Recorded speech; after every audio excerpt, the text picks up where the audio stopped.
The scorching sun blazed down, the earth cracked open, and 3 consecutive years of drought made life unbearable for the people. Unable to survive, the villagers had no choice but to pack up their families and leave their hometown, embarking on a journey of escape, seeking only a glimmer of hope for survival. Unfortunately, a large number of people, like crops blown down by a hurricane, collapsed on the road of escape, never to rise again. In a remote corner by the roadside, 2 ragged men were digging vigorously, muttering excitedly. "Hurry up and dig, I saw it was just buried, a little girl." The other man, hearing his companion's words, quickened his movements and smacked his lips, looking at him. "A little girl is good, a little girl's flesh is tender." With their continuous digging, the thin layer of soil was soon uncovered, revealing a corpse with a torn handkerchief covering its face. The 2 men cheered, quickly picked up dry branches from the ground. One continued digging the soil from the pit, while the other started making a fire to eat. "Oh, this little girl is pretty good looking." One man tossed aside the handkerchief covering the girl's face, and after seeing her features, reached out and touched her cold, small face. "What's the use of being pretty? She's dead, can't sell her for money," one man said dismissively. If she were alive, they could sell her to a slave trader for a few coins, but now her greatest value was to fill their stomachs before she rotted. "Brother, can you wait a bit? Let me have some fun first before we eat." The man touching the girl's face had a lecherous look in his eyes, and his hand had already slid past her lifeless neck, moving downward. "What? Are you crazy? That woman is dead, and you'd still—" The man making the fire was so shocked his jaw seemed to drop. He looked at his accomplice in disbelief. At that moment he felt a wave of nausea, as if countless caterpillars were writhing in his stomach. But his companion looked impatient and muttered a reply to his shock. "We don't know when we'll die. Who cares if she's alive or dead? If I can have fun, that's enough. I haven't touched a woman in months. If I'd known, I would have sold your sister-in-law later. Don't worry, you'll be quick." The man tending the fire just frowned in disgust and muttered, "Go do it in the cave over there." He considered himself still a normal person, unable to bear such a disgusting sight. Although he also ate meat, that was only because he was driven by hunger and had no other choice. The impatient man chuckled, hoisted the corpse onto his shoulder, and strode toward a nearby cave. Soon the sound of clothes rustling could be heard. The other man couldn't help but spit out, "Pervert." Just as he got the fire going, he heard a scream from the cave behind him. Hey. He spat, and couldn't help cursing. "Keep your voice down. What are you calling for? Are you done yet?" "I'm still hungry." He waited for a long time. Even the blazing fire began to crackle, as if urging him. Seeing that his companion still hadn't returned, he finally couldn't help but rise, intending to turn around and urge him. He turned around, and suddenly saw a woman standing behind him, her face ashen gray, her clothes half off, and a bloody branch in her hand like a demon. He looked more closely, his legs became weak like noodles. He fell to the ground in fright, his fingers trembling as he pointed at the woman, his eyes wide as brass bells, his mouth open enough to swallow an egg, and he stammered, "Ghost. There's a ghost. Ghost. Ghost." An uncontrollable stream of yellow liquid with a stench of urine seeped from his pants and dripped onto the long crack. Don't kill me. Don't kill me." The female corpse stood like a statue, staring straight at the man, her eyes filled with endless killing intent. The man was so scared he kept retreating, even trying to get up and run. Seeing this, the female corpse suddenly struck out the blood-stained branch like a venomous snake, piercing the man's heart accurately. After dealing with the man in front of her, the female corpse sighed like a deflated ball, panting slightly, and sat down on the ground. Looking at the parched, cracked earth, she revealed a helpless smile. Had she traveled through time? As a top-tier agent, she had died because of a teammate's betrayal. Perhaps because of her deep regret, just before she pulled the grenade to die together, she thought to herself, in this life, she had never lived for herself. What a pity. Before her consciousness faded, her soul felt a powerful, irresistible suction, like an invisible giant hand forcibly shoving her dissipating consciousness into this body. Then she felt as if a pair of claws were touching her body. Instinctively, even though her body was weak, she grabbed a branch, and like a viper struck fast and accurately into the other's throat. As for the accomplice outside, he was not a good person either, so she took care of him in passing. But now she felt dizzy and lightheaded, which was the result of long starvation. Her body had reached its limit. This body, sharing the same name as her, was originally an ordinary peasant girl. She was fleeing famine with her widowed mother, younger brother, aunt, and uncle's family.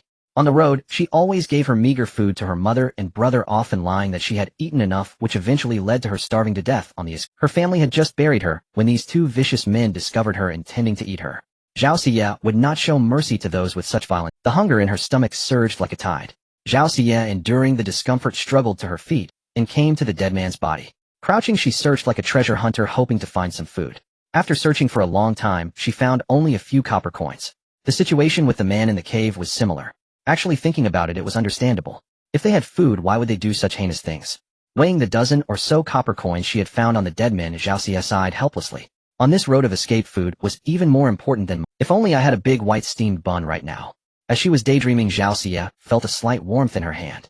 She looked down in confusion, and there appeared a plump white steaming hot bun, like a little baby just out of a bath. I must be hallucinating from hunger. Zhao Xie smiled helplessly and muttered to herself, but her body instinctively lifted the bun and took a soft, sweet, or real texture came from her mouth. Zhao Xie was momentarily stunned. Before she could doubt, her starving body had already wolfed down the bun in 2 or 3 bites. Zhao Xie was a bit dazed, thinking to herself this hallucination was too real. Tentatively she said again, "One more." As she stared intently at her own hands, another bun really appeared out of thin air. After eating 2 big buns, Zhao Xie touched her slightly bulging stomach and sighed contentedly. When a person has been starving for too long, they cannot eat too much at once, otherwise their stomach will not be able to take it. So she only ate until she was half. The hunger receded like a tide, and Zhao Xie's complexion gradually became rosy like the warm spring sun, no longer as gray as before, as if shrouded by a dark cloud. At this moment, she finally began to sort out the confusion in her mind. The observant Zhao Xie glanced at the copper coins in her hand, noticing 2 fewer than before. Realizing the steamed bun hadn't appeared out of thin air, a memory of a novel she had once read in her leisure time flashed through her mind. She quickly shut her eyes and focused her will, and sure enough, her consciousness swiftly entered a wondrous space. The space seemed infinite, stretching endlessly like a black void, yet every object within it emanated a faint golden glow, drifting like fish swimming through water. Zhao Xie tentatively spoke aloud. 1 steamed bun. Just as she had expected, a bun floated lazily towards her. Overjoyed, she realized that alongside her transmigration, she had also acquired an incredibly powerful golden finger. "Give me a bottle of water." As the words left her lips, a bottle of water drifted before her. Seeing the clean drinking water, Zhao Xie grabbed it, and the bottle simultaneously materialized in her hand in the real world. Her parched lips met the sweet, cool water, and she greedily drained the entire bottle in one go. Satisfied, she wiped her mouth and let out a water burp. Only then did she look down at the bottle in her hand. 3 characters were clearly printed on the transparent packaging. Waha! But within a single breath, the distinctly modern plastic bottle automatically transformed into a bamboo tube, the kind used for carrying water in this era. Zhao Xie hastily recounted her money, as sure enough another copper coin had vanished. However, by now her confidence was soaring. With such a miraculous space at her disposal, she felt she had a lifeline even on this desperate journey of escape. Counting her remaining copper coins, Zhao Xie bought 4 steamed buns and 6 bottles of water. After some thought, she spent her last 2 coins on a small cup of cow's milk. She remembered that the original owner's younger brother was only 4 years old and naturally frail. On this arduous trek, without proper nutrition, he wouldn't survive. Wrapping all the food and water in a tattered cloth she had found on the road, Zhao Xie returned to the pit where the original body was buried. She plucked a few strands of hair and buried them there. Closing her eyes, she murmured softly, "Resources are scarce, so these few strands of hair will have to serve as your burial. But rest assured, since I've taken over your body and live on your family is now my family, I will take good care of them." Though her past life had ended with regrets, and she knew not why she had come to this world, survival was now her paramount concern. With that, she strode forward. A gentle breeze played with the few disheveled strands of hair at her temples, tossing them wildly, yet it couldn't dispel the unyielding determination in her eyes. The original owner had been buried only 2 hours ago. Zhao Xie reasoned that her mother and the others couldn't have gotten far. She quickened her pace, knowing that not just the original owner, but the entire family was on the brink of collapse. In a long-abandoned, dilapidated temple, Zhao Xie's mother, Lady Gao, wept helplessly, clutching her unconscious child. "China, wake up. Look at your mother." She wanted to cry, but after days without a single drop of water, her eyes were bloodshot, yet tearless. She could only let out a hoarse, helpless wail. A younger woman nearby stepped forward, looked at the child who had been unconscious for 2 days, and let out a sigh. "Second sister-in-law, you should come to terms with it. If Qianer passes, he'll be free of this suffering."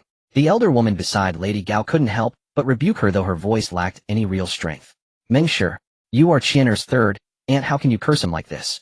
The rebuked Mengshi lowered her head in grievance, but still mumbled, "I'm just stating the truth. You know it as well as I do, eldest sister-in-law." Lady Gao paid no heed to the bickering of the 2 women. Her eyes, redrimmed, were fixed solely on her little son, lying unconscious in her arms. The child was already 4, yet he was as thin as a 1-year-old. He had been born into famine, and shortly after his father had succumbed to a sudden illness. Left with no choice, she had embarked on this refugee journey with her young son and daughter.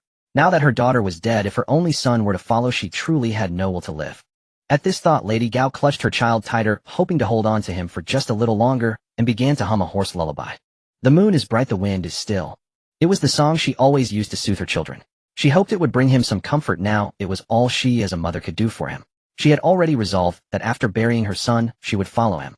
"See, I wait for your mother and brother. We'll be reunited as a family on the other side." "Mother!" Lady Gao thought she heard her daughter's voice. She kept her eyes closed, wondering if her daughter had heard her thoughts. "Mother! Eldest aunt!" Third uncle, third aunt. I've finally caught up with you. Zhao Xia, panting heavily and laden with her bundle, had finally caught up. This body was far too weak. In her previous life, such a distance wouldn't have even quickened her breath. But catching up was what mattered. After all, refugees always had a destination, so once she knew the direction, it wasn't too hard to follow. Is it really you? As the only man present, third uncle, Zhao, who was also closest to the door, reacted first, rushing forward in disbelief. This was impossible. They had buried Yuer with their own hands, and had confirmed she was truly dead before doing so. Yuer. Xia. Only then did Lady Gao confirm she was truly hearing her daughter's voice. Turning her head, she saw her daughter, standing perfectly fine at the door. Trembling, she called out her name. Mother, it's me. I didn't actually die, I just fainted from hunger. This was the story she had concocted on the road. Since she needed to live on as the original owner, she didn't want to frighten her family. Yuer, you really aren't dead. Let your third aunt have a look. Saying this, she rushed forward and began patting Zhao Xia down from head to toe. In contrast, the eldest aunt, Yin, remained far more composed and level-headed. Third brother, give that half a pancake to Xia. The child has narrowly escaped death and must be starving. Zhao Laosan, a man of few words, nodded without any objection and went to fetch their last morsel of food. After this half pancake, the family would be completely out of food and water. Zhao Xia, fully aware of the family's dire situation, shook her head vigorously. No. Eldest aunt, third uncle, I'm already full. Really, there's no need. The most outspoken third aunt, Meng sure, got angry and poked Zhao Xia's forehead with her finger, scolding her. You just came back from the dead. Why are you still so disobedient? They all knew about Zhao Xia's habit of skimping on her own food. But what could they do? It was this very habit that had led to her death. Now that she was back, she couldn't starve herself again.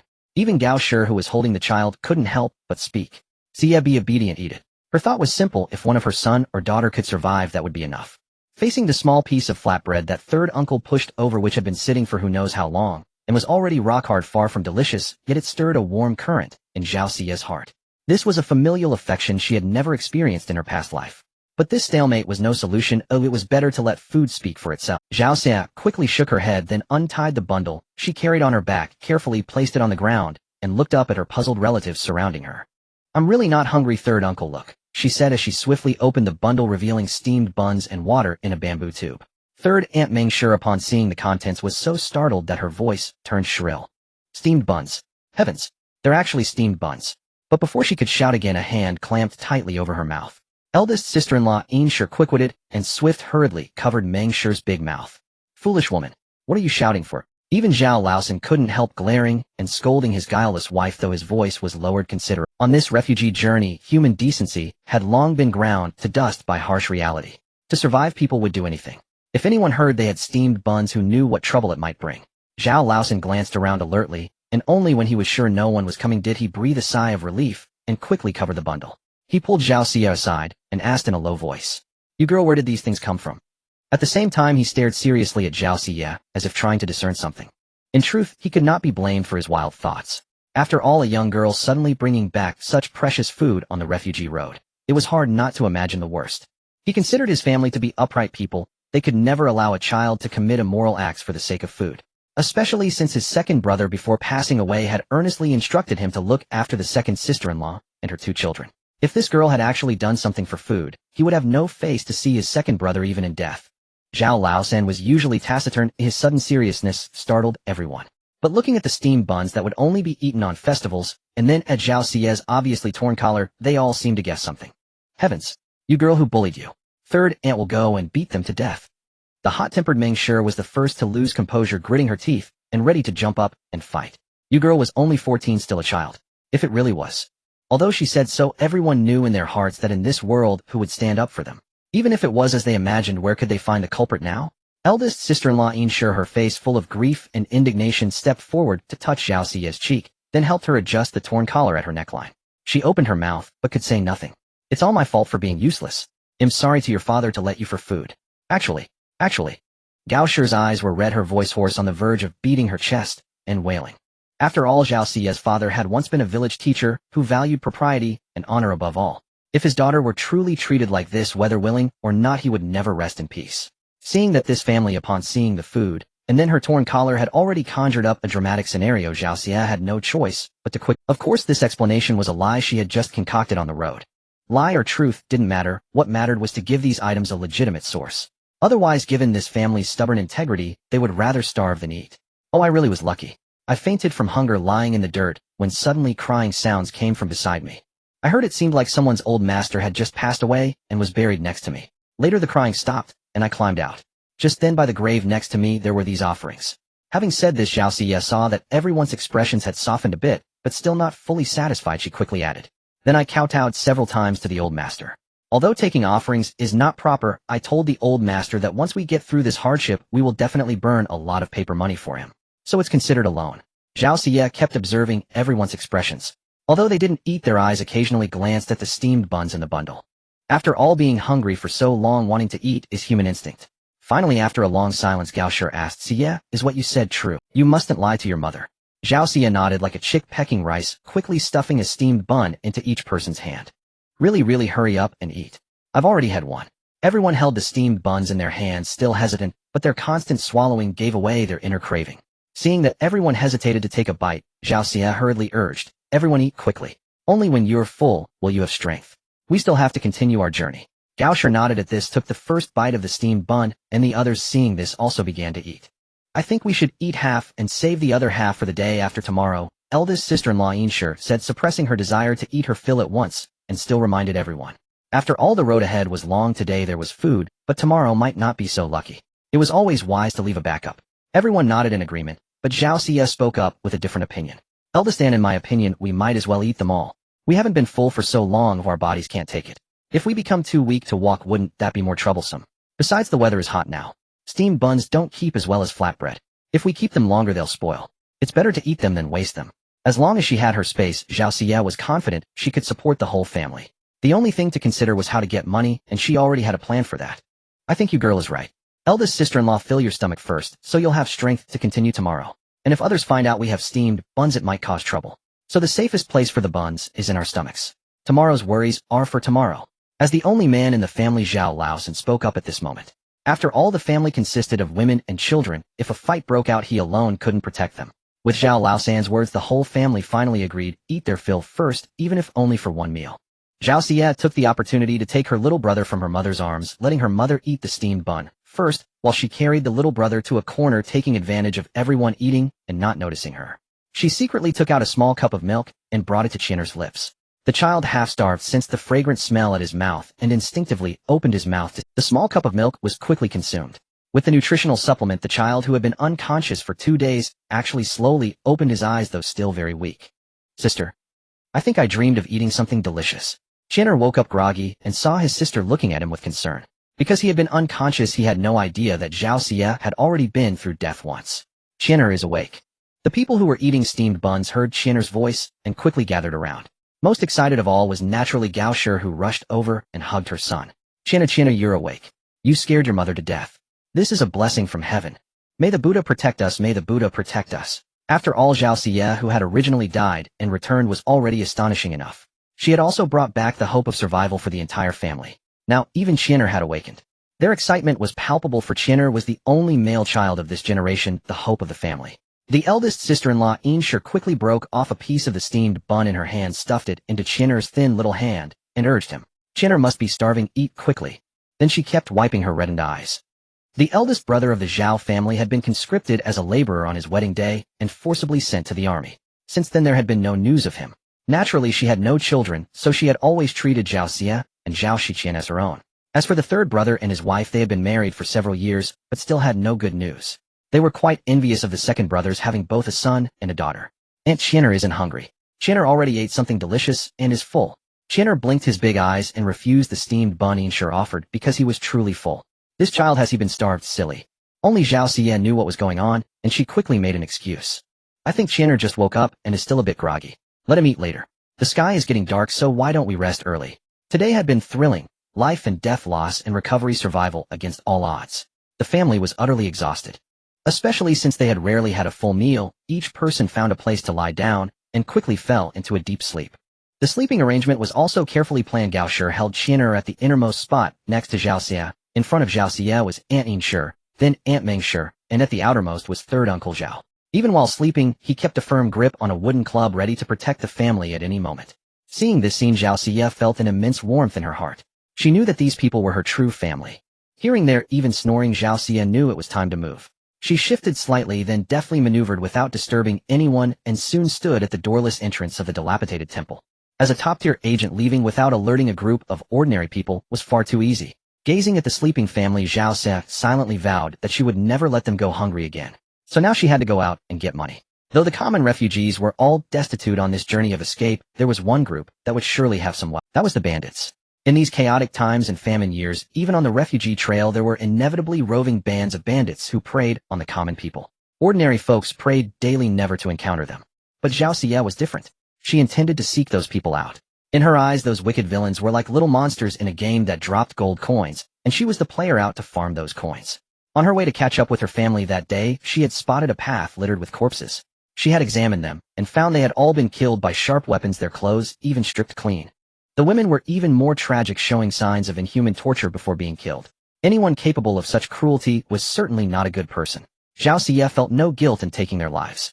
In fact, she even felt a thrill of ridding the world of evil and, more importantly, the chance for gold coins. These people had once been honest villagers, but when famine struck, they turned to banditry. That alone might be forgivable, but their brutal treatment of the common people, robbing, killing, and assaulting women, was too much. Thinking this, Zhao Xia quickened her pace. She had to return before her family woke up. Sure enough, following the path littered with corpses, she soon saw a faint firelight. As she drew closer, she even caught the scent of roasting meat. Even a lion uses its full strength when hunting a rabbit. Zhao Xia knew she had no weapons, and her physical condition was far from what it used to be, so she did not act rashly. Instead, she climbed a large tree like a nimble monkey and observed the men below. Over the campfire, a leg of lamb and some scraps of meat were roasting, fragrant and delicious. 5 men sat around the fire chatting and laughing, occasionally cutting off a piece of meat and putting it into their mouths. That woman today had such smooth skin. Fourth brother, you have the nerve to say that. If you hadn't gotten too excited and choked her to death, we could have had more. Second brother, I haven't touched a woman in so long. It was just an accident. The one called fourth brother laughed sheepishly, a look of regret on his face. The oldest among them spoke up to mediate. All right, second brother, don't blame fourth brother anymore. It's just a woman. Tomorrow we'll grab another one. I noticed not far from here there's another refugee family with 3 and only 1 man. Fourth brother's eyes instantly widened, a look of lustful anticipation on his face as he rubbed his hands together. 3 women. Hee, I can't wait. Boss, how about we strike now? The thought of having 3 women to ravish made him impatient. What's the rush? We'll eat our fill tonight, then we'll have strength tomorrow. The boss is right. That's why he's the boss. Perched in the tree, Zhao Xia heard the conversation below and her heart tightened. 3 women and 1 man. Wasn't that exactly her own family situation? Could it be that her family had already been targeted and they were completely unaware? If she hadn't come out tonight and overheard this conversation, these men would have struck tomorrow. Zhao Xia's eyes turned cold as she looked down at the men as if they were already lifeless corpses. They had set their sights on her family. She could not tolerate this. Just as she was considering how to deal with them, the man called fourth brother grumbled as he stood up, muttering, I'm going to take a piss. Don't you dare eat my share of. As he spoke, he began to unfasten his pants, about to relieve himself nearby. Second brother quickly shouted, Are you stupid? Go farther away. Don't let the meat smell like piss. Fourth brother grumbled as he pulled up his pants, cursing under his breath, but he obeyed. Always so fussy. One day he'll kill you and take your place as second brother. Of course, he said this very quietly, so no one else heard. Just as he pulled out his tool and was enjoying his relief, he had no idea that his death had already arrived. Zhao Xia silently hung upside down from the tree, hooking her feet around a branch, her small hands appearing stealthily near Old Four's neck. Holding her breath, Zhao Xia feared making the slightest sound that would alert the man below. Seizing the perfect moment, she struck swiftly, using a clever twist to snap Old Four's neck with a sharp crack. Old Four, who had been relieving himself, had his neck twisted at a grotesque angle. His face still wore an expression of utter disbelief as his body crumpled limply to the ground. Having dealt with one, Zhao Xia flipped down and crouched before Old Four, whose eyes were wide open in an eternal stare of shock. He could never have dreamed that, having stripped a victim naked in daylight to desecrate the corpse, he would now die at night, equally exposed and shamed. Heaven's justice works in mysterious ways, and fate spares no one. Zhao Xia quickly patted down Old Four's body, not out of any peculiar interest, but in search of gold coins. She eventually found several money pouches of varying craftsmanship, colors, and styles. But when she emptied them all, the total was meager. Just a few copper coins and 2 tiny, nearly worthless slivers of silver. This didn't surprise Zhao Xia, as no one was well off during the famine migration. She gathered all the money into one of the better pouches. What delighted her most was discovering a small compact dagger on Old Four. Though it was a bit grimy, she could tell at a glance it was exceptionally sharp, likely loot he had taken from someone else. She was in dire need of a weapon, and given her original Bodis petite and slender frame, this small blade would be perfect. With it, she felt far more confident in dealing with the remaining 4 men. After stowing away the money and dagger, Zhao Xie didn't leave. Instead, she climbed back into the tree.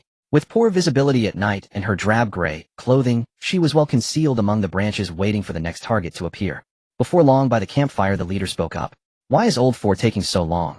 Old 2 dismissed it with contempt. "He's always fighting for meat like a starving dog. Probably ate too much and has the runs.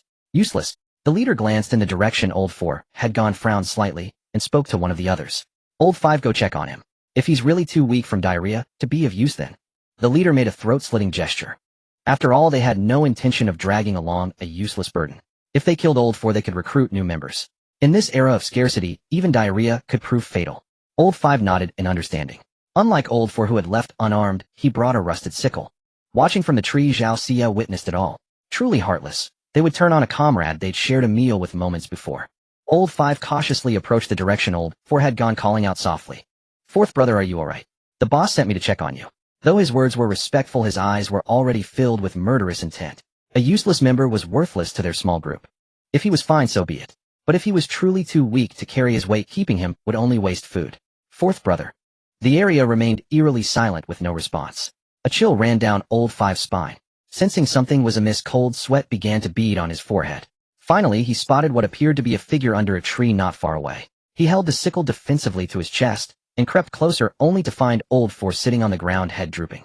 Old 5 sighed in relief, though he inwardly cursed the man for falling asleep while relieving himself. No wonder Old 2 called him a pig who only knew how to eat and sleep.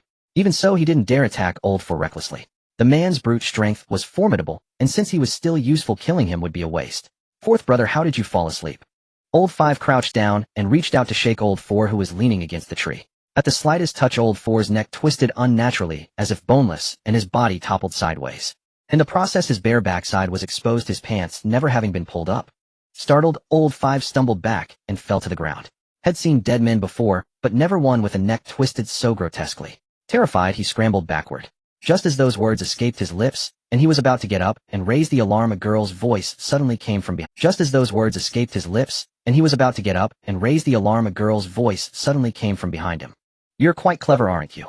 At the same moment, he felt a chilling sensation pierce his chest, as if a frigid gust of wind had cut straight through. He instinctively looked down, only to see in horror that a sharp dagger had been driven into his back, piercing clean through his body. Blood gushed out like a fountain, instantly staining the front of his clothes with a shocking crimson bloom. Old 5's face was etched with disbelief. His eyes bulged as he strained with his last ounce of strength to turn his head, desperate to see who had dealt him such a fatal blow. However, when he saw the sight before him, his gaze filled with despair and resentment. Her gaze was calm and cold, utterly indifferent to what she had just done. Old 5 couldn't believe that such a seemingly fragile girl could so easily. Her gaze was calm and cold, utterly indifferent to what she had just done. Old 5 couldn't believe that such a seemingly fragile girl could so easily snatch away his life. Then Zhao Xie yanked the dagger out in one swift motion. Old 5's body lost its support and crumpled limply to the ground. His limbs twitched a few times before going still, and he breathed his last. Following the same method, Zhao Xie searched Old 5, thoroughly stripping him of all his valuables. But this approach was too slow. She couldn't wait any longer. If her family woke up and found her missing, they'd worry. She needed to pick up the pace. Eyeing the clothes on the two corpses, Zhao Xie found a long branch and stripped off Old 4's upper garment, draping it over the stick. From a distance, it looked as though Old 4 was approaching. She also picked up Old 5's sickle. The leader grew alarmed when Old 5 hadn't returned after so long. He quickly ordered Old 2 and Old 3 to arm themselves and stay on guard. In these chaotic times, they weren't the only bandits roaming about. Predators preying on each other was common, so they had to stay vigilant. Who goes there? A vague silhouette appeared to be approaching in the distance, but the figure remained silent and kept drawing closer. It's Old 4. Only his clothes stink that bad, I can smell him from here. Old 2 pinched his nose and stepped back. Old 3, who had been silent all along, let out a sigh of relief and stepped forward to ask. Old 4, you're back. Old 5 went looking for you, did you see? Oh. A sickle whirred through the air, slamming into Lao San's shoulder, instantly splattering blood. Zhao Xie cast aside the branch and the clothes hanging on it, charging forward as Lao San collapsed in pain. Lao Air snapped to his senses, and upon seeing that his opponent was merely a girl, grew even more enraged. He brandished his blade and lunged at Zhao Xie. They were desperados to begin with, and Lao Air shared a close bond with Lao San. They were blood brothers. Seeing his brother wounded, vengeance was the only thought in his mind. Zhao Xie sidestepped with exquisite agility. As a top-tier agent, close-quarters combat was second nature to her, especially against an untrained commoner. After a few exchanges, she kicked Lao Air squarely in the stomach. Lao Air crashed to the ground. Zhao Xie seized the moment to draw a dagger and press it against his neck. Stunned by the girl's sudden formidable skills, Lao Air instantly realized that his own life mattered more than any brotherhood. Don't kill, but Zhao Xie gave him no chance to beg for mercy. The dagger slid mercilessly across his throat, and blood spurted forth. Second brother, he'll fight you to the death. The wounded Lao San, seeing his blood brother slain, ignored his own injury and charged at Zhao Xie with a weapon in one arm. Zhao Xie flickered aside, easily evading Lao San's attack. Her dagger shot out like a venomous snake, piercing precisely into his throat. Lao San's eyes widened in shock and reluctance as his body slowly crumpled to the ground. Zhao Xie gazed coldly at the scene, her heart untroubled. These men deserved death. But when she turned her head, the boss, who had never lifted a finger, had already fled far away. Zhao Xie sneered. No wonder he was the leader. Letting his underlings cover his escape came as naturally as breathing. Yet did he truly think he could get away? The boss couldn't fathom how he had offended the mysterious girl. With her skills, she was clearly no ordinary person, while he was just a bandit who bullied commoners. How could he have crossed paths with someone like her? He didn't believe she was acting as an agent of justice. After all, in this era, where was there any righteousness? As he racked his brain in confusion, he tripped over a tree root and pitched forward, landing face first in the dirt in a clumsy sprawl. Ignoring his pain, he scrambled to his feet, desperate to escape, silently praying that Lao Air and Lao Sen could buy him more time. Zhao Xie materialized behind him like a ghost and kicked him to the ground. Trying to run. Not so fast. Her eyes were icy and the dagger pressed against his neck as her voice dripped with frost. Heroine, please spare me. I'm just a common bandit. I don't know how I offended you. I beg you to show mercy. The burly man was now weeping and sniveling, having lost all his usual bravado and cruelty. Zhao Xie sneered coldly. Now you beg me not to kill you, but when those innocent villagers begged you, did you ever show mercy? Blame yourself for targeting my family. With a swift strike of her blade, Zhao Xie finished off the last bandit. As she gazed at his cooling corpse, she let out a soft sigh. Fortunately, she had transmigrated here and happened to uncover their conspiracy. Otherwise, the original owner's family would have faced utter devastation. She picked up the boss money pouch and weighed it in her hand. It contained over 5 taels of silver, more than all the others combined. Clearly, he had been exploiting his men and lining his own pockets. Counting today's haul, though only 6 taels in total, it would be enough to support the family for a while. Used frugally, it should see them through to their destiny. Zhao Xie arched her neck, feeling weary. This body needed serious training. In her former life, she wouldn't have had to go to such lengths against these lowlifes. Returning to the campfire, she discovered several bundles nearby. Opening them, she found clothes.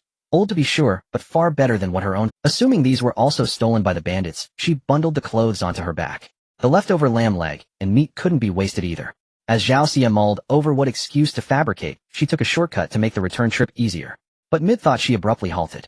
Her keen nose caught a heavy scent of blood in the air. As a former agent with professional training, she was exceptionally sensitive to the smell of blood. Could it be bandits preying on villagers again? Zhao Xie stopped in her tracks, crouched low, and pricked up her ears to listen. After a long while, aside from the occasional chirp of insects, there was no sound. She rose, slightly hesitated, then decided to investigate. She wasn't driven by a noble desire to vanquish evil. Her purpose was simply to see if there was any loot to be had. Stepping over the withered grass, she stopped near a relatively open patch of woods. More than a dozen black-clad figures lay strewn across the ground, all dead without exception. Zhao Xie crouched down, grabbed a handful of grass, wiped it against a wound, and held it up to the moonlight to examine. The blood had not yet clotted. She touched the skin of the deceased and found it still faintly warm. They had died not long ago. Dressed in night attire, these men were likely assassins. But who were they targeting? And why had they all perished here? Zhao Xie pondered briefly, then shrugged it off. What did it have to do with her? An idea struck her, and she quickly reached into a black-clad corpse's pocket, pulling out a money pouch. She emptied it, several glinting silver ingots amounting to several taels. Zhao Xie's grin stretched wide with joy. She immediately moved to another corpse and searched again. In total, she retrieved over a dozen money pouches. Some contained a few silver ingots, others more than 10 taels, and one even held a small gold. Though the gold bar was only as thick as a little finger, it was an astronomical sum for an ordinary person. That tiny gold bar alone could be exchanged for at least 20 taels of silver. Combined with everything else, she had a total of 50 to 60 taels. Not only could she afford food, but she could also set up a modest homestead. In this famine year, land was not as valuable as before. Where a mu used to cost 10 taels, it now cost only 5. With this money, she could buy 10 mu of land for farming and a small house, just enough to get by. This was truly a windfall, falling right into her lap. Now when her family reached their destination, they would have something to rely on. Zhao Xie stowed away a bag of coins, shouldered her bundle, and held a leg of lamb aloft, almost skipping and singing a song. Soon she returned to the vicinity of the dilapidated temple where her family was staying, and a sense of relief washed over her. After all, the world was in turmoil, and she worried that during her absence her family might have caught the attention of some miscreants. As she drew near the temple she noticed someone sitting by its side. Startled, Zhao Xie swiftly drew her dagger. Gripping the dagger, Zhao Xie crept closer. Upon approaching, she saw a young man in tattered clothes around 18 or 19 years old leaning against the wall with his eyes closed. She relaxed her guard slightly, but remained vigilant. Zhao Xie called out softly a few times. "Hey!" The man showed no response. She reached out to check his breath. He was still alive. Then she lifted his face to have a closer look. His face was pale, his lips chapped and dry. Though his eyes were shut, he was exceptionally handsome. Even clad in commoner's clothes, he could not conceal an innate noble bearing. There were too many pitiable souls on this refugee route. Zhao Xie had no intention of playing the saint. Since her family planned to leave today, anyway, if he wanted to lie there, so be it. Just then her third uncle, who had woken up to find Zhao Xie missing, burst out of the temple and shouted loudly, "You girl! You girl!" Heaven knew how frantic he felt when he opened his eyes and saw his newly resurrected niece gone. "Third uncle, I'm here." Hearing her uncle's call, Zhao Xie quickly responded and turned to leave. But as soon as she took a step she felt her clothes tugged. She looked down to see the young man clutching her clothes tightly, his eyes dazed and staring at her. Zhao Xie was speechless. Could this guy be trying to scam her? She tried to free herself from his grip, but he held on even tighter, mumbling something under his breath. "Water. I need water." Zhao Laosan heard Zhao Xie's voice and rushed over only to find a strange young man leaning against the wall outside. "You girl, who is this?" Zhao Xie shook her head, indicating she didn't know. "Third uncle, let's go inside first. Let me tell you, I went out to relieve myself and saw two groups of bandits fighting. They fought as they ran, and when they were far away, I picked up a bundle and a leg of lamb." Zhao Xie, brimming with excitement, pulled her uncle into the temple while vividly describing the bandits' fight. "Wait, this young man doesn't look well. Let's bring him inside to have a look." Third uncle was astonished by Zhao Xie's luck, but as they walked he kept glancing back. Finally, just before stepping inside, he couldn't hold back. He turned back and intended to help the stranger into the temple. Zhao Xie stomped her feet in anger. They didn't even know this man, why bother with him? "Third uncle, don't be kind in this chaotic world. After all, who knew who he was, or if he would bring trouble to their family? And if they saved him, they couldn't just abandon him. How much food and drink would they have to spend?" Zhao Laosan turned a deaf ear to Zhao Xie's protests. His heart wouldn't allow him to ignore the man, so he carried the young man inside. Once inside, he laid the youth on the ground and called the whole family over. "This young man is quite handsome. Who is he?" "Don't know. He was lying outside.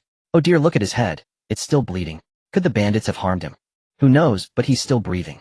Zhao Xie watched her family fuss over the man, feeling utterly dissatisfied. Why show kindness at a time like this? Perhaps sensing Zhao Xie's annoyance, Gao Shi approached and whispered in her ear, "Your third uncle is doing this to pray for your eldest uncle. If heaven has eyes, maybe one day your eldest uncle will return." Upon hearing her mother's words, Zhao Xie's dissatisfaction dissipated considerably. She looked at her eldest aunt, whose hair had turned from jet black to speckled gray. Although her eldest uncle had been away for 18 years, her eldest aunt had stayed in this family for 18 years, which was truly not easy. She gazed at the young man on the ground and thought, let it be an act of kindness for that faint, elusive hope. Zhao Xie fetched some cloth strips, bandaged the young man's wound, secretly took out some hemostatic and pain-relieving powder from her space, sprinkled it on his wound, and then fed him some water. That was all she could do. Whether he lived or died was up to fate. The young man slowly regained consciousness. As he listened to everyone recount how they had found and saved him, he looked at Zhao Xie's family with gratitude. "Thank you for saving me." The young man's voice was weak and feeble. Though the bleeding had stopped, his body was still terribly frail. "Where are you from? How did you get hurt and end up lying there?" Zhao Laosan asked with concern. The young man was silent for a moment before speaking. "I don't know who I am either. I only remember that when I woke up, I was already there." The family exchanged glances, surprised by his answer. "I don't know who I am either. I only remember that when I woke up, I was already there." The family exchanged glances. Faced with her direct question, the young man simply shook his head, slowly indicating he had no idea where he should go. "I can't remember anything now." The young man murmured, his words filled with loneliness and sorrow. Zhao Laosan, standing nearby, felt his heart soften. He gently patted the young man's shoulder and comforted him. "If you don't mind our poverty, you can come with us for now. You can figure out your future plans later." After hearing Zhao Laosan's heartfelt words, the young man's eyes grew moist. He looked at him with deep gratitude and replied in a choked voice, "Thank you. I will always remember this kindness. When I have the ability in the future, I will surely repay your sheltering grace." Zhao Xie snorted sarcastically. "What will you repay it with?" She had said it. This guy was just trying to mooch off them. Look, he doesn't even want to leave now. This remark left the young man speechless, his mouth opened and closed for a long time. "Xie, don't be like that. On this refugee road, everyone is struggling. Besides, our family really does lack a young man." The eldest aunt, Inshur, who was both wise and thoughtful, had thought of this. Hearing her aunt's words, Zhao Xie glanced sideways at the young man. He was tall and sturdy, not fat, but when she had bandaged him she noticed he was quite muscular, a good laborer. But she still felt some resistance and wariness toward his sudden appearance. Zhao Xie had always harbored resistance toward the young man who appeared out of nowhere, yet, through her aunt's gentle persuasion, she reluctantly agreed to accept his presence.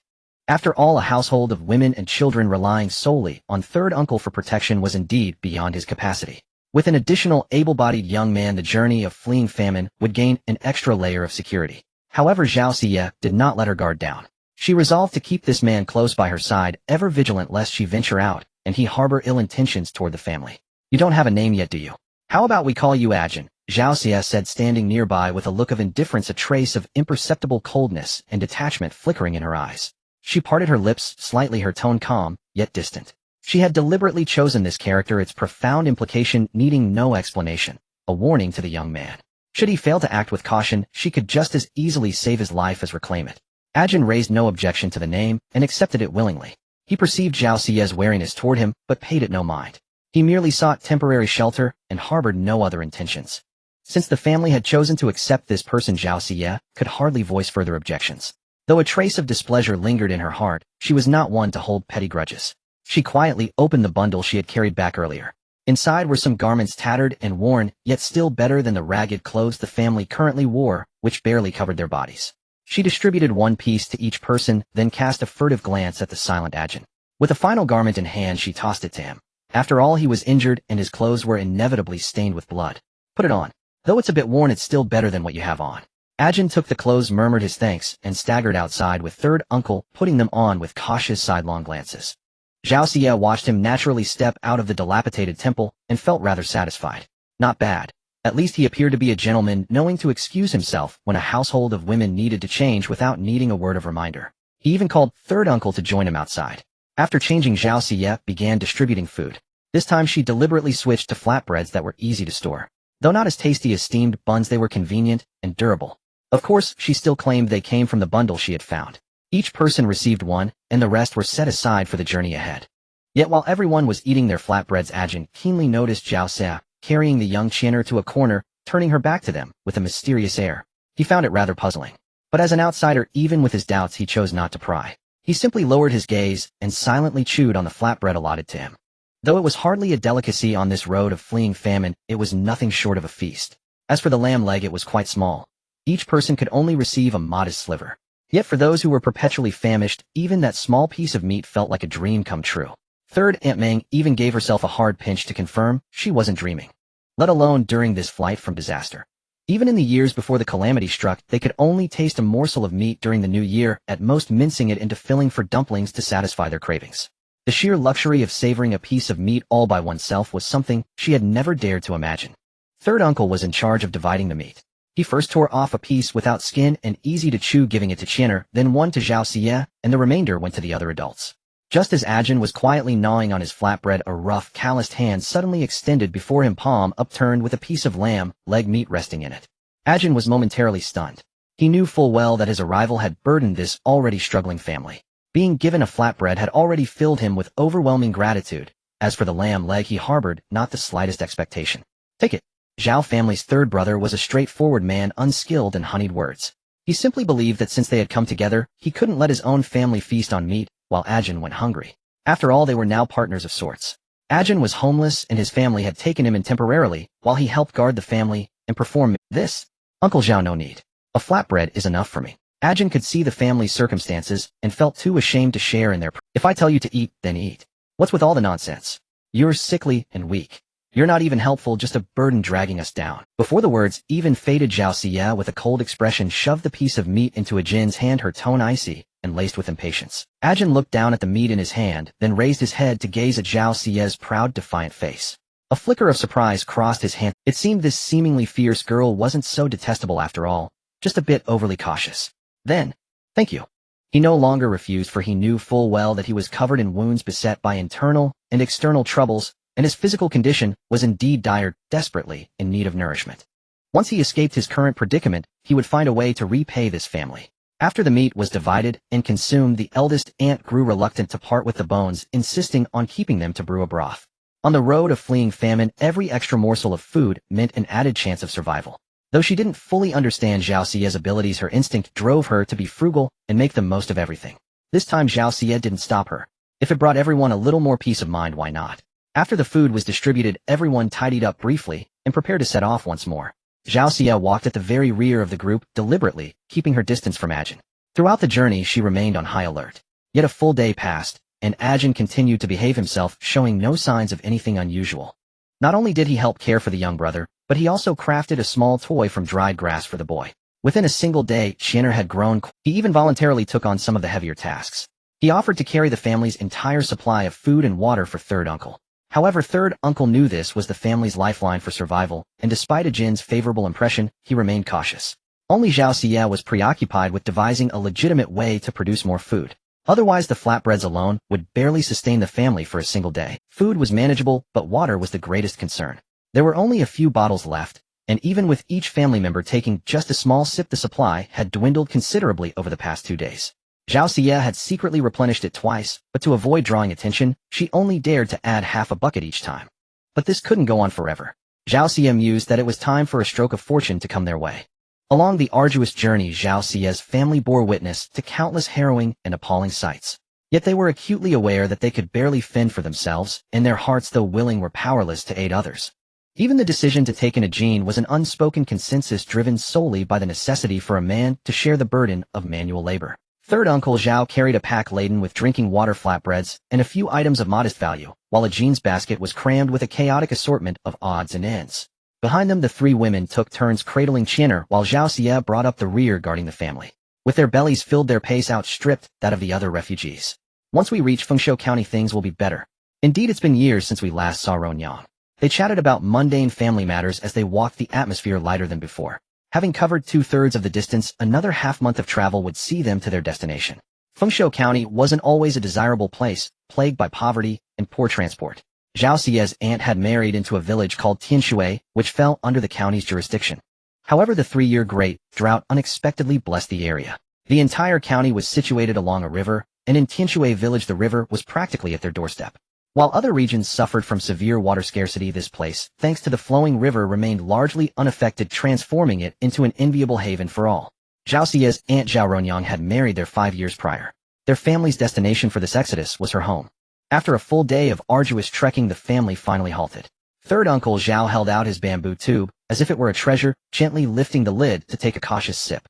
He then shook the tube, a look of helplessness spreading across his face. The cruel reality was that their water supply had finally run dry. The others also picked up their tubes and shook them, hoping to coax out a few more drops, but were ultimately met with disappointment. So we still have over half a month of travel left. What are we to do? Aunt, the eldest brother's wife, lamented with deep worry, and the others were equal. Although the drought here was less severe than back home, finding a water source in the wild remained an almost impossible feat. At this moment, Zhao Xie stood up to reassure them. Don't worry, Ajin and I will scout the area for a bit. We might just get lucky. Third Uncle, you all wait here for us. With that, she glanced at Ajin, who gave a tacit nod and followed her as they walked off into the distance. Zhao Xie remained silent as they walked, and Ajin, being perceptive, didn't force a conversation. He simply followed behind her along the narrow path, the two of them wordless. After walking for a while, Zhao Xie came upon a downward slope. It was somewhat steep, and the bottom was overgrown with weeds, making it difficult to see. She felt a surge of delight. This place is perfect. I'll go down and take a look. You wait here for me. With that, she prepared to slide down the slope with agile movements. Unexpectedly, her clothing tightened. She turned back in irritation to see Ajin firmly holding the hem of her garment. What are you doing? You stay? I'll go check. It's too dangerous for a girl like you. Ajin's expression was serious. Even though he was severely injured as a man, he couldn't let Zhao Xie take the risk at a moment like this. Zhao Xie rolled her eyes and flexed her bony arm, her tone dripping with disdain. How dare you underestimate me? Before Ajin could stop her again, she had already slid down like a rabbit. As if she simply wanted a secluded spot to stage a little miracle. If he came down, how could she possibly pull off her plan? Miss Zhao, are you alright? Ajin, feeling uneasy as she disappeared from sight, quickly called out. Chill. Can you keep it down? Zhao Xie scrambled back up, almost immediately a note of reproach in her voice. It wasn't as if she had gotten lost. Why was he shouting? The moment she got down, she had quickly spent a silver coin from her space to summon a small pool of water and purchased a large quantity of wild vegetables, planting them around the pool's edge. This way everything would seem logical. She could claim to have found this small, unfrozen pool, and the abundance of wild vegetables could be harvested and carried as food. Killing 2 birds with 1 stone. Zhao Xie grabbed at the weeds beside her, struggling to climb back up. Just then a slender hand reached out towards her. "Take my hand, I'll pull you up." Ajin didn't seem bothered by her earlier sharp tone. He simply regarded her as a willful, spoiled child. "No need." Zhao Xie disliked being touched, especially by someone she was so wary of. Ajin let out a soft sigh, and without waiting for permission firmly grasped her small hand. With a gentle tug, Zhao Xie used the momentum to scramble up, quickly agile as a little monkey. That warm hand felt like a brand searing her heart, stirring a flicker of inexplicable panic within her. After all, this body was as pure as a blank sheet of paper, untouched by the world's storms. Once she was up, Ajin released her hand without hesitation and asked softly, "Nothing down there, I suppose?" It was a rhetorical question. If there had been anything valuable, the refugees who arrived earlier would have claimed it long ago. "Don't jinx it. Actually, I found a small unfrozen pool down there surrounded by wild vegetables. I think it was just too hidden for anyone to find." Ajin couldn't help but look at her a few more times. This girl was incredibly lucky. Had already heard from her family that she had stumbled upon a bundle of food and clothes just by stepping out to relieve herself. The two of them rushed back excitedly to share the news. At first, third uncle and the others were skeptical, but they all slid down the slope, squeezed through a cave, and were amazed to find a small open clearing at the end. In the clearing was a neat circular pool with countless wild vegetables growing along its edge. Heavens! Water! So much water! The group, parched and desperate, their lips cracked like dry earth, didn't even pause to ask questions. They surged towards the water source like hungry tigers pouncing on their prey. Ever since Zhao Xie had returned from the dead, her luck seemed to have been rewritten by fate itself. "Aunt, Mother, third uncle, third aunt, let's gather all these wild vegetables. We won't have to worry about food on the road. And the water, let's store as much as we can. The weather is so hot, I reckon this water will be dried up by tomorrow." "You're right, Yuer is correct. Oh, I still have a few copper coins. Laosen, go and buy some more bamboo tubes to hold water." On the road, every family had bamboo tubes, but most were empty, making them easy to purchase. As she spoke, the eldest aunt rummaged through her clothes and pulled out their last bits of money. "Laosen, I have some here too." Zhao Xie's mother Gao wasn't to be outdone and quickly brought out all their savings. "We should not only buy bamboo tubes, but also some more baskets so we can carry more wild vegetables." With the family working together, they quickly filled over a dozen buckets. Zhao Xie decided to dry the wild vegetables before carrying them away, as fresh ones would rot too easily. Given the current weather, one day would suffice to dry them. Everyone worked in unison, picking the wild vegetables and spreading them on the ground. Then, acting as if nothing had happened, the family climbed back up and caught up with the other refugees. When asked, they said they were too tired and planned to rest here for a day. However, upon closer inspection, the Zhao family's complexion was far better than. After all, having food in hand calms the heart, an eternal truth. At the beginning of life, human nature is inherently good. Qian'er's condition was improving day by day, although still thin, his spirit had perked up. Zhao Xie's heart was filled with joy. It felt like a wilting flower she had nurtured with her own hands was reviving. Ajin sat at a distance, gazing at the family's harmonious joy. Such an atmosphere was truly rare on the desolate journey of fleeing famine. He involuntarily lifted his eyes to the starry sky, seemingly lost in thought, when suddenly a childish voice rang out beside him. "Brother Ajin, can you make me another grasshopper?" Qian'er's fondness for Ajin grew day by day, simply because this brother could skillfully craft toys from withered grass. Ajin smiled faintly, nodded lightly, and grabbed a handful of withered grass. His fingers danced deftly, and in a moment a lifelike little grasshopper appeared in his hand. "Here, take it, and play." Qian'er joyfully held up the grasshopper, gave a cheer, and ran off to play. Nourished by the milk Zhao Xie secretly fed him every day, the child had finally regained his former vitality. Ajin watched Qian'er's cheerful retreating figure, and a faint relieved smile curled at the corner of his mouth. Qian'er was at the age of carefree innocence. If not for the natural disaster, he would have been this happy. At that moment, he noticed Zhao Xie not far away, smiling at him with a hint of gratitude in her eyes. Ajin felt a warmth in his heart. He nodded gently at Zhao Xie, then lowered his head to fiddle with the withered grass in his hands. Zhao Xie was a person who clearly distinguished between kindness and enmity. Since Ajin had made her brother happy, she naturally wanted to express her gratitude. However, caution was still necessary, and they must remain vigilant. The journey had been fraught with hardships and dangers, but now they could finally see hope. The whole family was grateful that no matter what, they had made it this far with everyone still together. That was already the greatest happiness. After waiting in place for a day, Zhao Xie suggested packing the wild vegetables at night secretly, and without anyone noticing. On this refugee road, the greatest taboo was showing off wealth. So she decided that after everyone else had rested, she and Ajin would quietly go and bring back the dried wild vegetables. In the dead of night, everyone had fallen asleep. Zhao Xie and Ajin carefully got up, shouldered the bags containing the dried wild vegetables, and under the moonlight the two walked in silence, only their footsteps echoing in the stillness. They skillfully slid down the steep slope, arrived at the place where the wild vegetables were laid out, and quickly packed them into the bags. The small pond that had been full of clear water yesterday was now just a pit, the water long evaporated. But Eugene stared at the water pit, unable to suppress his doubts. The pit was far too round, as if it had been carefully designed. Moreover, the water in the pit was too clean, seemingly devoid of any impurities. Just as he was pondering, a faint rustling sound came from afar. Zhao Xie looked around warily while Eugene clenched his fists ready to face any potential danger. However, after a moment, they found it was just a crow darting out from the withered branches. A false alarm. Both breathed a sigh of relief. Good thing. If someone had discovered so many dried wild vegetables, it would have been troublesome. Zhao Xie was not afraid of a single person trying to rob them, but that would easily alert more people to their family's provisions. If a crowd attacked, she feared for her family's safety. But if someone truly was so blind as to provoke them, she wouldn't mind sending him off, directly to his next reincarnation. Is everything packed? Zhao Xie carefully packed the dried wild vegetables into the bags, then tucked them into the bottom of the bamboo basket, covering them tightly with a worn-out piece of clothing she had previously changed but couldn't bear to throw away. From the outside, it looked as if there was nothing there. Miss Zhao, let's hurry back. Eugene reminded softly, while discreetly transferring most of the dried wild vegetables into his own bamboo basket. After all, in his eyes, Zhao Xie was petite and delicate, seemingly unable to bear too much weight. Okay. The two returned along the same path, taking extra care all the way. Just as they were about to reach the family's camp, faint, heart-wrenching cries came from ahead. Zhao Xie and Eugene exchanged a glance, and a strong sense of foreboding surged within them. No, something's wrong. Zhao Xie's face turned pale. Like an arrow from a bow, she suddenly sped up, sprinting towards the direction of her family, praying desperately in her heart. Please don't let anything happen. Please don't let anything happen. At that moment, Meng was pressing on Zhao San's arm, tears streaming down her face, her cries filled with terror.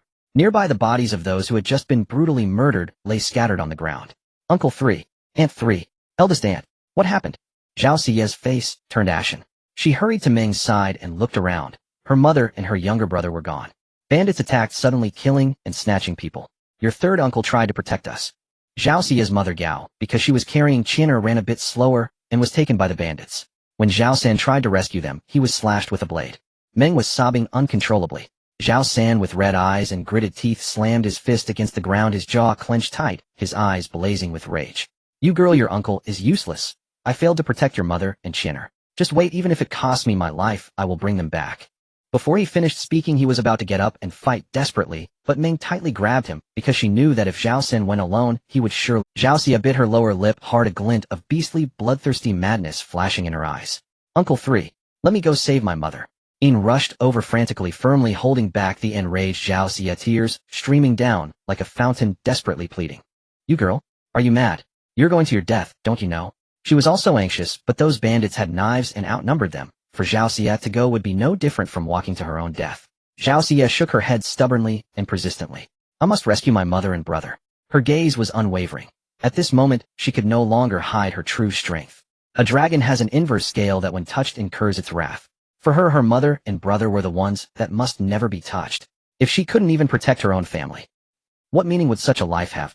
Zhao Xie's voice was not loud, but it struck like a mighty bell, deafening and resounding, like a sword drawn from its sheath, firm and powerful. Her small figure seemed to contain a force that could topple mountains and overturn seas, bursting forth with a dominating aura that could shake the earth. Exactly. If a young girl can face death without fear, then this old bones of mine has nothing to be afraid of. I'm going to save my granddaughter.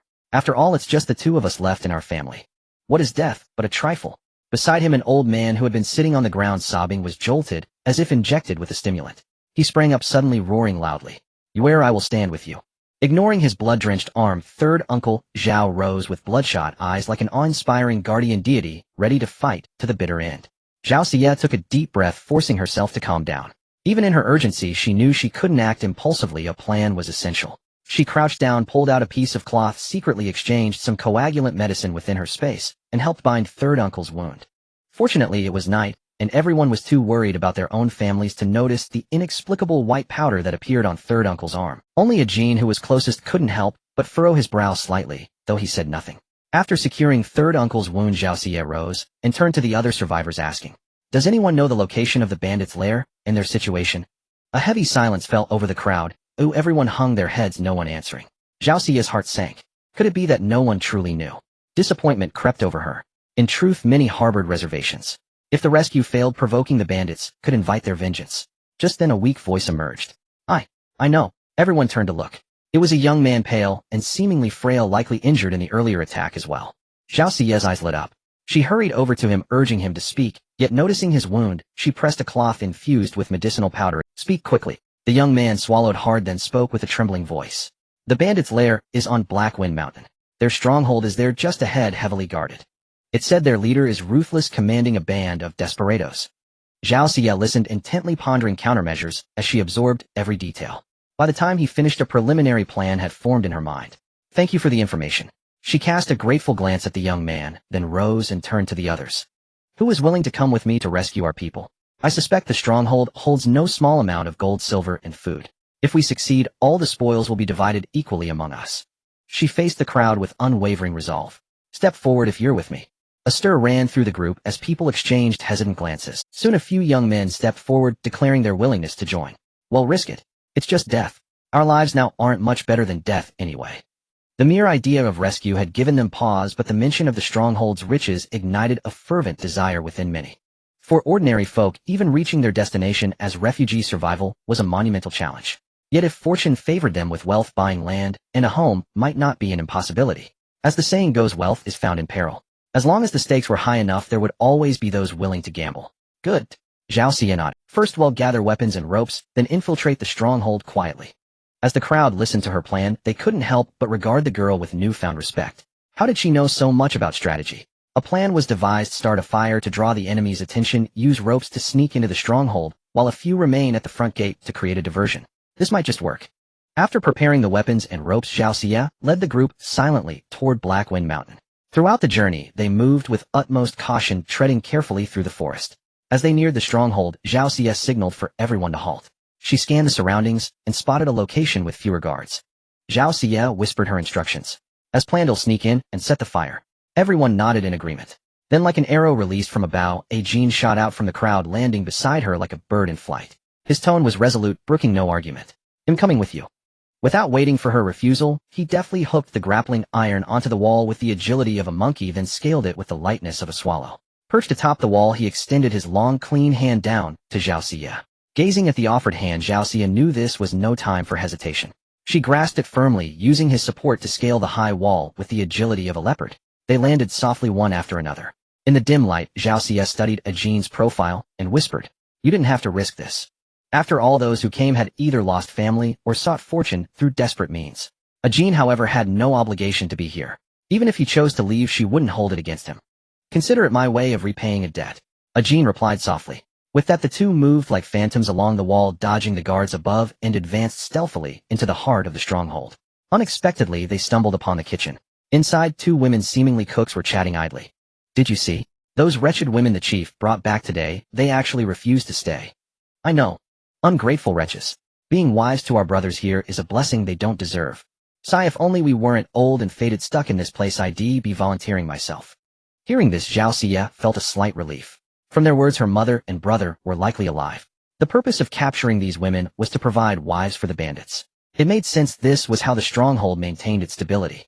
Once these women bore children for the bandits, they became hostages themselves. The chief could easily control his men, for they wouldn't dare defy him. After all, their own wives and children were in his hands. A single word echoed in Zhao Xia's mind. Despicable. Her gaze turned icy as she decided to eliminate these two women first. She exchanged a glance with a Jin, then crept toward the kitchen. Seizing the moment when the women were distracted, Zhao Xia struck swiftly and mercilessly. With a single flash of her dagger, she slit one woman's throat.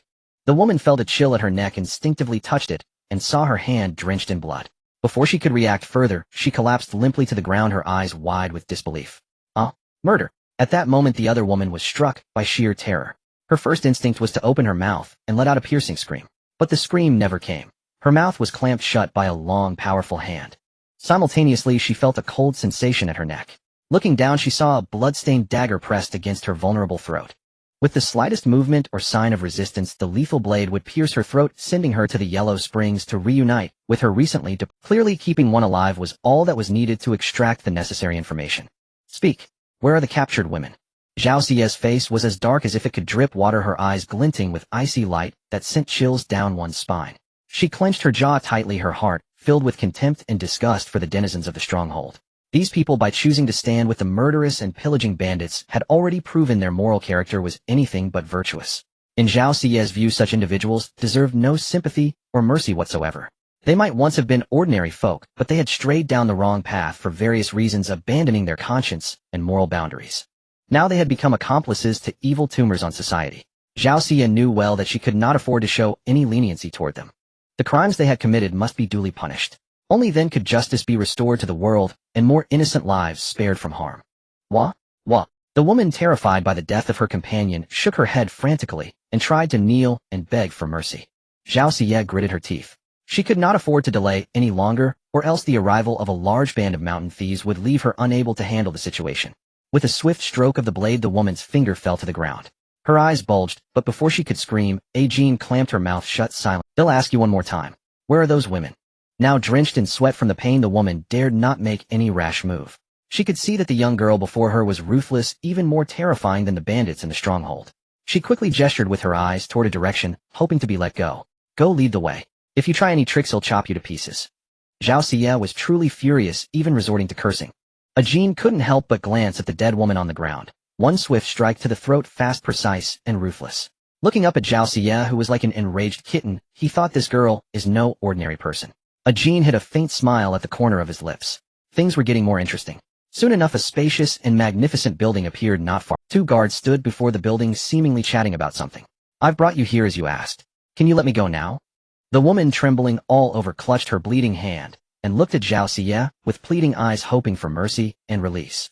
But despite her fearful appearance, she was inwardly anxious, desperate to escape and inform the chieftain so he could deal with these reckless fools. "All right." Zhao Xia nodded slightly, signaling her consent to let the woman leave. The woman breathed a sigh of relief, thinking she had narrowly escaped disaster.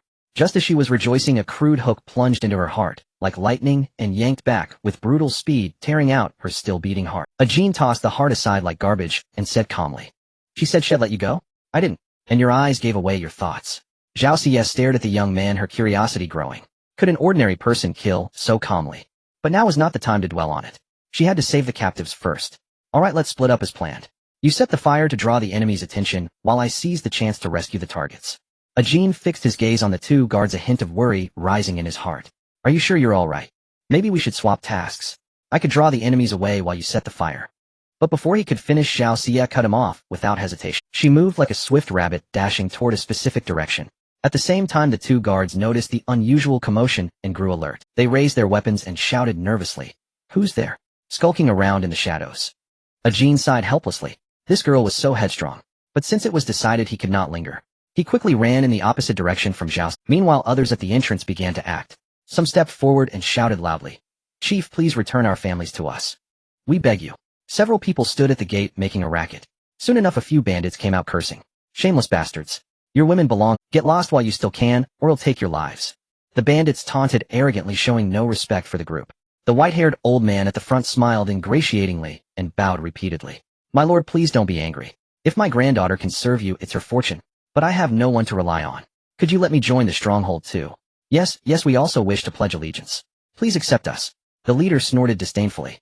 "You? How dare you even think of it? Get lost or I'll kill you now." "Oh my lord." The group persisted. Just as the bandit grew impatient, the old man suddenly pointed toward the stronghold and shouted, "A huge fire. It's burning."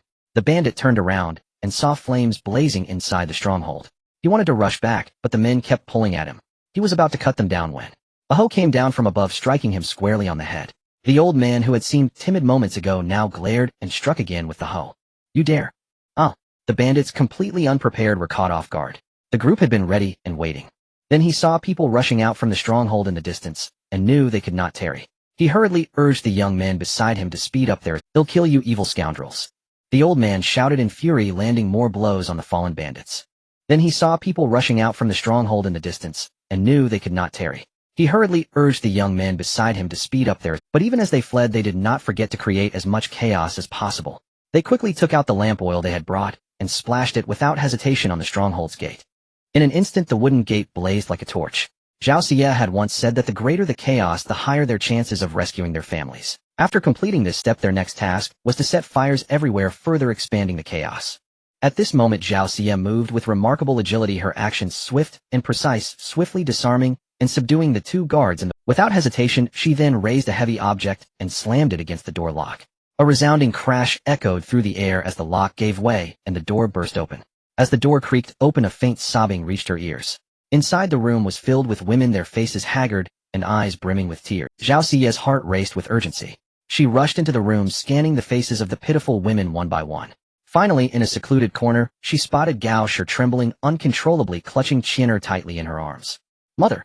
Zhao Xie blurted out, her voice laden with anxiety and concern. Hearing this affectionate cry, Gao Shi looked up, as if awakening from a dream. When she recognized the figure before her as her long-yearned-for daughter, she was struck speechless with astonishment. "Xieyu, how did you get captured too?" Gao Shi's tears gushed forth like a breached dam, her grief beyond words. In that instant, she instinctively assumed her daughter had suffered the same misfortune and been taken by the bandits. Seeing this, Zhao Xie quickly stepped forward to support her reeling mother, having no time for lengthy explanations. Time was of the essence, as the vicious bandits could return at any moment. If they were to arrive, escape would become nearly impossible. "Mother, I wasn't captured. I came specifically to rescue you. Follow me quickly." Before she even finished speaking, Zhao Xie darted forward like an arrow released from its bow, grabbing Gao Shi's hand and racing towards the wall, where a rope had already been secured. As for the others, if they could keep up, they might be saved along the way. But if anyone refused to follow orders and panicked, she could do nothing for them, as her energy was limited and she couldn't rescue everyone individually. Zhao Xie made a prompt decision. She first helped Gao Shi grab the rope and climb up, then safely sent Qian'er up as well. However, at that moment, an unexpected situation arose. The women suddenly began jostling and fighting each other, each scrambling to be the first up the rope, plunging the scene into chaos. Seeing this, Zhao Xie's anger flared. She shouted sternly, "If any of you dare fight again, you can all die here. Line up quietly one by one." Her voice thundered like a clap of thunder, silencing the crowd. Despite this, Zhao Xie herself did not choose to climb the rope and leave, because she knew deep down that this mountain stronghold was sure to hold a vast amount of gold and treasure. She had previously promised to share these riches with everyone, and she was determined to keep her word. Thus she decided to stay behind and search for the hidden treasures. "Xie, come out quickly." Gao Shi called from outside the wall, frantic with worry, but helpless. Even Qian'er in her arms was crying and shouting, "Sister, I want my sister." A person waiting outside quickly grabbed Gao Shi, trying to restrain her. "Sister-in-law, go now. Don't let your girl's efforts be in vain. She's meticulous and will surely be safe." That night, this group had become deeply impressed by Zhao Xie, astonished that a young girl could even employ military tactics. One person set fires inside while several others ignited blazes outside. This was clearly a strategy of coordinating from within and without. As a result, the bandits were thrown into chaos, scrambling in confusion. Seizing this opportunity, Zhao Xie managed to successfully rescue the hostages. "Mother, you must leave now. I need to find Ajin. Once I find him, well, come out immediately." Zhao Xie was worried about Ajin's safety, knowing that with the fire burning inside, a large number of bandits would surely be rushing towards that area. She wondered if Ajin could escape the danger unscathed. At the thought of this, her anxiety grew even more intense.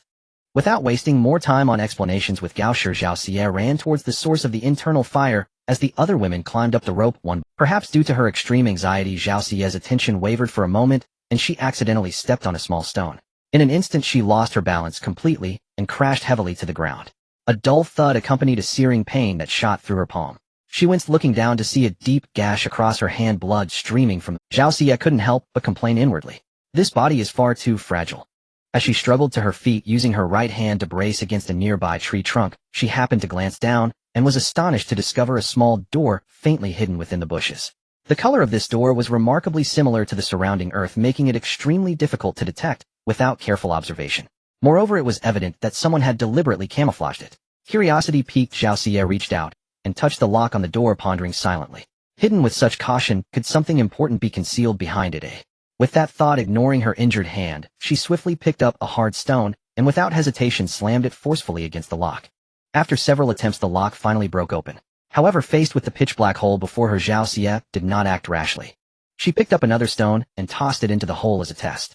A clear sound of the stone hitting the ground echoed back with no other unusual. Based on the sound, it didn't seem too deep.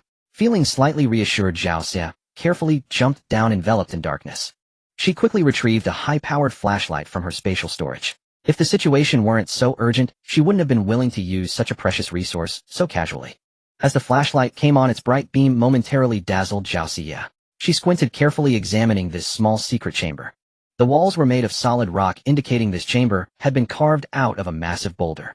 It wasn't large. Zhao Xie could traverse it in just a couple of steps. What caught her attention most were several chests in the corner. She cautiously approached one, then flung it open, quickly stepping back a few paces. As the dust settled, she saw it contained numerous pots, pans, bowls, vases, and teapots, glinting temptingly in the flashlight's beam. "Whoa, have I found the bandit's treasure chest?" At this thought, Zhao Xie was delighted. But then a wave of doubt crept in. Looking at these finely crafted items, she realized she couldn't possibly carry them all away. Suddenly an idea struck her. She quickly touched the valuable items in the chest, and with a thought spoke to her spatial storage. These are for you, give me something practical in exchange. This time, however, the space did not immediately fulfill her request. Instead, everything within it began to undulate up and down, as if welcoming some grand entity. But after all that bouncing, nothing happened. Just as Zhao Xie thought the space was refusing the exchange, she felt a small object suddenly appear. Looking down, she found a small grenade clutched in her palm. Glancing back at the chest that was once full, now completely empty, Zhao Xie felt an inexplicable sense of conflict. Because this grenade looked far too similar to the one she had used to perish together with her betrayer. It brought back a flood of memories, though her melancholy lasted only a moment. Now she possessed a familial bond she had never experienced before, which was already a blessing. Besides, this body was only 14 years old with a future full of possibilities. Why should she grieve? Putting the grenade away, Zhao Xie continued her search, but only found a few dozen taels of silver. This made her frown involuntarily. Could the bandits really be this poor?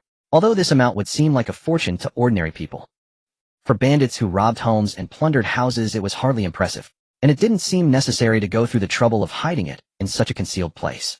Not giving up, Zhao Xie continued rummaging through the chests. Finally, she discovered a hidden compartment at the bottom of one chest. Pulling out the secret drawer, she found a stack of silver notes neatly arranged inside. The amounts were mostly small, with tintal notes being the most common. Behind the stack of small denomination notes, there were even 200 tael notes. Zhao Xie smiled slightly. She knew it. How could bandits possibly? She tucked the banknotes into her bosom, placing the two large 200 tael notes separately in an inner pocket close to her body, away from the small. Although she had said she would share the silver with everyone, as the saying goes, every man for himself, and the devil takes the hindmost. In such a life-or-death situation, her own safety naturally came first. Zhao Xie quickly stashed the silver away and scrambled up the bank. She raised her head, peering toward the direction of the firelight, and could still hear the distant sound of cursing. Clearly those men had not given up the chase. This was no place to linger. If she were caught, the consequences would be unthinkable. The most pressing matter now was to flee this dangerous ground as quickly as possible. She had already rescued the people and secured the money. Remaining any longer would only increase the risk of discovery. Moreover, she believed that Ajin, despite his silent demeanor, was unfathomable and had likely escaped long ago. With that thought, Zhao Xie turned and left without hesitation. Her steps hurried, not daring to waste a single moment. She knew time was of the essence. She had to find a safe hiding place as soon as possible to escape this crisis. Just as Zhao Xie climbed up and was about to leave, a rustling sound suddenly came from not far away. The sound of twigs snapping, or perhaps prey being startled. Zhao Xie's body tensed instantly. She quickly scanned for cover and finally hid behind a sturdy tree. She held her breath, trying her best to blend into the dark background. She silently prayed, "Please don't come this way, please don't come this way." However, fate seemed to be against her. The sound grew closer, accompanied by low footsteps, and from the corner of her eye, Zhao Xie caught a glimpse of a figure moving among the trees. A burly man with sharp eyes. His gaze was as keen as a hawk's, scanning the night carefully. Zhao Xie's heart was in her throat.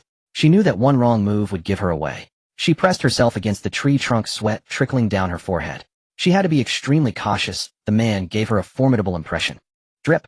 Due to her nervousness, Zhao Xie clenched her fist, forgetting about the wound on her palm. A single drop of blood fell onto the dry grass, making a faint sound. Zhao Xie cursed inwardly, "Oh no, oh my god." How could she forget about her palm?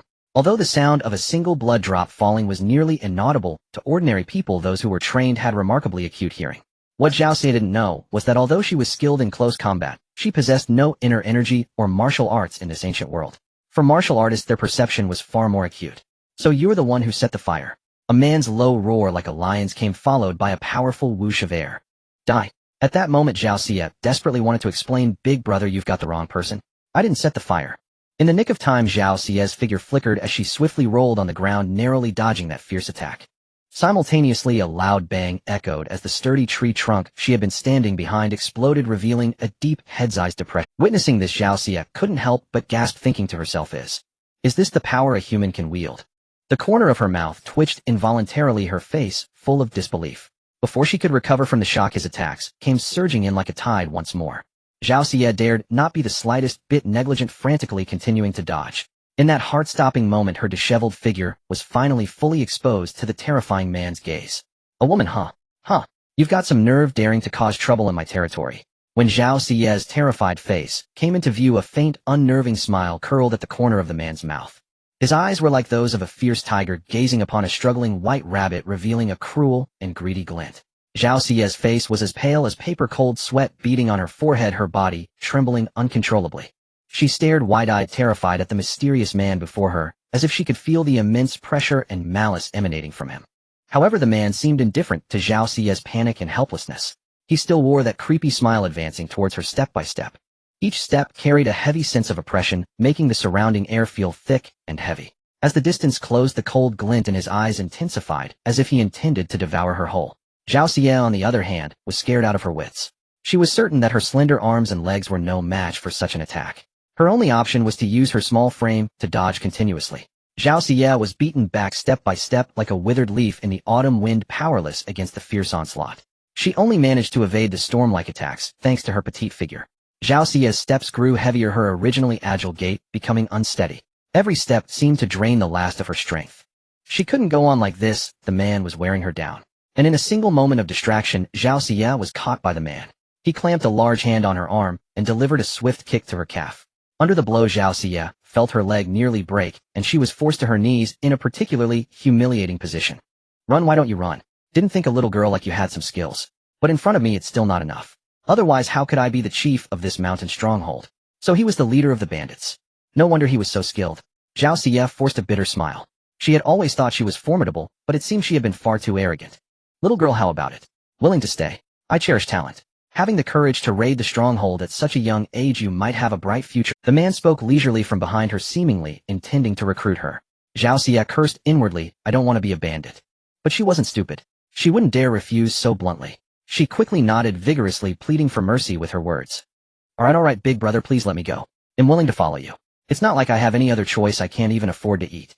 Rather than starve, I'd rather stay here with you. The man behind her spoke with a hint of amusement, but he readily released her arm. This was her chance. The moment he let go, Zhao Xie swiftly gripped her dagger, leaped up from the ground with the agility of a rabbit, and stabbed. However, facing the sudden attack, the man showed no fear at all. Instead, a sinister smile crept onto his face. He struck out suddenly, one hand clamping onto Zhao Xie's throat like an iron vice, while the other easily knocked the dagger from her grasp. In the next moment, Zhao Xie was hoisted into the air like a chick being picked up, dangling helplessly. Despite her desperate struggles, pounding her fists against the hand gripping her neck and kicking her legs wildly in the air, it was all in vain. Unable to breathe, Zhao Xie's face quickly flushed red. The suffocating sensation was agonizing. Meanwhile, the man strangling her seemed to be deriving immense pleasure from it, a look of contentment on his face, as if savoring her suffering. Even more horrifying, he was enthusiastically sharing his so-called experience with her. I love watching young girls slowly suffocate in my hands. So helpless, so desperate, and so adorable. Haha, if you had been obedient, I might have spared your life for some future fun. But you weren't good. So consider this your punishment for setting the fire and freeing those women. With that, his grip tightened. Zhao Xie felt her neck could bear no more, on the verge of being crushed. However, Zhao Xie did not succumb to despair.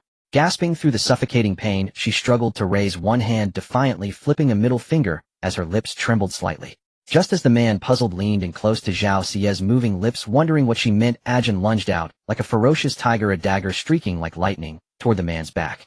Caught off guard, the man felt the blade pierce straight through his heart. Ajin, ruthless and decisive, fearing one strike wasn't enough, viciously plunged the knife in several more times. Though the bandit chief was formidable, a shattered heart was beyond saving. His massive frame, filled with unwillingness, crashed heavily to the ground, releasing Zhao Xie from his grasp. Having endured immense hardship, Zhao Xie finally regained her freedom. Like a fish returned to water, she greedily gulped down air, coughing incessantly. After catching her breath, she struggled to her feet and glared at the chief's unseeing eyes, her voice sharp. Haven't you ever heard the saying? Villains who do evil often die from talking too much. If the formidable chief had used a killing blow from the start, instead of toying with her, Zhao Xie knew she wouldn't have stood a chance. But he made the classic villain mistake, underestimating his opponent. In his eyes, a mere girl like Zhao Xie posed no threat whatsoever. Thus he decided to toy with her. Meanwhile, Ajin, watching from afar, crept closer, ready to strike, while the chief was wholly distracted. Even letting him capture her was part of Zhao Xie's plan. It lulled him into complacency, making him believe victory was assured. She had seen Ajin approaching steadily. Everything she did was to draw the man's attention, using herself as bait, waiting for the critical moment for Ajin's sudden attack. It was an incredibly risky gambit. If Ajin had fled or failed, her life would have been forfeit right there. Miss Zhao, are you alright? Ajin nudged the fallen chief, whose eyes were still wide open, confirming he was dead. He hurried to Zhao Xie, who was kneeling on the ground, checking her condition. She coughed a few times and shook her head slightly. Let's get out of here quickly. Although they had eliminated the chief with the sneak attack, the stronghold was still full of bandits. If they discovered their leader was dead, being chopped into pieces would be a mercy. As she spoke, she tried to stand, but the prolonged suffocation made her dizzy and she nearly fell. Seeing this, Ajin quickly grabbed the tottering Zhao. Don't push yourself. They'll carry you. With that, Ajin crouched down, signaling for her to climb on his back. Zhao Xie wanted to refuse, but her body was at its limit, so she reluctantly complied. As she spoke, she tried to stand, but the prolonged suffocation made her dizzy and she nearly fell. Seeing this, Ajin quickly grabbed the tottering Zhao. Logically, he had only set a fire and hidden away. Why would he smell of blood? Within the stronghold, the kitchen was burned beyond recognition, with several bodies lying haphazardly beside it. At this moment on Ajin's back, Zhao Xie felt a strange sense of peace. After days of desperate fighting, without a moment's rest, she was through this ordeal. Zhao Xie learned a valuable lesson: there is always someone stronger. She had once prided herself on her martial skills, but now she realized she had been arrogant. In this era, without guns or electronic aids, her meager fighting skills were truly insufficient. They were adequate for dealing with ordinary people, but against a true martial artist like the overconfident chief, she was genuinely outmatched. In the face of absolute power, all techniques are meaningless. Ajin, feeling the warmth from his back and the breeze stirred by his running over the rugged mountain path, Zhao Xie's heart was a whirlwind of emotions. She was certain that this man who had appeared out of nowhere was not as simple and harmless as he seemed. She just couldn't see through him yet. Ajin responded softly as he ran, glancing back at her with a hint of curiosity. Can I trust you? Ajin's running steps faltered slightly, then he sped down the mountain like an arrow released from a bow. Of course. Ajin's tone was firm, his gaze fixed ahead. At the very least, he harbored no ill intent towards this family. Zhao Xie said nothing more. She didn't know why Ajin had saved her nor who he truly was, but at this moment she had no choice but to trust him. The journey was silent. Ajin carried Zhao Xie to the foot of the mountain, where Uncle Zhao San and the entire family were waiting anxiously. Uncle Zhao San had wanted to join, but Zhao Xie had stopped him. After all, her eldest aunt and third aunt needed male protection, and besides he was already injured and couldn't risk any more danger. Xie? What happened? Gao Shi, seeing Ajin carrying Zhao Xie from afar, quickly handed Chinner to her sister-in-law and rushed over like an arrow, her eyes full of worry. Mother, I'm fine. Zhao Xie forced a smile. This body was so frail, like a candle flickering in the wind, not even a fifth of her former strength. Still, in these famine-stricken times, surviving was a stroke of luck, let alone having the energy to worry about anything else. She had no time to explain to Gao Shi. Her eyes swept over the people still crying after their reunion, and she said urgently, "Everyone, we must leave now before the bandits come after us for revenge." Hearing this, the group panicked like startled birds scrambling to gather their meager belongings. At that moment, several people who had been on lookout ran over, carrying large bags on their shoulders and backs. But what do we do with all this grain? Grain? Zhao Xie was bewildered. She had been focused on saving people. When had she gotten any grain? She looked at the large bags in confusion. Then Ajin unexpectedly spoke up. When I set the fire, I took the opportunity to grab a few bags of grain from the kitchen and lowered them down with a rope. His tone was casual, as if it were the most ordinary thing. Zhao Xie's eyes widened as she stared at him, as if he were a monster. So that's why he was missing. He was secretly. I never would have guessed you were so clever. Zhao Xie couldn't help but mock. This guy's scheming was deeper than she thought.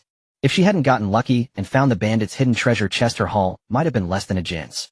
In response to Zhao Xie's sarcastic compliment, Ajin simply shrugged, pretending not to notice the tone, and replied, "Right back at you." However, this was hardly the time for bickering. Zhao Xie decisively ordered them to take the grain and retreat first. Once they reached a safe place, the food would be shared among everyone. When they heard Zhao Xie's decision, the others, who had just been grumbling and complaining that she had provoked the bandits and dragged them into trouble, were stunned, their eyes wide with disbelief. At that moment, no one raised any further objections. Everyone packed up and quickly evacuated the area in an orderly fashion.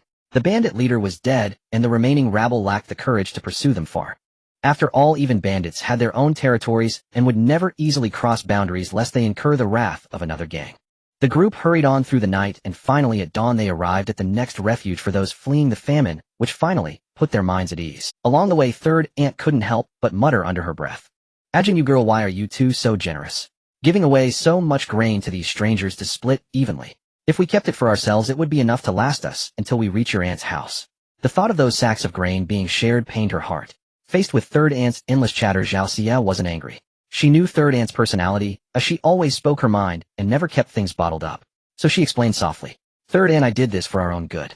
Have you heard the saying, an innocent man may become guilty if he possesses a precious jade?" "What jade? What guilt?" Third aunt looked at Zhao Xie with a bewildered expression, completely lost. She was just an uneducated peasant woman who only understood the need to eat and not go hungry. As for other illusions, she knew nothing about them. Zhao Xie wasn't annoyed. In fact, Third Aunt's frankness was what made her endearing. She patiently explained. It means if we possess something precious, but lack the ability to protect it, we will invite the greed and disaster of others. Third Aunt still didn't quite understand, looking blankly, wondering if this jade was edible. What does this have to do with us? Elder sister-in-law Yin, being sharp-witted, understood immediately, and couldn't help but explain to the simple-minded Meng. You girl means if we really kept all the grain, it would surely make others envious, and we might become the target of everyone's resentment. Rather than that, it's better to share it all, and earn everyone's goodwill. Only then did Third Aunt slap her thigh in sudden realization. So that's it. You girl, how do you know so much? Upon hearing this, Zhao Xie looked towards Gao, who had been holding Chinner, and remained silent, a trace of sadness in her eyes, as she spoke softly. Father taught me. As the village teacher, even though his daughter couldn't attend the school due to her gender, he had taught her principles privately, which was only. The whole family fell silent upon hearing Zhao Xie's words, their faces filled with grief. Especially Gao, whose eyes instantly reddened like a... Gao and Zhao Xie's father were childhood sweethearts, having grown up in the same village. They had been married for many years, deeply in love, and were once the envy of the entire village. But unfortunately, fate was cruel. He had died of illness. Now, with the memory of her late husband stirred again, Gao was overwhelmed with sorrow, her heart aching as if pierced. Just as the atmosphere grew heavy, a clear, childish voice like a silver bell broke through the gloom hanging over them. Father taught me too. I can recite it too. Chinner poked his little head out from Gao's embrace, his eager expression seeming to say, come watch my performance. Men at their birth are naturally good. The San Zijing flowed from Chinner's mouth like a stream. The clear sound of his recitation was like heavenly music, enchanting to all who heard it. Thanks to the milk Zhao Xie had secretly provided every day, Chinner's health had greatly improved. He was no longer as sickly as he had been in previous. His spirits and energy had recovered considerably, and he had regained the innocent playfulness of a child. This Chinner was like the spring sunshine, warm and bright, bringing smiles to everyone's faces. The old man who had saved his granddaughter the previous night, hearing the child's crisp voice, also came over. Seeing Chinner's clever and adorable demeanor, he couldn't help stroking his beard and praising him. This child is exceptionally intelligent. In the future, he will surely pass the imperial examinations and become a scholar.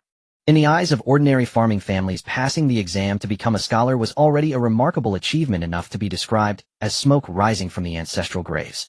It was meant as a congratulatory remark, but it made little Chinner unhappy. He pouted and mumbled, I don't want to be just a scholar. I want to be the top scholar in the imperial examinations. Then I'll let mother and sister live a good life and eat 8 big steamed buns at one go. And aunt and uncle, they can eat too. Chinner was young, and in his mind steamed buns were the best food there was, so he wanted his mother and sister to have plenty. Ha, Chinner, you're trying to stuff the whole family to death. Meng couldn't help but laugh heartily, nearly slapping her thighs with glee. Even though she had no children of her own, she adored little Chinner. Yin also covered her mouth and chuckled, though she was much more reserved than Meng. Third uncle laughed as he took Chinner from Gao's arms and hoisted him onto his shoulders.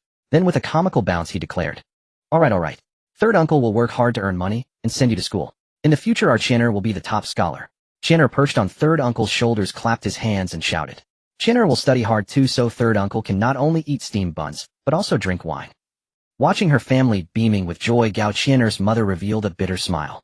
She knew well that in these turbulent times of famine, survival itself was difficult, let alone affording to send Chinner to school. The child had been smart since he was young. His father had once said he was a natural scholar. But given their current circumstances, she couldn't even consider the idea of sending him to school. Thinking of this, Gao lowered her head, silently filled with guilt. At that moment, Zhao Xie quietly came to her side and reached out to hold her slightly. Mother, everything will be all right. Encouraged by her daughter, Gao nodded firmly. Yes, things would get better. As long as they were alive, there was hope. She gave Zhao Xie a resolute smile. She resolved that no matter how difficult the future might be, she would never give up. As a mother, she had to raise her children, and that was her duty. Zhao Xie, seeing her mother's resolute demeanor, also felt a measure of relief. She rose and approached Chinner, gently stroking her younger brother's head, a flicker of gratification glinting in her eyes. All right then, your sister will wait for you to top the imperial examinations and have plenty of steamed buns every day. Madame Yin chimed in with a smile. You must work hard, and when you make something of yourself, take care of your mother and sister. Chinner nodded earnestly, a look of determination on his face. I will. The atmosphere lightened and rare laughter echoed along this arduous journey of escape from famine. The group, having traveled all night, was utterly exhausted. Their gazes unconsciously drifted toward the sacks of grain, then back to Zhao Xie and her family. After the harrowing events of the previous night, the crowd had tacitly acknowledged Zhao Xie's leadership. Though she was but a young girl, her calm and decisive bearing had truly won their admiration. Moreover, everyone's loved ones had been rescued thanks to Zhao Xie's actions the night before, and even the grain had been smuggled out by the brave young man of the Zhao family. Thus, despite their gnawing hunger, no one dared to ask for food. Yet their yearning eyes remained fixed on the sacks of grain. Zhao Xie surveyed the group, thinking it was time to let everyone eat. This band of dozens had endured great hardship on their journey. She announced in a clear voice, "Come everyone, let's eat." With that, she walked over to the sacks of food and opened them. Inside were flatbreads, steamed buns, and cornbread, clearly plundered from various victims by the bandits. She gently picked up a flatbread, examining it, as if it were a precious artifact, checking for spoilage, before carefully handing it to the elderly man. "Oh, this is too kind." On the road of famine, food had become the most precious treasure. Though the disaster here was not as severe as in their homeland, the sight of starving corpses was still heart-wrenching. "Please don't be polite. There's enough for everyone." Zhao Xie then distributed the food to each companion. This warm scene naturally drew envious glances from those not traveling with them. Finally, a young girl, her face full of misery, staggered over. She first observed Zhao Xie distributing food, then deliberately smeared dirt on her own face to appear more wretched, like a beggar who had walked all night, before approaching with a fawning smile. "Miss, you forgot to give me some." So saying, she eagerly reached out. But Zhao Xie deftly sidestepped, avoiding her grab, a look of contempt flashing in her eye. "Who are you? You're not with us. There's none for you." Zhao Xie's refusal was as cold as a biting wind, without a trace of hesitation. She had never seen this girl before last night, and immediately knew she was trying to take advantage of the situation. On this journey, food meant survival. Those who had shared the night's ordeal with her were comrades in hardship, so she willingly shared the grain. But for this opportunist, she had no qualms about being harsh. The girl hadn't expected such a resolute refusal.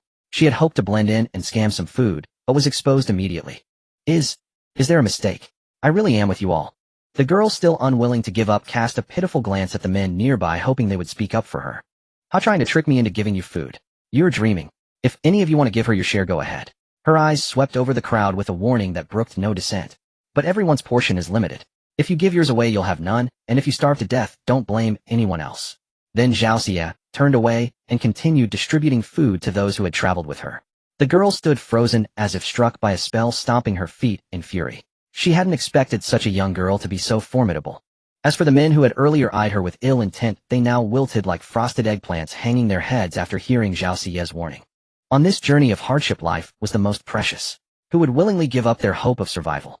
Seeing her scheme fail, the girl returned to her spot in bitter resentment, glaring venomously at the group, eating, cursing Zhao Xie countless times. Her malevolent gaze seemed to bore a hole through Zhao Xie, and she silently vowed to find an opportunity for revenge. But for now, she could only continue the journey on an empty stomach. After distributing the food, Zhao Xie casually noticed the girl's stare. Her heart remained calm. In this chaotic world, human hearts were unfathomable, and she had to stay vigilant. She had no interest in being a naive. The group joyfully devoured the rare meal. With so many mouths, half the food was consumed in an instant. Though on this journey, one meal a day was already a distant luxury, ensuring everyone was full remained an impossible dream. Zhao Xie silently surveyed the remaining grain. At the current rate of consumption, it would last at most 2 more days. Counting the days, another 2 days' travel should bring them to the nearest village. By then, as long as they had money, buying food should not be difficult. So it was time to divide the spoils. Zhao Xie was filled with gratitude toward those who had bravely joined her in the rescue last night. After all, without their seamless cooperation, she could not have successfully rescued her mother and younger brother. Thus, she decided to share the money found from the bandits with everyone. Moreover, that was the agreement from the start. "Brothers and uncles who joined me last night, please come over." Zhao Xie stood up and gestured to some of the people. She made no attempt to conceal the distribution of spoils, as she had another intention.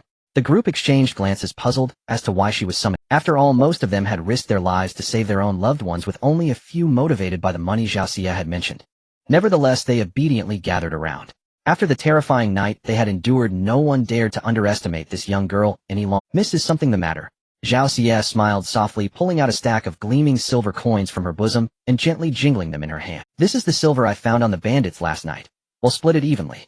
With that, she sat down on the ground, laid out a tattered cloth before her, and carefully placed the banknotes upon it. The eyes of the crowd instantly lit up, their faces blooming with ecstatic joy. They had thought she was merely speaking in jest, never expecting that Zhao Xie would actually share the money with them. "You truly mean to share it with us?" "Heavens! Miss, you're a living bodhisattva. Thank you, thank you." One of them rubbed his hands together, swallowing hard. "No need for thanks. This is what you deserve." Zhao Xie divided the silver into several portions and handed them out. 17 of us went last night, and I've calculated that each person gets 23 taels. She counted out 20 taels in banknotes along with 3 taels of silver coins, casually passing them to one of the men. He took them in disbelief, staring at more money than he had ever seen in his life, and stood dumbfounded for a long while before stammering out a question. It's really for me." Zhao Xie waved her hand, dismissively gesturing for him to put it away quickly, and explained with a smile. This silver was extorted from the common folk by bandits. It's tainted money. Now I hope you can put it to good use, and build a better future for yourselves. Then she counted out more money, and handed it to the eldest elder who had gone with them to the stronghold the night before. The old man started hastily pushing the money back, while protesting repeatedly. No, miss, you already saved my granddaughter, and I have no way to repay you. How could I possibly take money from you? I can't accept this, absolutely not. But Zhao Xie refused to take it back, insistently pressing the silver into his hands. Uncle, I told you last night that the money would be split among those willing to join the rescue. I keep my word. Then she glanced behind the old man at the timid girl peeking out, and urged gently. Uncle, you and your granddaughter will need money for the days ahead. After all, having survived the perils of the refugee road, who knows what the future holds? Sure enough, at the mention of his granddaughter, the old man hesitated for a moment before finally accepting the money with trembling hands. Zhao Xie was right. Life stretches long ahead, and with this silver their future would be a little more secure. Even if it wasn't enough for a house or land, it could serve as capital for a small trade. However, the old man didn't put the money away directly. Instead, he took out the 3 one-tael silver ingots and returned them to Zhao Xie. Miss, this old man has no way to repay you. These 3 ingots, please don't refuse them. Consider them my thanks for saving my granddaughter. As he spoke, tears streamed down his face like a breached dam. He rose to his feet and called out loudly to the others. Think about it. This young lady not only risked her life to save people, but she's also sharing the money with all of us. She's practically a bodhisattva reborn. So let's all give our 3 ingots to her as thanks for her help. Does anyone object? The old man wept as he spoke, sniffling at the height of his emotion. His sincerity was plain for all to see. A brief silence fell over the group. Then a burly man stood up and answered in a booming voice. I agree. My wife was rescued last night, and she's carrying our child. Giving 3 taels to thank this young lady is only right. With that man taking the lead, the mood caught fire, and one after another people voiced their agreement. Even the first man who had received money voluntarily pulled out 3 taels and handed them back to Zhao Xie. If even the old uncle has such conviction, how could we fall behind? Zhao Xie felt a wave of warmth rise in her heart. No matter how harsh the circumstances, kind-hearted people would always exist. Good. Since you all trust me so deeply, I promise you this: no one will go hungry on this journey. When we reach the next village, I'll use this money to buy food for everyone. Before the words had even faded, a burst of cheers erupted. At last they had escaped the miserable fate of starving to death by the roadside. Finally, Zhao Xie approached the injured young man who had provided intelligence the night before, and under his astonished gaze pressed 20 taels of silver into his chest. Watching the joyful expressions of those who received money, Zhao Xie spoke up. However, I have a proposal. We still have a long road ahead. Should we encounter danger, we must stand united. And we must also be wary of ill intent from others. At the same time, their gazes turned toward the other refugees beyond their own group. At this moment, those refugees' eyes seemed to burn with blazing. Zhao Xie's group numbered several dozen, and the silver they carried was no small sum. If they could seize that money, Zhao Xie could see it clearly. They were already intoxicated by the thought of silver, and that was exactly what she wanted. The group nodded in agreement, one after another. 2 sturdy men stepped forward, one gripping a hoe, the other clutching a club, charging to the front like tigers descending the mountain, squaring off against the other refugees. Anyone who wants to rob our money and food, ask our weapons here first. That's right, ask our weapons. At the same time, several more strong young men stepped forward, brandishing sickles and various farm tools, facing off against the other refugees. Seeing this, Zhao Xie felt a quiet satisfaction within. She knew this would not only strengthen their group, but also protect her own family. After all, with her third uncle wounded, her own body aching from exhaustion, and only a Jean left to guard the family, protecting everyone alone would be beyond their strength. In this way, these dozens of people formed a united group, looking after one another and protecting each other. Even if bandits came again, they wouldn't dare provoke such a formidable crowd. Seeing several burly men armed and standing guard at the front, the other refugees, who had been as scattered as loose sand, dared not approach any closer, let alone entertain thoughts of robbery. They reasoned that charging forward recklessly would not only risk being beaten to death by Zhao Xie's people, but they might also get injured and then betrayed by their own kind. Under such circumstances, though resentment lingered in their hearts, there was nothing they could do. Noticing the averted gazes of that group, Zhao Xie felt a measure of relief. She returned to where her family sat, took out 20 taels of silver, and handed them to a Jean. Here, I said we'd split it evenly, and you went last night too. A Jean calmly took a bite of his flatbread, not even glancing down at the substantial sum, and replied in a flat tone. No need. Keep it for the household. Beside them, Meng's eyes nearly bulged out of her head, her voice turning shrill. A Jean, have you lost your mind? That's 20 taels. That's enough to get you a wife. But a Jean turned a deaf ear, offering a faint smile as he pondered for a moment. Consider it repayment for saving my life.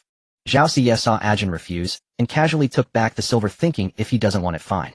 However, Meng couldn't sit still. She leaned in and whispered in Zhao Xie's ear. You girls so much money and you just gave it away. Have you lost your mind too? Even the eldest sister-in-law Yin couldn't help but interject. This time the third brother's wife is right. You are too selfless. Gao holding Chinner nodded incessantly. That was nearly 400 taels of silver, enough to buy a large mansion or dozens of acres of land. Only Uncle Zhao took Zhao Xie's side, saying, You women with short-sighted views. Haven't you heard of a promise is worth 1,000 gold? Since we said those who go to rescue get a share of the money, how can we go back on our word? Uncle Zhao's eyes widened, and he roared in fury. Hearing her husband's words, Meng felt a little aggrieved, but dared not directly contradict him, so she mumbled softly. You're so proud, but when you're hungry you'll still complain. Who knows how we'll survive in the future? Uncle Zhao's face changed at his wife's retort. He wanted to argue, but couldn't find the right words. After all, what she said was true. Though he spoke boldly when he was really hungry, he couldn't help but complain. For a moment, he felt somewhat in the wrong and finally turned his head away, remaining silent.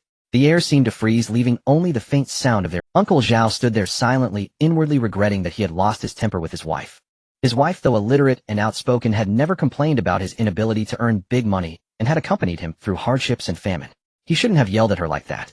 Meng watched her husband's back, a flicker of helplessness and worry in her eyes. She knew her husband was kind-hearted. First letting Ajin stay, then agreeing to you girls' act of giving away money, always ready to help others. But how could their family survive like this? After a long silence, Uncle Zhao took a deep breath, turned around, gently held Meng's hand, and said, I'm sorry I was too impulsive just now. But a person must keep their word. If you promise something, you must do it. So I still think you girl did the right thing. Seeing the minor conflict between third uncle and aunt come to an end, and looking at the worried and regretful expressions on the family members' faces, Zhao Xie deliberately put on a tense expression and quickly pulled out a worn cloth bag from her bosom. Her movements seemed flustered, as if she held something extremely precious and fragile. Then in a mysterious tone she called her family over, signaling them to gather around. Gao couldn't contain her curiosity and asked first, Xie, what's in there? The cloth bag was very old and seemed unlikely to hold much. Everyone cast curious glances, eager to find out. Zhao Xie's lips curled into a mysterious smile, but her voice was low. This is the foundation of our family's stable life and survival. As the words fell, she gently opened a corner of the bag. A dazzling golden light flashed, instantly drawing everyone's gaze. Upon closer look, it was a small strip of glittering golden object. This. Someone was so shocked they lost their words. It's a gold bar. Sharp-eyed Ming immediately recognized it and almost shouted in excitement. Knowing her loud voice, she quickly covered her mouth, afraid of attracting attention. Although it was just a tiny gold bar, she estimated it could be exchanged for at least 20 taels of silver. Moreover, in the cloth bag, besides this small gold bar, there were several glittering gold ornaments, delicate earrings, exquisite rings, and more. Though each piece seemed unremarkable on its own, together they were worth a fortune. Zhao Xie narrated the origin of these treasures with a proud look. I said before that I would split the silver equally, but I never mentioned gold. It turned out that she had obtained all this gold through hardships. Some came from assassins who had attacked them, and others were spoils from her brave battles against bandits. However, to claim these treasures openly, she attributed all the credit to the bandits. Zhao Xie quickly wrapped the cloth bag, deliberated for a moment, and then resolutely handed it to Yin, who was nearby, with instructions. And please keep it. Yin hurriedly waved her hand to decline.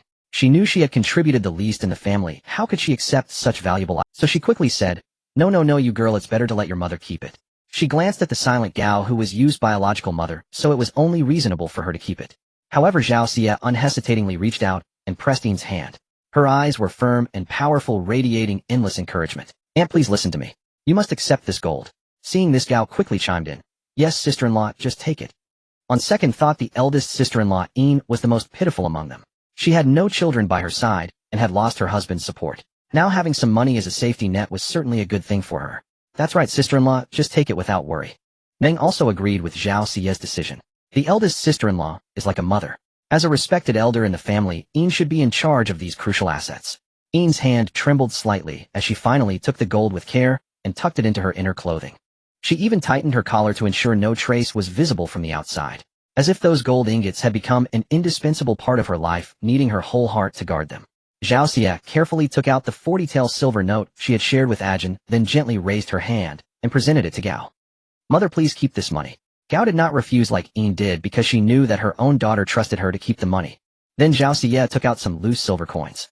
These were the fruits of her hard work over the past days, including the total sum returned by everyone after giving back 3 taels each.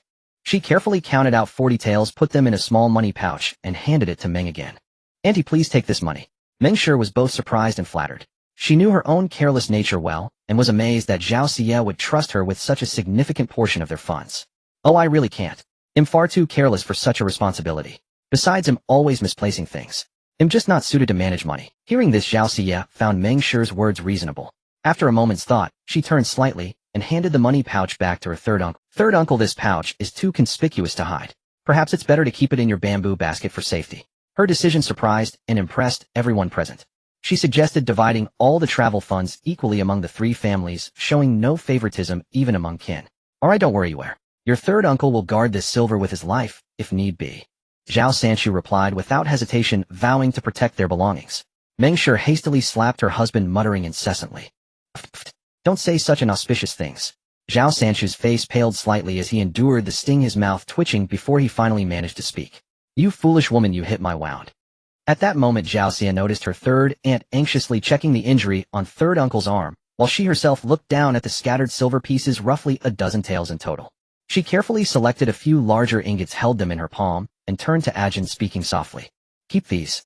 Once we reach the small village in a couple of days, it'll be convenient for any purchases." This time Ajin didn't decline as usual, but silently took the silver and tucked it away. He understood this was Zhao Xie's way of showing care, a testament to their mutual support along the journey. Finally, Zhao Xie carefully gathered the remaining silver pieces, large coins, and copper cash, securing them close to her chest. She had promised these refugees wouldn't go hungry, which required sufficient funds. Yet only she knew her wealth far exceeded what was visible. Hidden within her inner garments against her skin lay a bank draft worth 200 taels. Though they spoke of sharing, who could truly be without a hint of self-interest? She had never revealed this money to anyone, for she had already planned to use it to exchange for items from the space, preparing for future contingencies. Whenever she thought of that mysterious space and the mountain of bandit treasure within, Zhao Xie couldn't help but feel a sense of helplessness. Especially the grenade she had obtained in exchange for so many precious treasures. It left her speechless. Such a formidable weapon was not to be used lightly, only in the direst of emergencies. After the money distribution, Zhao Xie felt a weight lifted off her shoulders. A careful inventory revealed their visible assets exceeded 100 taels of silver. It was a sum ordinary families wouldn't even dare dream of. Even when divided equally among the three families, each share was more than enough to meet their current needs and provide a period of stability. This financial security filled Zhao Xie with a surge of confidence and peace. She knew at the very least her family wouldn't suffer the pangs of, upon reaching their destination, they could find other ways to earn a living. This night was especially precious for Zhao Xie, as she could finally sleep sound. All the women, children, and elders were safely positioned at the center of the group, while the outer perimeter was guarded by the younger, stronger men. They took turns on watch duty to ensure adequate rest while maintaining constant vigilance. Since her transmigration, Zhao Xie had slipped away almost every night under the cover of darkness. Nearly every time was a brush with danger, a fight for survival. It would be a lie to say it wasn't exhausting. Looking closely, dark circles had formed beneath her. By day, she had to keep moving forward relentlessly. Over time, her already frail body struggled to bear such intense strain. This was why allying with others and seeking support had become a crucial strategy. She was truly exhausted, physically and mentally spent. If she didn't rest, soon her body would give out. Despite the expense, her mother and brother had been rescued, and she had gained much in return, a profitable trade by any measure. At the thought of this, a sweet involuntary smile spread across her face in her sleep. At that moment, Ajin on perimeter watch happened to glance up and catch sight of Zhao Xie smiling in the moonlight. He found himself gazing at her, taking in the sight a few moments longer than intended. Meanwhile, Ajin pondered inwardly. This girl is truly peculiar, not at all like a young maiden of barely 10-odd years. She possessed martial skills, yet lacked any internal energy foundation. More astonishingly, she faced enemies with a composure that suggested countless battles fought. This baffled Ajin, but one thing was certain: beneath that cold exterior burned a passionate heart. She devoted herself wholly to her family, giving her all, and was the kind of person who repaid kindness and avenged wrongs with equal fervor. Especially after the fierce battle at the stronghold where they worked together to slay the bandit chief, he had sensed a significant shift in her attitude towards him, one of growing warmth and friendliness. What a refreshing and delightful girl she was. Ajin's deep ink-black eyes lifted, his gaze piercing through the clouds to fix upon the twinkling stars in the night sky. At this moment he mused to himself, perhaps staying with this harmonious family wouldn't be such a bad choice after all. After all, his body was in poor condition, beset by internal and external troubles. Returning to that place now would only invite more unpredictable changes and hardships. With this thought, Ajin let out a soft sigh, his eyes betraying a hint of helplessness and concern. Yet as his gaze drifted once more into the distance, a new resolve solidified within him. It seemed the stars were silently granting him strength, emboldening him to face the challenges that lay ahead. After 2 days of arduous and weary travel, they finally arrived at a small village that carried the faint scent of human habitation. The heavy stone that had weighed upon every heart finally settled, and their minds brimmed with renewed hope and anticipation for the days ahead. Zhao Xie, without a moment's hesitation, led her companions resolutely towards the village entrance. It seemed the villagers had long anticipated the arrival of refugees, for a row of stalls lined the entrance, displaying a dazzling array of goods. Grain was naturally the most sought-after commodity. Yet what was even more startling was the presence of those openly purchasing children and women. Driven by the immense pressure to survive, many refugees faced a heart-wrenching dilemma: to sell their own flesh and blood in exchange for a slim chance at life, hoping merely to cling to existence, or spare their children the pangs of starvation. But this choice meant condemning them to a life of servitude, forever losing their freedom and likely never seeing them again. However cruel it seemed for parents with no other recourse, it was still better than watching their children starve to death in the streets. Yet the group of refugees under Zhao Xie's charge stood apart from the rest. They neither sold their kin, nor wore the numb, hollow expressions typical of those who had suffered prolonged hunger. Instead, every face radiated an irrepressible excitement and fervor. This unusual demeanor bewildered the traders who had hoped to exploit the situation and buy people for a pittance. "Uncle, how much is this foxtail?" Zhao Xie halted before a stall selling grain, her gaze fixed intently on the golden yellow grains. The stall owner was a middle-aged man with a thin mustache and an air of arrogance. Zhao Xie halted before a stall selling grain, her gaze fixed intently on the golden yellow grains. In these times, any household with surplus grain held a status above others. In some places, grain had even become the standard measure for marriage negotiations. This illustrated the extreme scarcity of food. Even having millet to eat was a luxury that placed one above most families, let alone white. In response to Zhao Xie's inquiry, the middle-aged man didn't even spare her a glance. He waved his hand impatiently. "Shoo shoo, little girl, don't waste my time. You can't possibly afford it." It turned out the man had no intention of genuinely selling his millet. His real scheme was to use it to barter for young, attractive women, whom he could then sell for silver. Zhao Xie was not angered, for she knew all too well that her impoverished appearance made it difficult for anyone to believe she had the means to purchase. Nevertheless, she did not give up easily. She maintained a smile and persisted. "Uncle, please name your price."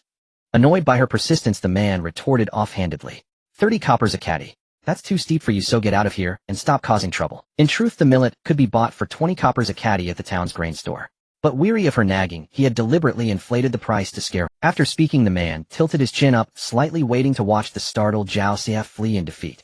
He mused to himself that this scrawny, frail girl who looked chronically malnourished was worth no more than 5 caddies of millet. When her family eventually came to sell her, he would be sure to bargain relentlessly. "I'm alright, I'll take all of it." The middle-aged man with the 2 wisps of mustache was filled with disdain. He sneered, inwardly thinking, just as I suspected. A penniless refugee couldn't possibly afford this much millet. She must be intimidated by the price, yet she dares to claim she wants it all. Huh, what did she say? The man was stunned, taking a few seconds to process what the girl had just said. His eyes widened in shock, and he instinctively made a shooing gesture. "Get out of here. Where did you come from, you crazy girl? Stop your nonsense." To think she wanted to buy everything. What an audacious claim. How could she even have the nerve to say such a thing? However, just as he was about to continue his dismissal, his gaze was abruptly captured by something, a small, gleaming silver ingot resting quietly in Zhao Xie's palm, casting an irresistible, alluring glow. "Uncle, I said I'll take all of this. Didn't you hear me?" At this moment, Zhao Xie was a perfect mirror of the middle-aged man's earlier arrogance. She stood with her arms crossed, chin slightly raised, her face a mask of pride and haughtiness. The man was visibly taken aback. But perhaps due to years of business acumen, he quickly recovered and plastered an extremely fawning smile. "Oh, my young miss, you are most generous.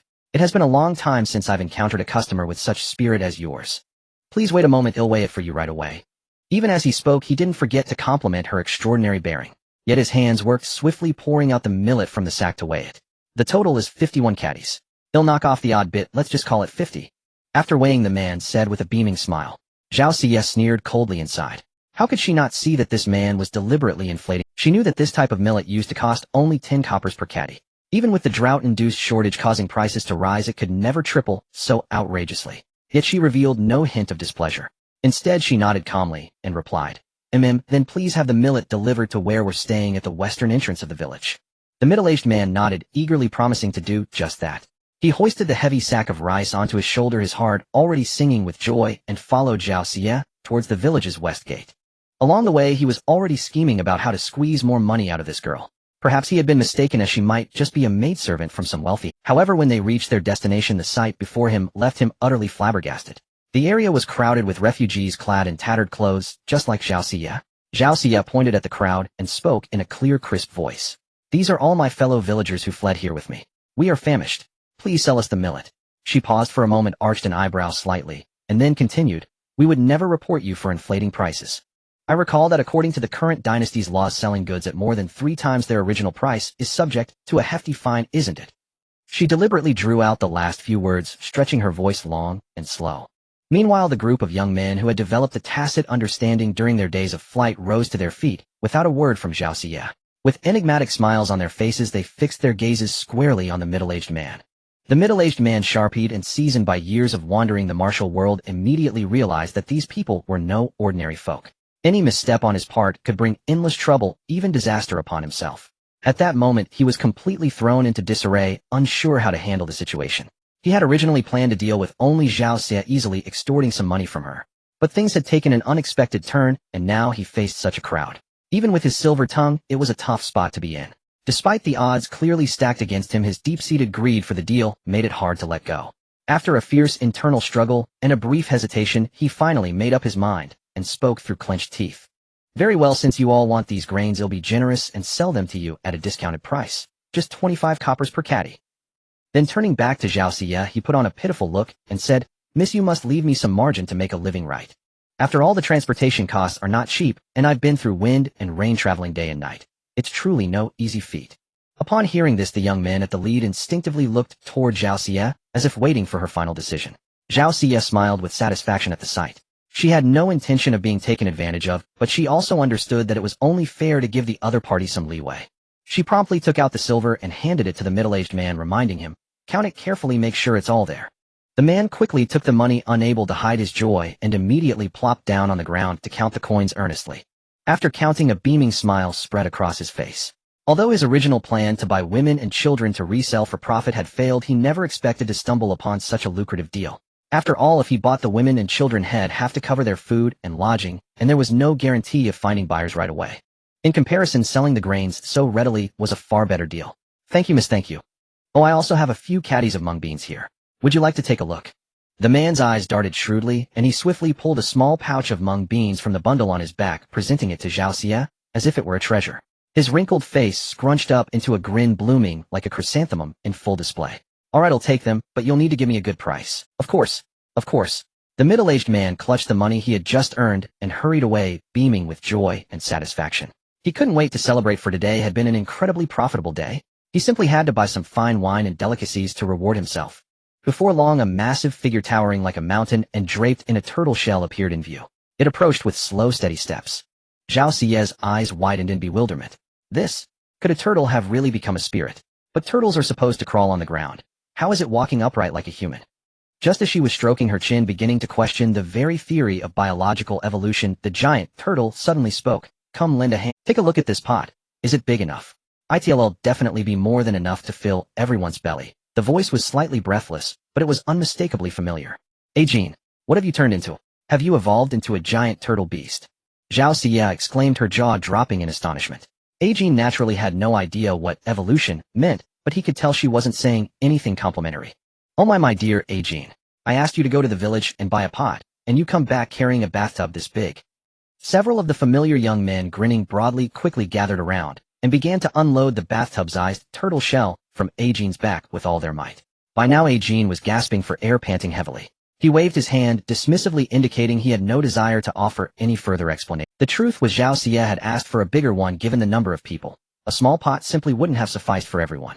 So Ajin had gone through great pains, finally managing to buy this supersized pot from a household, even paying a premium for it. Zhao Xie walked around the pot and was astounded to discover it was large enough to stew her whole body inside. She had to admit it was certainly big enough. Not long after, Zhao Xie's third uncle and 2 other men returned in a far more conspicuous manner. They were driving a mule cart loaded with several enormous water barrels. The barrels looked incredibly heavy, and the mule was clearly straining under the load. When he spotted Zhao Xie and the others in the distance, third uncle quickly waved his arms to get their attention and greeted them warmly. It turned out they had been sent by Zhao Xie to purchase drinking water. Although the small village still had a water source, it wasn't accessible to just anyone. One had to pay a fee for the right to use it. To that end, third uncle had spared no expense to buy these barrels of water. Naturally, the purchase involved some haggling. Given the large quantity and their generous spending, the villagers had lent them a mule cart. Third uncle, you've worked hard. Thank you so much. Zhao Xia hurried forward to greet her uncle and the others. After all, if she had trusted anyone else, she wouldn't have sent her still-recovering uncle to fetch water personally. However, third uncle showed no sign of complaint. Instead, he leaned in close to Zhao Xia and whispered, "We all drank our fill before coming back." He then patted his round belly, looking as if he'd gotten the better end of the bargain, leaving Zhao Xia speechless. Seeing that the water, rice, and pot were all ready, Zhao Xia gave the order, "Today we eat millet porridge." Without Zhao Xia needing to say a word, the women and children at the original spot had already begun scouring the surroundings for firewood on their own accord. Zhao Xia thoughtfully surveyed the area, her gaze eventually settling on her eldest aunt Yin. She knew well that her aunt had always viewed her as a burden to the family, but this was the perfect opportunity to prove that she was not as useless as imagined. "And how about you take charge of cooking the porridge? Your culinary skills are superb, and you're sure to win everyone's praise." Though Aunt Yin had no other remarkable talents, she possessed a real knack for cooking. Even with the same ingredients, the dishes she prepared always had a superior flavor. In Zhao Xia's eyes, this was undoubtedly a rare and thinking back, the original owner of this body had always loved going to her aunt's place for meals. As her words faded, Gao also nodded in agreement. "Xia is right. Sister-in-law, your cooking is excellent. You should make the porridge." Yin, who had been lacking in confidence, didn't even have a chance to decline before a large ladle was thrust into her hands. Zhao Xia firmly pulled the hesitant Yin over to the large pot and announced loudly, "Everyone is in for a treat today. Do you know who this is? This is my aunt. Her cooking is absolutely legendary." The moment she finished, all eyes fixed on Yin like nails. A sudden wave of intense discomfort washed over Yin, and a strong urge to retreat surged within her. But at that moment, as if sensing her unease, Zhao Xia quickly reached out, took her hand, and whispered softly in her ear, "And I know you can do it." As she spoke, she gave Yin's hand a gentle squeeze before turning to address a few young men with instructions. "If you could be so kind as to help my aunt, I'd be most grateful." After all, a pot this size would require a tremendous amount of water and grain. It was certainly an impossible task for a woman of Yin's delicate stature to manage alone.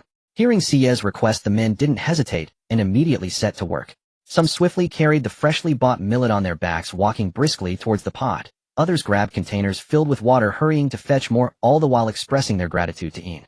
"Sister-in-law, well, leave it to you then." Now caught in a bind, Yin had no choice but to speak to Zhao Xia with a hint of guilt.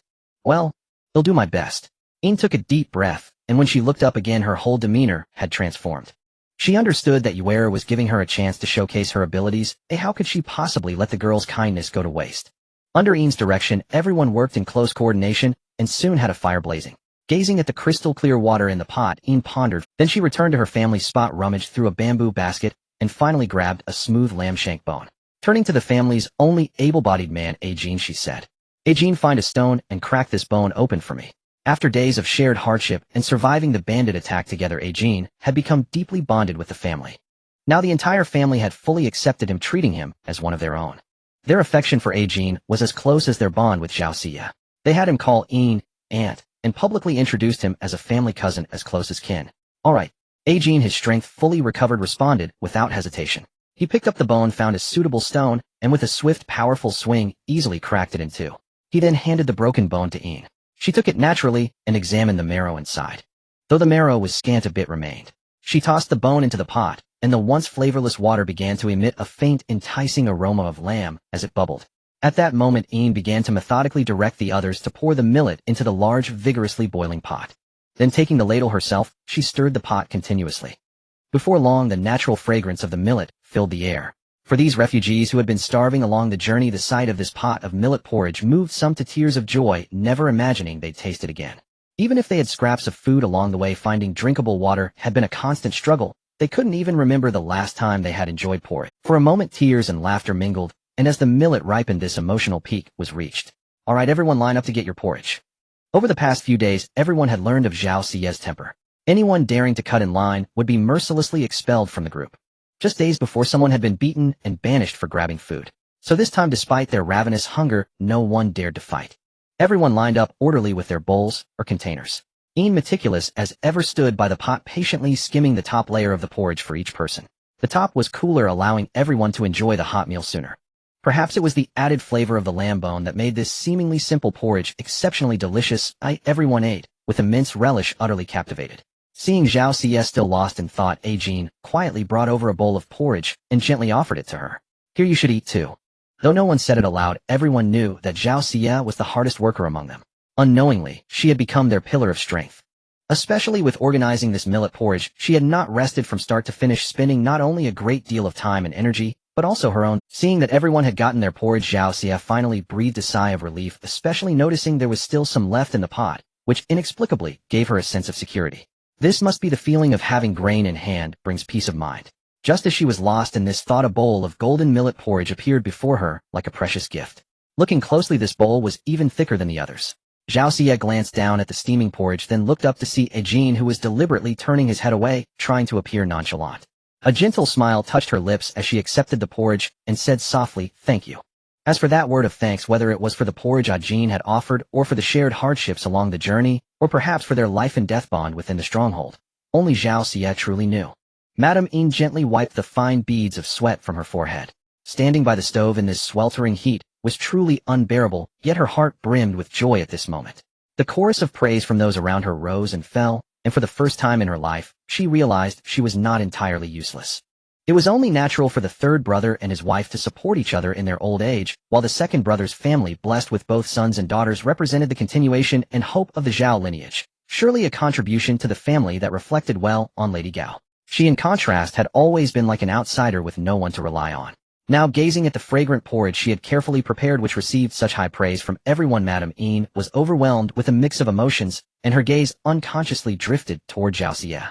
She knew very well that all of this was deliberately orchestrated by that clever and kind-hearted child. In the long and arduous journey of escape that lay ahead, the task of cooking food would fall upon her shoulders. And in this era of chaos and famine, what could be more precious than grain? From this moment on, at least within this group, no one would gossip or pass judgment on her any longer. She could finally break free from the suffocating shadow of inferiority that had plagued her for so long. Zhao Xie sensed someone's gaze upon her, so she lifted the half-bowl of congee she had already drunk from, and raised her head slightly, her eyes meeting Madame Yin's across the space between them. She clearly read the gratitude in Madame Yin's eyes, but deep down she knew that family ought to support and protect one another. Her intention was simply to give her eldest aunt the courage and belief to continue living, for it had been proven that her aunt was far from the weak and incompetent person she believed herself to be. A sweet smile curled at the corners of Zhao Xie's lips as she called out affectionately to Madame Yin, "Aunt, would you mind going to a bit more trouble later? Could you cook some mung bean soup for everyone? The weather is simply too hot." Mung beans are known for clearing heat, detoxifying the body, relieving summer heat, and quenching thirst. Common knowledge even to those unversed. These people had endured a long journey, suffering not only from hunger, but also marching under the scorching sun. Those who had managed to hold on until now were undoubtedly robust and exceptionally fortunate. Yet humans have their physiological limits. Many had begun to feel dizzy and nauseated, showing clear signs of heat stroke, but they gritted their teeth. With the destination now within sight, who would be willing to give up halfway? As for those few caddies of mung beans, even though Zhao Xie knew the seller was deliberately inflating the price, she agreed to buy them without hesitation, just so she could prepare mung bean soup to relieve the heat for everyone. Despite their tattered clothes, upon inquiry, she learned that they were all heading toward the areas around Fengshui County, merely scattered across various. If their family were to settle in her aunt's village as planned, perhaps they might cross paths with these people in the future and lend each other a helping hand. That was precisely why Zhao Xie was so generous. "That's no trouble at all, I'll go cook it right away."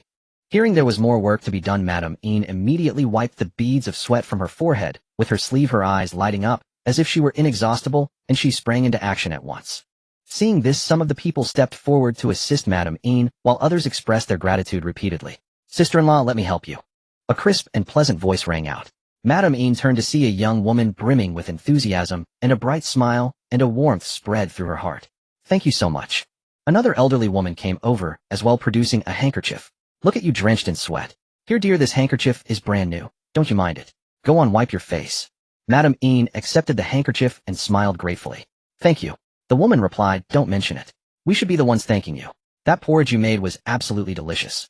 I couldn't resist having 2 extra bowls myself." At that moment, Zhao Xie noticed several people gathered around Madame Yin by the large pot, chatting and laughing together in a warm and harmonious atmosphere. Seeing this, the weight that had been pressing on Zhao Xie's heart finally lifted. Rather than joining the crowd, she quietly walked over to her mother, Lady Gao. Lady Gao had never been one for much talk, but in her arms she held Qianer, who had just been fed and had fallen asleep. The little one's cheeks were flushed, and he slept soundly and peacefully. Zhao Xie knew her reticent mother all too well. Though Lady Gao was not one for words, her mind was as clear as a mirror. She understood. Just then Lady Gao suddenly spoke. "Xia, you did the right thing." Zhao Xia looked up at her mother, a hint of surprise in her eyes. No further words were needed. She read everything she needed to know in her mother's steadfast yet gentle gaze. Lady Gao fully understood and supported everything she had done. During this time, her eldest aunt, Madame Yin, had been treading on eggshells. Plagued by a deep sense of inferiority, she felt she was nothing but a burden to her family. Thus, she would always deprive herself when it came to food, trying to save every bit of grain for the others. However, Zhao Xia knew that this could not go on forever, so she decided to use her actions to help her aunt regain her confidence.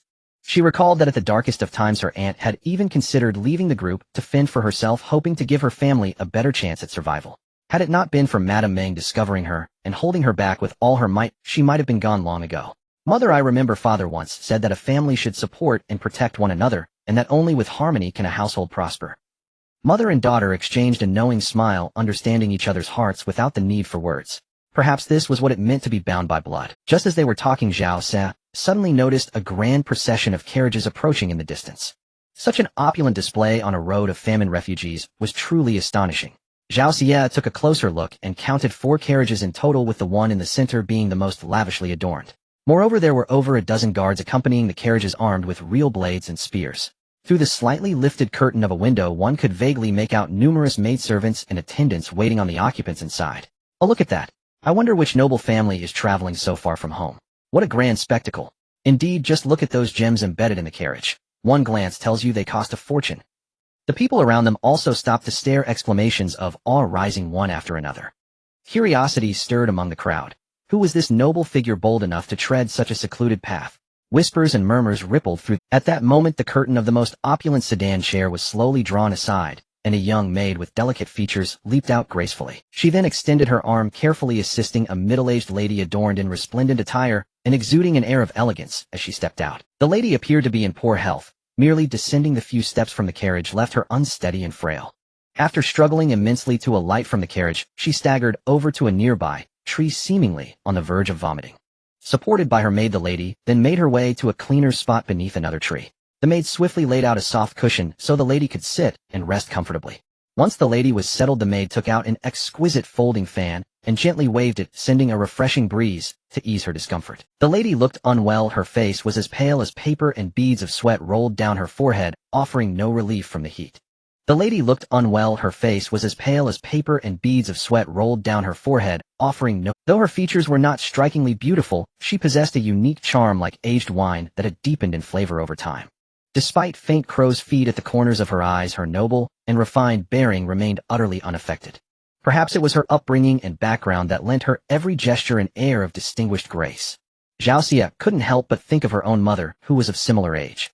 Her mother wasn't ugly. In fact, she was rather comely. But years of toiling in the fields due to poverty had prematurely aged her, making her appear several years older than she truly was.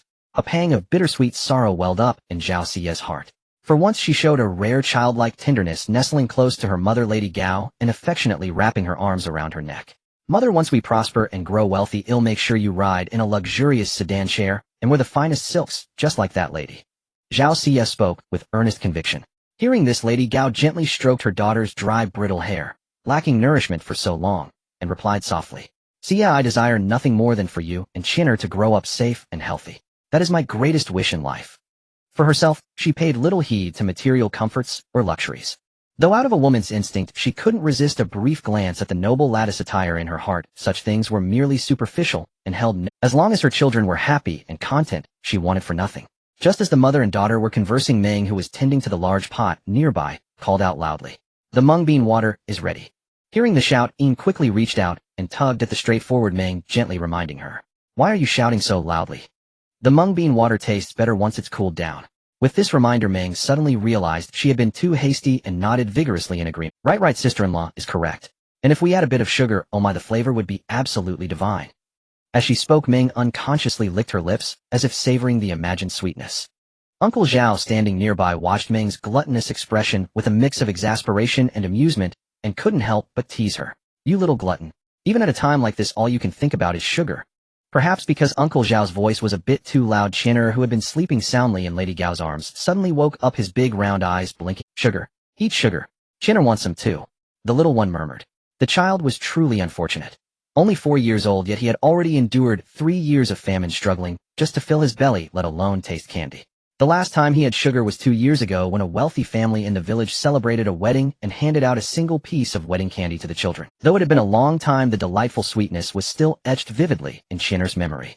Now hearing the word sugar in his sleep, he was instantly wide awake.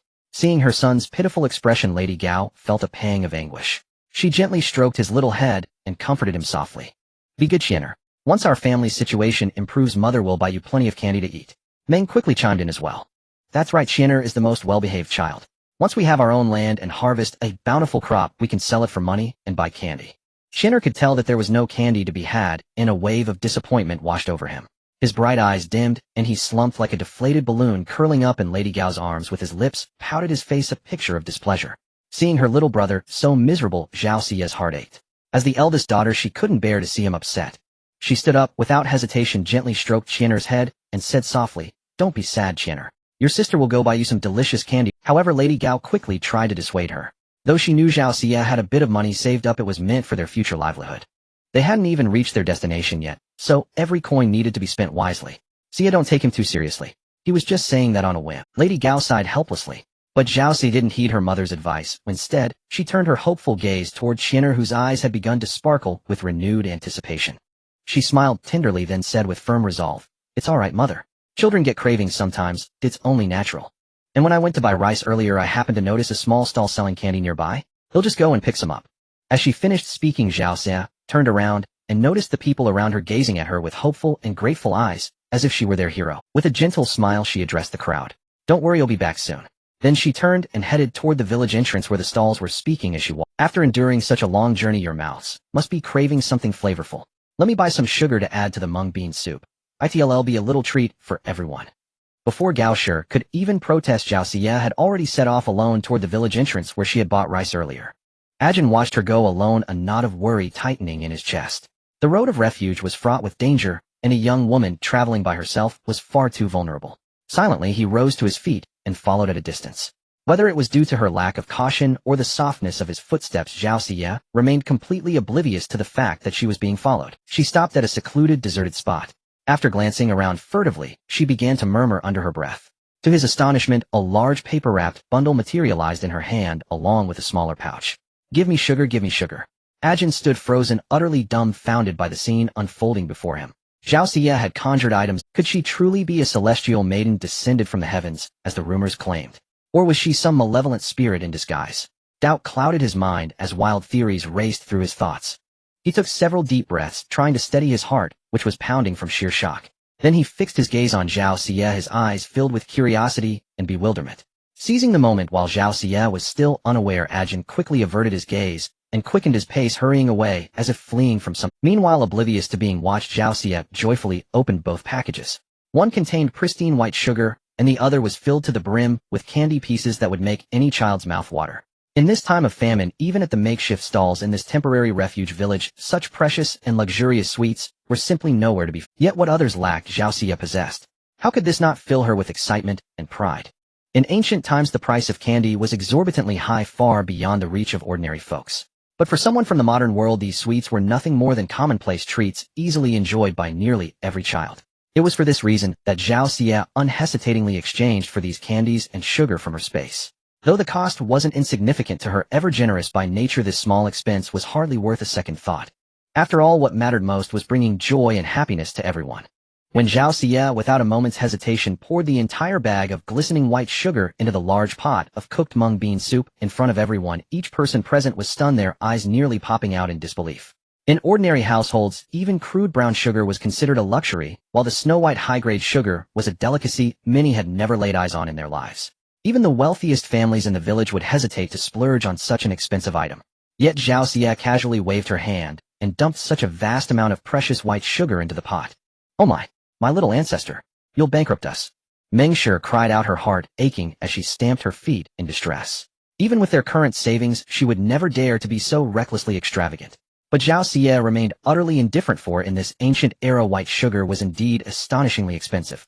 For her, however, this sugar was merely obtained from her mysterious space, costing a paltry 20 copper coins in total. It was only today that she noticed a line of tiny text in the space, a warning.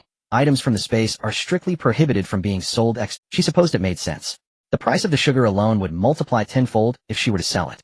Andy, since you feel so pained, you should drink a bit more to make up for it. Don't let it go to waste. Zhao Xie said to Meng Shi with a beaming smile. She then walked over to Qian'er, pulled a candy from her pocket, and under the little boy's astonished gaze popped it into his mouth. Then she tucked the small pouch of candies into Qian'er's clothes and leaned in to whisper. Remember, this is our little secret. Don't tell anyone. Savor them for yourself. The little boy was so lost in the sweet delight on his tongue that he couldn't bear to open his mouth, merely nodding eagerly. In his eyes at that moment his sister was as magnificent as a legendary immortal. Seeing Qian'er so happy, Gao Shi couldn't help but smile, her gaze shifting to Zhao Xie. You. I just can't do anything with you. Yet only Ajin watched Zhao Xie with a complex expression, one filled with confusion, doubt, and profound bewilderment. Zhao Xie lifted her head, raising an eyebrow in a provocative manner, and directly asked Ajin, "What do you want some candy to?" Ajin remained silent at her words, simply turning his head away and fixing his gaze elsewhere. Did she take him for a 4-year-old child? Zhao Xie shrugged helplessly, thinking to herself, since you don't want any, so be it. It's no skin off my back. If he truly wanted one, I wouldn't mind giving him a piece. At the same time, Zhao Xie noticed the state of the distinguished lady. Despite the distance between them, she could faintly discern the lattice frame trembling slightly, her hands hanging limply at her sides with fingers slightly curled, as if desperately trying to grasp something, yet ultimately in vain. Her breathing was becoming increasingly rapid and shallow, each gasp accompanied by a low, faint moan, as if she were conveying her physical discomfort through these sounds. Beside her, a maidservant was frantically rummaging through a wooden box, muttering to herself, "Oh no, the heatstroke pills are all gone. What are we to do? There's no village ahead and no shop behind, let alone a physician to call upon." It seemed she might be suffering from heatstroke. After careful consideration, she noted that the lady was adorned in luxurious attire, her makeup exquisite, and every gesture It seemed she might be suffering from heatstroke. After careful consideration, she noted that the lady was adorned in luxurious attire, her makeup exquisite, and every gesture exuded elegance. One could imagine that she was accustomed to a pampered and sumptuous life. A long journey like today, even with numerous servants at her side, and riding in a carriage would likely be too taxing for her delicate constitution. At this moment the mung bean water had already cooled considerably. With the addition of white sugar, the mung bean water tasted even better, sweet and delightful. Not only did children love it, but even adults praised it repeatedly, savoring bowl after bowl of this refreshing sweetness. Over the past few days, everyone had initially been somewhat reserved, but after several days of contact, they gradually discovered that the Zhao family was gentle and friendly, and they got along extremely harmoniously. Zhao Xie withdrew her gaze, fell into a thoughtful silence for a moment, then stood up and walked toward the large pot. She carefully selected a bowl with fewer chips, wiped it repeatedly with the hem of her clothes, striving to make it appear cleaner and tidier. Then she filled a bowl to the brim with mung bean water and headed straight toward the carriage. Seeing her daughter turn away, Gao Shi could not help but ask, "Xie, where are you going?" Zhao Xie carefully held the bowl of mung bean water, which was no longer hot, but still warm, and without looking back, to forge a good connection. Perhaps it would prove to be of great use in the future. After all, they were outsiders. If they wished to establish a foothold in this unfamiliar land, making acquaintances with local influential figures, even if only casually, would be a beneficial move. Just as Zhao Xie tiptoed quietly toward the ornate carriage as she had expected, 2 fully armed guards with sharp weapons appeared before her, like phantoms blocking her path. Their faces were stern, their eyes as sharp as eagles fixed on this uninvited guest. The weapons in their hands gleamed with a chilling light, as if warning her not to take a single step beyond the boundary. "Presumptuous peasant girl! Who allowed you to approach here?" One of the guards roared, his voice like a thunderclap, causing the surrounding air to tremble. Before he finished speaking, both guards simultaneously brandished their weapons, blades and swords interweaving in a chilling dance. Though the blades were still sheathed, their fierce aura surged like a tidal wave. What formidable guards! Zhao Xie marveled inwardly.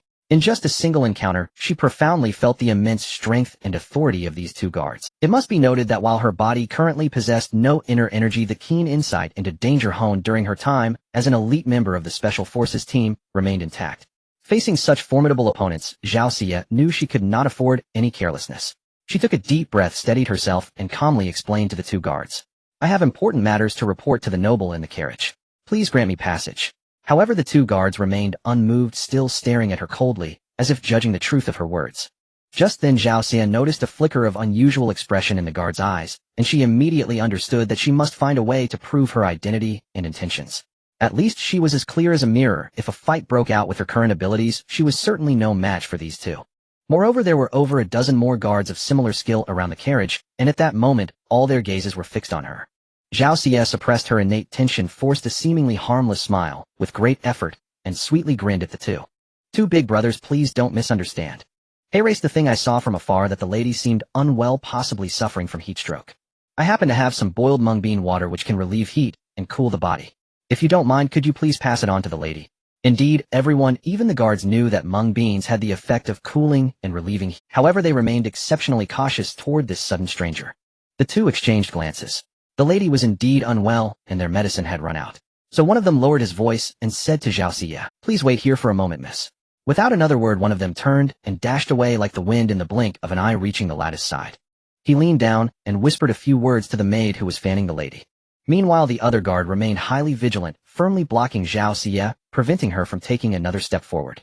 Before long, the guard who had left returned, leading a maid with an arrogant expression and a gloomy face. Though this maid was dressed like a servant, she wore a costly gem hairpin, a luxury far beyond the reach of ordinary commoners. Clearly from this hairpin alone one could tell that the group was indeed wealthy and extravagant.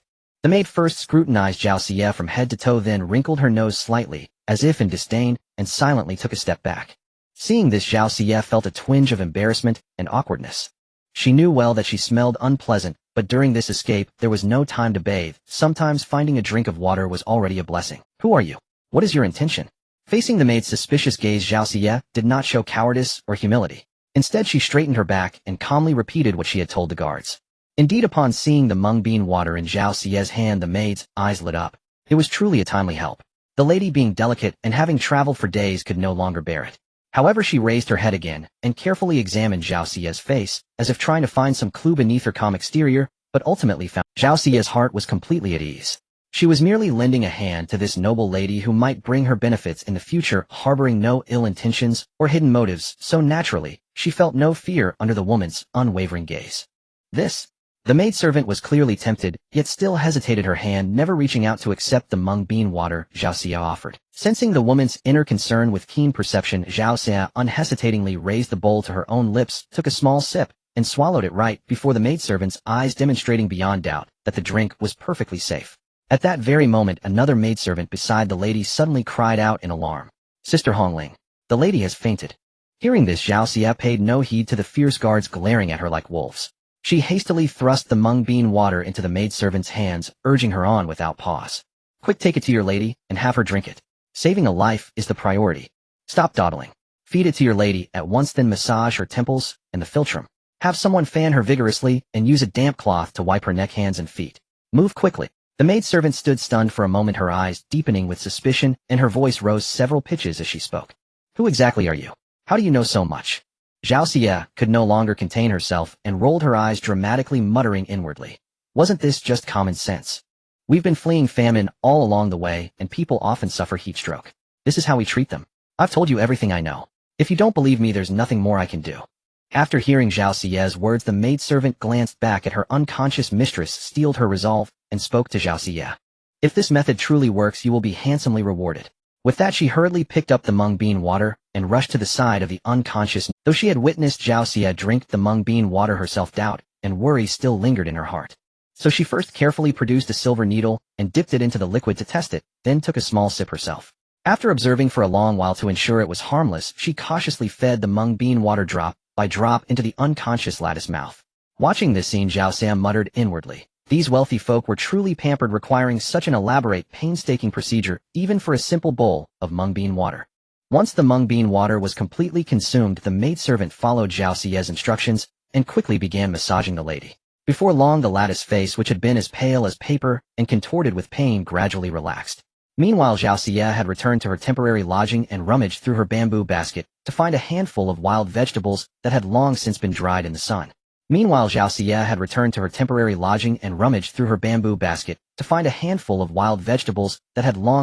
heavens you've awakened. If anything had happened to you, Hongling could never atone for it, even if she died 10,000 times.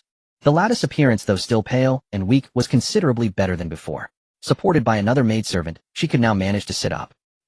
What happened to me? The wealthy lady looked around in bewilderment, trying desperately to recall what had occurred, but her mind was a complete. Clearly she had no recollection of the recent events at all. Seeing this, a maidservant quickly spoke up in a soft voice.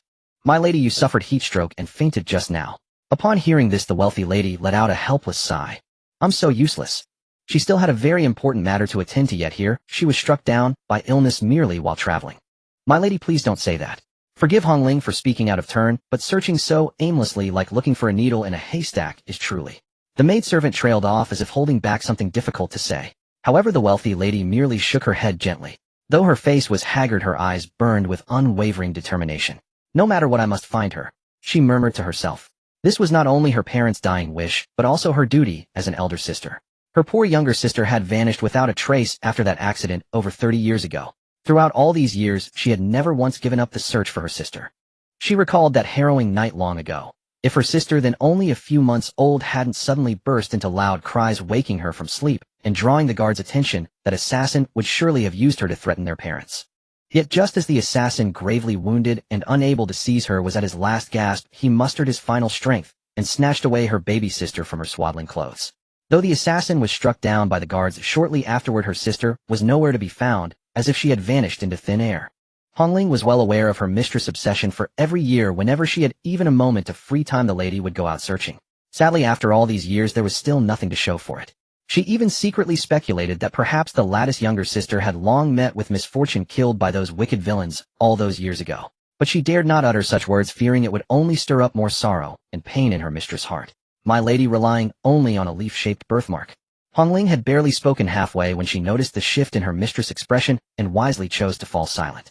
Instead, she had a sudden inspiration to cheer her mistress up and swiftly changed the subject, bringing up the mung bean water delivered by Zhao Xia. The wealthy lady was quite surprised to hear this. Then I am truly indebted to that young woman for her great kindness. Hongling was rather dismissive of this, thinking to herself, it was just a bowl of mung bean water, hardly a rare treasure or precious item. Why was her mistress making such a fuss over it? Seeing Hongling's indifferent attitude, the wealthy lady decided to enlighten her personally. Hongling, you have grown up in this manner since childhood and have never experienced the hardships of the world. Do not underestimate this simple bowl of mung bean water. To those refugees fleeing famine and left homeless and destitute, it is worth more than. Because this lady had long been searching for her long-lost younger sister, she often had to venture deep into the common folk, and thus had a far deeper understanding and awareness of the struggles of ordinary people. In that case, take 50 taels of silver and deliver it to that young woman right away. When the maidservant Hongling heard that the madam was actually going to give a full 50 taels of silver to that girl, she was so shocked that she involuntarily raised 50 taels. Madam, isn't that a bit too much? After all, even though the madam's family was wealthy beyond measure, and they would not hesitate to spend hundreds of taels on a single pot of tea, giving away 50 taels just for a bowl of mung bean water was truly baffling. After all, it was just an ordinary bowl of mung bean water. Faced with Hongling's full of doubt and confusion, Madame Fugue appeared indifferent, only shaking her head slightly and speaking with a solemn expression. To us, 50 taels is not a significant amount of money, but to those who have suffered disaster, it is enough to help them settle down and start anew. After speaking, Madame Fugue slowly closed her eyes, allowing the other maids and servants to fan her with round silk fans. Despite her reluctance, Hongling obeyed orders, fetched 50 taels of silver, and put them into a money pouch. Just as she was about to head to the refugees' settlement, her gaze happened to catch sight of Zhao Xia, unexpectedly turning back. She couldn't help sneering inwardly, as expected. Someone like her, who eagerly ingratiates herself with others, simply wants to get some rewards.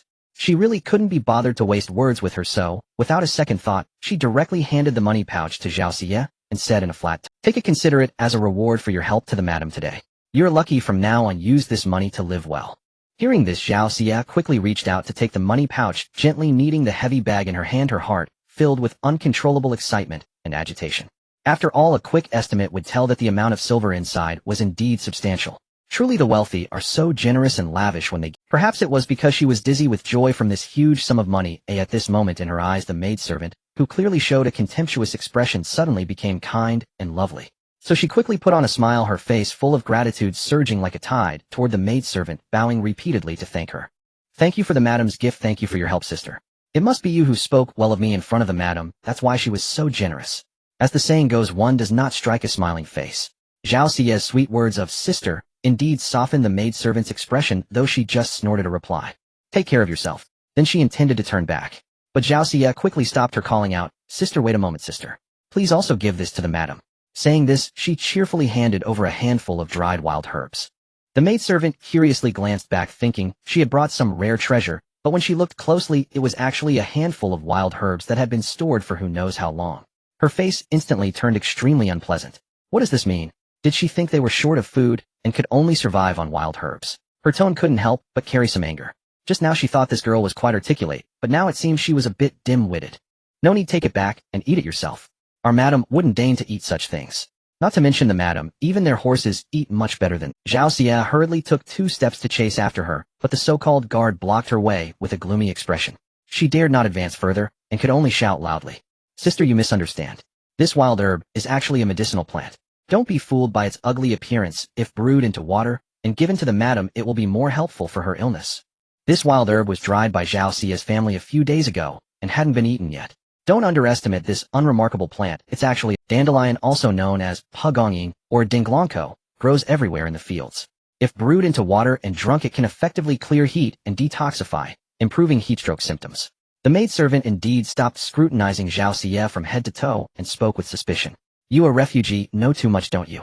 She always felt that the other party had ulterior motives. At this moment, Zhao Xia quickly brought up her deceased father.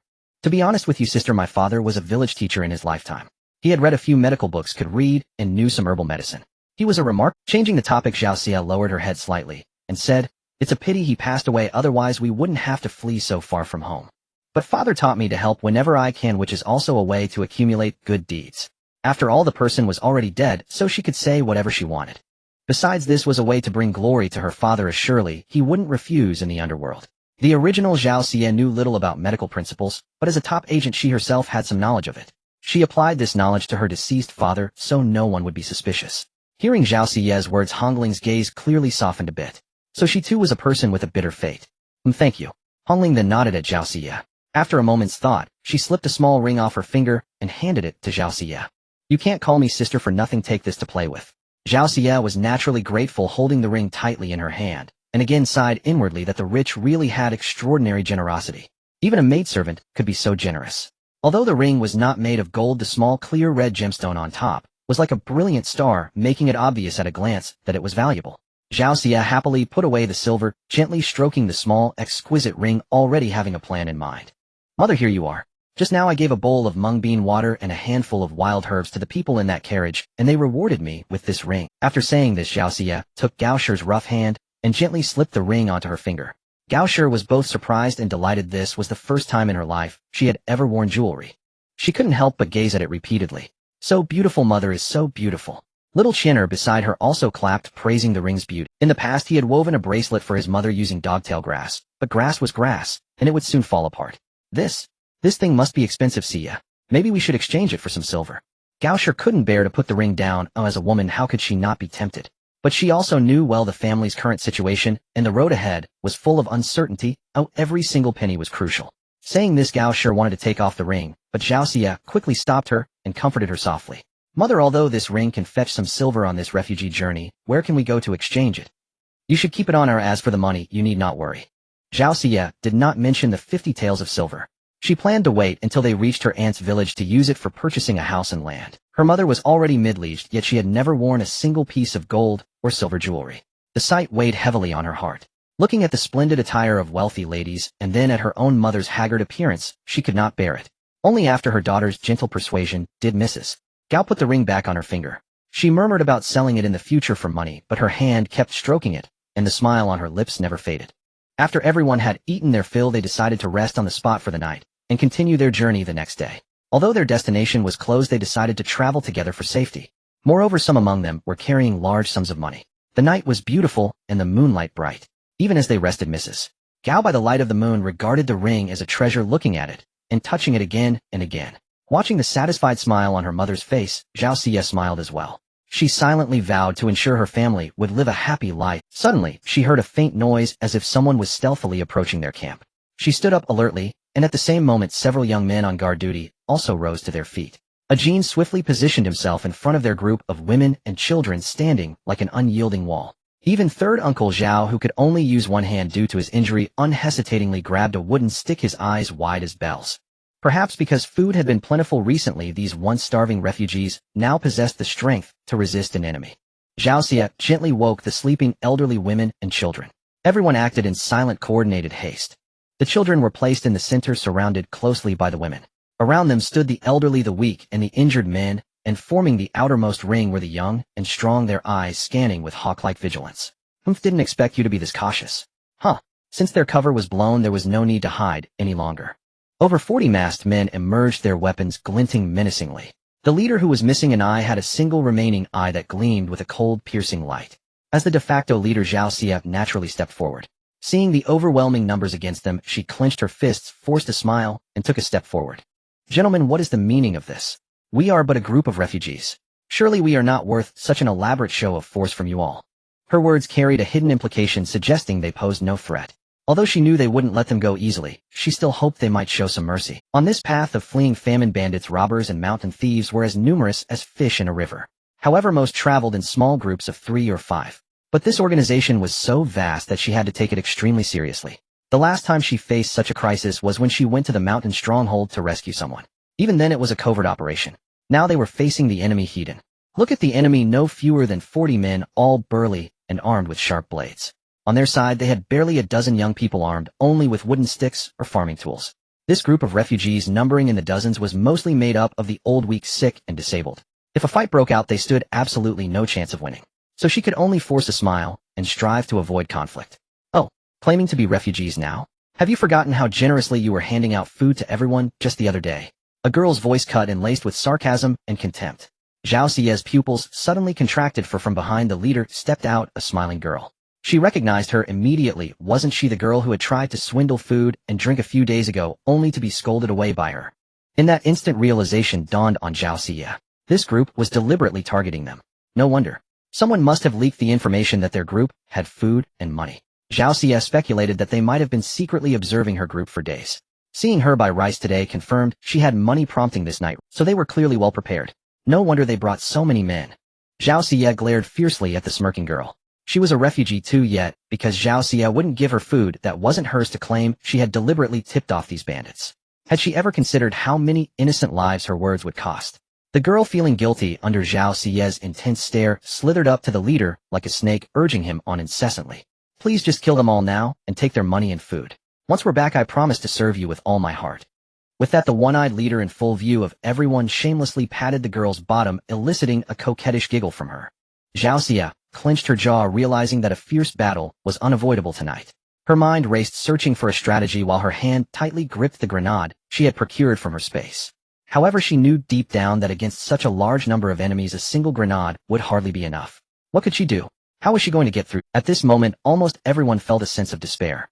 The disparity in strength between the two sides was simply too vast. Mrs. Gao immediately hugged Chenner tightly. This time she didn't cry, but whispered softly into his ear. Chenner, I'm going to lie on top of you in a moment. Don't cry, keep your eyes shut tight, and whatever you do, don't make a sound. She wanted to give Chenner a chance to survive. It was all she could do now. Chenner seemed to understand his mother's words and the danger they were in. His big eyes were filled with tears, but he bit his lower lip hard, buried his face in his mother's embrace, and didn't make a single sound. Brothers, leave no one alive. Kill. The one-eyed leader's roar was like thunder. The dozens of men behind him surged forward like ravenous tigers, a sight that filled Zhao Xie with despair. In an instant, a sickle appeared in her hand. A Ajin wielding a hoe stood by her side like an immovable mountain. Zhao Xie looked up at Ajin's determined profile, showing no sign of retreat, and felt a wave of inexplicable emotion wash over her. She pushed aside her anger, her eyes blazing like fire, and stared defiantly at the wolves rushing towards them, letting out a furious shout. Behind us are our families. For them. Fight to the death. Before her words even faded, she charged forward like an arrow released from its bow, leading the charge. Ajin followed closely behind. The other young men, their eyes now bloodshot, thought death is certain either way, so we might as well fight for our lives. Kill one, and we break even, kill two, and we make a profit. Just as the two sides were about to clash, a bloody and desperate struggle seemed to suddenly over a dozen figures flew out from behind them like tigers descending a mountain, their movements swift and unstoppable. Though few in number, each was an elite among elites, capable of defeating 10 foes single-handedly. They struck with decisiveness and ruthless precision, each move carrying a fierce momentum that swept forth like a violent storm. In the blink of an eye, the bandits who had moments ago been arrogant and overbearing lay sprawled upon the ground, reduced to cold, lifeless corpses. What was even more startling was that one of the bloodied heads rolled with a dull thud, coming to rest right at Zhao Xie's feet. The once haughty one-eyed leader, who had not even time to react, had his head cleaved off by a single stroke of the blade.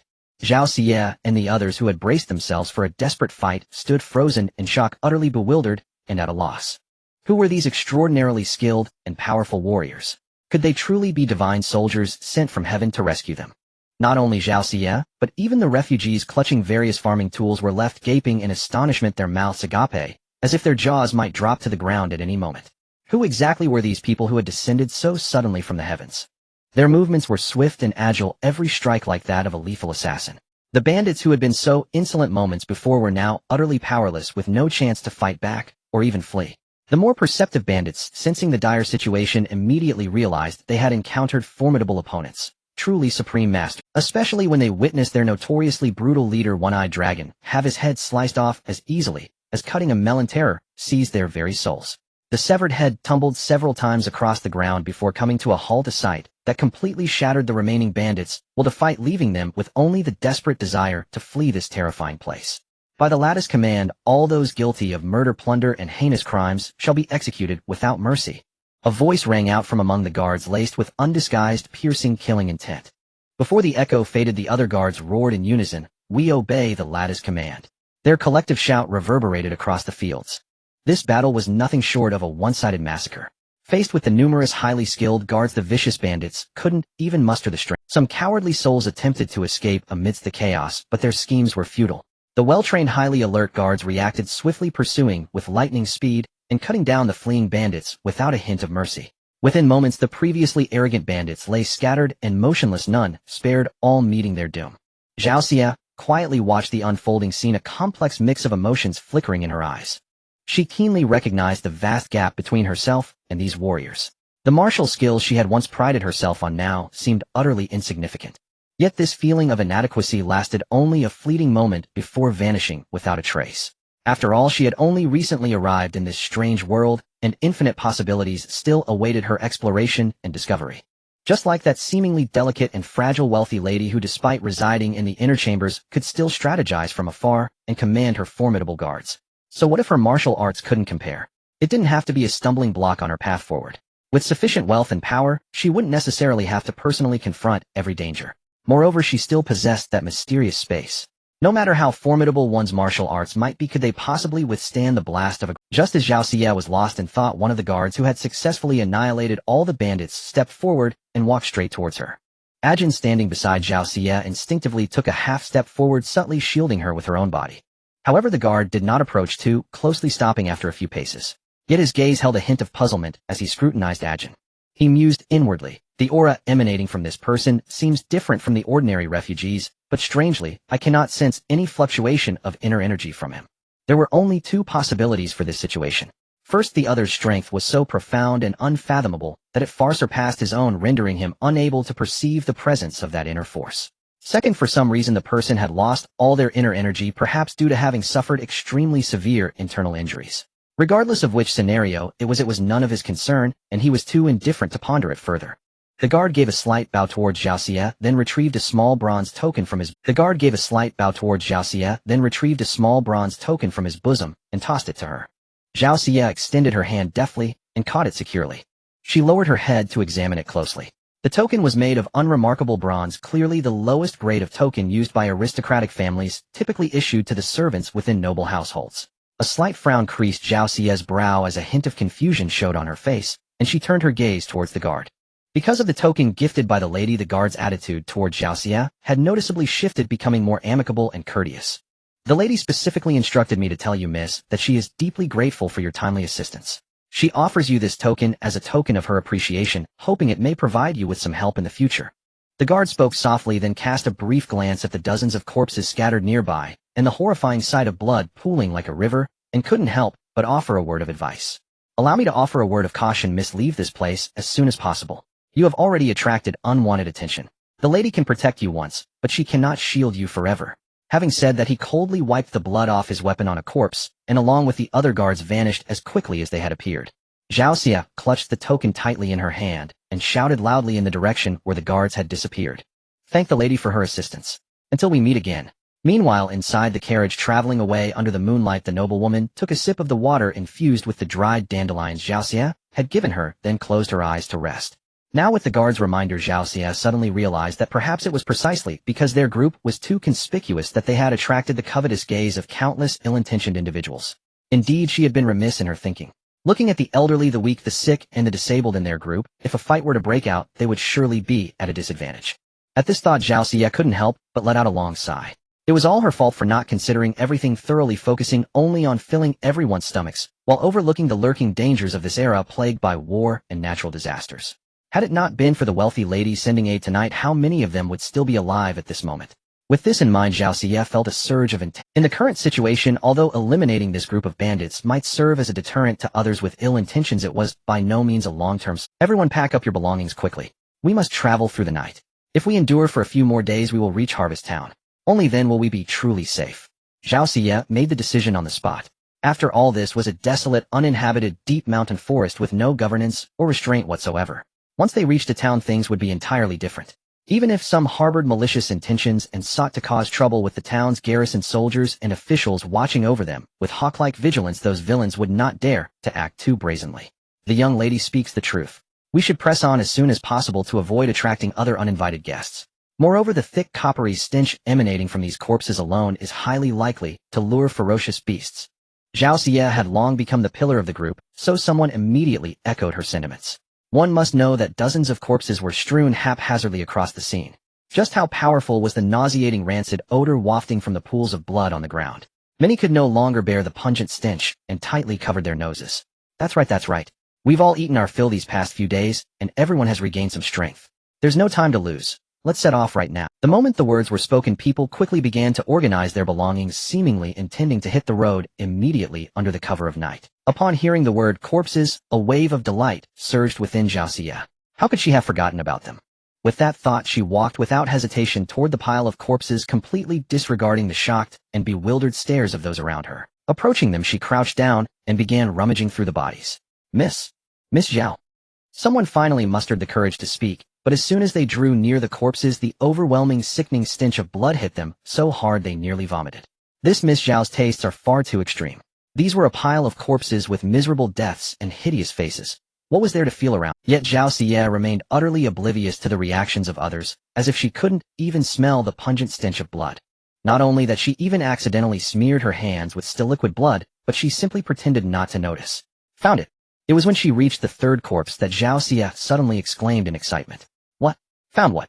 Zhao San, who had been keeping a worried eye on Zhao Xie, heard her cry out. Suppressing his profound discomfort, he stuffed some wild grass into his nostrils and hurried over to take a look.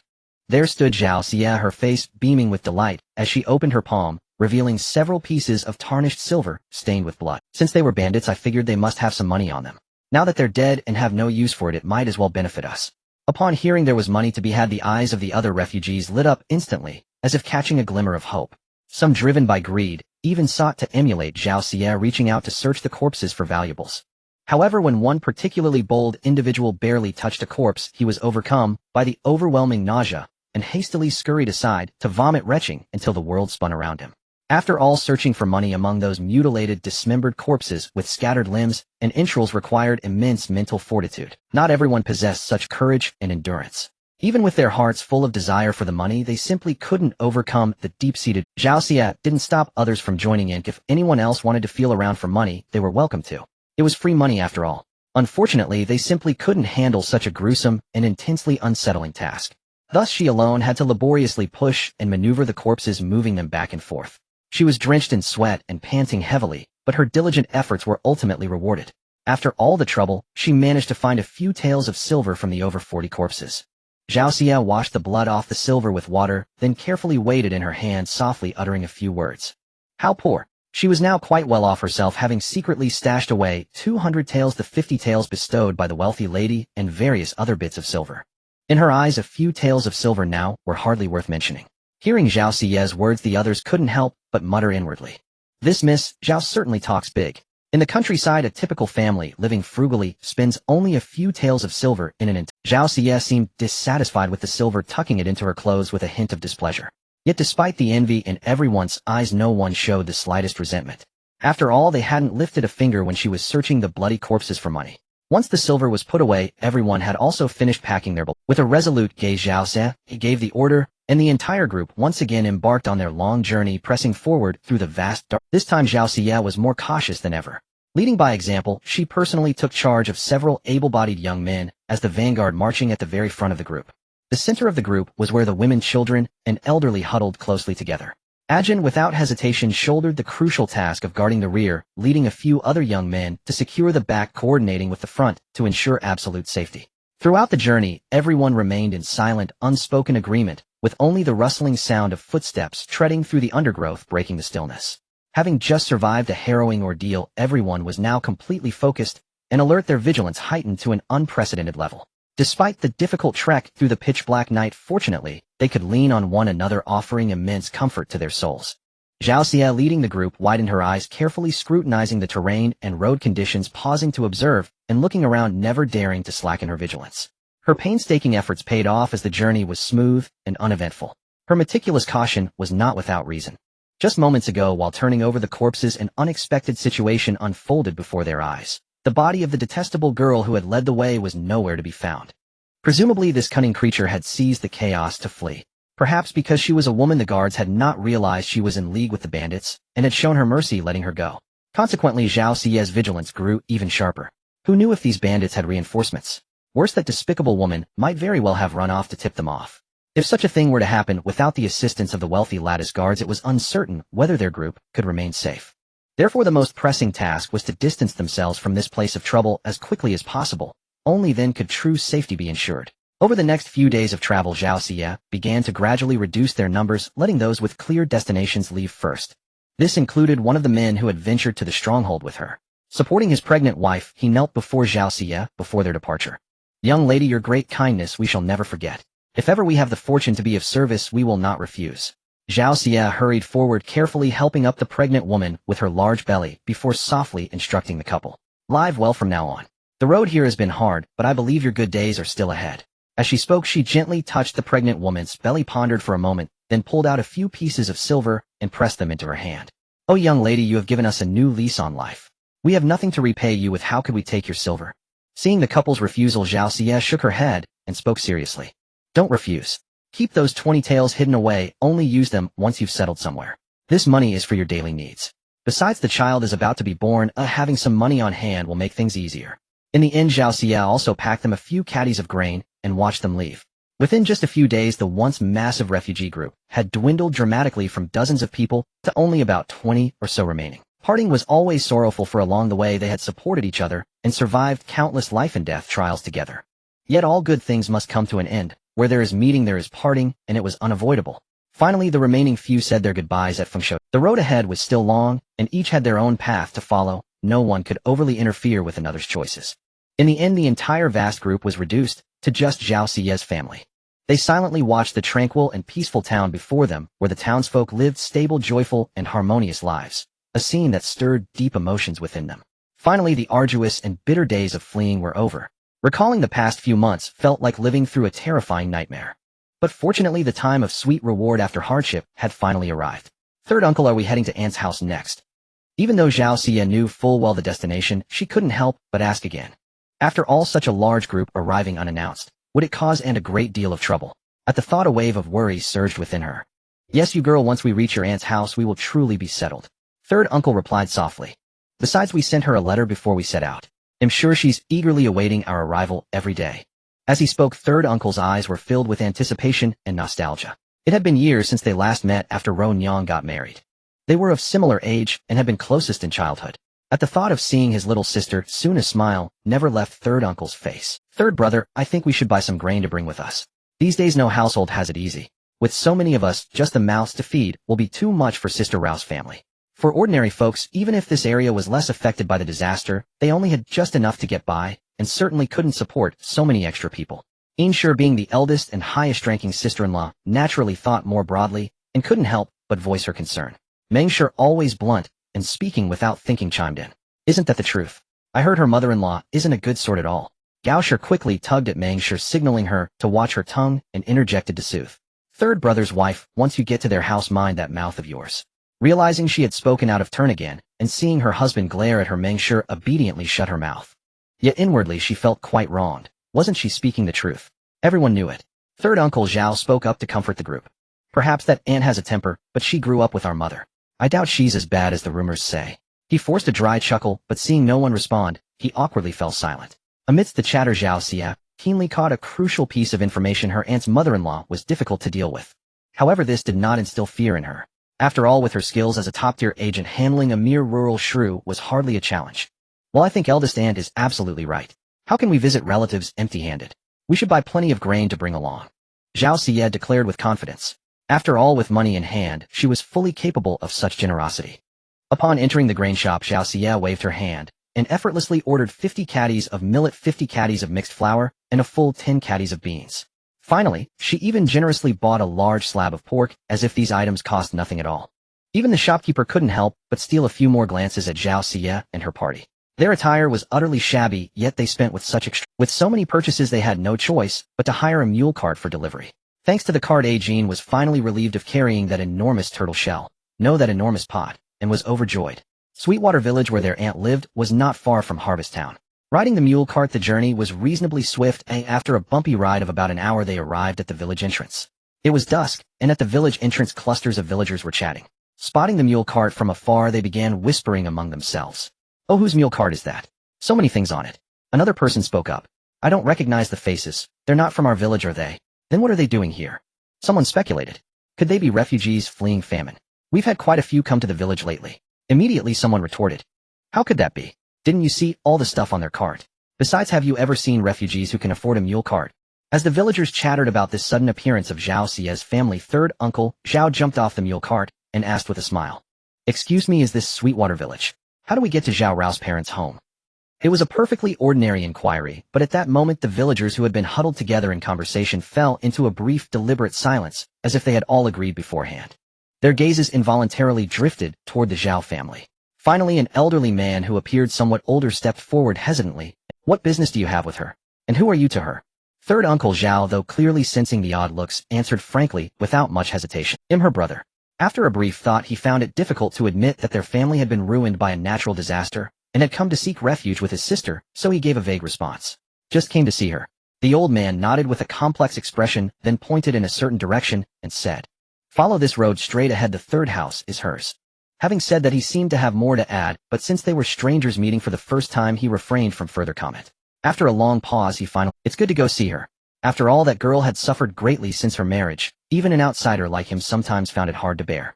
The first 2 years were barely tolerable, but after Ruer gave birth to a girl, Danielle, the mother-in-law, discovering it was a granddaughter, completely changed her attitude and began tormenting Ruer with increasing cruelty. Not only that, but after several subsequent pregnancies, the mother-in-law would summon a shamaness to divine the baby's gender. If it was predicted to be a girl, she would force Ruer to drink abortifacients to terminate the pregnancy. This morning the shamaness had been called again, and the result was the same. Another girl, supposedly. No doubt at this very moment the mother-in-law was forcing Ruer to swallow that deadly potion to abort the child. In truth, everyone knew the mother-in-law's motive. She simply thought Ruer, having married far away with no family nearby, was easy to bully. Somewhat puzzled, third uncle, Zhao, didn't dwell on it. He thanked the old man, paid the mule cart driver, and distributed the assorted bundles among the others to carry. Thus the large group set off in a grand procession toward Ruer's home. Meanwhile, in a dilapidated, humble rural courtyard inside a broken-down house, a frail woman knelt on the ground, clutching her slightly protruding belly, with both hands weeping in utter despair, tears streaming down like rain. "Mother, please let me keep this child." Ruer's plea was cut short by a shrill, harsh scolding. "Bah, what good is a girl? Do you want to end the Li family line?" Then came a torrent of foul curses and invectives. Ruer's husband Li Fuguei had always been afraid of his mother. Seeing his wife's tear-streaked face, he felt truly distressed. After all, the child in Ruer's womb was his own flesh and blood. Yet he dared not defy his mother's will, and carefully pleaded, "Mother, why not let Ruer deliver this baby?" The shamanist's words might not be accurate. "Remember last time we miscarried a male fetus that was already formed?" To his dismay, these words only infuriated Li Jin, the mother-in-law, even more. "Fuguei, don't talk nonsense." The shamanist clearly said, "It's because she's unlucky and can't keep a boy. How can you blame the divination? I think you've been bewitched by that vixen. If I'd known, I would never have let you marry her." The more she spoke, the angrier she became. Unable to sit still any longer, she stood up and kicked Ruer, who was kneeling on the ground, knocking her over without any regard for her pregnancy. Seeing her mother kicked down by her grandmother, Danielle was terrified and started wailing. Her cries only made Li Jin more irritable. Pointing at the little child, she cursed. "Cry, cry, cry. That's all you know how to do. Just as unlucky as your mother." Li Fuguei felt sorry for his wife and child, but feared his mother's authority. At a loss, he looked pleadingly at his father. "Father, why don't you talk to mother?" However, facing his son's plea and complaint, the father remained unmoved, as if he hadn't heard a thing, closing his eyes and pretending to sleep. Li Jin, her cheeks puffed with rage, plopped heavily back onto the chair. Perhaps her throat was dry from all the shouting, so she casually picked up the cup on the table to drink some water, only to find it completely empty. This only fueled her anger. Eyes blazing, she turned her fury back on Ruer. You useless wretch. Can't you see my cup is empty? Go fetch me some water this instant. Ruer knelt on the ground, her body trembling slightly, not daring to show any sign of defiance. Silently enduring her mother-in-law's scolding, she quickly stood up, lowered her head, swallowed her bitterness and grievance, and hurriedly picked up the cup to go. At the same time, she gently took her daughter, who was crying loudly, her face covered in tears and snot, and led her along. Though she had to go to the kitchen to boil water for tea, Roan Yang secretly felt relieved. Seeing her mother-in-law's exhausted state, she guessed that today she would likely be spared from being forced to drink that miscarriage-inducing concoction. Yet even if she could escape today, what about tomorrow? At the thought, tears streamed down Roan Yang's face. She walked swiftly, instinctively raising her sleeve to wipe away the unrelenting tears. At that moment, members of the Zhao family had already arrived at her doorstep, softly calling out to the slender figure before them. Roan Yang, is that you, Roan? Suddenly that familiar and affectionate call reached her ears. Roan Yang paused slightly, an indescribable feeling welling up in her heart. She turned her head in disbelief, her gaze following the direction of the voice. Under the glow of the setting sun, a group of figures stood silently outside the courtyard gates of the houses. Though the dim light obscured her vision, a bond rooted deep in her blood allowed her to recognize the one calling her in an instant. Third brother. Roan Yang murmured, her voice filled with shock and confusion. She could hardly believe her eyes. Since her marriage, it had been years since she last saw her family. Roan Yang hurried forward, swiftly opening the courtyard gate. When she saw the group, clearly her eyes instantly welled up with tears. These were the family members she knew so well. Roan Yang, it's been so long. A man spoke first. He was her third brother, the third son of his. Time had left its marks on his face, but his eyes remained as bright as ever. Having just cried moments ago, Roan Yang's tears now flowed even more freely at the sight of her suddenly appearing kin. Her voice trembled as she greeted each one in turn. Sister-in-law, second sister-in-law, third sister-in-law. Facing these familiar faces, Roan Yang's heart was a whirlwind of emotions. While exchanging pleasantries, she couldn't help but glance towards Zhao Xie, a hint of surprise flickering in her eyes. Then she reached out and gently stroked Zhao Xie's hair, speaking with immense joy. Xie, you've grown so much. She excitedly gestured with her hand to indicate a height. You were only this tall back then, always following me around like a little tail, pestering me to braid your hair. How time flies. In the blink of an eye, 5 whole years had passed. The cute, playful, and innocent little Xie she remembered had now blossomed into a graceful young woman. Having inherited the original owner's memories, Zhao Xie was no stranger to this aunt. She knew that the original owner had been extremely close to her aunt since childhood, even more dependent on her than on her own mother. Zhao Xie stepped forward quickly, tightly gripping Roan Yang's hand, tears welling up in her eyes. Aunt Xie has missed you so much. Seeing this, the others chimed in as well. Yes, we've all missed you a lot. And Aunt, what about me? My name is Chinner. Little Chinner, feeling left out, jumped up and down, eagerly introducing himself to Roan Yang. Roan Yang looked curiously at this child with big round eyes and a childish face, and asked with some confusion. Chinner, you are? At this, Gaosher looked at Chinner tenderly and explained, oh, this is Xie's younger brother, he's 4 years old now. Hearing this, Roan Yang was overjoyed. She immediately scooped little Chinner into her arms, showering him with kisses and affectionate words, her joy overflowing. Good, how wonderful. Chinner, you're a bit older than my Dinyo, so from now on you'll be the big brother. Upon hearing he was going to be a big brother, Chinner was ecstatic, dancing and clapping his hands with glee.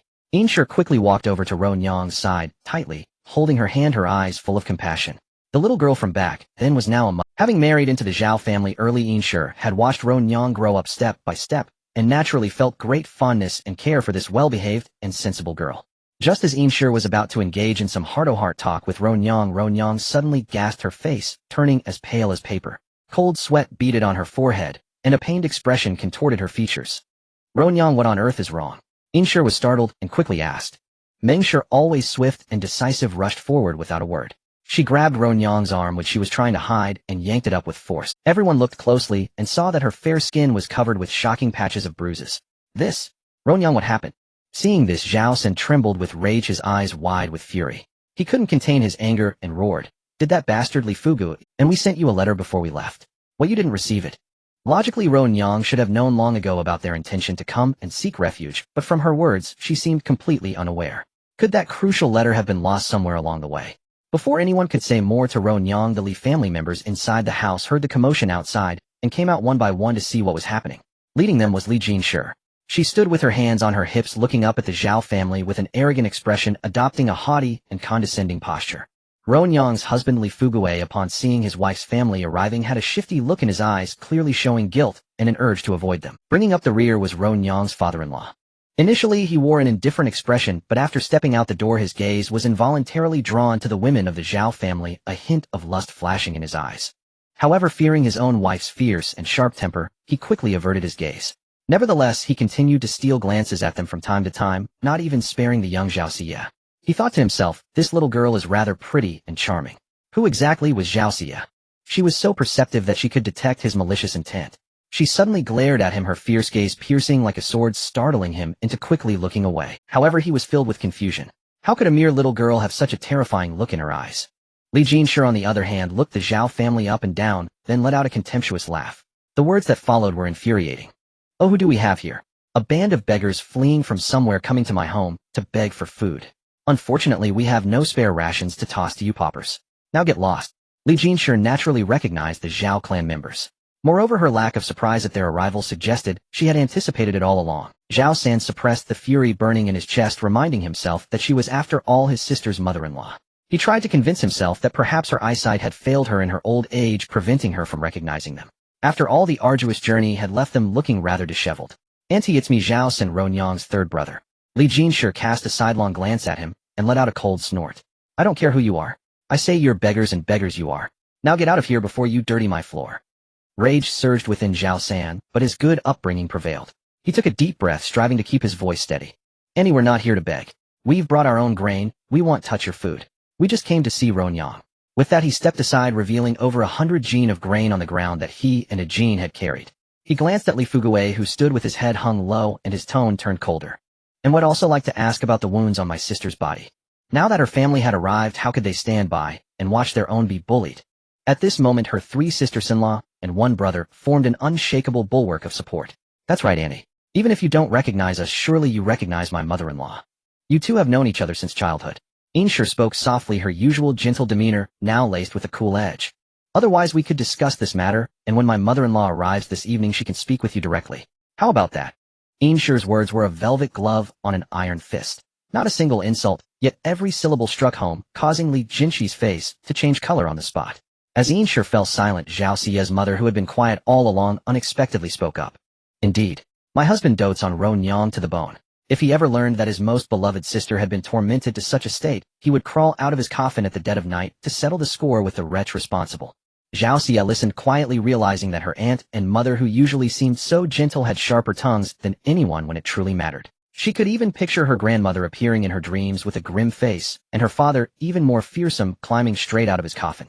Sure enough, Li Jinshi's body trembled violently. After all, the ancients held great reverence for ghosts and gods, claiming not to fear them would be a blatant lie. In contrast, Meng Shi was far more forthright. She had no use for veiled threats, and instead pointed directly at Li Fugui, bellowing at the top of her lungs. "Pa, you damned wretch, how dare you bully my sister Ron? Have you forgotten how you knelt before my in-laws, weeping and pleading to marry my sister?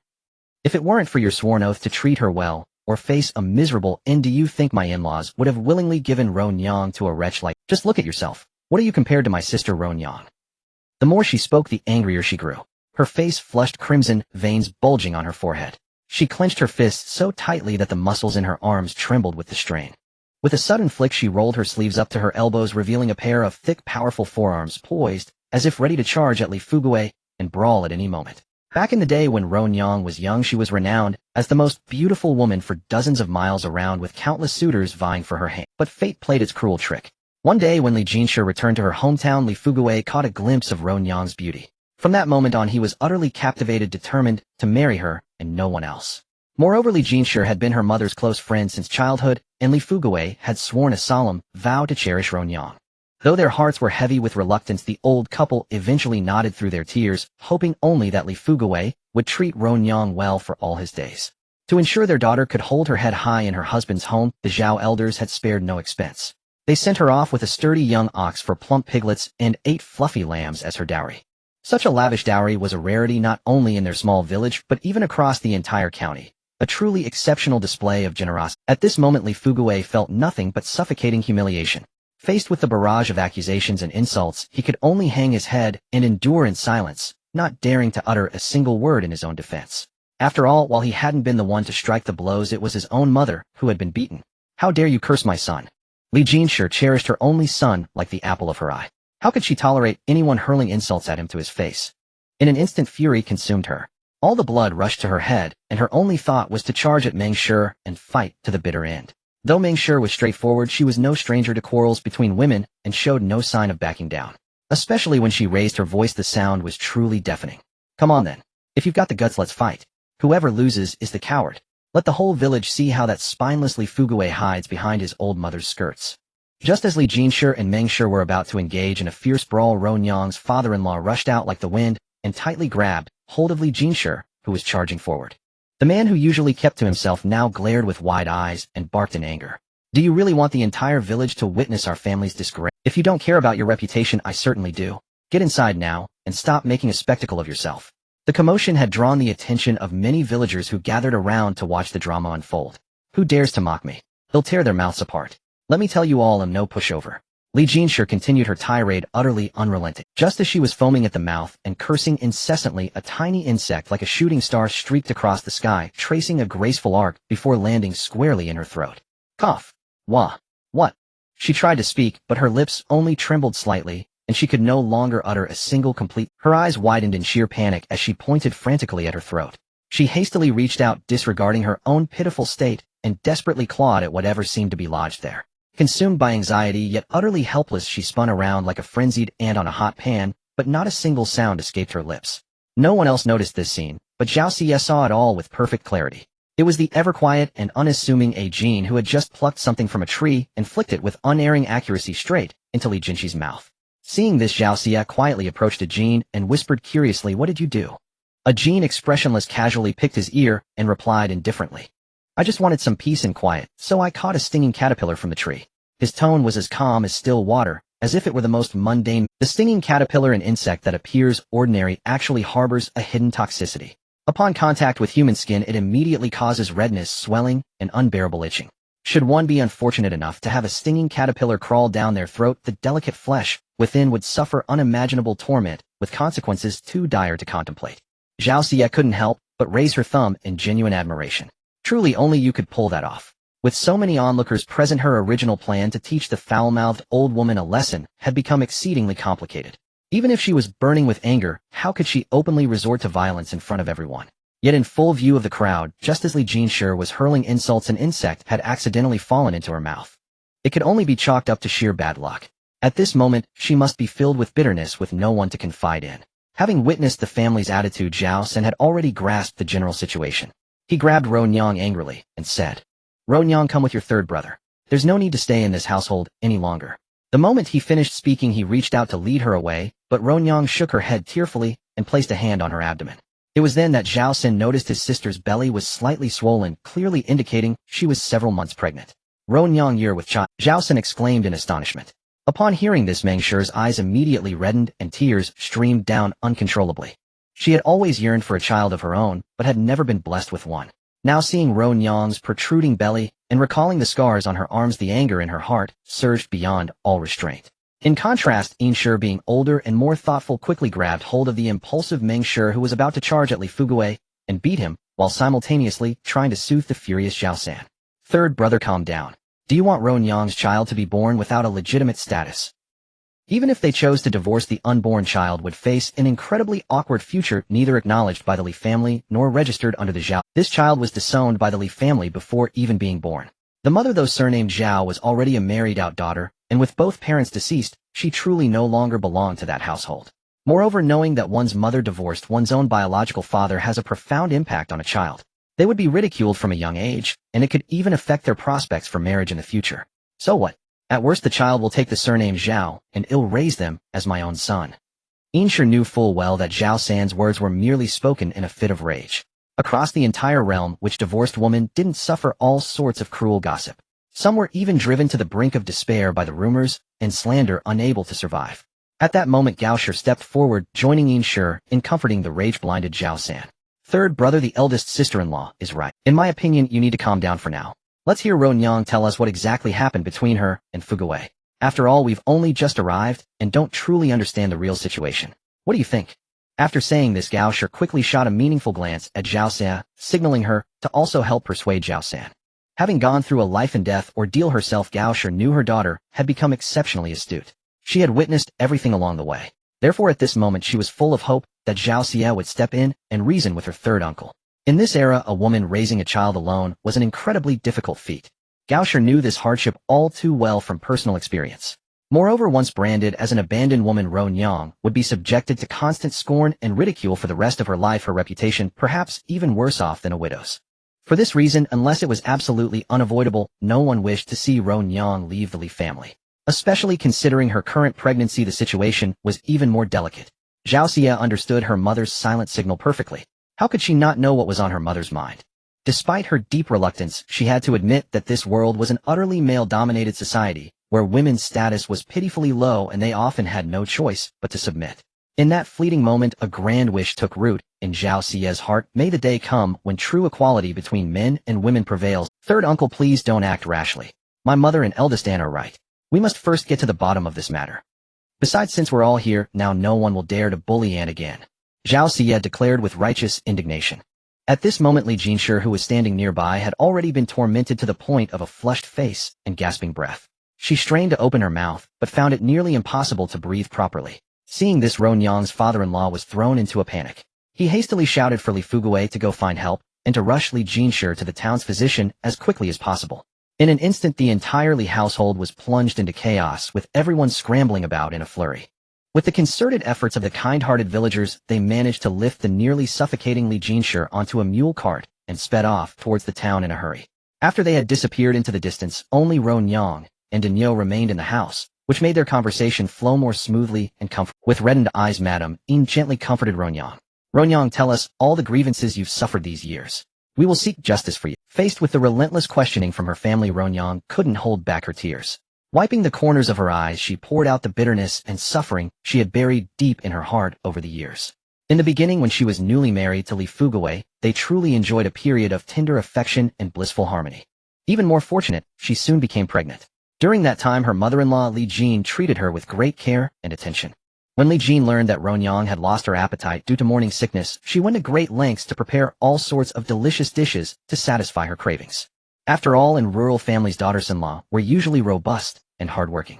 Even when pregnant, they were expected to continue their share of the. However, ever since she became pregnant, her in-laws and husband never forced her to work in the fields. Li Fugui, while not particularly remarkable, was also without any glaring faults.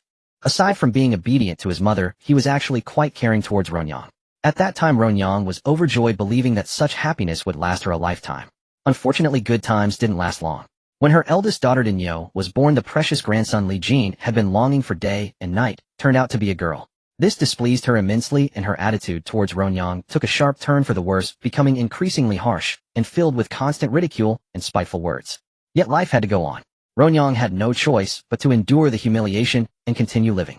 Finally, her perseverance paid off, and she became pregnant again. Seeing this, Li Jin was overjoyed, grinning from ear to ear. But alas, happiness was fleeting. Ro Nyang suddenly received news of a disaster in her hometown. Her elderly parents had both passed away. Overwhelmed with grief, Ro Nyang suffered a miscarriage, and the child she lost was a boy. This infuriated Li Jin, who placed all the blame on Raoniang's natal family, accusing them of not keeping the tragic news from her. But in reality, the Zhao family was also suffering in silence, unable to express their own grievances. The two families lived far apart.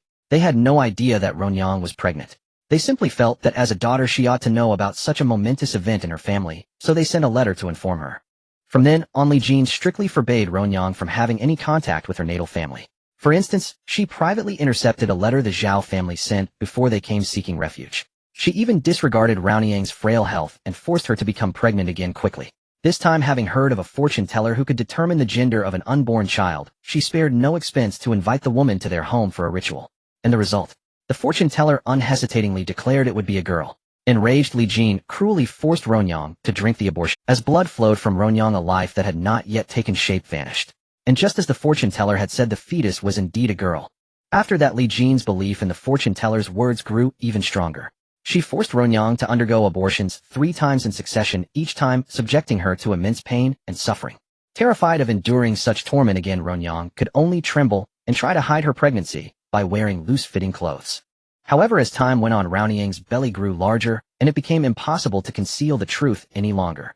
This time, the fortune teller again asserted that the child was a girl. Upon hearing this, Li Jin once again heartlessly forced Ronyang to abort the child. With each dashed hope of having a grandson, Li Jin's resentment towards Ronyang deepened. She blamed Ronyang for her incompetence, believing that it was because she couldn't bear a son that her own wishes remained unfulfilled. Consequently, her physical and verbal abuse of Ronyang became increasingly reckless and severe. Ronyang's body was covered in scars, all of which were inflicted by her mother-in-law Li Jin.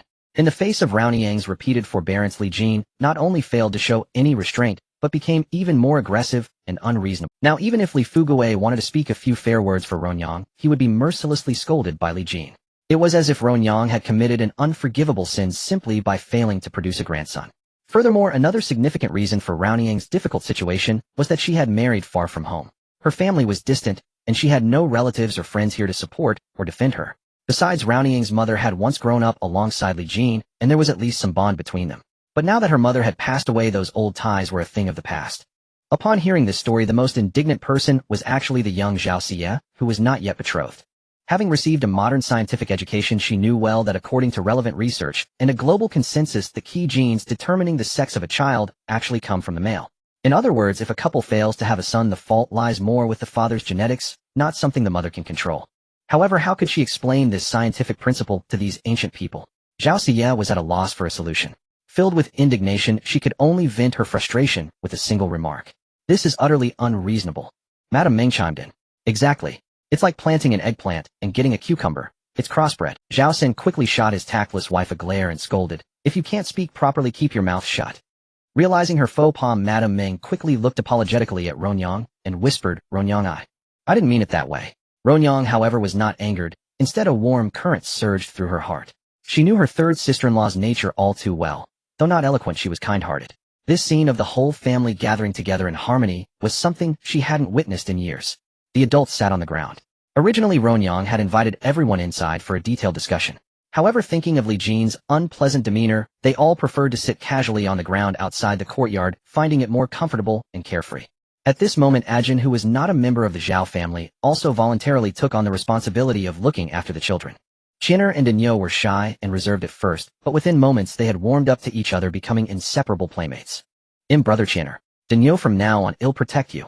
Qin'er puffed out his chest, acting like a little adult, then reached into his pocket and pulled out a piece of candy, handing it to Daniel. "Sister, here is some candy for you. It's really sweet." Taking the candy with a hint of shyness, Daniel sweetly murmured, "Thank you, Brother Qin'er." Ajin watched this clever, charming boy who seemed to know exactly how to please a girl and felt a mixture of curiosity and surprise. At such a tender age, he already knew how to win a girl's favor. If he were to grow into a man, he would be utterly irresistible. As she marveled inwardly, Ajin's gaze unconsciously drifted towards Zhao Xie, who was conversing with someone nearby. Gazing upon that beautiful and enigmatic face, Ajin found herself lost in thought. This woman seemed to harbor countless secrets, making her impossible to fathom. Especially the time Ajin had secretly witnessed her conjuring objects out of thin air, it was utterly baffling. One could say she was kind-hearted, yet she could commit murder and arson without hesitation. But call her ruthless, and she would show extraordinary generosity to other destitute refugees during their flight. Especially during the time Ajin had lodged with her, Zhao Xie had treated her with proper courtesy and had never overstepped any bounds. Yet Ajin always felt that she lacked the innocence and coy charm of a typical young maiden. Instead, she seemed more like an old soul who had seen through the vicissitudes of life. She also possessed some fighting skill, but without any inner energy. Her moves were bizarre, belonging to no recognizable school, yet they were remarkably Turning her gaze to Xie's younger brother, who despite being only 4 years old was already showing signs of striking handsomeness, Ajin knew he would one day be the dream of countless young women. Ajin couldn't help but wonder, were they truly blood siblings? How could their personalities be so different? The night was deep and a profound silence reigned, broken only by a solitary bright moon, hanging high, casting its cold clear light. Li Fugui, dragging his exhausted body, finally returned home in the dead of night. His steps faltered, his mind heavy with worry, but his concern for his wife and children spurred him onward. As he stepped into the courtyard, the faint moonlight revealed a sight that left him utterly astonished. The entire Zhao family was outside. Some leaned against trees, others simply lay on the ground to rest, all bearing the weary marks of a long journey. Li Fugui watched them, and a wave of inexpressible shame and self-reproach washed over him. His face flushed hot and red, as if he had been slapped hard across the cheek. He couldn't help but think of his mother's ordeal. After she was taken to the town's clinic, the physician had struggled immensely to extract a small, still wriggling insect from her throat. Because the creature was alive and dodged the tweezers, the procedure was agonizingly difficult, and his mother suffered greatly before it was finally removed. Thinking of his mother's attitude towards the Zhao family, perhaps heaven had seen her wrongdoing and punished her by making her swallow that insect. Now Li Fugui knew he must hurry home. On one hand, his wife was heavily pregnant and needed care. On the other, the arrival of the Zhao family with their evident displeasure worried him deeply. So he instructed his father to stay at the clinic with his mother, while he himself hastened back on the road, hoping to reach home as quickly as possible. However, what Li Fugui hadn't anticipated was that the Zhao family had barely paused for rest during their entire journey. They had been eagerly looking forward to reaching Ron Yang's home for a much-needed respite, only to be confronted with this shocking scene. At this moment, a palpable aura of resentment surrounded them, sending a chill down Li Fugui's spine. He quickened his pace, pushed open the courtyard gate with effort, and entered the house, calling out for his wife. Pushing open the door, he saw Ron Yang lying on her side on the bed by the faint moonlight, with Daniel already fast asleep in her arms. Li Fugui gently shook his sleeping wife and asked softly, "Why didn't you let them come inside to rest?" Ron Yang, roused from deep sleep, her mind still hazy, murmured in reply, "Third brother and the others didn't want to come in." With that, she turned her back to Li Fugui and ignored him. She harbored resentment towards her husband as well. A man who couldn't even protect his own wife was surely incompetent. Ron Yang, "I'm sorry. Li Fugui tried to explain, but Ron Yang paid him no heed. After all, over the years he had said him sorry far too many times. Yet whenever his mother Li Jinshi verbally abused or even physically struck her, he had still failed to protect her. Perhaps emboldened by the backing of her own family, Ron Yang finally displayed a rare flash of anger. After all, she was a living, breathing human being. How could she not have a temper? It was only because of her lowly status and lack of support in the past that she had been forced to endure in silence. Ahem. Fugui, come out here for a moment. The sound of Li Fugui pushing open the courtyard gate had already awakened the Zhao family members. Now that Li Fugui had returned, some matters indeed needed to be addressed face-to-face. Hearing Zhao San's call, Li Fugui, whose conscience was already uneasy, shuddered involuntarily. His instinct was to flee, but the house was too small to hide anywhere. He glanced back at his wife, who was still sulking, and knew she had suffered much. Steeling himself, he slowly walked out of the room. Seeing Zhao San standing in the night, Li Fugui hurriedly greeted him in a low voice. "Third brother."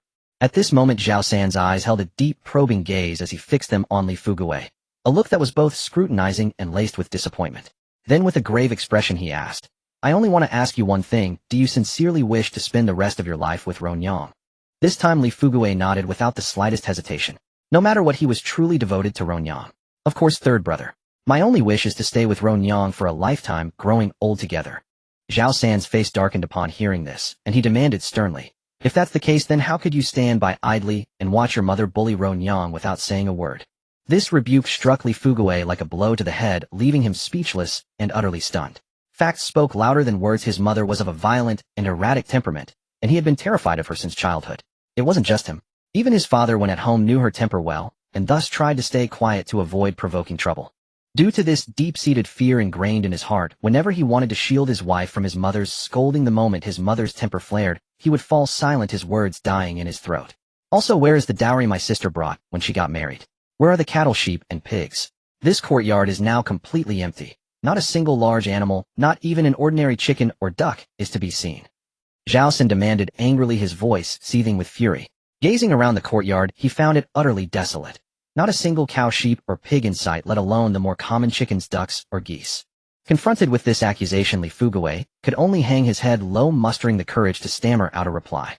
"They're all sold. Every time Ron Yang got pregnant, my mother would consult a shamaness, and each visit cost 10 taels of silver. How could a humble farming family like ours afford such a fortune? We sold everything to scrape the money together." Hearing this, Zhao San's voice rose again, nearly turning into a roar. "So you mean to say you used my sister's dowry to listen to that shamanist nonsense and torment my sister?" At that moment, Li Fugui was so terrified he nearly jumped out of his skin. He trembled all over, his cowering demeanor only fueling Zhao San's blazing anger. Had it not been for this very man falling in love with his sister at first sight, pursuing her with shameless persistence, and displaying enough sincerity to win over their parents, how could they have ever agreed to send their daughter so far away to marry him? Their homeland had been barely livable, but a devastating drought had dried up all water sources, forcing everyone to flee. This place, however, had unexpectedly prospered from the disaster, as its water supply had turned it into a thriving settlement. But in the old days, calling this place a godforsaken backwater would have been generous. "Yes, Li Fugui, your mother is foolish and deceived by that shamaness, but you're a grown man. Didn't you know to protect Ron Yang?" Sure, as the eldest sister-in-law, rarely lost her temper, but at this moment she was genuinely furious. With her in-laws deceased, she now held the highest authority in the family. As the saying goes, the eldest sister-in-law is like a mother. She would never allow her youngest sister to suffer any more grievances or bullying. Pa, if you ask me, you're nothing but a coward. Inshur glared fiercely and spat at Li Fugui. Mengshur, always blunt and outspoken, immediately launched into a torrent of curses. This time no one even tried to stop her rude outburst, because everyone knew she was absolutely right. Gaoshur gently patted the sleeping Qianer and rose to join the others. Her temperament was gentle and refined, unlike Mengshur's explosion. She let out a soft sigh and questioned, Fugui, we want say more than necessary. Since things have already come to this, what do you plan to do from here? Sitting beside Qianer, Zhaoxia quietly observed Li Fugui surrounded and cornered by her uncles and aunts. A phrase surfaced in her mind, mama's boy. Her aunt marrying a man like him had truly been a miserable fate. After all, any man with even a shred of backbone could never tolerate being forced time and again to make his own wife abort their children. Even if that person were his own mother, if his stance were firm enough, even she wouldn't dare go too far. But what did he actually do? Every time his mother's voice rose just a little, he would cower, lower his head, and not even dare to make a sound. Thighs. He'll try to talk to my mother. But she's my mother after all. What else can I do? Looking at this spineless, weak-willed man before him, Zhao Xin trembled with rage. His words were utterly meaningless, nothing but empty talk. After a long silence, Zhao Xin finally reached his limit. He shot Li Fugui a furious glare, then spoke with grim seriousness. You should divorce Ron Yang. If she stays in this household any longer, sooner or later your family will torture her to death. Zhao San was completely serious. Their family might be poor, but at least Ron Yang would be able to live. If she kept losing children like this, she would be utterly destroyed. Let others mock them. It was far better than losing her life. Husband, you're absolutely right. Just have Ron Yang leave that bastard for good. We won't swallow this humiliation. Besides, with Ron Yang's striking beauty, finding a better match would be a breeze. Mengshur stood firmly by her husband's side, voicing strong agreement. After all, the couple had no children of their own. If necessary, they could raise Denyo and the unborn child in Ron Yang's womb as their own flesh. However, Inshur's face darkened instantly upon hearing this. Her eyes widened as she snapped. Do you think it's that simple? We cannot let them off so easily. My sister Rao's dowry is her personal property by law, and it must be returned to us after the divorce. Not a single coin less. Gaoshur chimed in, echoing Inshur. Not only that, we must report this to the authorities. Ron Yang has suffered endless torment and abuse in her husband's home. Her bruised and battered body is the most damning evidence. We'll make sure your entire family ends up thrown in jail. The moment Li Fugui heard that Ron Yang wanted a divorce, that he'd have to return the dowry, and that he might even face prison, his legs turned to jelly, and he nearly collapsed. While it was common for married women to be beaten and scolded by their in-laws, if her natal family truly pursued the matter and reported it to the authorities, the consequences could be severe, a flogging at the very least, or actual imprisonment at worst. With the countless scars all over Ron Yang's body and her widely known tragic experience of being forced to abort her child, it would be more than enough to bring disaster upon their entire household. Especially as Ron Yang's husband, if he had allowed his mother to abuse his wife, his crime would be even graver. Imagining the pitch-black prison cells crawling with cockroaches and rats gnawing at prisoners' hands and feet, he was already trembling so badly he could barely stand. No. Please, third brother, eldest sister-in-law, second sister-in-law, third sister-in-law, I beg you, don't make Ron Yang divorce me. He pleaded, even attempting to drop to his knees on the spot.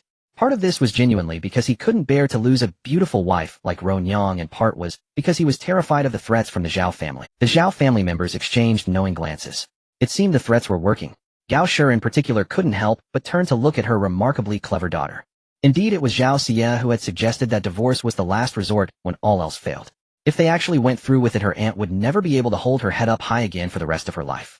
Threatening Li Fugui with words was a test, to gauge his attitude and see how he would choose. After all, they had asked Ron Yang before, and she said that although her mother-in-law was truly difficult to deal with, and Li Fugui lacked backbone, he was still kind to her and the children on a daily basis. Moreover, from her words, it seemed that she truly harbored some affection for Li Fugui and was reluctant to part ways.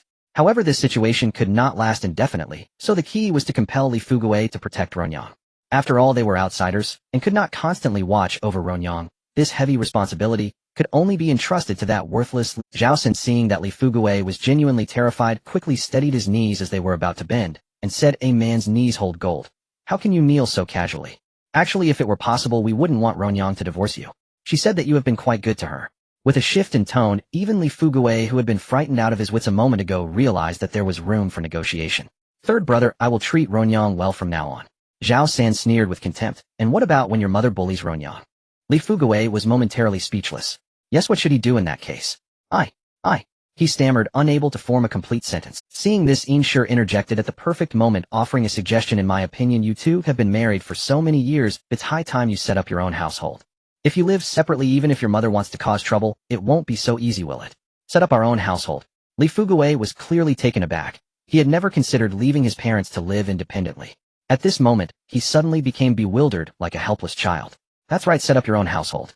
Do you want your mother to keep tormenting Ronyang? Zhao Sen raised his voice, growing increasingly disdainful of his brother-in-law. Li Fugui remained silent for a long time, his face filled with reluctance. But, can Ronyang and I really manage on our own? At home, my mother has always decided everything, big or small. He murmured softly, like a child who had never grown up. Seeing this, Zhao Sen patted his shoulder gently and encouraged him. Li Fugui, you're a father now. You can't rely on your mother for everything. Ronyang is your wife. You should protect and care for her. Setting up your own household may bring some difficulties, but if you two work together, you can overcome them. Believe in yourself. You can do it. It's okay. I take it slowly, you'll learn. As long as you have the will and make the effort, life will get better. Inshur nodded in agreement. Yes, Fugui. If you don't separate, your mother will eventually torment Ronyang to death. After separating, you and Ronyang can live your own little life without being at the mercy of your mother's temper. Li Fugui hesitated slightly. In truth, he himself was tired of his mother's behavior, but the thought of separating from her made him worry that she would be sad. Seeing Li Fugui's indecisiveness, Mengshur finally lost her patience and scolded, are you even a man? How can you be more indecisive? She immediately shouted angrily, if you don't want to, then forget it. Tomorrow we'll go to the Yamen and handle the divorce. Zhao Xie, unable to bear it any longer, had no choice but to stand up reluctantly. Although given her status, it was not appropriate for a junior to meddle in such matters. Facing her weak and incompetent uncle, she saw no other way. So she rose and approached, offering her advice. Uncle, I remember my father once taught me that blood is thicker than water and the bond between mother and child is deep. No matter how mischievous a child is, even if they anger their mother, it's only temporary. After all, what mother in the world would hold a grudge against her own flesh and blood forever? Besides, you are the only son. When your parents grow old and frail, won't they rely entirely on you to support them? How can there be any overnight enmity between mother and child? Even if you propose to set up your own household, your mother might be displeased, but would she ever sever the love she has for you, her son? But my aunt is different. Once she leaves, she will never return. By the way, there are still several unmarried men in our village, and I've heard they all still hold a torch for her. Zhao Xie rolled her eyes, muttering, as if to herself. The last few words were delivered with subtle nuance, not loud, yet clearly reaching Li. After hearing Zhao Xie's words, Li Fugui's facial muscles twitched as expected. He knew very well that when he had sought Ronyang's hand in marriage, several young men in the village were so indignant that they cornered him and beat him up to vent their anger over being robbed of their beloved. At that moment, he even pictured his wife happily taking another man's hand and leaving. Isn't it just setting up a separate household? Fine. Separate. We must separate. Mother would always be his mother, but a wife was different.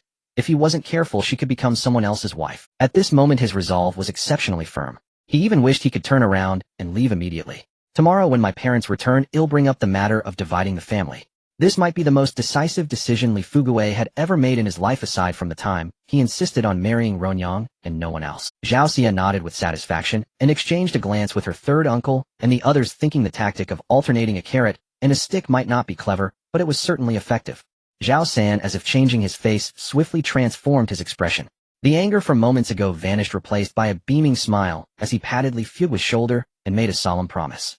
Fugui, even if you set up your own household, you don't have to worry about making a living. Your parents will surely give you some of the family land. How about this?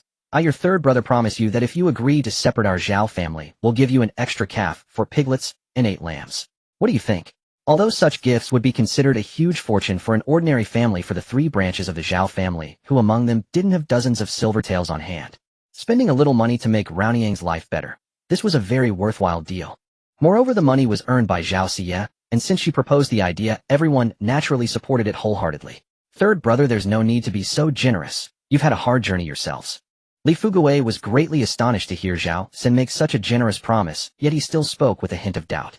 After all, he had heard from other refugees how arduous the journey of fleeing famine was, even though he had not witnessed it himself. Let alone having some money left, merely surviving the journey to their destination would already be considered fortunate.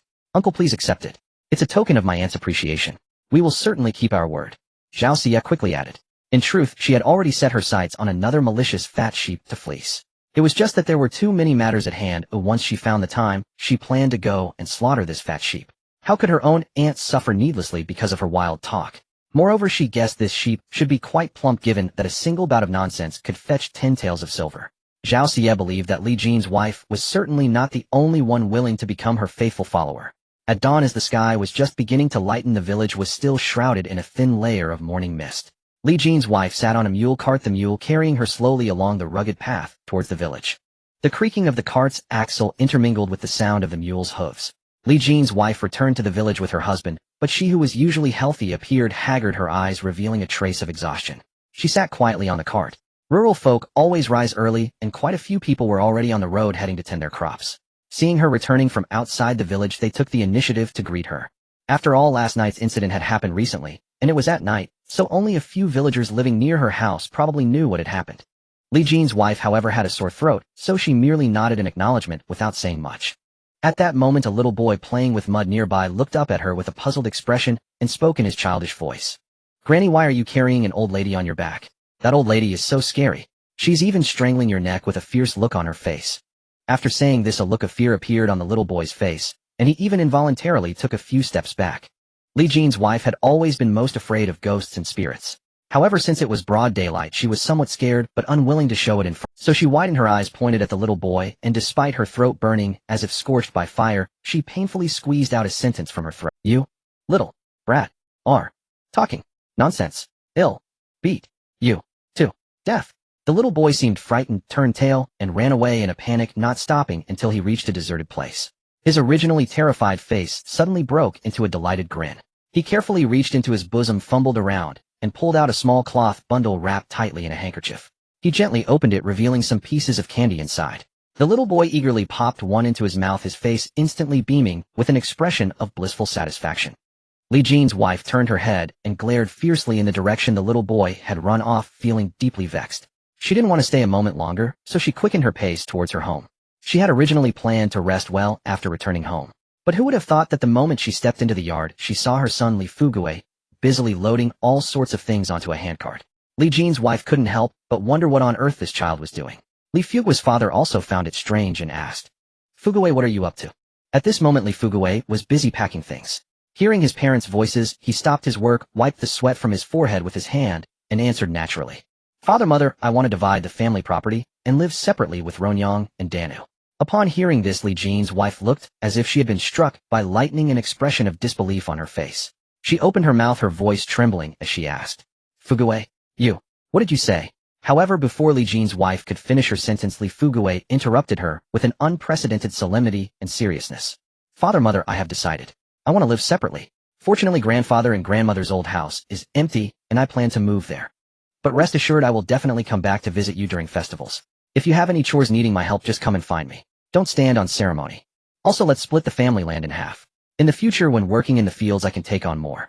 As he spoke, Li Fugue continued packing their belongings onto the cart without pausing. "Fugue, what nonsense are you talking about? Are you possessed? Why on earth would you want to divide the family?" Li Jin's wife widened her eyes, her face full of confusion and shock. She couldn't understand how her always filial and obedient son could suddenly make such a request. Li Fugue's father was so angry his eyes bulged, but he thought Li Fugue had just come up with the idea on a whim, so he tried to persuade him. "You child, how can you be so muddled?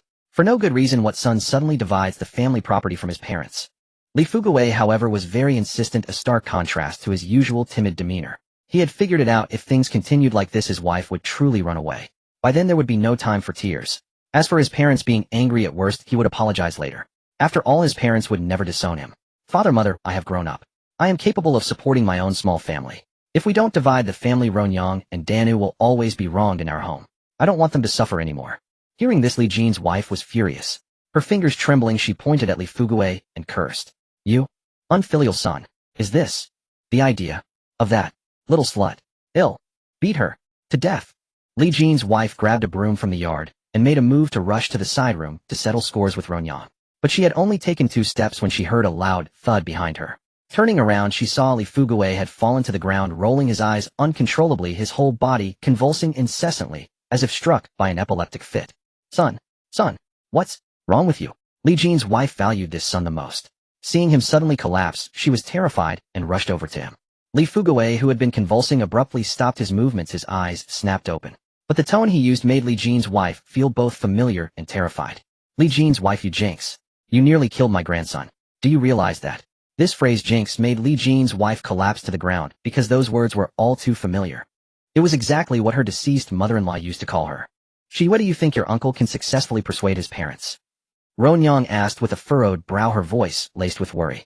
Knowing full well how difficult her mother-in-law could be, she held little confidence in Li Fugui's ability to sway his parents. Yet the thought that her husband had for once unexpectedly decided to split the family stirred a flicker of joy deep within Ronyang's heart. Over the years under Li Jin's strict supervision, Ronyang had endured immense hardship. She could not make a single mistake without being ridiculed, and even when she did nothing wrong she was often subjected to scathing remarks. She had repeatedly proposed moving out to live independently, but her husband had always flatly refused, citing his parents' unwillingness. At this moment Ronyang was sorting through the various items they had brought while fleeing the famine alongside her sisters-in-law. There were no fewer than 10 buckets which, despite their low value, seemed a waste to discard. Thus they decided to scrub them clean for future use. Meanwhile Zhao Xie was also busy tidying up the scattered odds and ends.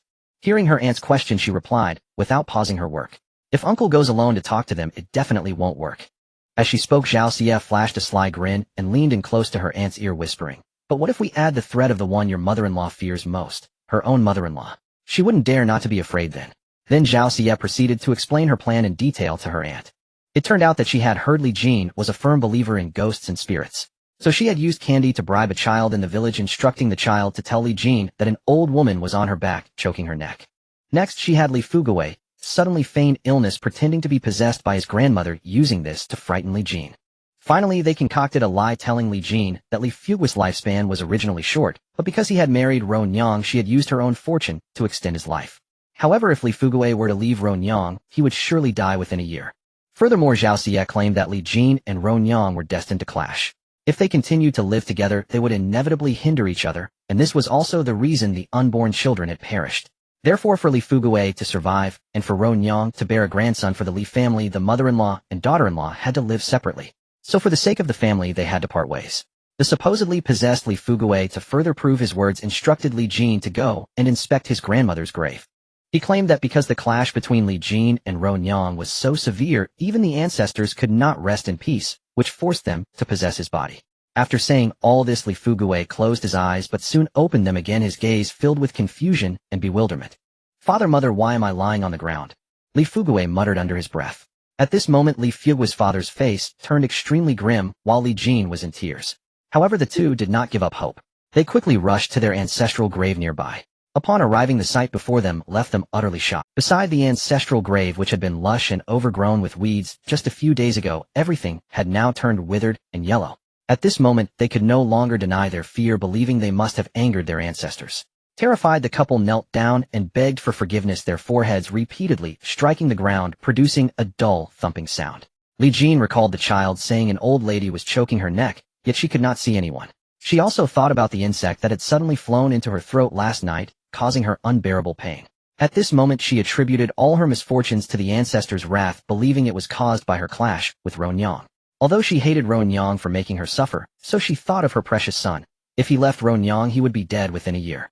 She could only gnash her teeth in fury, nearly grinding them to dust. After finishing her story, Zhao Xie shouted to a Jin who was vigorously washing his hands in the distance. "Make sure you wash your hands thoroughly." After all, although the herbicide was effective, it was also toxic. A Jin did not turn around, merely grunting in acknowledgement.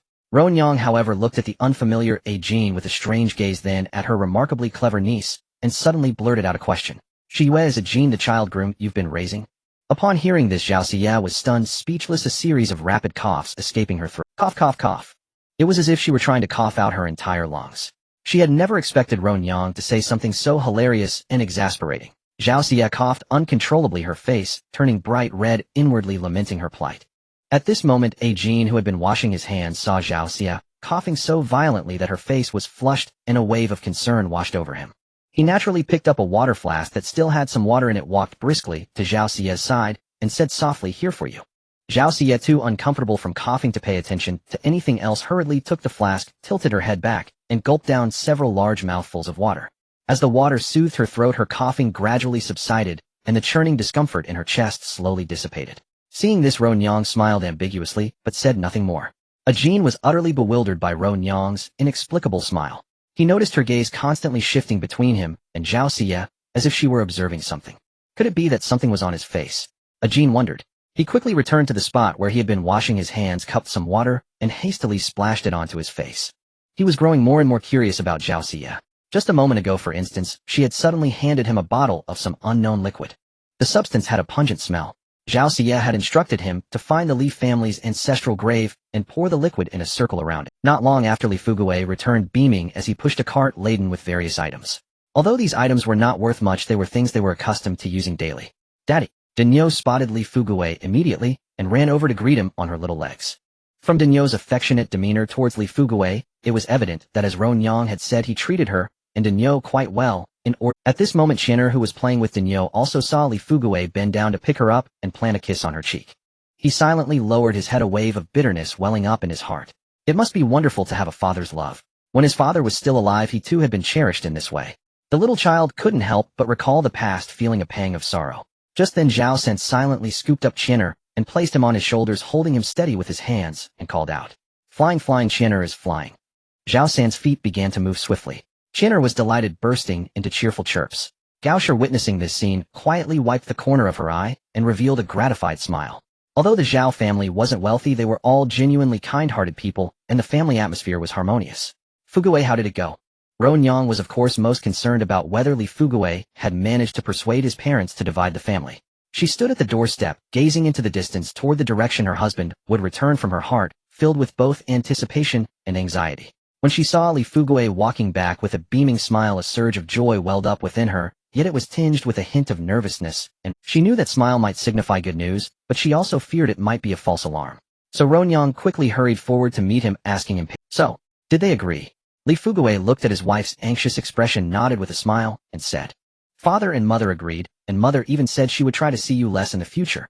Hearing this news, Ron Yang's mood instantly became lighter. Although she knew her mother-in-law had always harbored resentment because she hadn't produced a grandson, it now seemed that in the face of Li Fugui's life, everything else was no longer so important.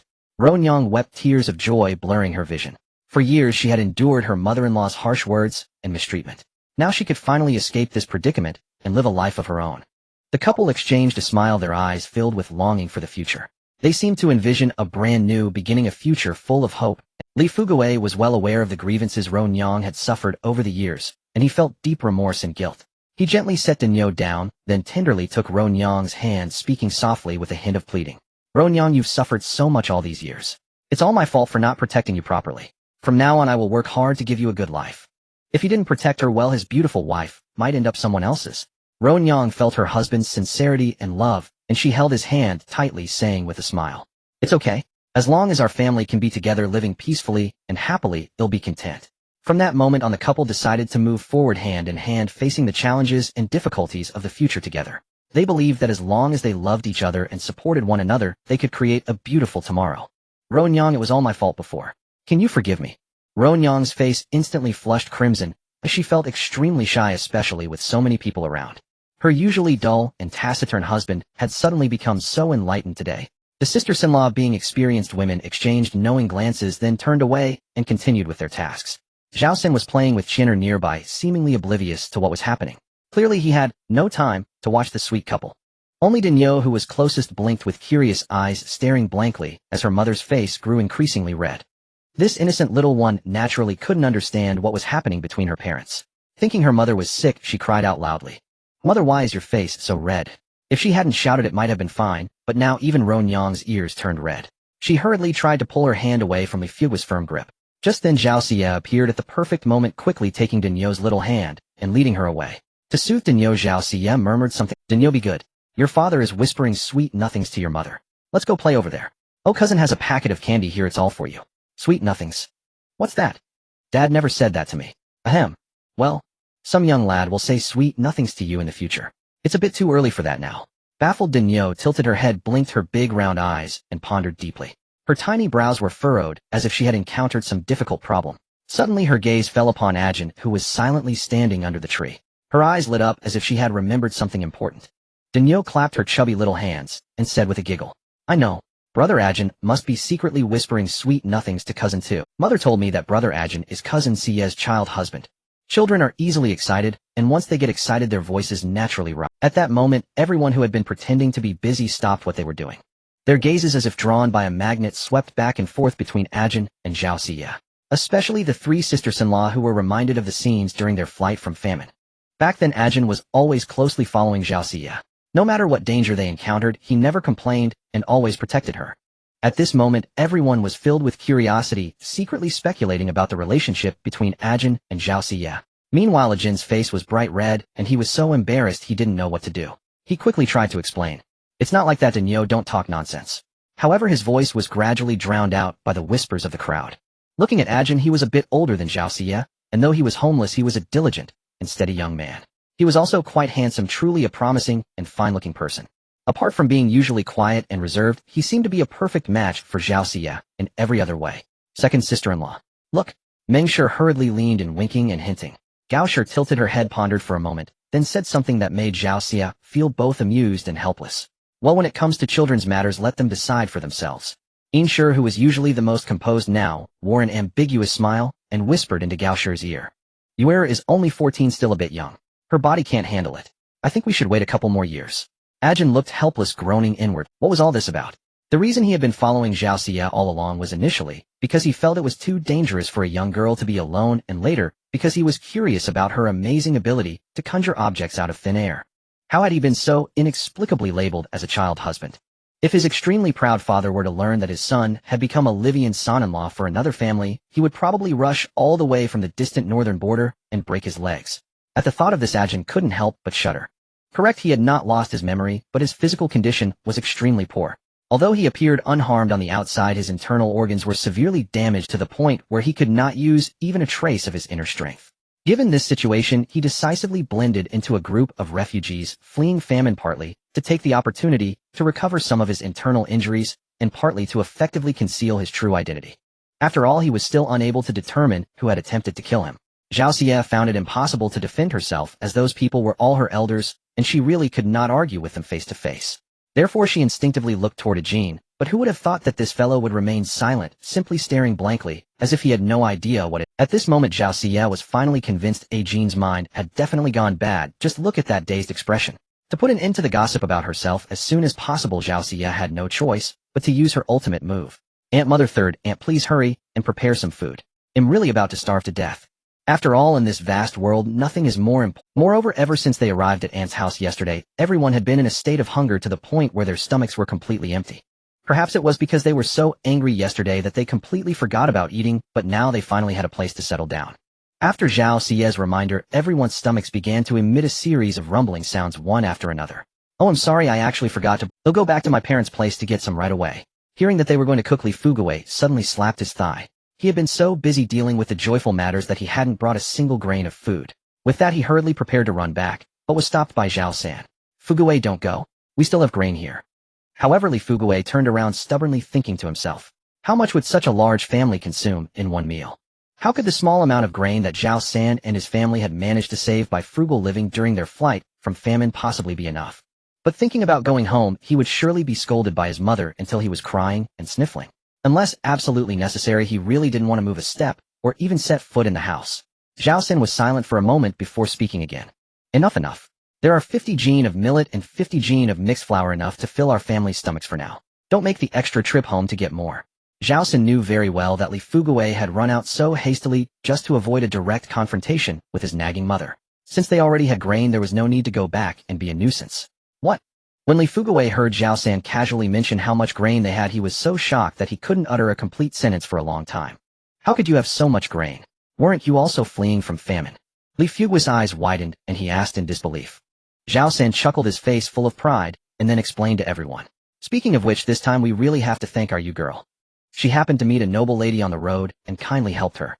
As a result, that noble lady was very generous, and without hesitation bestowed several dozen taels of silver upon you girl. Actually, before arriving at Ronyan's place, Zhao Xia had already discussed with everyone to unanimously say that the money was bestowed by that noble lady. As for the dangerous matters like robbing the mountain stronghold, they would never mention them. After all, this hair-raising experience of escaping death was not a— Moreover, considering that Ronyan was pregnant, mentioning these things too much might frighten her. At this moment, Li Fuguwei finally understood why Zhao San had so boldly promised him so many livestock. So they now had sufficient funds as backing. At the same time, Li Fuguwei couldn't help but take a few more glances at Zhao Xia, who was playing with Daniel. Zhao Xia keenly noticed her uncle's surprised gaze and immediately responded with a sweet smile, revealing a row of white neat teeth. Without any concealment, as if to tell everyone that she was just an innocent, lovable, and harmless little girl. However, only Eugene couldn't help rolling his eyes. After all, he had witnessed with his own eyes the fierce and decisive moves of this seemingly delicate girl in battle. Therefore, he really couldn't approve of this feigned innocence by Zhao Xie. The courtyard of Li Fuguo's grandparents' house had been abandoned for so long that it could only be described as dilapidated. The entire yard was covered with thick dust and dense cobwebs. The kitchen was even more appalling to behold. Not only was it full of dust and cobwebs everywhere, but the original earthen stove used for cooking had also cracked in several places, as if telling the story of the passage of time. However, all of this was nothing for the hard-working and honest farmer Zhao San. He quickly found some mud, and without much effort repaired the cracked stove, earning continuous praise from Li Fuguo, who stood nearby. Li Fuguo thought to himself that although he was also a native rural child due to his parents' excessive doting, he didn't know how to do many farm chores. It seemed he would have to learn a lot from veterans like Zhao San in the future. At this moment, Zhao Xie and her aunts rushed into the kitchen like a swarm. Everyone was busy cleaning except for Zhao Xie, who was different. She took out various bottles and jars from her bundle and carefully placed them beside. Mengshi looked at those jars curiously and couldn't help asking, "You girl, where did you get so many seasonings?" "I bought them when I was buying grain." "Oh, Aunt, let's also cook that piece of meat, otherwise it's about to go bad. It would be a shame to throw it away." Upon hearing this, Ainshur quickly nodded in agreement. "Exactly. If you girl hadn't reminded me, I would have almost forgotten about it. Then let's have braised pork with millet rice." Everyone voiced their approval. After all, having endured the hardships of the journey, eating in the wind, and sleeping in the dew, it was already very rare to have a decent meal, let alone being able to eat meat today. For ordinary commoners, eating meat was a rare event, only willing to cut a small piece to satisfy their cravings during festivals. At this moment, Li Fuguo stared as Ainshur struggled to pull out that large piece of pork from her bundle. His eyes almost popped out again. The piece of meat was astonishingly huge. He had thought to himself, the so-called braised pork is probably only about half a caddy at most. It's already quite generous if everyone gets a mere taste. However, to his utter astonishment, the piece of meat before him appeared to weigh at least 10 caddies. And that wasn't even the end of it. Even more incredible, it was a cut of pork belly, the finest part of the pig. Its layers were perfectly distinct, alternating between lean and fat, making it absolutely flawless. Naturally, such excellent pork belly commanded the highest price. Li Fuguo could no longer suppress his curiosity and bewilderment. He instinctively cast his gaze toward the Zhao family. Seeing the Zhao family members all wearing expressions of utter nonchalance, he couldn't help but ponder inwardly. Could it be? They really are just an ordinary family fleeing from famine. How could they possibly possess something this fine? Meanwhile, the eldest aunt had already tied on her apron and walked into the kitchen ready to demonstrate her culinary prowess with the braised pork. First, she cut the tender pork belly into uniformly sized chunks, then poured a small amount of oil into the heated wok. She added the meat, searing it until both sides turned a golden brown. Next, the eldest aunt skillfully added various seasonings. She didn't need to measure, her hand knew the exact proportions, ensuring every spice was perfectly balanced. She gently stirred the meat and seasonings in the wok, allowing them to meld together seamlessly. As the stewing progressed, a rich and tantalizing aroma began to permeate the kitchen. The fragrance was like an invisible hand, teasing and tantalizing their taste buds. Ainshur would periodically lift the lid using a ladle to turn the meat, ensuring each piece absorbed the savory broth evenly. Finally, Ainshur turned up the heat to reduce the sauce to a thick, glossy glaze. The braised pork gleamed with a tempting ruby-red luster, shimmering with an irresistible sheen of oil. She plated the meat, garnishing it with a sprinkle of chopped scallions, and the masterpiece was complete. The braised pork Ainshur made was a symphony of color, aroma, and taste. Each bite offered a burst of tender, succulent, and juicy flavor that lingered pleasantly on the palate. At this moment, several heads were already crowded at the kitchen doorway, their owners swallowing hard in anticipation. Among them, Qian'er and Daniel stood at the front. Comparatively, Qian'er remained somewhat composed. After all, he had tasted the eldest aunt's cooking before and had some idea of what to expect. Even though he was now salivating over the plate of braised pork, his eyes nearly glued to the dish, he managed to restrain himself, holding back his drool and feigning an air of indifference. Daniel, however, was not nearly as composed. Her eyes were fixed unblinkingly on the meat that threatened to overwhelm her senses with its In all her young life, she had never seen such a large plate of meat. And to her even greater delight, the eldest aunt had made 3 whole plates. "Huh, brother Qian'er, why is it raining?" Daniel suddenly felt her head becoming damp. She raised her little hand to touch it, her face full of confusion as she asked. Qian'er also touched his own head, but found no signs of rain. Just as he was about to look up at the sky, he caught a glimpse of Daniel's father, Li Fuguo, whose mouth was practically watering like a fountain. What was falling on Daniel's head wasn't rain at all. It was a veritable waterfall of drool from her father, Li Fuguo. In truth, one couldn't really blame Li Fuguo for such a lapse in decorum. The fault lay entirely with Ainshur's incredible culinary skills. Perhaps this was what they called innate talent. No matter how ordinary the ingredients, once they passed through her deft hands, they were transformed into the most exquisite delicacies. Not to mention the braised pork that sat on the table today, a rare and precious dish that many in the village wouldn't have the fortune to taste more than a few times in their entire lives. Ahem. Well, I just came by to see if there's anything I can help with. Li Fugui, caught off guard by Chinner's stare, felt a flush of embarrassment and fumbled to conceal his awkward state. He had heard his wife mention before that her elder sister-in-law was a phenomenal cook, but he hadn't taken it seriously at the time, assuming she was merely on par with the rural cooks hired for village banquets. Who would have thought that after trying it today he'd discover Insher's skill was so breathtakingly exceptional, likely rivaling even the master chefs at the grand restaurants in town. Insher, with her gentle temperament and quick wit, noticed Li Fugui's rather pathetic, greedy expression. Yet being considerate, she smiled kindly and offered him a graceful way out of his embarrassment. Fugui, you've come at just the right time. Could you help me carry these 3 plates of meat over? They're too heavy, and I was just worrying about how to manage. Li Fugui hurried over his mouth, spilling endless words. All right, sister-in-law, is there anything else you need help with? Although he wasn't skilled in farm work, he was still a man after all, and possessed some physical. Especially now, as he was deeply worried about his wife running off, he was particularly eager to curry favor with his wife's family. Then it'll trouble you, Fugui. The millet rice is also ready. I was just fretting over not being able to carry such a large pot. You're so thoughtful. Ronyang really has a good eye. Insher smiled and praised Li Fugui a few times, which sent him into a fit of excitement. He was so thrilled he nearly ran out to plow a few acres of land to show off his manliness. After all, he had been accustomed to hiding behind his parents since childhood and had never received such praise before. Now he was beaming with joy like a child. Insher watched Li Fugui's reaction, a meaningful smile curling on her lips. It seemed she was thinking she should tell Ronyang that Li Fugui was someone who needed plenty of praise. The family gathered around the table. Having endured a long, arduous journey of fleeing famine, everyone was utterly exhausted, especially upon seeing the 3 heaping plates of braised pork. Don't just stare. Everyone dig in. But everyone remained silent, merely staring at the sumptuous feast on the table, no one daring to make the first. Zhaosan finally lost his patience and urged them on anxiously. That's right. Ronyang is pregnant. She should eat more to nourish herself. Hearing this, Insher immediately took the hint. She picked up her chopsticks and carefully lifted a large, glistening and fragrant piece of braised pork from the plate, gently placing it into the bowl in front of Ronyang. Chinner and Danyo are at a crucial stage of growth. They need even more nutrition. Zhaosan quickly followed suit, eagerly picking out a piece of the aromatic meat for his treasured nephew and niece. Xie, you've worked so hard on this journey. Gao Shi's gaze rested on Zhao Xie. Her hand trembled slightly as she clumsily moved her. Gao Shi's first piece of meat wasn't for herself, but for Zhao Xie. She knew well that the happy life the family now enjoyed was all thanks to this daughter who had returned from the dead. Whenever she thought of this, a wave of bitterness welled up in Gao Shi's heart, feeling that she as a mother had been utterly incompetent. Mother, please eat as well. Zhao Xie responded with a gentle smile, carefully picking up a piece of tender meat and placing it into her mother's bowl. At that moment, a thought crossed Zhao Xie's mind.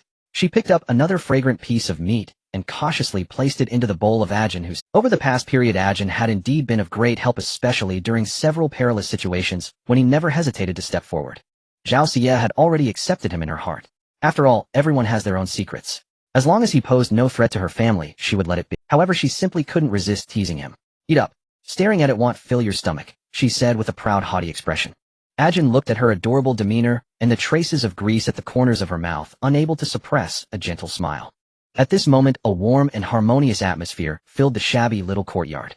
The warmth of kinship brought profound happiness, a feeling that the old Zhao Xie had never experienced before. Thus, she silently made a vow in her heart she would protect this family in this lifetime and never allow anyone to harm them in the slightest. The Perceptivine, taking advantage of the residual heat from the kitchen stove, boiled a large pot of water. During the long, arduous journey of fleeing famine, they were constantly on the run. Bathing was a luxury, and even drinking water was a serious. As a result, everyone carried a pungent odor. Now that they had finally settled down, it was indeed time to clean up and maintain proper hygiene. The water source in Tianshui village was plentiful. Right after the meal, Zhao San, Ajin, and Li Fugui eagerly headed to the river to fetch water. However, the hot water was limited, and not everyone could bathe. After some discussion, it was decided that Gao and Chinner would bathe first, while the others would have to wait until the next day or the day after. Upon hearing that he could finally take a bath, Chinner was so excited he nearly jumped for joy. After all, the feeling of being sticky and smelly all day was truly unbearable. On the way to fetch water, Zhao San confided his thoughts to Li Fugui. Fugui, help your brother keep an eye out for anyone in the village selling their house. We can't keep imposing on you like this. After all, Li Fugui's old courtyard was not spacious, and having such a large family squeezed in was simply, what? Brother San, did I do something wrong? We're living fine here, why move out? Li Fugui was not particularly quick-witted. When he heard that Zhao San wanted to move out, his eyes widened in shock, as if they might pop out of their sockets. At the same time, he began to rack his brain, trying to recall if he had done anything wrong, fearing that Zhao San might suggest he and Ronyang separate. Zhao San looked at his not-so-bright brother-in-law, feeling a bit speechless. He really couldn't understand what his sister had seen in him. At this point, Ajin, who had come along with Zhao San to fetch water, saw that Zhao San couldn't explain clearly and had no choice but to interject. "Uncle, please don't overthink it. I believe Uncle San wants to move out simply to avoid disturbing your and Aunt's life." He paused for a moment, pondered briefly, then continued. "Moreover, with so many women in the family, staying all together in your home is not a long term. Besides, Aunt is about to give birth. When the time comes, the house will definitely be even more crowded. But rest assured, we will all still live in the same village and can look after each other." Only then did Li Fugui grasp the deeper meaning behind Zhao San's words. In a few more days after the pigs, cattle, and sheep were bought, the already cramped courtyard would become even more congested. Currently, there were only 2 rooms available. Ronyang and the other women had to split between the 2 rooms, while the 3 men had to make do with makeshift beds in the yard. If the livestock were brought back, even the space for makeshift beds would become extremely limited. Moreover, Ronyang's belly was already visibly prominent, and once the baby was born, it would inevitably cry and fuss often. This would affect everyone's rest. Furthermore, even as her own brother staying at his sister's house right after she had given birth might also be inconvenient. "Alright, I understand. I'll ask around the village tomorrow." Perhaps due to sheer exhaustion, shortly after noon, Gao and Chinner, having bathed, climbed into bed and fell into a deep sleep. The others also looked weary and found comfortable spots to rest. Before long, light snoring could be heard from inside and outside the house. The sleep was so deep that even when night had completely fallen, no one stirred. However, Zhao Xie was an exception. Having slept soundly through the afternoon, she felt refreshed and quietly slipped out of the room. Just then she caught a glimpse of the moon appearing and disappearing behind the clouds. A faint smile curved on Zhao Xie's lips as she murmured softly, "A dark, windy night, perfect for murder and robbery." With that, she carefully moved her steps, opened the courtyard gate without making a sound, and slipped out as silently as a cat. However, just as she was about to close the gate, she heard a clear, calm male voice from not too far away. It was low yet perfectly audible. "Miss Zhao, it's already dark. Where are you off to?" Zhao Xie's body trembled violently, and an incredulous expression flashed across her face as she stared in shock at Ajin, who was leaning against the courtyard wall, sitting on the ground. Ajin had his arms crossed over his chest, his eyes tightly shut, as if he hadn't even opened them. Zhao Xie had always been confident in her agility. She was sure she had made almost no sound. How on earth did this guy notice her? And he hadn't even opened his eyes. I just wanted to look at the stars and the moon. Is that not allowed?" Zhao Xie pouted, her face full of displeasure, making up a random excuse. Ajin slightly opened his eyes, looked up at the moon shrouded by clouds, and then at the empty night sky devoid of any stars. "Stars?" His tone carried a hint of doubt. Knowing she couldn't fool him, Zhao Xie dropped all pretense. She put her hands on her hips and glared at Ajin with frustration. "I'm going to avenge my aunt. If you're not afraid of danger, you can follow." With that, she ignored Ajin and strode off towards a spot in the rear mountain. She hadn't taken more than a few steps when she heard the sound of Ajin's footsteps catching up behind her. "I must certainly join in on this mission to vanquish evil and uphold justice." Ajin strode briskly to catch up with Zhao Xie, a woodcutter's knife clutched in his hand. Despite his bold words, Ajin still couldn't help but ask, "Where exactly are we headed?" Zhao Xie rolled her eyes. She thought to herself, he doesn't even know the destination, yet he dares to speak of vanquishing evil. We're going to confront that deceitful witch and settle the score. Although her aunt's mother-in-law was detestable, she had been instigated by that very that sorceress was utterly despicable, not only swindling people of their money, but also committing heinous acts that defied the heavens. Zhao Xie suspected that the number of unborn children she had doomed with her reckless lies far exceeded those of her aunts. The children who had perished by her hand were too numerous to count, and she had also amassed a vast fortune through her unscrupulous schemes. This time Zhao Xie's actions were not driven by money. Even if she received not a single coin, she was determined to stop this sorceress from continuing to plague the common folk. According to the child she had bribed that morning who had been threatened by Li Jinshi, the sorceress lived at the foot of the rear mountain. It also seemed she had garnered some notoriety as people from several nearby villages sought her out to learn the gender of their unborn children.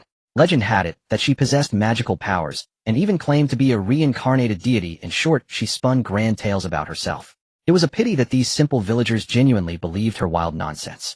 Not only did households expecting a new birth seek her counsel, but even families who had lost an elder would spend their money to ask this sorceress for an auspicious burial date. Upon hearing this, Zhao Xie momentarily felt a pang of admiration for the sorceress. After all, she held dominion over matters of both life and death, thereby pocketing wealth from every stage of human existence. As night fell, an inky darkness enveloped the mountain's base, casting the sorceress' dwelling in an even more mysterious and eerie light. This three-story building stood within the woods at the foot of the hill, its opulence a rare sight in the locality. Surrounded by dense forest, it seemed like a hidden secret nestled within the shadows. Although the courtyard outside was exceptionally tidy, likely due to the frequent cleaning by her devotees, the slightly worn plaque hanging on the door was particularly eye-catching. It was carved with indistinct symbols evoking thoughts of mysterious incantations and ancient legends. From the exterior of the building, both the upper and lower floors were adorned with various objects purported to ward off evil. Regardless, judging by its appearance alone, it certainly had a convincing facade. Like a nimble wildcat, Zhao Xia darted into the courtyard, executing a soft roll to dissipate her momentum without making a sound. She glanced back to see Ajin still standing at the entrance. With a frown, she patiently went back and carefully slid the wooden bolt from the inside to "Be careful," Zhao Xia whispered as she drew a small dagger, its weight giving her a sense of confidence.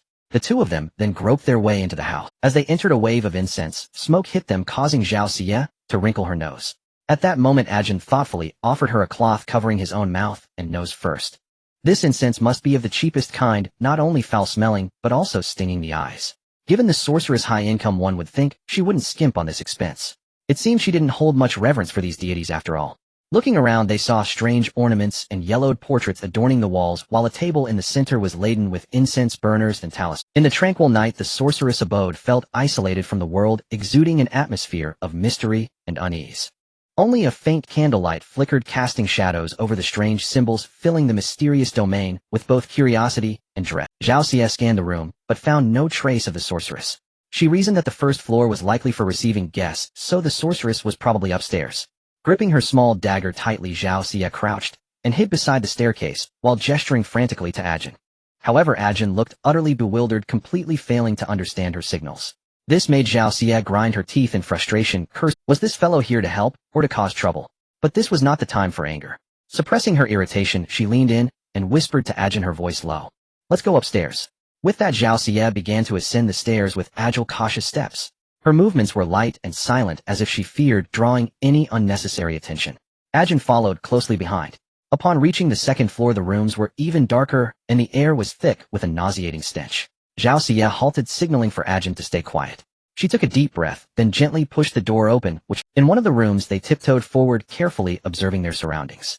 Suddenly they spotted a tightly shut door covered in dust and marked by the passage of time.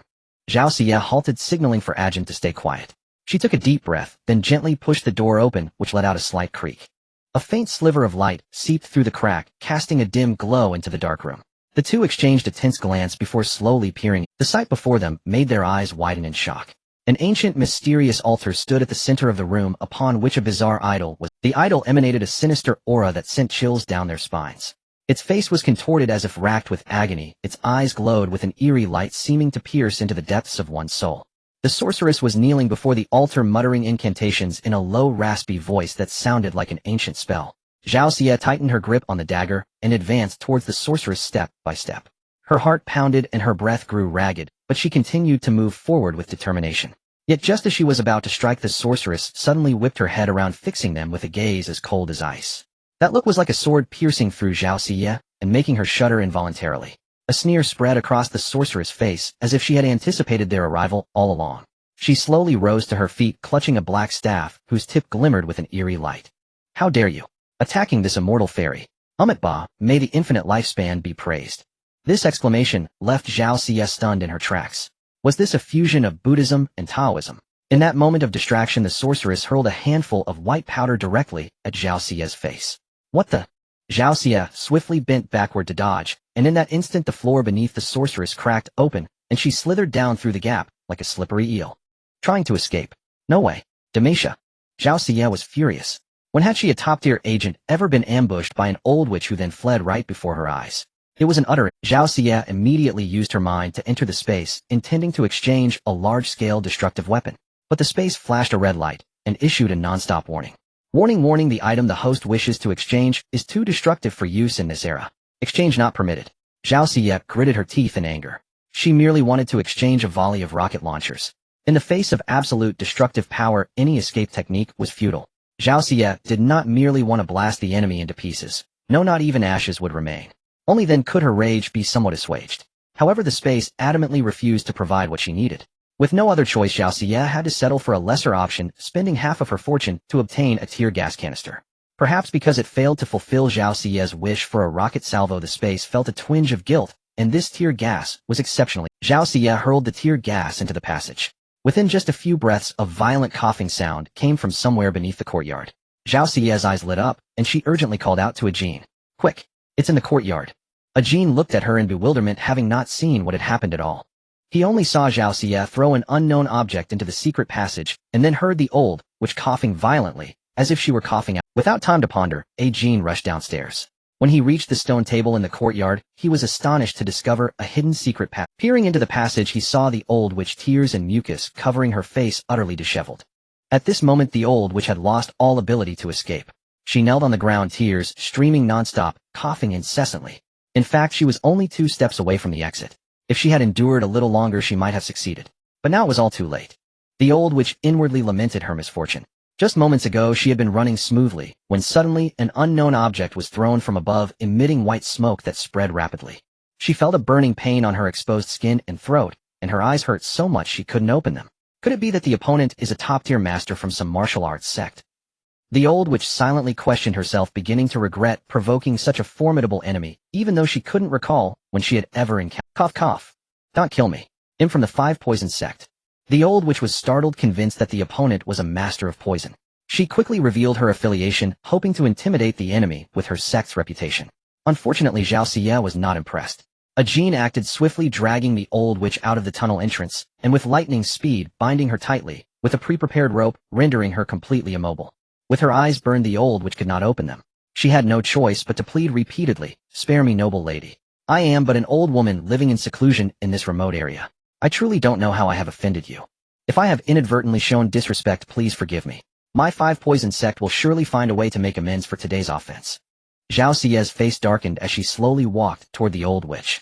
She raised her hand and gave the woman 2 sharp, resounding slaps. Slap, slap. You old hag, how dare you ambush me? Zhao Xie knew full well that the powder the old witch had thrown at her was no ordinary substance. If she had failed to dodge in time, the consequences would have been unimaginable. The thought that the enemy not only refused to surrender, but even dared to ambush her, nearly succeeding, caused Zhao Xie's anger to erupt like a volcano, uncontrollable. Especially since she had impulsively exchanged a tear gas canister without noticing its price. Now looking back, it cost a full 100 taels. That was half of her entire fortune squandered by that detestable old woman. How could she not be furious? The more she thought about it, the angrier she became. She lifted her foot and kicked the old witch viciously in the chest. If it weren't for how weak her current body was in her former self, that kick would have surely killed the old witch. The old witch lay on the ground, letting out continuous screams of agony. Ouch, ouch. Please stop. I beg you. Zhao Xie roared in fury, gnashing her teeth. That money was the savings she had painstakingly accumulated through fierce battles in the stronghold, and now it was gone. You old thing, do you know how much money I spent because of you? At these words, not only the old witch, but even Ajin was stunned. Zhao Xie had actually spent money on the old witch. For a moment, both were baffled by her words. Despite his confusion, Ajin did not stop his actions. The cleaver remained pressed tightly against the old witch's neck as he dared not let his guard down. After all, though her hands and feet were bound, who knew if she had any sinister tricks? Caution was the key to safety, and Ajin had no intention of capsizing in a ditch. Money? What money? The old witch was bewildered, if she didn't recall owing anyone money. The mention of the word money immediately reignited Zhao Xie's fury. She raised her foot and kicked the old witch with all her might, each strike full of strength. The old witch screamed in pain, continuously begging for mercy. Noble lady, spare me. If it's money you'll pay, please let me go. At this moment, the old witch only wanted to escape as quickly as possible. Losing some money was nothing to her. As long as she survived and returned to the 5 Poison sect, she could gather reinforcements and avenge today's humiliation. Moreover, during that brief moment of eye contact with Zhao Xie, she was confident that if they met again, she would recognize her. Considering her attire and the young man's weapon, just an ordinary cleaver, they might be from one of the nearby villages. But why the girl could also use poison, she couldn't figure out. But it didn't matter. Even if she had to massacre all the villages, it would be worth it to vent her anger. You mean you're willing to pay? Zhao Xie finally ceased her relentless kicking of the witch, and crouching down with her chin resting on her hand, she looked the woman squarely in her tear-streaked, disheveled face. Yes, I am. Just spare this old woman's worthless life, heroic lady. The money is on the 3rd floor in a hidden compartment beneath the wardrobe by the bed. It holds all my savings from years of work. I offer it all to you. The witch spoke with a tearful, detailed sincerity that almost seemed genuine. Zhao Xie stared intently at the witch's face, pondering for a moment, then gave an inscrutable smile and turned to Ajin to give an order. Keep an eye on her. Ajin frowned, a hint of worry in his eyes, and suggested, perhaps I should go instead. He remained convinced that the witch harbored ill intentions and couldn't be trusted. The third floor might hide unknown dangers, and he couldn't bear the thought of Zhao Xie venturing into peril alone. However, Zhao Xie was unconcerned. Turning her back, she waved her hand dismissively, displaying a carefree and relaxed demeanor. In her view, having Ajin by her side would only restrict her movements. With him absent, she could act freely without having to hide her abilities. Ajin watched her resolute back, knowing he couldn't change her mind. He let out a helpless sigh and softly called out to her retreating figure. Be careful. At the same time, Ajin's machete shifted slightly, tracing a thin line on the witch's throat, a faint trail of blood. Immediately, he lowered his voice, laced with menace. If anything happens to her, I'll separate your head from your neck in an instant. Ajin was a man of his word, and having said it, he would surely do it. After all, they had come out together. If Zhao Xie met with misfortune, he would not let this wicked crone off easily. She might belong to a martial sect that common folk feared, but that didn't mean Ajin was afraid. Meanwhile, Zhao Xie stood at the entrance to the third floor, her steps cautious, her gaze sweeping over the surroundings with keen scrutiny. Her heart was filled with vigilance, uncertain of the trials and dangers that lay ahead. But regardless, she was prepared for anything. The third floor was evidently the witch's private quarters, exuding an air of mystery and tranquility. The room was simply yet elegantly furnished with ancient wooden furniture that emanated a sense of age and was clearly of considerable value.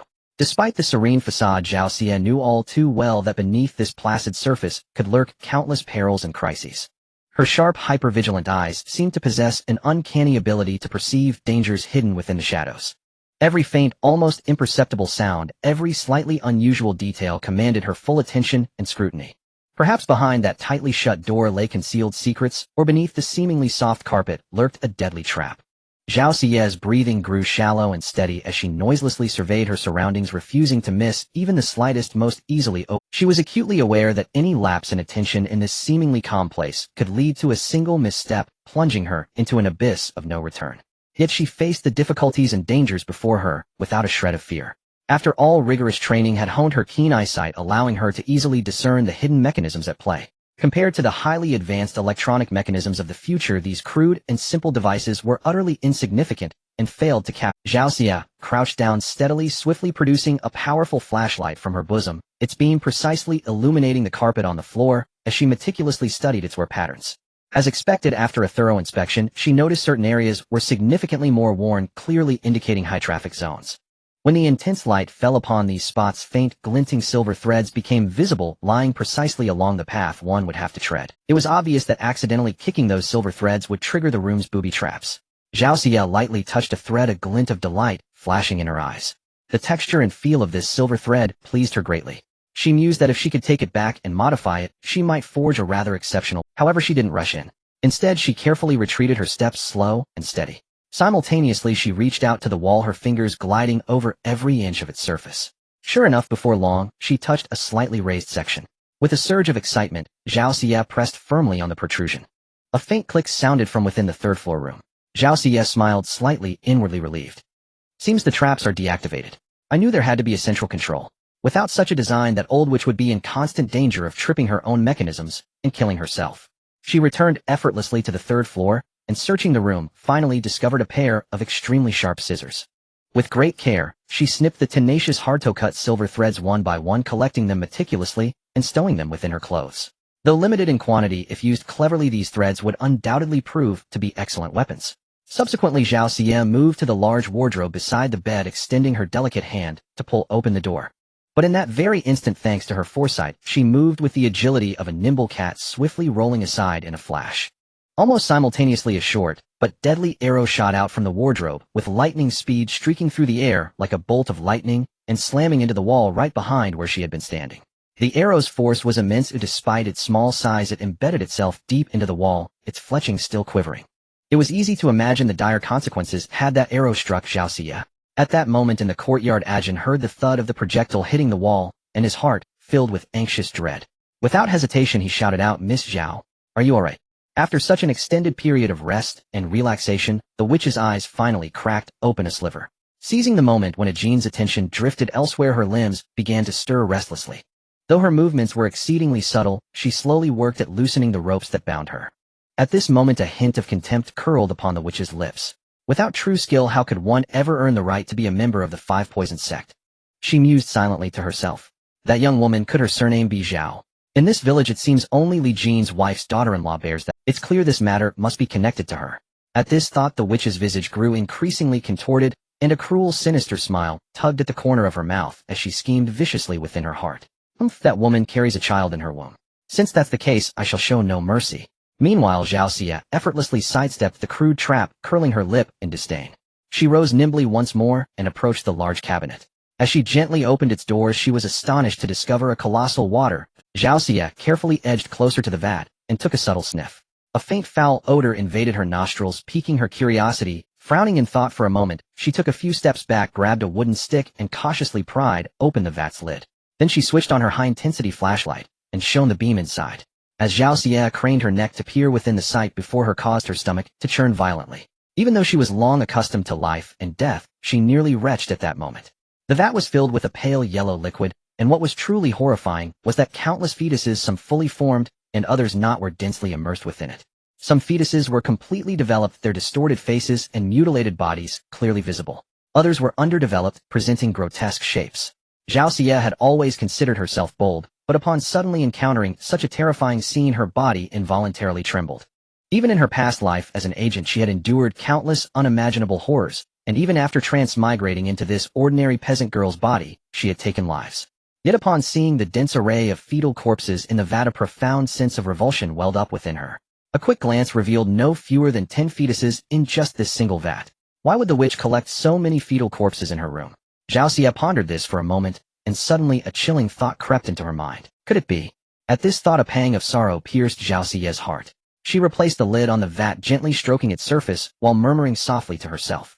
You poor little souls, if you exist in the heavens, do not let those who took your lives go unpunished. With that she let out a heavy sigh, her heart filled with helplessness and regret. Time was of the essence, and she carried no tools. If the opportunity ever arose, she truly wished she could grant these pitiful children peace and a proper burial. Zhao Xia opened the adjacent wardrobe once more, and this time she successfully located the secret compartment the witch had mentioned. Carefully she reached to the bottom and retrieved a bundle. Though the bundle was not particularly large, it felt surprisingly heavy in her hands. When she opened it, Zhao Xia was astonished by the dazzling array of wealth it contained. There were gleaming gold ingots, shining silver ingots, delicate silver coins, larger denomination coins, neatly arranged strings of copper coins, and even scattered coppers caked with dirt. Clearly this money had been pooled together by many people, each piece soaked in their blood and sweat. Zhao Xia understood that these individuals had all been deceived by the witch. However, she held no sympathy for them. After all, they had willingly handed over their money to the witch, and merely at her instigation, they had brutally killed their own children. In a sense, they were equally guilty of murder. Zhao Xia couldn't help but wonder if in the dead of night these people ever recalled the innocent lives they had personally extinguished in their dreams. Did they ever feel a shred of remorse or self-reproach? Perhaps only they themselves knew the answer. Zhao Xia had never believed in ghosts or spirits, but at this moment she desperately wished that vengeful infant spirits truly existed, for these unborn lives did not deserve such cruel treatment. Rumble as if perfectly timed the sky echoed Zhao Xia's gloomy expression with peals of thunder. Amidst the lightning and thunder, a torrential downpour seemed imminent. Zhao Xia silently counted the roughly 300 taels of silver in the bundle, then unhesitatingly tucked it into her bosom. The heavy weight pressed against her chest, seeming to merge with her somber mood. Finally Zhao Xia gazed at the large vat holding the fetal corpses and whispered softly, "I will seek justice for you all. So many innocent lives should not have perished so obscurely." Furthermore, she had to force the witch to reveal the reason for collecting the fetal corpses, lest she harbor malicious intentions or ulterior motives. Zhao Xia stepped out of the small building with a somewhat heavy gait, her face icy cold, her gaze sharp as a blade fixed intently on the witch. Seeing her emerge unscathed, Jin felt a surge of relief. Although he knew Zhao Xia was far from being as simple as she appeared, he still couldn't help but worry about her going off alone into danger. You? How could you?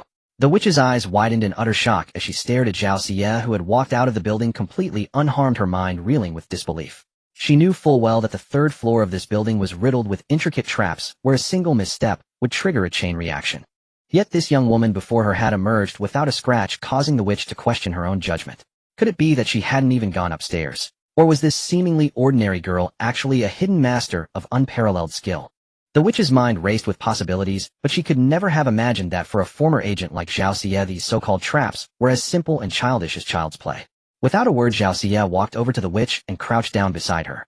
Just as the sorceress was marveling at how effortlessly she had walked out, Zhao Xie struck, with lightning speed, yanking out a razor-sharp dagger and plunging it without hesitation toward the sorceress' arm. It all happened so swiftly that the sorceress had no time to react. The dagger sliced through the air like a bolt of lightning, burying itself deep into her flesh. Blood gushed forth instantly, and the sorceress let out a piercing shriek. Her eyes bulged with terror as she stared at Zhao Xie. Zhao Xie's gaze was ice-cold, devoid of any pity. She wrenched the dagger free, preparing to strike again. Seeing this, the sorceress abandoned her screams and begged in a cracked, desperate voice. Young miss, please don't. I've told you everything I know. What more do you want from me?" Then a sly glint flickered in her eyes as she remembered the young man addressing her as Miss Zhao. She hastily connected this to Li Jin, a woman who had been utterly convinced by her claims. "Miss Zhao, you must be family of Li Jin's daughter-in-law. Oh heavens above. I did divine the gender of her unborn children a few times, but she begged and pleaded with me to do it. How about this? You'll return all the money I took from her. No, I'll give you everything I own. Just please spare this old woman's worthless life. Rest assured I will pack up and leave Tianshui village immediately, and I swear I will never set foot here again. Please have mercy and let me go." Zhao Xie raised the dagger expressionlessly, eyeing the glint of cold steel still stained with blood. A faint contemptuous smile curled at the corner of her mouth. Her voice was frigid and utterly devoid of emotion as she replied. Just as I thought, a charlatan witch. You guessed my identity from a mere surname. You're not entirely wrong. Ronyang, the daughter-in-law of that Li Jin you tricked into 3 abortions, happens to be my own aunt.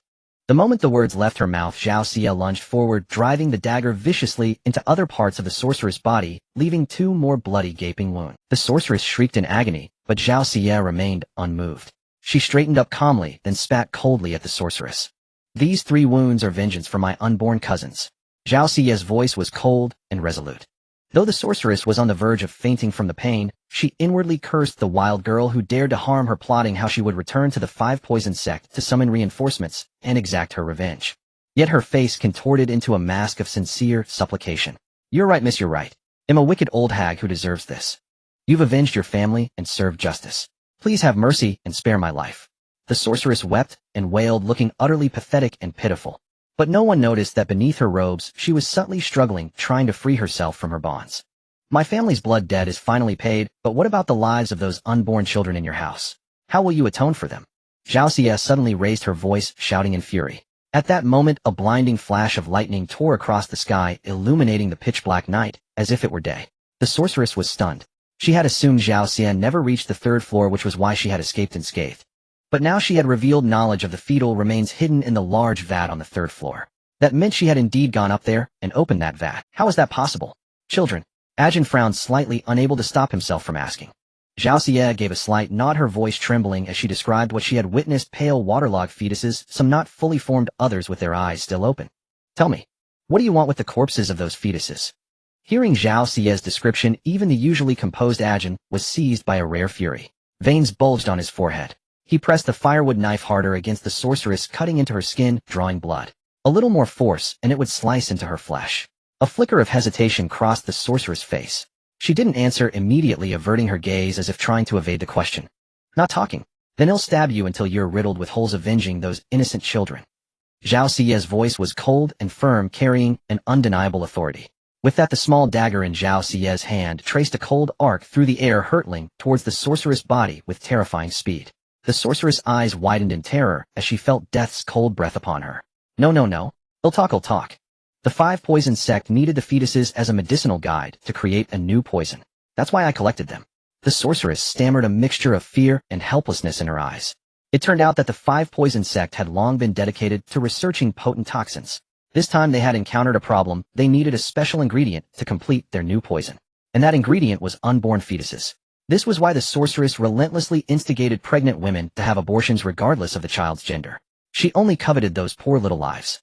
Her actions had far surpassed the bounds of morality and human decency, utterly heinous. Monstrous. You would slaughter innocents just to develop a poison. Ajin felt a surge of rare anger. Who wouldn't be furious upon hearing of such heinous crimes? He raised his foot and kicked the sorceress squarely in the head.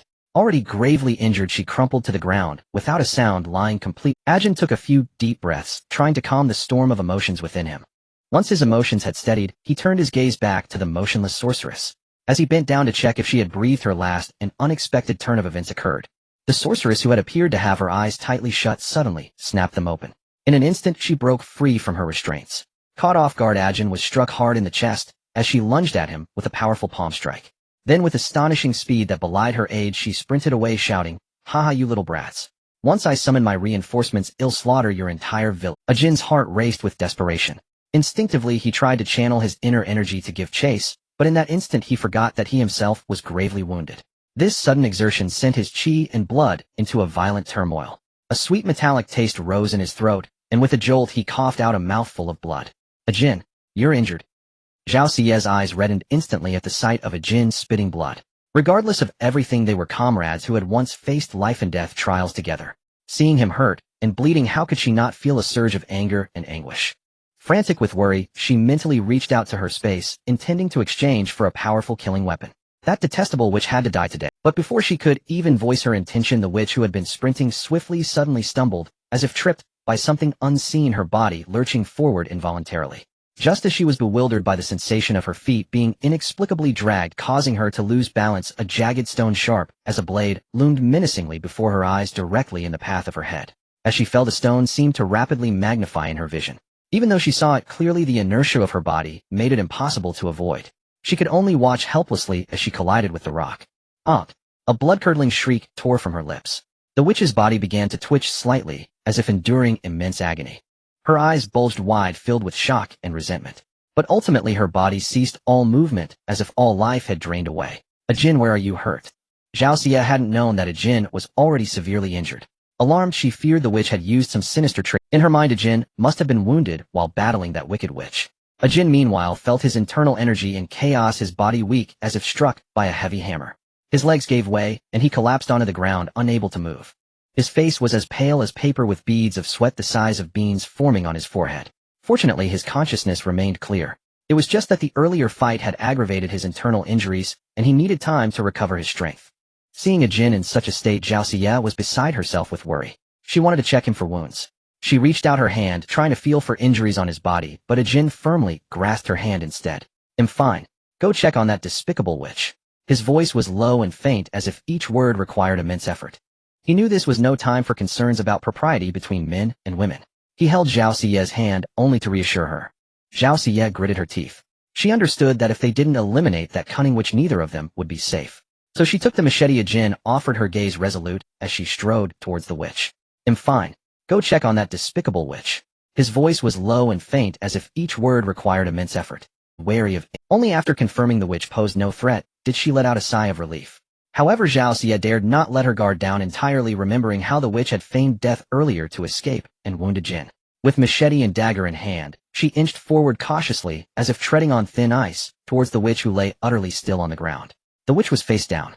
Nervously, Zhao Xie approached, first tentatively kicking the witch's foot from a distance. There was no response. Only then did she feel slightly more at ease.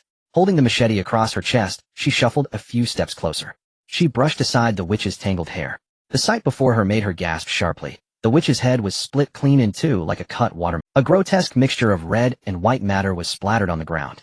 The expression on the witch's face suggested she had died, without ever knowing what hit her. Zhao Xie found the cause of death extremely peculiar. How could a perfectly healthy person suddenly trip and land precisely on such a sharp stone? It was all far too bizarre. Thinking this, she looked down towards the witch's feet, aided by a flash of lightning. There, faintly on the ankle, Zhao Xie thought she saw a tiny blood-red handprint, like a delicate blood-red plum blossom blooming on the skin. Zhao Xie blinked, and the mark vanished as if it had never existed. She couldn't help but wonder if her eyes had been playing tricks on her. Before she could ponder further, Ajin's cough interrupted her thoughts. She quickly hurried back to him, secretly exchanging for a hemostatic medicine from her. "Let's leave this place quickly. It's about to rain." Zhao Xie gave a slight nod. Moving with lightning speed, she popped the medicine she had just obtained directly into Ajin's mouth, as if feeding him a treat. Caught off guard, Ajin instinctively tried to spit it out. But Zhao Xie was quicker, pressing her small hand firmly over his lips. His lips were slightly cool, yet she felt her own heart skip a beat. After all, this body belonged to a young girl, and such sudden intimate contact with the opposite sex was naturally flustering. Zhao Xie silently comforted herself. They were standing very close enough to feel each other's warm breath. Her gaze met Ajin's. In a voice uncharacteristically gentle, almost pleading, she spoke to him. "Swallow it. Trust me." Ajin's face flickered in the lightning's glow like a star shining intermittently in the night sky, accentuating his handsome and resolute features as striking as a sculpture. The girl's palm, roughened by long years of labor, had lost its former softness. The texture wasn't pleasant, but the warmth radiating from her small hand burned like a flame, causing Ajin's heart to tremble slightly. Without a moment's hesitation, he swiftly swallowed what she had placed in his mouth. It seemed to be a small pill. He didn't know its effects, but he was willing to try. Speaking of it, the two of them were truly an odd pair. They harbored mutual suspicions, yet they had faced life and death together multiple times, and held a strange, inexplicable trust for one another. It was a feeling that was hard to put into words. After resting for a while, perhaps the pill Zhao Xie had given him was taking effect. The surging energy within Ajin finally calmed down considerably. Though his complexion was still somewhat pale and sickly, it was a vast improvement from before. Let's head back first. Ajin glanced at the stormy sky, where a torrential downpour seemed imminent. For the common folk, this would be a blessing, as they had suffered a 3-year drought, where rain was more precious than oil. Zhao Xie nodded slightly, proactively draping Ajin's arm over her own shoulder to help bear some of his weight. But Zhao Xie was considerably shorter than him, making the posture somewhat awkward. Ajin coughed softly, trying to shift his arm away from her shoulder. Don't be stubborn. Let's hurry. It's about to rain. Seeing the earnest look on Zhao Xie's small face, Ajin simply resigned himself and let her support him. The two returned to the aunt's house in a slightly disheveled state just before the rain began to fall. By then, everyone in the household had already woken up and was wondering why Zhao Xie and Ajin were not at home. Seeing the ambiguous posture between Zhao Xie and Ajin, everyone wore strange expressions. It was the eldest, Yin, who finally broke the silence, her astonished gaze fixed on them, as if she were looking at two strangers. Let's squeeze together and free up a room. It's going to rain, and you three can't sleep on the ground outside. No one objected. They had endured worse during their flight from famine, so a roof overhead was already a luxury. However, Zhao Xie suddenly spoke up at that moment. No, Ajin should stay in the woodshed. He's caught a chill. It might spread to others, especially since Danny and Shinner are still young, and Ant is with child.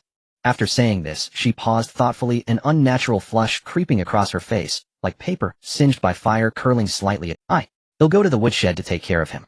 The moment she finished speaking, Zhao San was the first to object. What had gotten into his niece today, acting so improperly? His voice rose several notches, loud and resonant as a gong. How can that be? You're a young girl. How can you share a room with a man at such a tender age? How about this? Your third uncle will look after Ajin. Zhao Xie naturally understood how improper it was for her to share a room with Ajin. It was practically shameless. But only she knew the truth. At the same time, she dared not let anyone else tend to him. If he vomited blood again, it would surely terrify her family. After much deliberation, she concluded that she was the only one who could personally care for him. Gao, breaking her usual demeanor, opposed Zhao Xie's proposal. She sighed, took her daughter's hand, and spoke earnestly. Your third uncle is right. It truly is inconvenient for you to look after Ajin. Xie, mother knows you're a good child. You should understand what I mean, right? Even though they lived in the countryside and weren't refined ladies from prestigious families, mere village girls at best, one still couldn't be so brazen as to be alone with one's beloved before marriage. In such matters, girls always bore the brunt of the consequences. Gao truly didn't want her daughter to lose her reputation at such a young age, only to be gossiped about behind her back later. Even Ming, who was usually outspoken, couldn't help but chime in. Yes, you girl, we can't be reckless for a moment of comfort. But the moment she said this, Zhao San's face darkened, and he shot her a fierce glare. Ming, looking like a wronged young wife, lowered her head in grievance and muttered quietly. I wasn't wrong either. Seeing everyone's attempts to dissuade her, and the conversation growing increasingly ambiguous, Ajin quickly coughed to I just caught a chill. Miss Zhao was merely worried about me. It's fine. They'll stay in the woodshed myself. I don't want to infect anyone. Zhao Xie wanted to speak again, but Ajin signaled her with his eyes. He knew his own body well. Though his injuries were severe, they weren't life-threatening to the point of needing constant care. Zhao Xie was still uneasy, but seeing herself surrounded by a crowd that absolutely forbade her from spending the night with Ajin, she reluctantly. Then, fine. Take care of yourself. Ajin nodded slightly, offering her a reassuring smile. Yet Zhao Xie knew all too well that Ajin had vomited blood earlier. His condition was far from optimistic. Worried sick, she could only carry 2 quilts over to him. Just as she was about to offer a few more words of advice, Meng hastily pulled her back into the house. It's raining, and you're still running outside. Honestly, how can worry cloud your judgment to this extent? Ajin is a grown man. He just caught a little chill. How serious could it possibly be? Zhao Xie remained silent, her heart full of words she couldn't speak. But she resolved inwardly that tomorrow she would definitely take Ajin to town to see a proper doctor.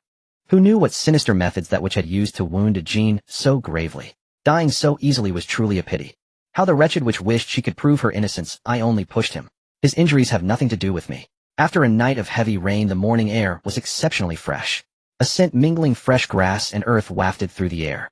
The eastern sky gradually lightened to a pale fishbelly hue, and dawn's rays filtered through the clouds, spilling across the rain-washed earth. The distant mountains loomed faintly through the morning mist like a scene from an ink-washed painting. Crystal-clear raindrops dripped from the emerald leaves making crisp, gentle sounds. Zhao Xie tossed and turned in bed, unable to sleep. When the sky finally began to lighten, she could no longer suppress her inner agitation and worry. She sprang out of bed and rushed out of the room. Behind her, her aunts and uncles watched her hurriedly departing figure, exchanging bewildered glances, their eyes filled with confusion and puzzle. They muttered inwardly, "What kind of magic does this Ajin possess to make our Xie so infatuated? Granted, he is extraordinarily handsome, but with such a frail frame that looks like a gust of wind could topple him. Can he truly be a reliable match for Xie?" Zhao Xie tiptoed to the woodshed and carefully pushed open the shabby door. Since the shed had no windows, the interior was dim and cramped. Ajin could only curl up tightly on the cold, hard ground. Zhao Xie slowly approached him, and upon hearing his steady, even breathing, the heavy stone weighing on her heart finally lifted. Thank goodness, he's still alive. She breathed a silent sigh of relief. Then, reaching out a small hand, she gently touched Ajin's forehead to check for any sign of fever. But Ajin, deep in sleep, suddenly sensed a warm presence drawing near. Acting on instinct, he abruptly reached out, seized the approaching object, and yanked it toward him. Caught completely off guard, Zhao Xie was pulled hard by the hand. Her slender frame stood no chance against the force, and she had no strength to resist. In an instant she tumbled forward from the momentum, but felt no pain, because beneath her was Ajin serving as a human cushion. Ouch! What are you doing? Zhao Xie struggled to lift her head, only to see Ajin staring at her in shock, his face growing redder by the second. After a long moment, he finally spoke, his voice tinged with embarrassment. "Miss Zhao, could you take your hand off?"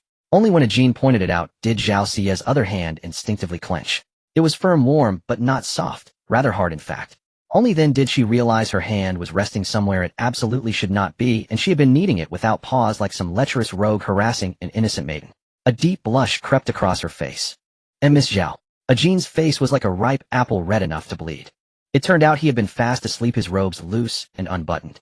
When he sensed someone approaching, he had started and accidentally pulled Zhao Xie down. At this moment, the atmosphere between them became unbearably awkward and charged, as if time itself had frozen.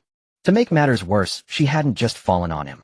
Her hand had slipped right into his robes, and that restless little hand was now shamelessly I'm so sorry. Zhao Xie snapped back to reality at the sound of Ajin's low, hoarse voice.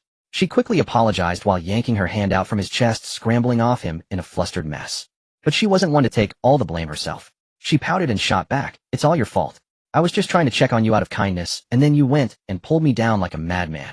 And on top of that, you had the nerve to hit my hand with your chest." Ajin took one look at her hands on her hips and looking fierce, and knew he was destined to be the scapegoat again. He gave up arguing. What was the point? It would be futile anyway. Zhao Xie watched as Ajin, without a word, obediently straightened his robes, looking for all the world like a wronged little wife, too timid to complain. She couldn't hold it in any longer and burst out laughing. "Ha ha, alright, get up now. They'll take you into town to see a doctor." Seeing that Ajin's injuries seemed minor, Zhao Xie's mood lifted considerably. Still, she wouldn't feel at ease until a proper physician had examined him. Besides, she had other important matters to attend to in town as well. After bidding farewell to the family, Zhao Xie, anxious as could be, dragged Ajin along, without even stopping for breakfast. They boarded the earliest mule cart bound for Fengshui town and sped off toward their destination. After all, Tianshui village was in a remote area with severely limited medical resources. Not just skilled physicians. Even someone with basic knowledge of herbs was a rare find there. For ordinary farming families, simply having enough to eat was already a luxury. How could they possibly afford to hire a doctor? They left their fate to the heavens, hoping for mercy, and that they'd pull through. Only when an illness became unbearable, like when Li Jinshi had nearly suffocated last time, would they grit their teeth and spend the money to see a doctor in town. Yet here was Zhao Xie rushing Ajin to see a doctor over a mere cold. The onlookers couldn't help but sigh. Love truly makes one anxious. Such a minor ailment, and she was beside herself with worry. In most households, the cure was just drinking hot water, bundling up under a blanket, and sleeping it off. Zhao Xin watched the two figures recede into the distance, a question forming in his mind. This girl. Why is she so attentive to Ajin? He mused to himself. After all, at first Zhao Xie had been quite reluctant to travel with Ajin. When Zhao San had offered to accompany Ajin to see the doctor in town, Zhao Xie had made every excuse to decline, insisting on personally escorting. Mengshi spoke up, her voice laced with worry. "Has you girl really fallen for him?" Mengshi pouted slightly, looking none too pleased. "Ajin may be handsome, but a pretty face won't fill an empty stomach. We're farming folk. What good is a man without a strong back?" Everyone then turned to look at Gao Shi, and even Ro Nyang couldn't help but ask, "Second sister-in-law, what do you think?" Gao Shi, however, as Zhao Xie's biological mother, remained comparatively calm. She had faith in her daughters. Besides, ever since they set out on this journey to escape the famine, everyone had seen Ajin's character for themselves. This illness was probably just a cold caught from the rigors of the road. But they didn't even know his full name, let alone have him entered into the family registry. If Xia truly chose to be with him, wouldn't that be doing her a disservice? As a mother, she had her selfish side. Her daughter was clever and outstanding. She deserved the best. But since Xia had set her heart on him, all she could do as a mother was support her wholeheartedly. I believe Xia will make her own decision. With Gao Shi, her own mother, saying this, the others had nothing more to add, though a hint of unease lingered in their heart. Zhao Xia arrived in town. Last time she had only passed through in a hurry. This time she could finally take a good look at this modest little town. Fengshou town, though small and remote, was serene and peaceful. Ancient streets wound their way through, lined with rows of neatly arranged shops. Red tiles and white walls stood in harmonious contrast. Green trees and flowers flanked the streets, their fragrance carried on the gentle breeze, refreshing the spirit. Zhao Xia casually walked to a steamed bun stall, bought a few buns for her and a Jean's breakfast, and asked in passing, "Uncle, do you know which doctor in town is the best?" The bun vendor, wrapping up her buns with a warm smile, replied enthusiastically, "When it comes to the best physician in town, that would be Dr. Wu of Huichun Hall." The vendor glanced up at Zhao Xia, noting her plain and somewhat shabby clothes, and couldn't help but offer a kind warning. "But his fees are quite steep, miss. You'd best be prepared." In other words, without sufficient funds, it was better not to even try. Zhao Xia nodded in understanding, then asked for the exact location of Huichun Hall. Upon getting her answer, she took a Jean's hand and hurried off in that direction. Along the way, she bought 2 more buns and handed them to a Jean. The 2 of them ate as they walked. Zhao Xia was never one to owe anyone anything. This time, a Jean had been injured because she had insisted on confronting that old witch of a shamaness. She knew in her heart that a Jean had come along only out of concern for her. Therefore, she felt that she bore some responsibility for his injury. Fortunately, they had received a considerable sum of money from the witch, enough to allow them a period of relative extravagance. When they finally arrived at the gates of Huichun Hall, the sight before them was truly astonishing. The entrance was thronged with crowds queuing for medical consultations, a bustling and lively scene. Zhao Xia asked a Jean to hold their place in line, telling him she had some matters to attend to. Without further explanation, she walked away with a light step. Zhao Xia hadn't gone far when she spotted a fortune teller dressed as a Taoist priest at a stall. She was well aware that he was most likely a charlatan, for what genuine Taoist would sell various folk remedies and plasters, and even Taoist robes, bronze swords, and compasses. Looking at the banner beside the man that read "Mighty Vajrao," a pillar reaching the sky, only those who try will know, it was evident he was likely a swindler, not a true member of any Taoist sect. But this was precisely what Zhao Xia needed. With this in mind, she strode forward and opened with a direct question. "Want to make a deal?" Before long, she returned with a face full of joy. Afterwards, she waited for a long time, and it was not until the afternoon that their turn finally came. Unfortunately, Dr. Wu, reputed to be the most skilled physician in town, charged exorbitant consultation fees. Initially, the young attendant, upon seeing Zhao Xia and A Jean's humble attire, rudely told them to seek medical help elsewhere. However, Zhao Xia with great magnanimity tossed him a small piece of silver. "I insist on seeing Dr. Wu." The attendant caught the silver, and his previously impatient expression instantly transformed into a brilliant smile as he spoke to Zhao Xia with utmost respect. "Thank you, miss. Thank you so much. Please follow me." Having said that, he hastily tucked the piece of silver away. After all, such tips from patrons were his personal income. Being an apprentice at the medical hall yielded little benefit, at most a small allowance. Receiving such a generous reward unexpectedly naturally filled him with elation. "Miss Dr. Wu has several patients ahead of you."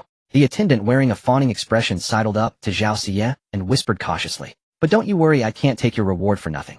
They'll find a way to get you moved up the queue." The young attendant's eyes darted around slyly, as if a plan had already formed in his mind. Sure enough, before long the attendant returned in high spirits and led Zhao Xia and A Jean directly into the consultation room. To the other patients who showed displeasure and muttered complaints, the attendant glared and stated matter-of-factly, "They made an appointment yesterday. What's the matter? If you're unwilling to wait, feel free to see another doctor." At these words, those who had been complaining immediately fell silent. After all, Dr. Wu was a renowned miracle physician in the town, highly skilled and with an excellent reputation. If anyone dared to cause trouble at Huichun Hall and anger Dr. Wu, leading him to refuse treatment for them or their family, it would truly be a case of losing a great deal for the sake of a small gain. As the saying goes, it's easier to deal with the king of hell than with a mischievous ghost. Despite the attendant's youth, he was after all a member of Huichun Hall. That being the case, it was best to avoid provoking him if possible. Besides, it was merely a matter of waiting a little longer. Having already waited this long, a bit more wouldn't hurt. Finally, entering Dr. Wu's consultation room, they saw a man with a somewhat gaunt face, a broad forehead, and a receding hairline, which spoke of his wisdom and experience. His eyebrows were thick and long, and his eyes deep and sharp, giving an impression of steadiness and benevolence. At the sight of him, half of Zhao Xia's worries dissipated. The elderly man before her, clad in a simple ancient robe and sporting a long beard, was the very picture of a traditional Chinese physician. He exuded an aura of calm and wisdom, and she presumed his medical skills must be quite refined. Dr. Wu invited Ajin to sit down and began to carefully take his pulse. Initially his expression was calm and confident, but as time passed his countenance gradually grew puzzled. He then repeatedly examined Ajin's pulse and complexion, and the look of confusion on his face deepened, eventually transforming into profound bewilderment. After a long while Dr. Wu finally spoke, a hint of shame in his voice. I am deeply ashamed.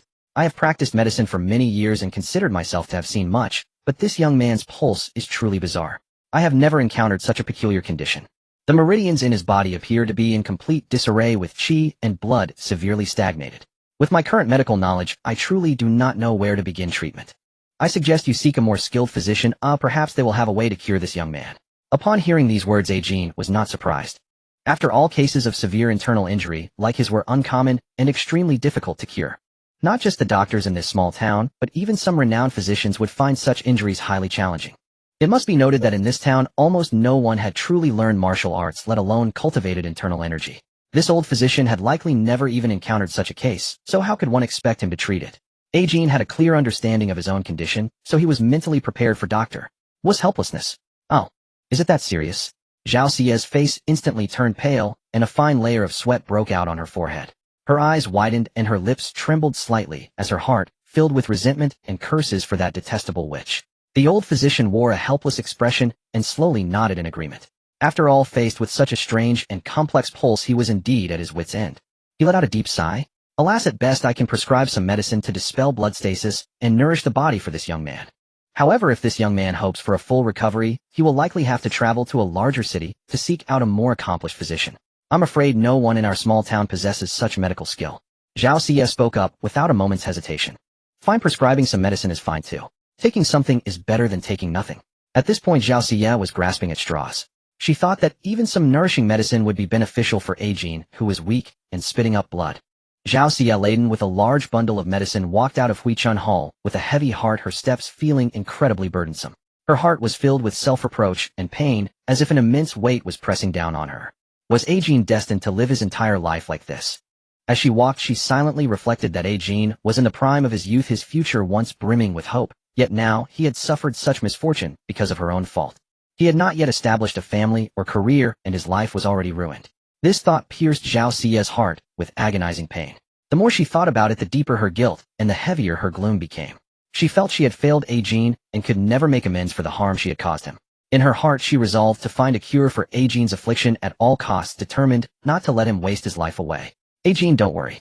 At worst my family can take you in for life. Zhao Xie was confident in her ability to support him, thinking that she would simply have to work harder to earn money. She vowed to take him to the big city to treat his illness. At the same time she wanted to put Ajin's mind at ease, fearing that he might act rashly out of despair. Regardless, she made a promise to Ajin, assuring him that even if his illness never healed, he would still have a place to call home. Then I thank you, Miss Zhao. At this moment Ajin revealed a meaningful smile, thinking to himself that this young woman probably mistook his injuries as the work of that witch. Yet being the object of her concern felt rather pleasant.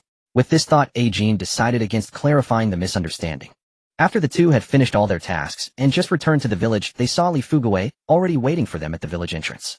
Uncle, has something happened? Before Zhao Xie could even step down from the mule cart, she saw Li Fugui pacing back and forth in the distance. Upon seeing their return, Li Fugui let out a sigh of relief, grateful that he had waited for them before dark. Oh my, let's get home first. Something major has happened in our village. Once home, Li Fugui eagerly launched into a vivid account of a shocking event. The witch was dead, and she died a gruesome death. Last night a torrential downpour triggered a mudslide. Coincidentally, the witch's house was located at the foot of the mountain, and the entire structure was buried under the relentless flow of mud. Upon hearing this news, Zhao Xie and Ajin did not show much surprise. However, upon learning that the house was completely covered in mud, Zhao Xie's pupils constricted sharply. After a long silence, she uttered a puzzling statement. It's good, I suppose. At least this way they are laid to rest. Perhaps the departed souls had found some solace in the unknown, or perhaps heaven had finally opened its eyes. Regardless, at least those fetuses were now buried in the earth, no longer subject to desecration. Yet before the commotion over the witch's strange death could fully subside, even more terrifying events began to unfold one after another. In the dead of night, many people suddenly heard the sound of a baby crying. Upon listening closely, they discovered that these households had all experienced this. Realization threw the villagers into a panic, and they burned incense and prayed to Buddha in their homes, begging for safety. But strangely, despite their various prayers and rituals, the crying of the babies did not cease. Worse still, some families woke in the morning to find small bloody handprints on their doors. When the night grew hazy and the family had all fallen asleep, Ron quietly opened the door, gently stroking her round belly, her eyes filled with boundless sorrow. Then moving slowly, she stepped out of the courtyard gate and headed towards a secluded spot.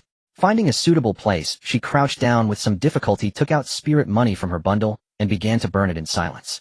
The flickering flames cast a dim, wavering light on her face, making her features indistinct, yet one could still vaguely see her crystal tears tracing down her cheeks and falling onto the earth before her.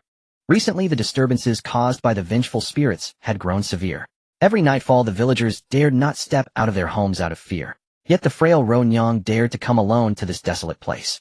"My children, your mother is useless, unable to protect you," Ron murmured to herself, her voice filled with endless grief and sorrow. Even though each abortion had been forced upon her by Li Jinshi through potent drugs, witnessing her own unborn child being brutally pulled from her body was a searing pain in Ron heart. Ignoring her own still bleeding body, she had desperately begged Li Jinshi to spare the premature fetus so she could bury it properly. However, Li Jinshi showed no regard for Ron's condition.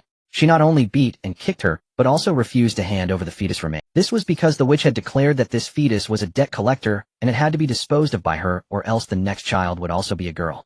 In truth, the dozen or so fetal remains Zhao Xia had discovered were merely the witch's harvest from several villages over the past month. This revealed the staggering number of innocent lives she had destroyed over time. After burning the spirit money, Ron gently wiped away her tears. Fearing her family might notice her absence, she quickened her pace to return. After she left, the ashes of the burnt spirit money inexplicably swirled into a small vortex, carrying the dust in circles through the air. Meanwhile, Li Jinshi was in a terrible state. Her eyes were wide open, and she curled up in a corner of the bed, wrapped tightly in her quilt, as if it could provide her some sense of security. Even though her face was covered in sweat from the heat, she dared not throw off the covers. Li Fu's condition was no better. His face was pale as paper, tinged with a grayish-blue hue. He had lit several oil lamps throughout the room, tightly clutching a wooden stick, his whole body trembling like a leaf in the wind, staring fixedly at the door. "I told you were too ruthless back then. No matter what, that child was fugue seed. A girl wouldn't eat much, and she could work when she grew up. You insisted on not letting her give birth. Now look what's happened.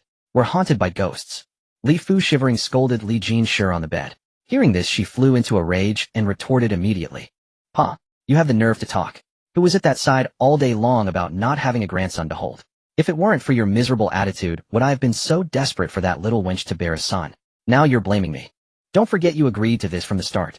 You were the one who took the family's cattle and sheep to sell for the money." Li's father, as if struck at his sore spot, flew into a rage like an enraged lion, ready to continue berating Li Jin.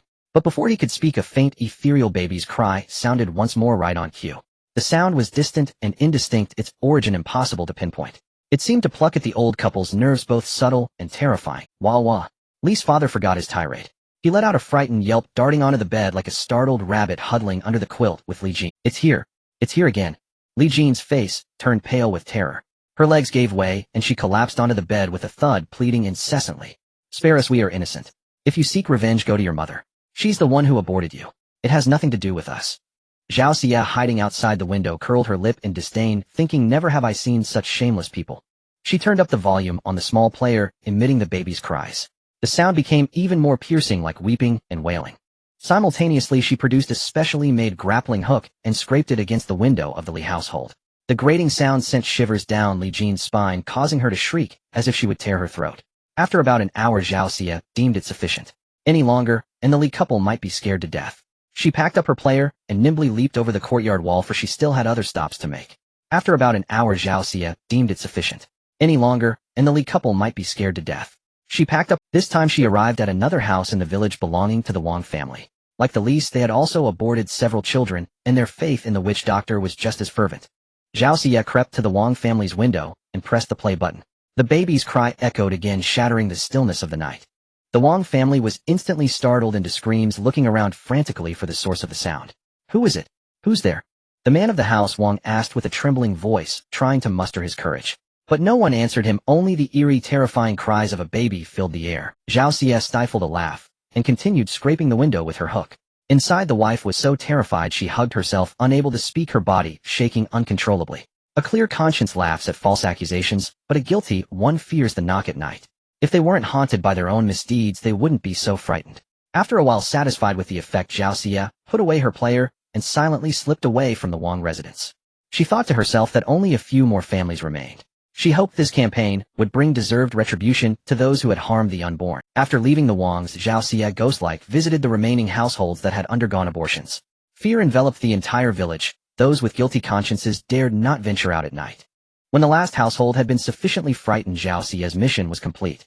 She let out a long sigh, looked up at the night sky, and felt an immense sense of relief. Seeing them scared out of their wits made her efforts worthwhile. She hoped that after this terror these people would refrain from committing such heinous acts again.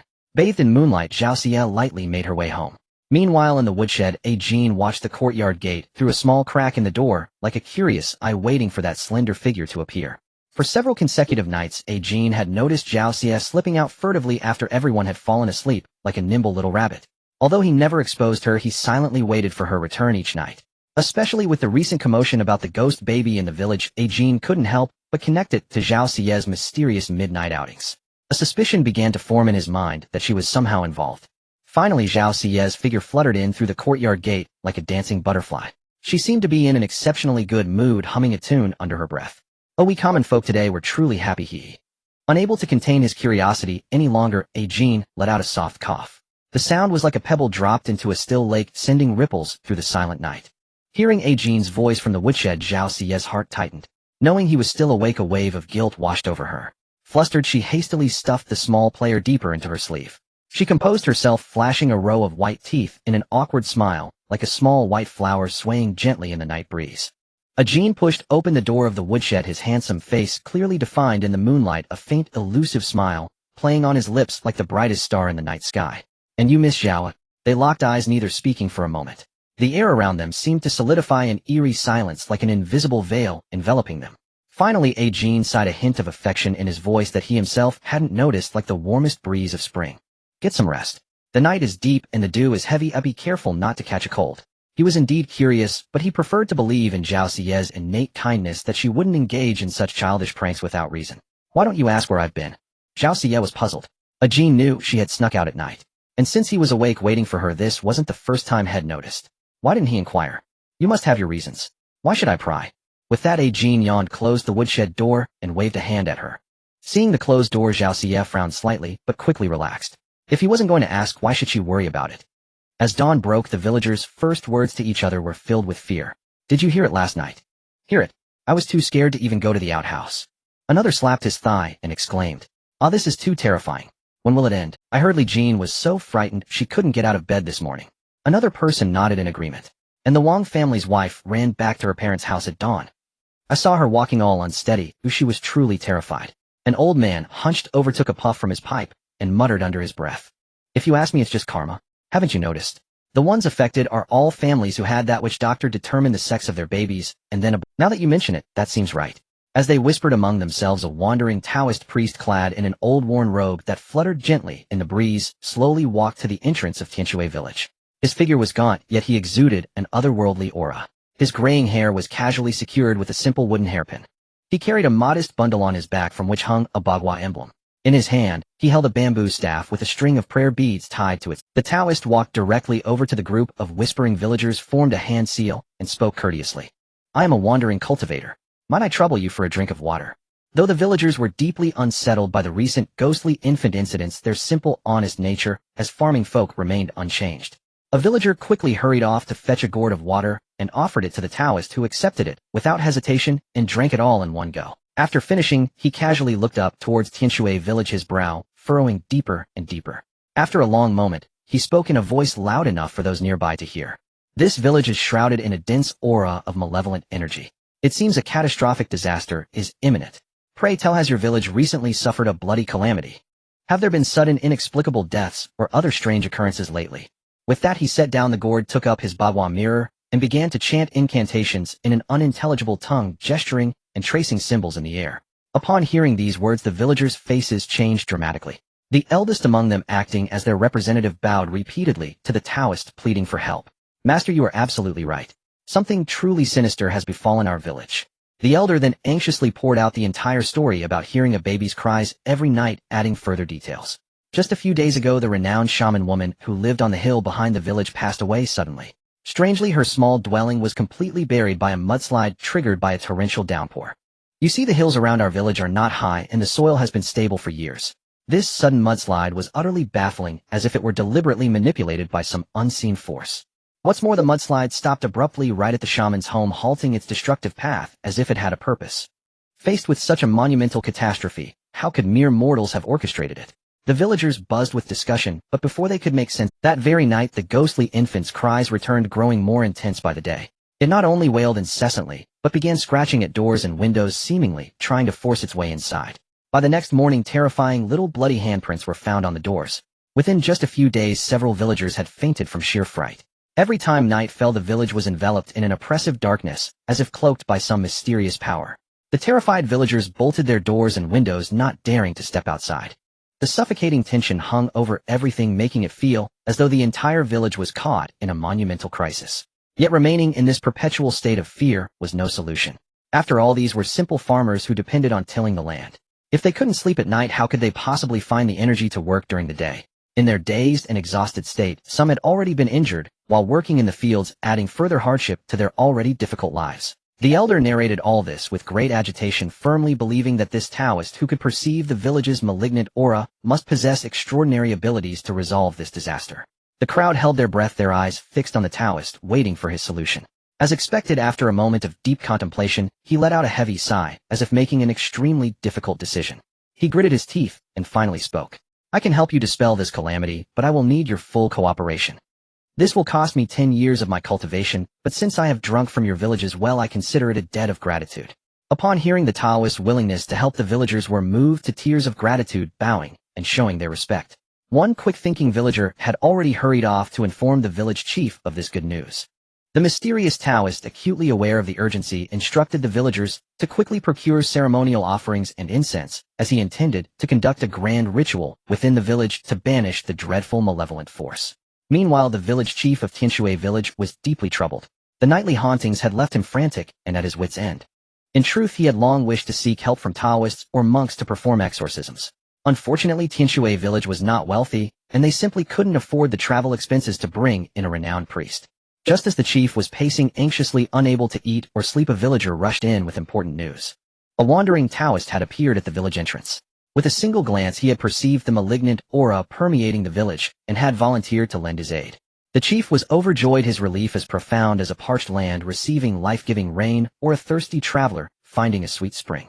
It was like a long-widowed woman seeing a handsome suitor at her door. His heart was filled with elation.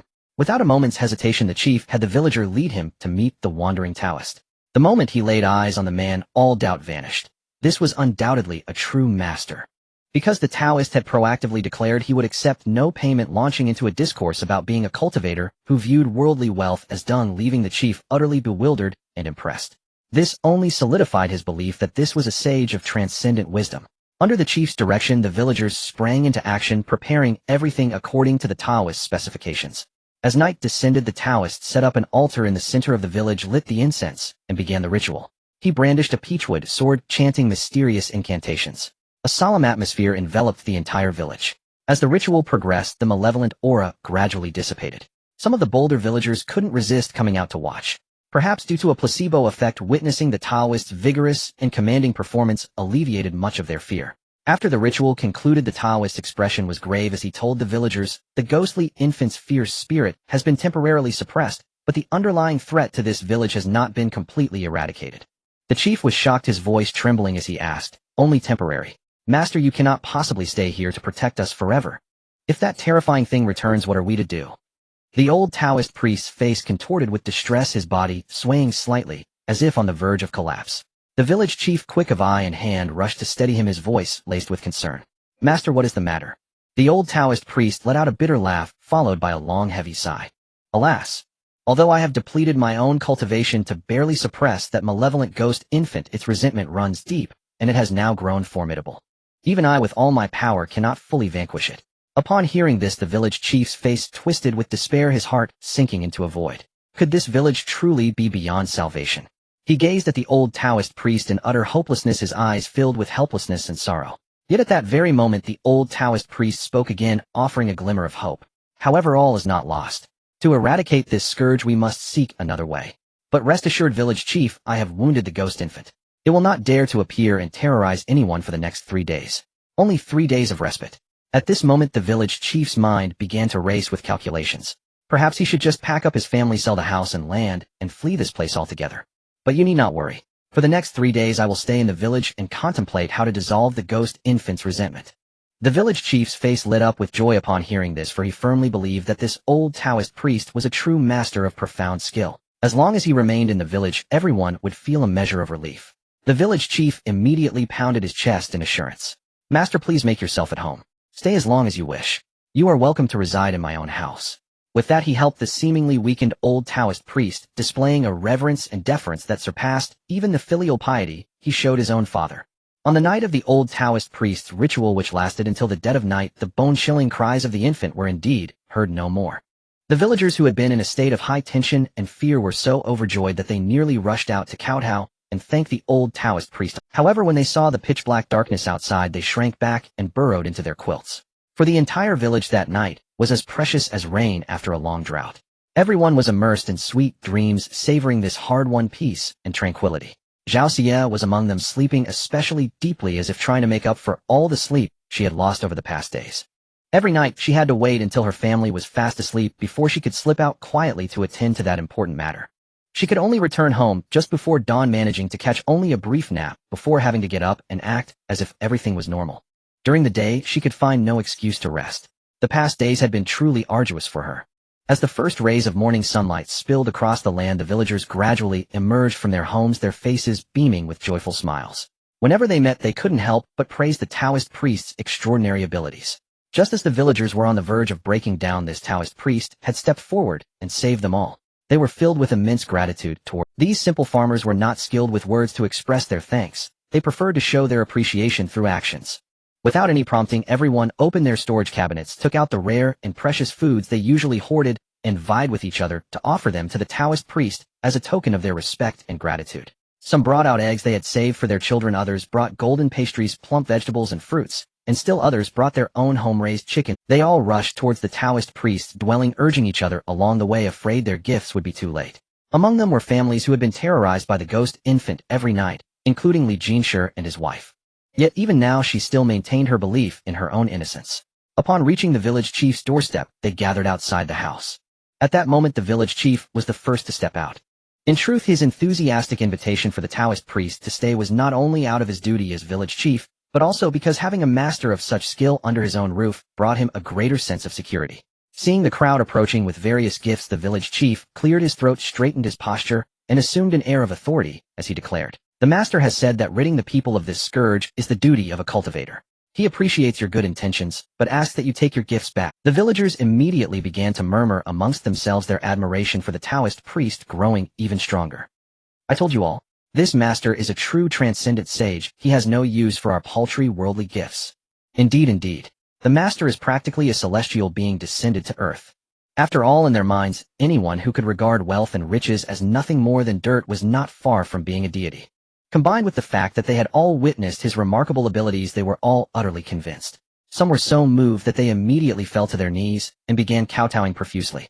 Seeing the joy on everyone's faces, the village chief hurriedly helped the person up, saying, "Please don't do this. Everyone please rise." He then turned and called into the house, "Master, the villagers are all here to thank you." Shortly after, the old Taoist priest slowly walked out, pressing his palms together in a gesture of respect. "There is no need for such gratitude, my fellow villagers. Vanquishing demons and dispelling evil is my inherent duty." The villagers echoed in agreement. "The master is truly a living bodhisattva." After receiving their respects, the old Taoist priest solemnly announced his determination to find a way to completely resolve the ghost infant problem and requested that everyone leave the area. For the next 2 days the village was indeed eerily peaceful. The terrifying cries of the infant no longer plagued their dreams at night, but such blissful times are always fleeting. The third day arrived in the blink of an eye. The villagers' hearts grew heavy once more, for they knew that tonight would likely bring the return of the hair-raising ghost infant. However, it was at this moment that the old Taoist priest finally devised a plan. He asked the village chief to gather the villagers, requesting that each family send a representative to a meeting. Everyone set aside their tasks and hurried to the village chief's home. The old Taoist priest did not delay and got straight to the point, proposing "We must build a holy infant temple and enshrine a golden statue for those infants who died prematurely and bared deep grievances. On the 1st and 15th of every month, we must offer sacrifices punctually to express our reverence. The old Taoist priest declared with unwavering resolve. Since it is impossible to resolve the resentment-filled ghost infant, we must seek another path and find alternative ways to dispel its resentment. The best strategy is to build a temple specifically to enshrine them. Over time, with the continuous cleansing of incense smoke, the ghost infant's resentment will gradually dissipate. If fate permits, it might even become a holy infant that protects the region. Hearing this, everyone nodded in agreement, feeling it was an excellent plan and a good strategy, and it could also alleviate the terror caused by the ghost infant's nightly wailing. However, there were always those who were quick-witted and thorough in their thinking. Someone immediately asked, "But building a temple will cost at least dozens of taels of silver, right? Where will this money come from?" These people were all ordinary farmers working hard all year round, and after deducting daily expenses from their harvest, they had little left. Some families might never accumulate such a huge sum of money in their entire lives. Moreover, this was only the cost for building the temple. There were still matters such as crafting the golden statue and subsequent maintenance, each of which required financial support. Moreover, this was only the cost for building the temple. There were still matters such as crafting the golden statue. If everyone can pool money together, not only will it solve the ghosts wailing at night for my own family, but it will also make me seem very public-spirited. However, as soon as she finished speaking, many villagers cast disgusted glances at her and expressed opposition on the spot. One of them shouted loud, "Why should we pay? We haven't done anything heinous. That ghost infant won't trouble us. Whoever provoked the ghost infant should pay for it." For a moment, everyone chimed in agreement. After all, most people had not been directly bothered by the ghost infant, they just dared not go out easily at night. They were naturally unwilling to accept such a request to hand over money for no apparent reason. Seeing this, Li Jinshi couldn't help but burn with rage. She put her hands on her hips and scolded angrily. "How can you people be so selfish? Have you never thought about what you would do if the ghost infant comes after you one day?" She widened her eyes and swept her gaze across the crowd as if trying to intimidate them with her momentum. "We haven't done any evil deeds. Those who have a guilty conscience know it themselves." Someone retorted furiously. After all, they usually got along peacefully, living in the same village and seeing each other every day, so they were reluctant to completely fall out with Li Jinshi, who was notorious in the village for being unreasonable and quarrelsome. But times had changed.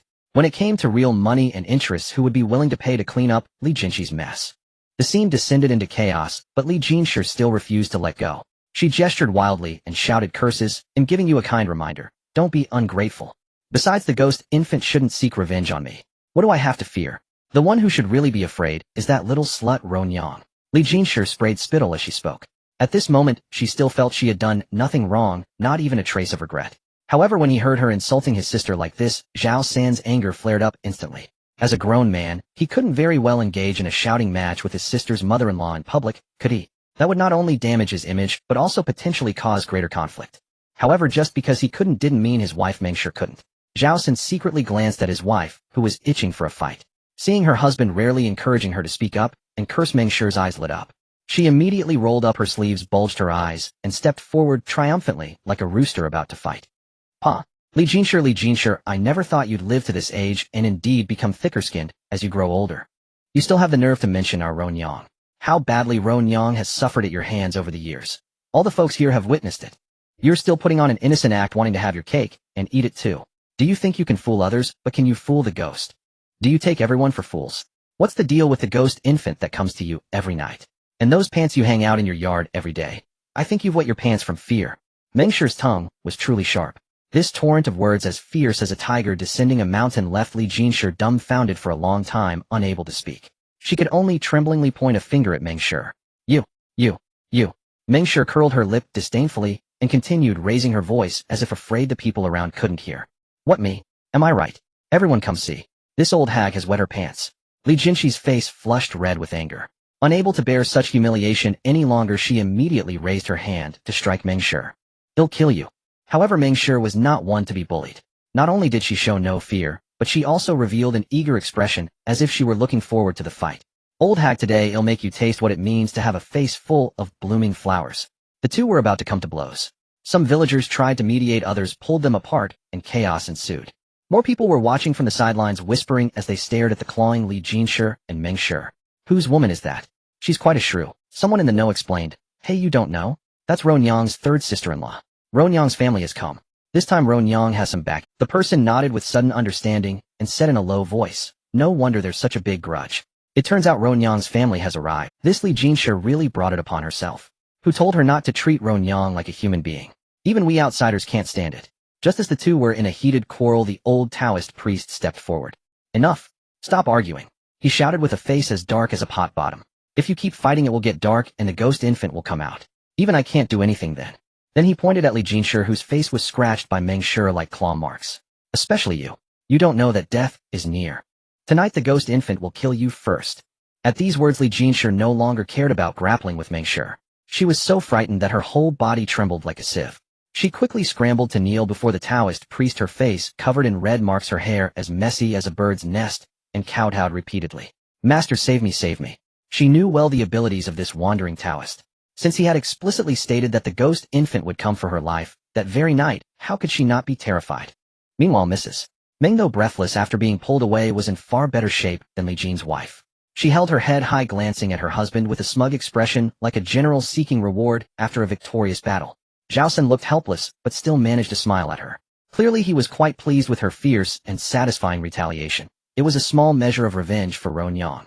The old Taoist's gaze swept over the crowd, his expression inscrutable and profound.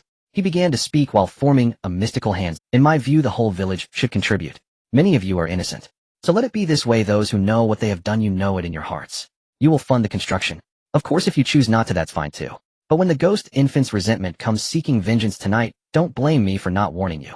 As soon as these words were spoken, any lingering hope in those guilty households vanished. One might deceive people, but could one deceive ghosts? The old Taoist seemed to notice their predicament and let out a light cough. Is money more important, or your lives? The choice is yours.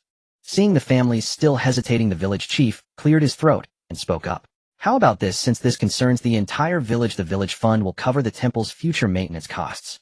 Would this be agreeable to everyone? Villagers regularly contributed a portion of their earnings to the village's public fund used for repairing communal property. In this way, everyone contributed, though the lion's share came from those few households. Finally, a consensus was reached. Even those reluctant to part with their money were too afraid of the ghost infant's revenge. Each household that had aborted a child paid 2 taels of silver. In the end, the village collected over 40 taels, with Li Jin's wife alone handing over 6 taels. Watching her precious silver slip away, knowing she would never see it again, Li Jin's wife felt a piercing pain in her heart, as if struck by 10,000 arrows. This was one of the few remaining savings stashed away at home. Though her heart ached, she had no choice. After all, she was terrified of death. She just felt more wrong than Do-Yi herself. Why didn't the ghost infant go after Ron Yang instead of clinging to her? The Taoist decided to set up the altar and perform the ritual at nightfall. To show his reverence, he changed out of his worn clothes and solemnly took out a blue Taoist robe from his travel bundle. He held a peachwood sword whose blade shimmered with a mysterious light. At the center of the ritual ground sat an altar laden with incense and the Taoist chanted incantations under his breath, his voice deep and melodious, seeming to pierce the very soul. With his spells, the peachwood sword traced strange arcs in the air, as if communicating with unseen forces. A solemn and majestic atmosphere enveloped the surroundings. Many villagers had come specifically to witness the Taoist's mystical prowess, holding their breath and watching his every move. The Taoist's gaze was focused and resolute, as if he could perceive the mysteries of all creation. At the climax of the ritual, he suddenly raised the peachwood sword high, pointing it towards the sky. He rapidly muttered unknown incantations, his face a flurry of expressions, now glaring with anger, now mournful, now helpless, before finally settling into one of gratification and surprise. As his expression fixed into one of satisfaction, the Taoist slowly lowered the peachwood sword, a faint smile gracing his lips, as if he had accomplished a momentous task. That ghost infant still retains a shred of humanity. He has agreed to spare you all, but demands that the village cease arbitrary abortions and build a temple to properly enshrine and worship them. The old Taoist's face showed pity as he let out a soft sigh, somewhat regretfully. Truth be told, that ghost infant is a pitiful soul. Forcibly aborted from its mother's womb, it became neither human nor ghost, unable to reincarnate. Thus its resentment grew immense, accumulating over time until it became a ghost infant terrorizing the village. Though I happened upon Tianshui village this time by chance, should anyone again commit such heinous acts against heavens, will not even the greatest immortals will come to your aid. I urge you all to tread carefully. After this sermon, the old Taoist pointed in a direction where the temple was to be built. The villagers followed his gesture and were taken aback. It was right next to the house of the shaman woman who had been buried by the mudslide. Yet they firmly believed the master had his reasons for choosing this site. Despite their confusion, they dared not question him. The old Taoist, as if having resolved a great dilemma, let out a long sigh and spoke. I have done all I needed to do. I shall take my leave now. Despite the villagers' earnest attempts to persuade him to stay, the old Taoist insisted on leaving. The villagers expressed their gratitude and vowed to follow his instructions. Having accomplished his mission, the old Taoist slipped out of Tianshui village under the cover of night, politely declining the village chief's offer of a reward for his troubles. With the air of a transcendent hermit, he departed alone with his meager belongings just as he had arrived, disappearing into the distance. From then on, whenever the villagers mentioned the old Taoist, they would all give a thumbs up and call him a true master. Naturally, they also heeded his words without question. Not long after the Taoist left, once he was certain no one could see him, he finally breathed a sigh of relief. The supposedly ethereal and immortal master abruptly tore off his robe, tossed his bag aside, and plopped down by the roadside muttering, "I'm exhausted. Playing this part is so tiring." If the villagers had seen their revered Taoist acting like a common street rogue, they would have been up. Just then a crisp, pleasant female voice sounded from nearby. "Oh master, you're losing your dignified air." Startled at first, the Taoist then looked carefully and saw Zhao Xie emerging from behind a tree, walking towards him with a smile. Upon seeing it was Zhao Xie, the Taoist quickly scrambled to his feet and rushed over with a beaming smile. After all, how could he not be courteous to his benefactor? "Miss, are you satisfied with my work?" He kept bowing slightly, his face wreathed in smiles, almost fawning. Zhao Xie was generous with her praise, nodding affirmatively. "Satisfied. Very satisfied." The Taoist's eyes darted around, he chuckled a few times and rubbed his hands together. "So Zhao Xie casually took out the silver she had prepared from her clothes and tossed it to the Taoist. 20 taels of silver, counted. Plus the 10 taels I gave you as a deposit earlier, that makes 30 taels in total. Not a penny less." The Taoist weighed it in his hand and knew the amount was right. After all, the young lady had been quite generous when she first gave him the 10 taels, so he didn't even bother to open and check this time. "Thank you, miss. Thank you." After all, just like before when he set up a stall on the street, even if he worked hard for 3 years, he probably wouldn't earn this much money. But now, merely by playing the role of a sage in this small village for 3 days and strictly following the young lad's instructions, as long as he could fool the villagers, this money would be easily earned. "This is way too easy to make money. Miss, if there's another opportunity like this next time, be sure to come find me." The old Taoist's smile stretched from ear to ear, his wrinkles bunching up like a blooming chrysanthemum. Then, as if remembering something, he quickly pulled out an oil paper package from his satchel and presented it to Zhao Xie as if offering a treasure. Curious but cautious, Zhao Xie didn't reach out immediately and instead asked, "What is this?" The old Taoist dropped his facade of a reclusive sage, revealing a lecherous grin. This is a precious thing, a secret formula passed down in my family, made from the finest ingredients, epimedium daughter seeds, cistanche, polygonatum goji berries." As he spoke, the old Taoist beamed with pride, as if this were something truly remarkable. Stop.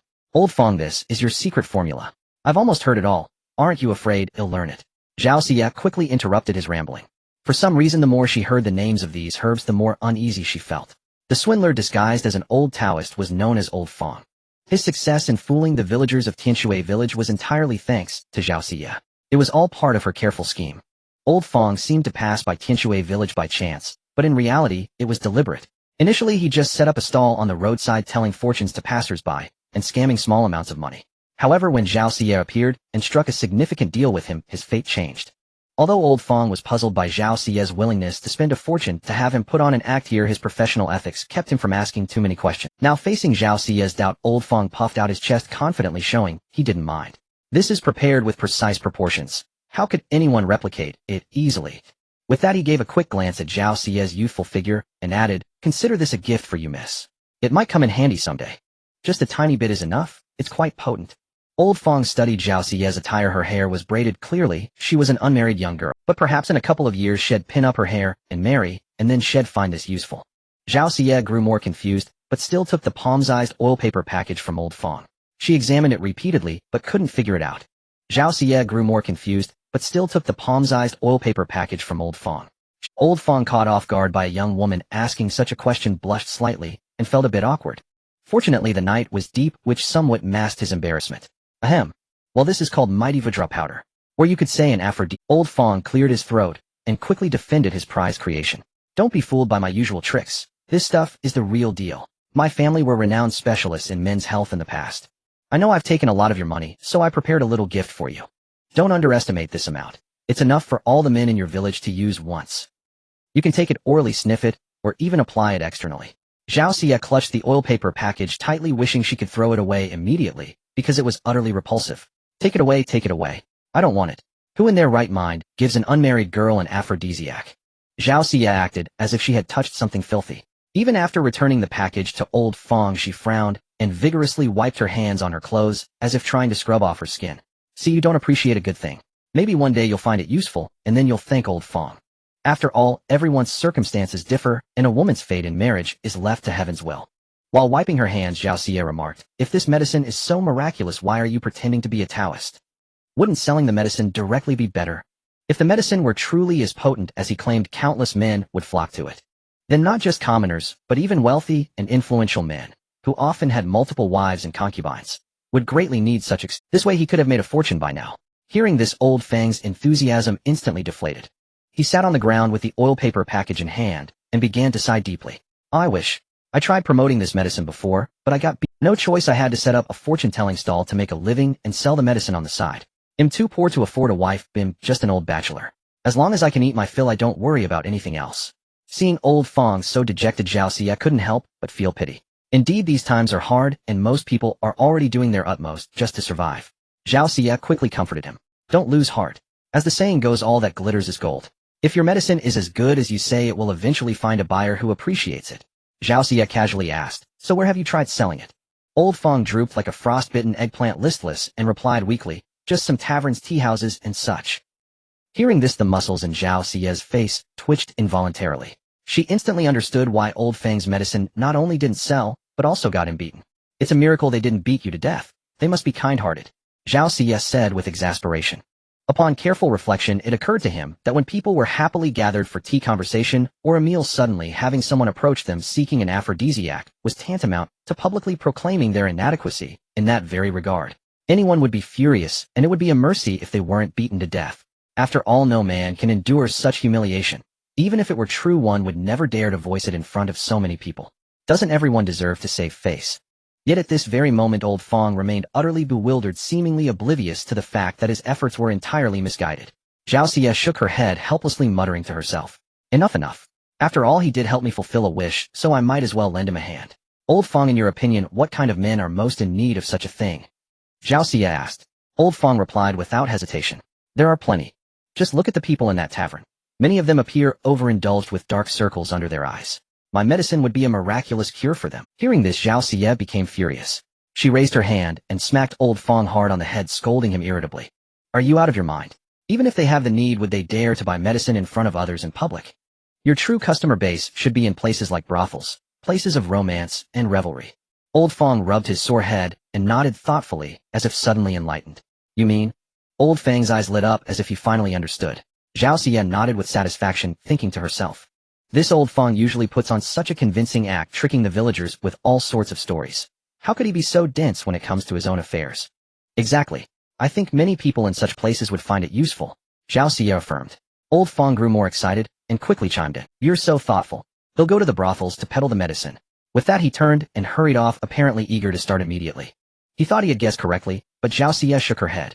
No, it's not about you peddling it. You need to make them come to you to buy it. Zhao Xie told old Fong that he could go to the brothels, find some ladies, give them some tips, and leave the medicine with them. When a customer was not performing well, the ladies could offer them the medicine. This way the guests would enjoy themselves more, and the ladies would receive more rewards. And those customers who tasted the benefits would naturally want more of the medicine. At that point, the ladies could mention old Fong and tell them to seek him out to buy. Of course, to prove the medicine's effectiveness, you could take it yourself and let the ladies see the results. Zhao Xie flashed a sly smile, staring intently at old Fong, and winked playfully. Old Fang's face turned crimson. He lowered his head and murmured, I have no interest in such things. And I've never been to a brothel. Zhao Xie continued. One more thing. You need to change your appearance and pretend to be a eunuch. A eunuch? Wouldn't that make it even harder to sell the medicine? Old Fang's eyes widened in disbelief. After all, who would believe a eunuch selling aphrodisiacs? It was utterly preposterous. Zhao Xie rolled her eyes and continued to explain. You fool, only a eunuch is the most convincing. Don't ever mention the ancestral secret formula again. No one will believe it. Zhao Xie paused briefly, then added, but if you say it's a secret formula from the imperial palace, the credibility would skyrocket. Zhao Xie's plan was simple. She wanted old Fong to disguise himself as a eunuch who had left the palace. After all, the emperor had a harem of 3 palaces and 6 courtyards with countless concubines. He couldn't even recognize them all. And the fine things he used were of unquestionable efficacy. In this way, not only could the medicine's status be elevated, but the price could also be raised several times over. After all, ordinary commoners rarely had the chance to come into contact with imperial items.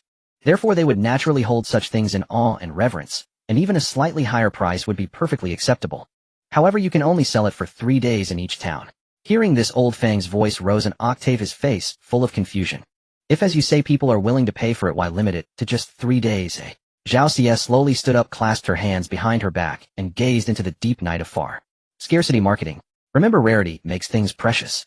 Her tone was firm and confident, as if she could already see the dawn of success. Not only will we sell for only 3 days, but we'll also limit the quantity.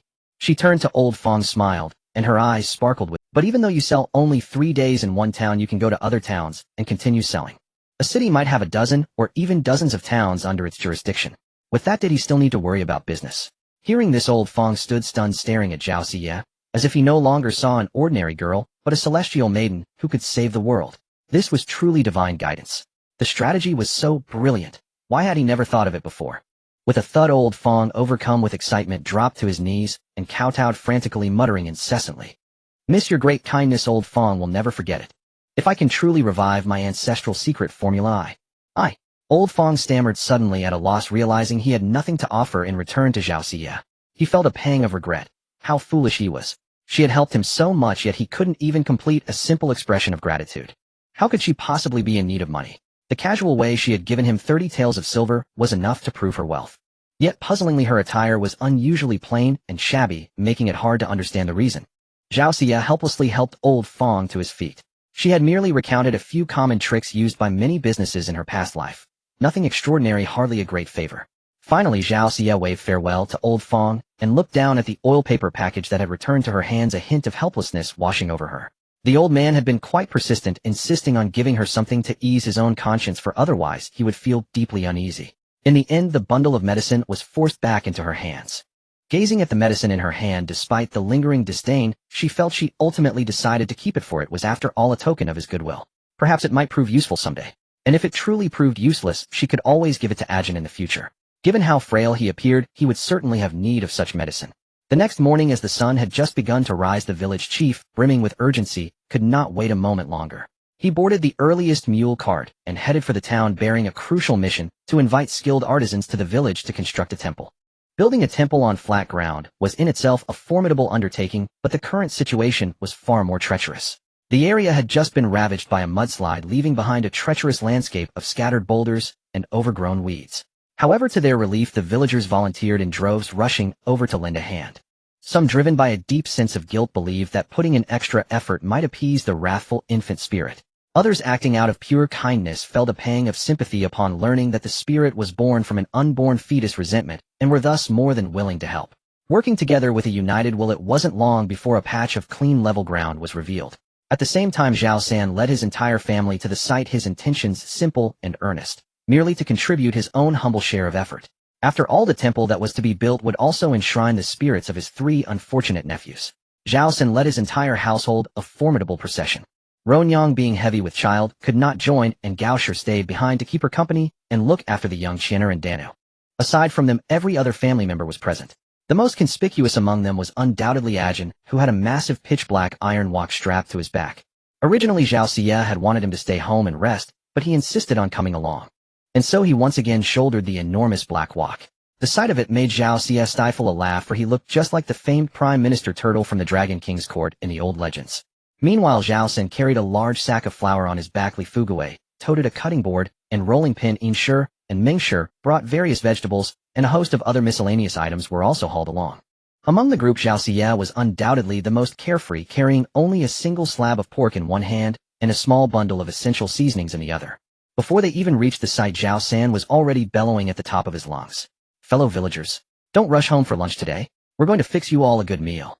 Hearing there was food to be had, everyone's face lit up with joy. In these times, saving even one meal was a boon, for no household was particularly. Seeing this, Zhao Xie quickly chimed in, adding, "That's right. Go and call your aunts, sisters, and younger brothers and sisters from home, and let's all eat together." Zhao Xie was a person of great generosity. She had been going out daily for days to stock up on provisions. Although her family was baffled by her actions, they did not try to stop her. Strangely enough, she seemed to possess a foresight about the upcoming temple construction and the many mouths it would need to feed. She had bought a considerable amount of white flour alone. One villager, upon seeing this, quickly waved his hand and said, "Oh, we couldn't possibly. No need, no need. It's our duty to work for." Yet their faces were beaming with delight. Though their lips uttered no need, it was plain for anyone to see that these were merely words of polite refusal. It was the height of summer, and the blazing sun was scorching and oppressive. Even sitting still would leave one drenched in sweat, let alone performing such strenuous physical labor. Oh, please don't stand on ceremony with us. Our Zhao family is going to settle in Tianshui village from now on, so consider this a little welcoming gift for everyone. We're all going to be neighbors from now on. Zhao San, striking the pose of the head of the household, began to chat amiably with the crowd. Soon enough, some villagers stepped forward to help set up the stove. Zhao San also picked up a tool and joined the effort to clear away the rocks. The base of the mountain was littered with piles of stones, but it wasn't long before they had used them to construct a sturdy stove platform. The enormous iron wok was placed onto the stove and the setup was ready for cooking. Inshur was busy kneading dough, while Mengshur meticulously sorted through the greens. Seeing this, Li Fugui, fearing he might fall behind, quickly grabbed a bucket and trotted off to fetch water. Inshur watched his bustling figure, a knowing smile spreading across her face as she praised him. Fugui, you're so capable, a real man of valor. Mengshur, upon hearing this, also nodded hurriedly in agreement, seconding her sister-in-law's words. Isn't that the truth? Li Fugui, upon hearing the praise, scratched his head in slight embarrassment. The surrounding villagers also began to murmur amongst themselves, remarking on how much Li Fugui had changed, and that he truly deserved a new level of respect. Hearing the chorus of praise, Li Fugui fetched water with even greater vigor, running back and forth tirelessly, without a single complaint of fatigue. Zhao Xie watched her uncle's earnest efforts and couldn't help but raise an eyebrow. Though she found his eagerness to be somewhat childish, it was hardly a bad. After her aunt discovered this trait of Li Fugui, she secretly shared the observation with the whole family. Now they all had a consensus: Li Fugui must be praised. The more you praised him, the harder he worked. Not long after, the village chief returned with the craftsmen, and construction officially began. The first task was naturally digging the foundation. Several young men, without a word of complaint, charged to the front lines. Others helped with the stone and timber, while some assisted with the tiles. Indeed, many hands make light work. Before long, the foundation was dug, and the craftsmen began the actual construction. The craftsmen meticulously selected each brick and piece of timber. The rhythmic clang of hammers and the rasp of saws rose and fell in a steady cadence. Under their skilled hands, the wood was precisely cut to size, then carefully carved and joined to form the framework of the structure. The temple was not large, roughly the size of a single room in an ordinary home. In just one morning, the basic structure of the temple had already taken considerable shape. Meanwhile, Inshur was ready to showcase her culinary skills. She deftly poured flour into a large basin, added an appropriate amount of water, and stirred with a fluid grace, allowing the flour and water to blend perfectly. The dough gradually became soft and elastic. She placed it on the counter and kneaded it with the vigor of a master chef, making the dough firm. Next, she rolled the dough into a thin sheet with a rolling pin, folded it, and sliced it into thin strips. Each cut was precise, resulting in noodles of uniform thickness that held together without breaking easily. Next, she rolled the dough into a thin sheet with a rolling pin, folded it, and sliced it into thin strips. Each cut was precise, resulting in noodles of uniform thickness that held. The sight alone was enough to make one's mouth water. Not to mention, white flour was precious, a rare treat for ordinary families. The meat cubes were rich and savory, paired with blanched greens, creating a beautiful tableau that looked absolutely delicious.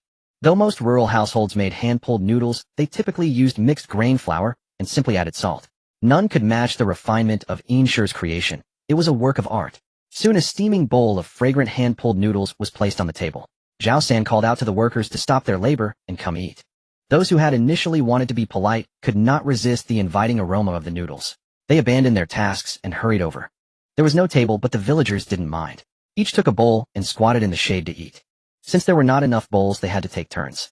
Zhao Xie stayed by the side washing bowls. The first villagers to receive their noodles, eager not to delay, others picked up their chopsticks and ate heartily. This flavor is absolutely incredible, one villager exclaimed between bites. Indeed, in my entire life, I've never tasted such delicious hand-pulled noodles. Another chimed in agreement. Seeing everyone devour the food so eagerly, Inshur felt as sweet as honey in her heart. This was their recognition of her. Some villagers with larger appetites came up to her and said. Another chimed in agreement. Seeing everyone devour the food so eagerly, Inshur felt as sweet as honey in her heart. This was their recognition. Zhao Xie wiped the sweat from her brow and spotted the village chief standing in the distance. With a thought, she dried her hands, took a clean bowl, and went to her aunt to get a serving of noodles. She pondered for a moment, then added 2 extra scoops of meat cubes before walking towards the village chief with a bright smile. Village chief, you must be tired. The chief, who had been watching the others eat, was startled. He turned to see a young girl standing beside him holding a bowl of noodles, her face beaming like a flower. Zhao Xie flashed a row of white teeth, her smile as sweet as a blooming flower. Please eat it while it's hot, uncle. It won't taste as good once it gets. He had seen everyone eating earlier, but as the village chief, he had to maintain some decorum and hadn't felt comfortable asking for a bowl. Looking at the noodles piled high with meat cubes, the aroma was so tempting that he couldn't help but swallow. After a moment's hesitation, he accepted. He then looked at Zhao Xie, whose face was unfamiliar. After taking a bite, he asked casually, "Young lady, which family are you from?" The noodles were smooth, springy, and flavorful, so delicious it was addictive. He couldn't resist taking another mouthful. "Village chief, I just arrived in the village. Ronyang is my aunt, and my name is Zhao Xie. The ones who made the noodles are my aunt and my third aunt." The chief nodded repeatedly upon hearing this. No wonder he didn't recognize her, as she was indeed new to the village. With his mouth full of noodles, he spoke somewhat indistinctly. "I see. Well, settle in, and feel free to come to me if you need anything. Oh, I have a daughter who's a few years older than you. You two can play together." While Zhao Xie chatted with the chief, trying to build rapport, a commotion broke out near the large pot. Suddenly a woman's shrill scream pierced. "Why won't you give me any? I paid money for the temple repairs." Meng Shi stood with her hands on her hips, her eyes wide as bells, her face twisted in a fierce scowl as she shouted loudly, "You shameless old hag, you're not getting any." The newcomer was Li Jinshi. Hearing about the noodles, she couldn't stand the thought of missing out on free food and rushed over with a basin as large as a wash basin. She had initially tried to bring Li Fu along, but he refused, finding it too embarrassing. So she came alone to demand noodles.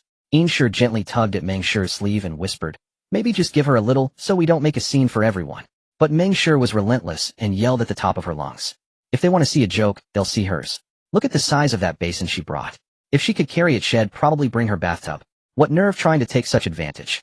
During the meal, it was common for village women and children to come for a bite, and some packed some to take home for the elderly who couldn't move. These were minor things, and the Zhao family didn't mind. But Li Jinshi was going too far. Her basin was bigger than several large bowls combined, enough to pack at least 10 servings. This was why Meng Shi was furious. The old woman was clearly there to take advantage, and Meng Shi, who already disliked her, refused to give her any noodles. Li Jinshi knew her vessel was indeed too large and felt a bit guilty, but thinking of the 6 taels of silver she had paid, she was determined to get her money's worth and stubbornly insisted on getting noodles. "I paid my money. I can take whatever I want. What business is it of yours, an outsider?" Seeing Meng Shi refuse to serve her, Li Jinshi stomped her foot and lunged forward to snatch the ladle. Meng Shi wouldn't give in, and Li Jinshi insisted on grabbing it, resulting in a chaotic struggle. "Mother!" Li Fugui couldn't bear to watch his mother act so unreasonably and stepped forward to stop her. Li Jinshi, thinking her son had come to help, was instead grabbed by him. Enraged, she slapped him across the face. "You ungrateful wretch! You forget your mother once you have a wife. I toiled to raise you, and now you side with outsiders against your own mother." With that, she threw the basin to the ground and sat down, wailing loudly. Li Fugui, his face red with shame and embarrassment, felt utterly humiliated by his mother's behavior. He had no choice but to forcefully pull her to her feet. "Mother, stop this. Let's go home, all right." Li Jinshi, however, remained oblivious to the pleas, continuing her frantic display on the ground, refusing to rise. It was no longer merely about the noodles. She had endured too many grievances lately and needed this outburst to vent. She erupted into a torrent of curses, spewing the most vile insults imaginable, sparing no one, from Li Fugui to Old Master Li to Ronyang, and even the Zhao family. The hot-tempered Meng Shi could not bear such humiliation and immediately lunged forward to strike Li Jinshi, only to be tightly restrained by Jinshi. Crash!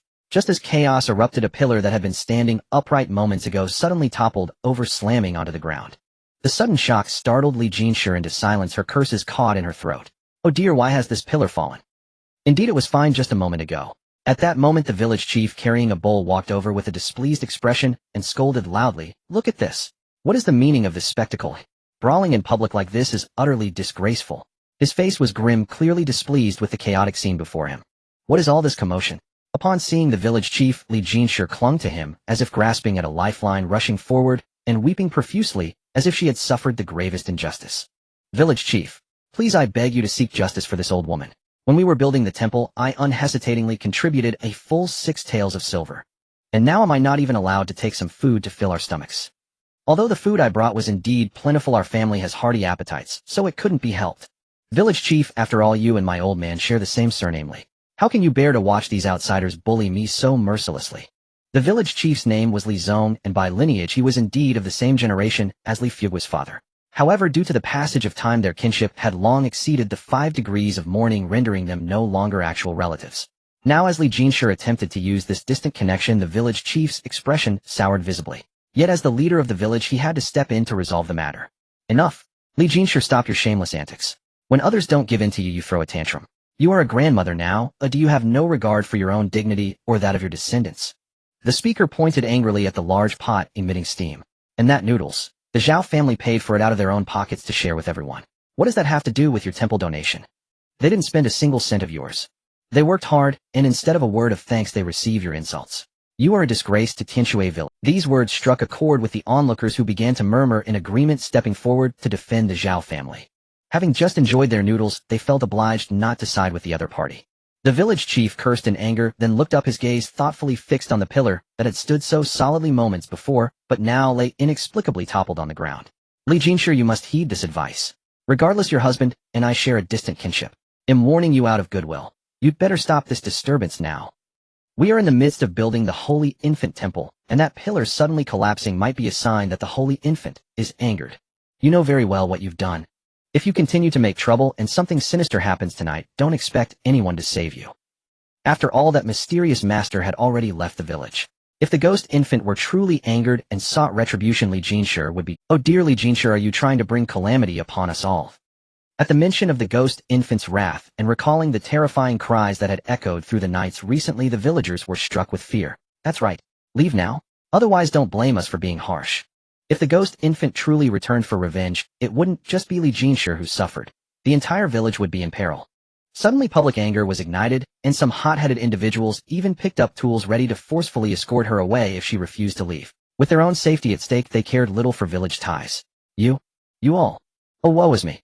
You're all here feasting while my family, having donated everything for the temple, can't even afford to cook a meal. Must you watch us starve to death? Li Jinshi's words were half-truths. Indeed, her family's meager savings were nearly depleted. Even when her son moved out to live on his own, she had grudgingly given him not a single grain of rice. Yet despite this, the family remained in dire poverty. An ordinary farming family had been swindled out of a full 30 taels of silver by that sorceress over the past few years. Had they not sold off Ron Yang's dowry, their situation would have been even more dire. Now the last of their private savings had to be handed over for the temple's construction. With few able-bodied men in the household, and Li Fugui being useless, the entire family relied on farming to eke out a living. Life was however, to claim they would starve was an exaggeration. At most they would have to make do with simple course meals and forego any delicacies. That was precisely why, upon catching the scent of the fragrant noodles, she was unwilling to leave empty-handed. Ainshur let out a deep sigh, slowly bending down to pick up the large basin. She carefully filled it to the brim, piling the noodles high, and adding several ladles of meat bits, then steadily carried it over to Li Jinshi. "Auntie, please don't be upset. Take these home, and enjoy them." Ainshur spoke softly, her tone filled with sincerity and goodwill. However, Mengshi seemed dissatisfied and muttered behind Ainshur, "Sister-in-law, why bother? She won't appreciate your kindness."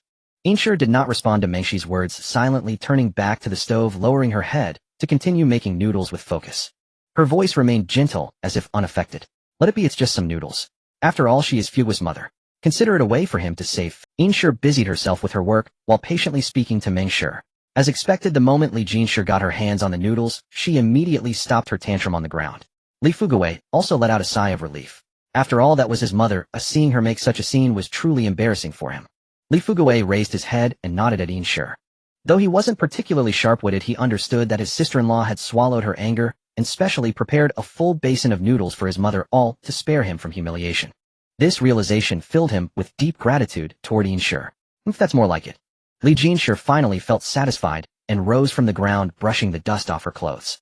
Yet, deep down, she remained utterly terrified of the ghost infant. She pressed her palms together and bowed devoutly toward the unfinished temple, murmuring softly, "Dear grandson, don't blame your grandmother. If you have any resentment, go find your mother." The moment those words left her mouth, Mengshi could no longer contain herself and nearly exploded on the spot.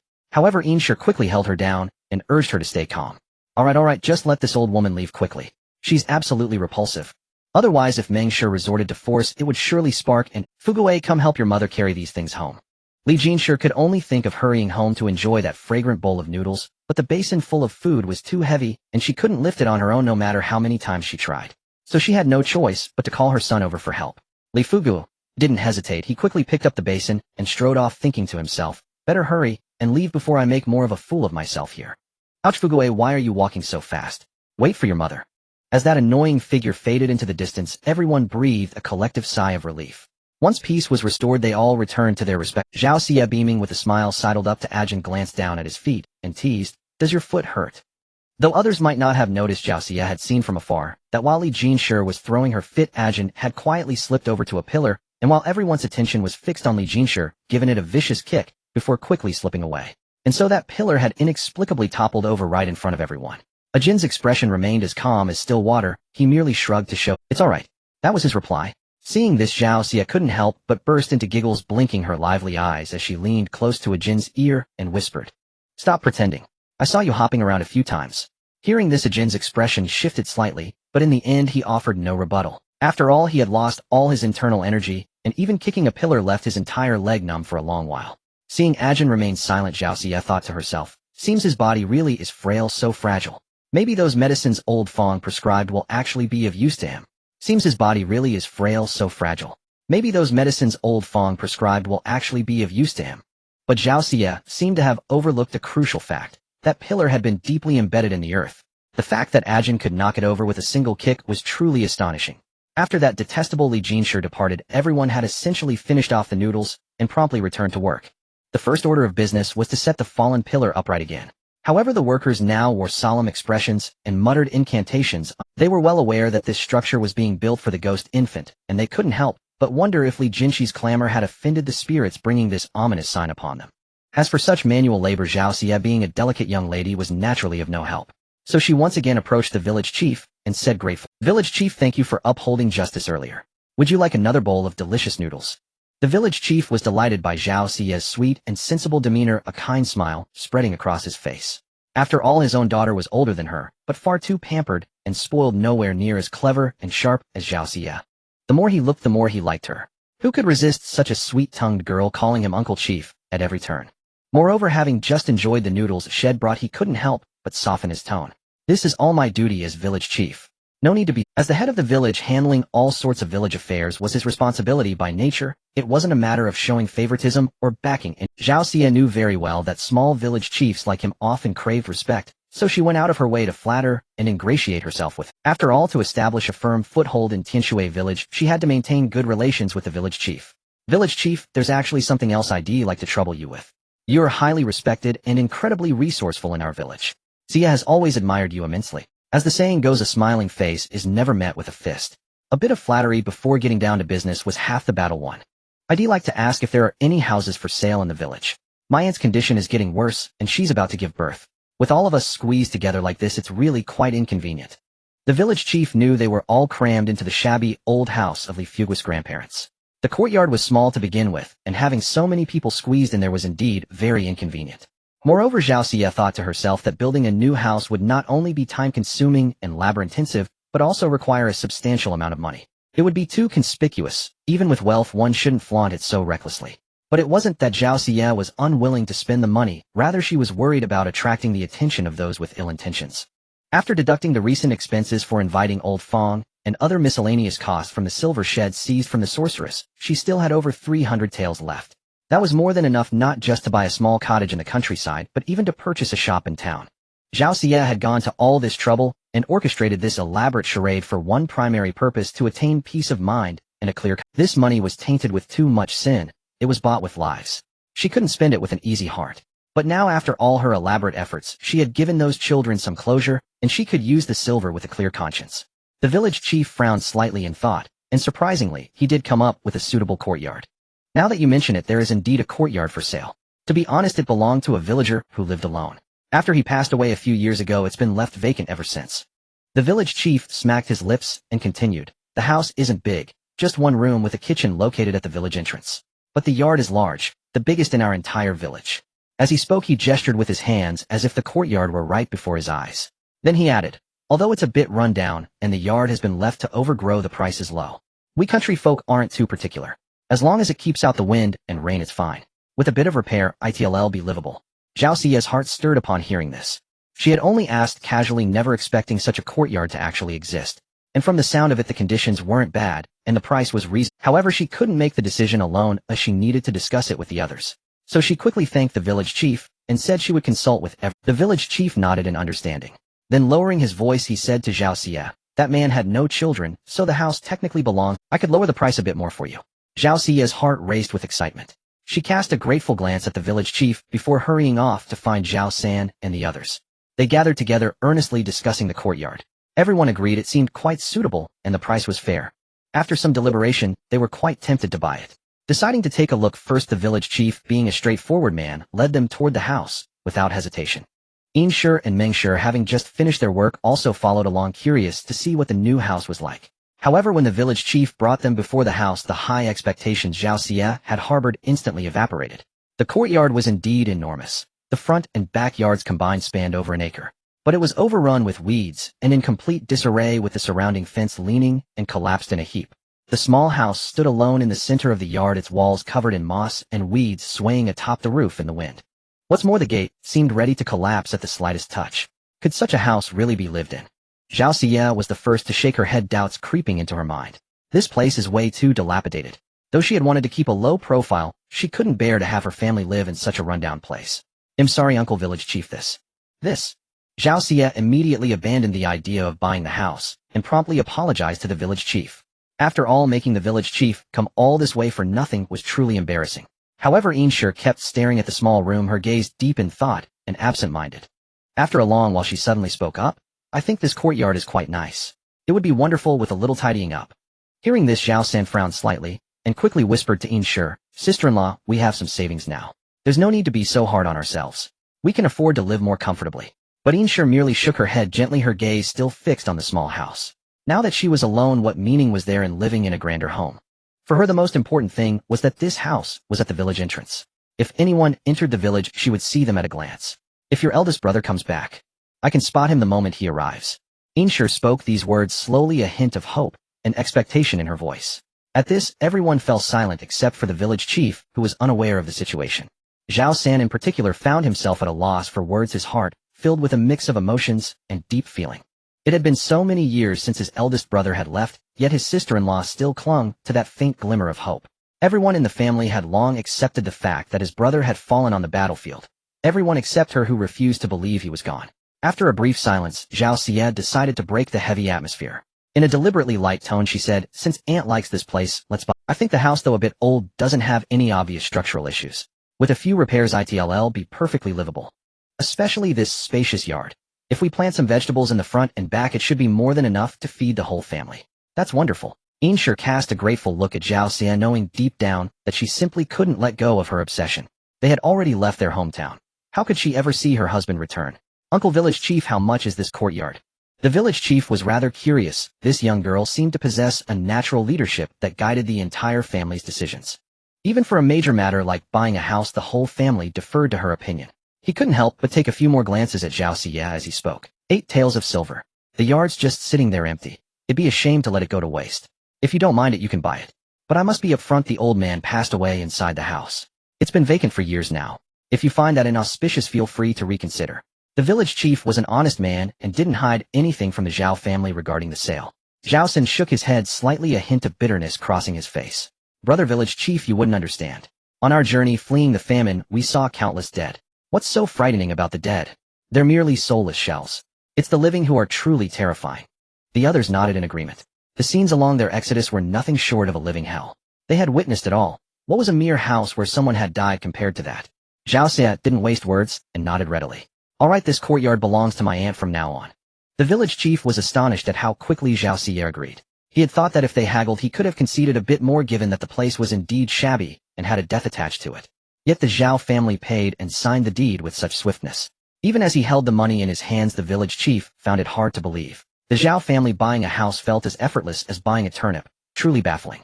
After all, ordinary farmers scrimped and saved every penny.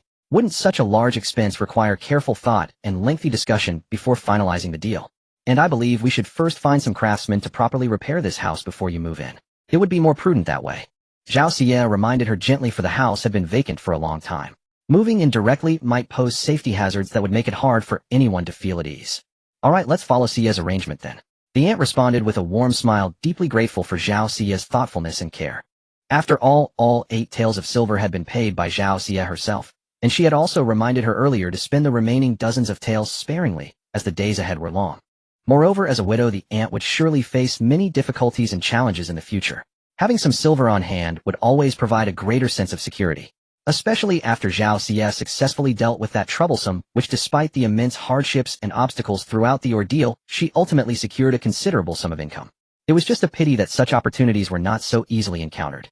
She had always firmly believed that the greatest motivation for working hard to earn money was to ensure her family could live a better life. And moreover, it was a promise she had once made to Zhao Xie. However, at that moment Zhao San standing nearby let out an involuntary sigh, a trace of regret flickering across his face. In my opinion, we might as well purchase a larger courtyard instead. That way we can all live together and look after one another. He spoke these words purely from the heart. After all, he was now the only male left in the Zhao family. One sister-in-law had lost her husband, and the other lived alone in an empty chamber. He simply could not bear to let them live apart on their own. Insure understood his good intentions perfectly well, but having a sister-in-law and brother-in-law under the same roof was genuinely inconvenient and would easily invite gossip from others. Third brother, rest assured. Once you have children, your elder sister-in-law will definitely help you take care of them. Insure deliberately spoke in a light-hearted tone to ease everyone's worries. Although they wouldn't be living under the same roof, they would still be in the same village, which was quite convenient after all. As she spoke, Insure winked at Mengsure beside her and teased her playfully. Hurry up now. Though Mengsure had a somewhat fiery personality, she was still a woman at heart. Teased by her elder sister-in-law, her face flushed slightly, and she bashfully nudged Insure, her tone tinged with shyness. Sister-in-law, how can you say such things in front of the children? In truth, didn't she too long for a child of her own? She was already in her 20s and had been married for several years. Other women who married around the same time were already holding 2 or 3 children in their arms. She had even married earlier than Ro Nyang, yet to this day there was still no sign of pregnancy. This had become a deep-seated worry in her heart. Zhao Xie instantly realized that her third aunt was using her as a shield. She pouted and feigned anger with a playful scold. Fine. I'm just a child then. Ajin, let's walk a bit faster. We shouldn't listen to things we're not supposed to hear. With that, she tightly grabbed the hem of Ajin's clothes and hurried forward. Before leaving, she even turned back and made a funny face at her third aunt. Could she really be just a child? Though her physical age was young, her maturity was nothing short of astonishing. After all, she had once been a top-tier special agent. How could she be an innocent, naive little girl? Not only that, she had even undergone systematic training specifically in the art of pleasing men. In critical moments during missions, making certain sacrifices to accomplish one's objectives was simply unavoidable. Unfortunately, before she could truly put her training to use, she was betrayed by a traitor. She chose to die in the line of duty, unyieldingly summoning lightning to annihilate her enemies along with herself. After putting some distance between themselves and her third uncle and the others, Zhao Xie set aside her playful demeanor. Glancing at Ajin, whose complexion had visibly improved, she suddenly spoke up. I think it's better if you live with me. These astonishing words struck like a thunderbolt, shaking the normally composed Ajin to his core. His face flushed crimson, and he even halted in his tracks, staring at Zhao Xie in utter disbelief. Though he had long known this young woman was extraordinary, openly inviting a man to share her bed in broad daylight. Was that not a bit too bold? The muscles on Ajin's face twitched, his Adam's apple bobbed, and even his speech became stammering. Thighs. This. Miss Zhao. That's hardly proper. He was keenly aware that although he had always upheld righteous and kind principles, he could never claim to be the kind of saint who remained unmoved by temptation. Such a blatant provocation. If he said he felt not even a flicker of attraction, that would simply be deceiving himself. At the same time, he couldn't help but wonder, could it be that Miss Zhao had taken a liking to him? Yet at this very moment he was destitute, and even ailing. He truly couldn't fathom what she could possibly see in him. Still, this racing heartbeat wasn't something he found unpleasant. It was just that deciding matters of marriage so hastily seemed far too irresponsible toward the young lady. Though in ancient society it was common for men to take multiple wives and concubines, he knew very well that a woman as strong-willed and distinctive as Zhao Xie would never stoop to being a concubine. Moreover, he himself carried unspeakable burdens. In an instant, a tangled mix of excitement and inner conflict churned within him, leaving him caught in a dilemma. Zhao Xie, on the other hand, was utterly bewildered, completely unable to understand why Ajin had become so awkward and shy. His face flushed crimson. Could he be running a fever again? Looking at his frail constitution, it was truly worrisome. What's so improper about it? In the future, third uncle, aunt, and my mother and I will each have our own separate courtyards. I thought perhaps you could stay with us. After all, my mother is a woman alone, and my younger brother is still small. Having a man like you in the household would be a great help. Most importantly, your health is weak, and you occasionally cough up blood. I'm afraid it might frighten others. So staying at my place would make it convenient for me to take you to see a doctor. Zhao Xie's gaze was clear and untainted by any ulterior motive. She had said before that if Ajin never recovered, she would support him for the rest of his life. Could it be that Ajin was doubting her abilities and resolve? What's wrong with this arrangement? Aunt lives alone, so it wouldn't be convenient for you to stay there. Third uncle and third aunt are still hoping for a child, so staying with them would be even more inconvenient. So you have no choice, you'll just have to bear with it, and stay with me. Upon hearing Zhao Xie's words, a blush crept across Ajin's fair and handsome face, realizing he had overthought the matter. His hands began to fidget with the hem of his clothes, as if trying to conceal his inner unease and nervousness. So that's how it is. Alright, I have no objections. Ajin said softly, his voice tinged with barely concealed embarrassment. He couldn't help but recall his earlier wild thoughts and felt deeply ashamed. How could he have entertained such chaotic and inappropriate notions?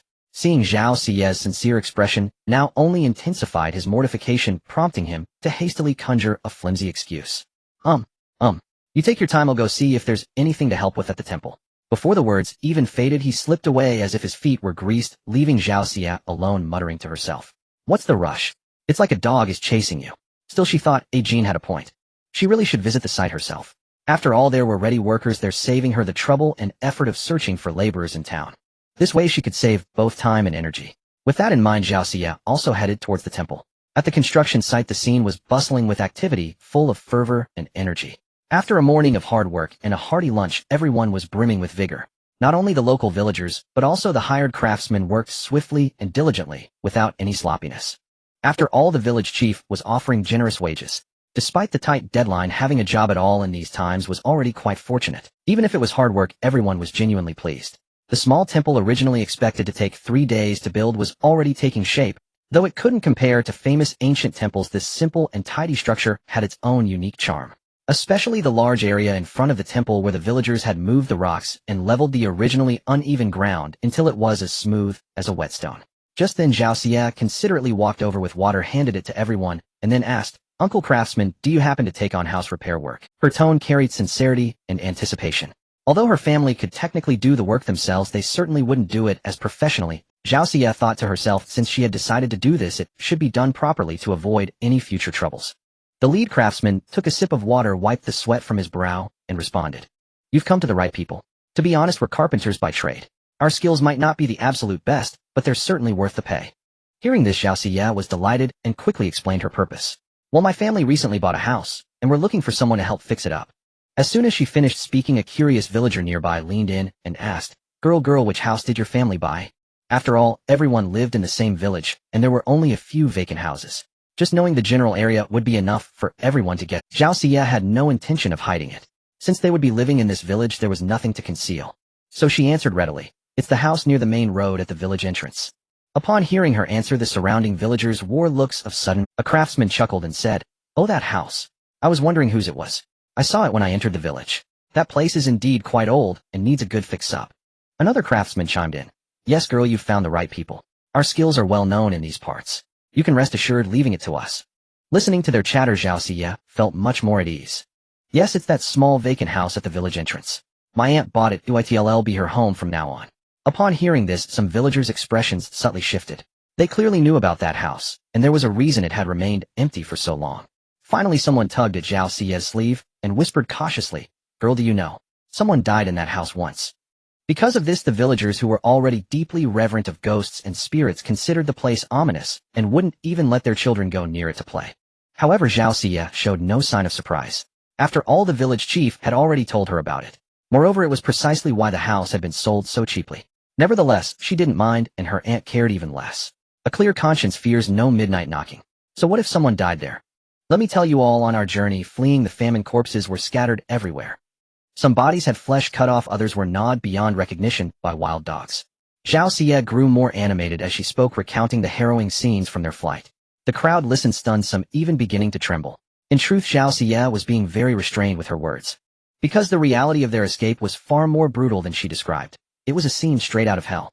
Yet they had managed to survive that harsh environment. In comparison, what was a mere house where someone had died? "Oh dear young lady, please stop. You're giving me the chills." Most of these farmers had never even left their county in their entire lives. Because Tianshui village had a water source, they had luckily escaped the great drought, so they had never experienced the hardship of leaving home with their lives hanging in the balance. "Tell you what, miss, we'll finish the work here by tomorrow. The day after we'll come with you to repair the house. As for the wages, you can decide what's fair."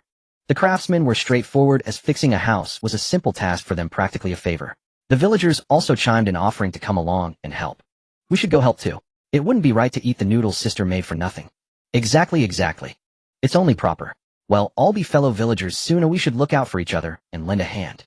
Seeing everyone's enthusiasm, Zhao Xie felt a surge of gratitude well up inside her.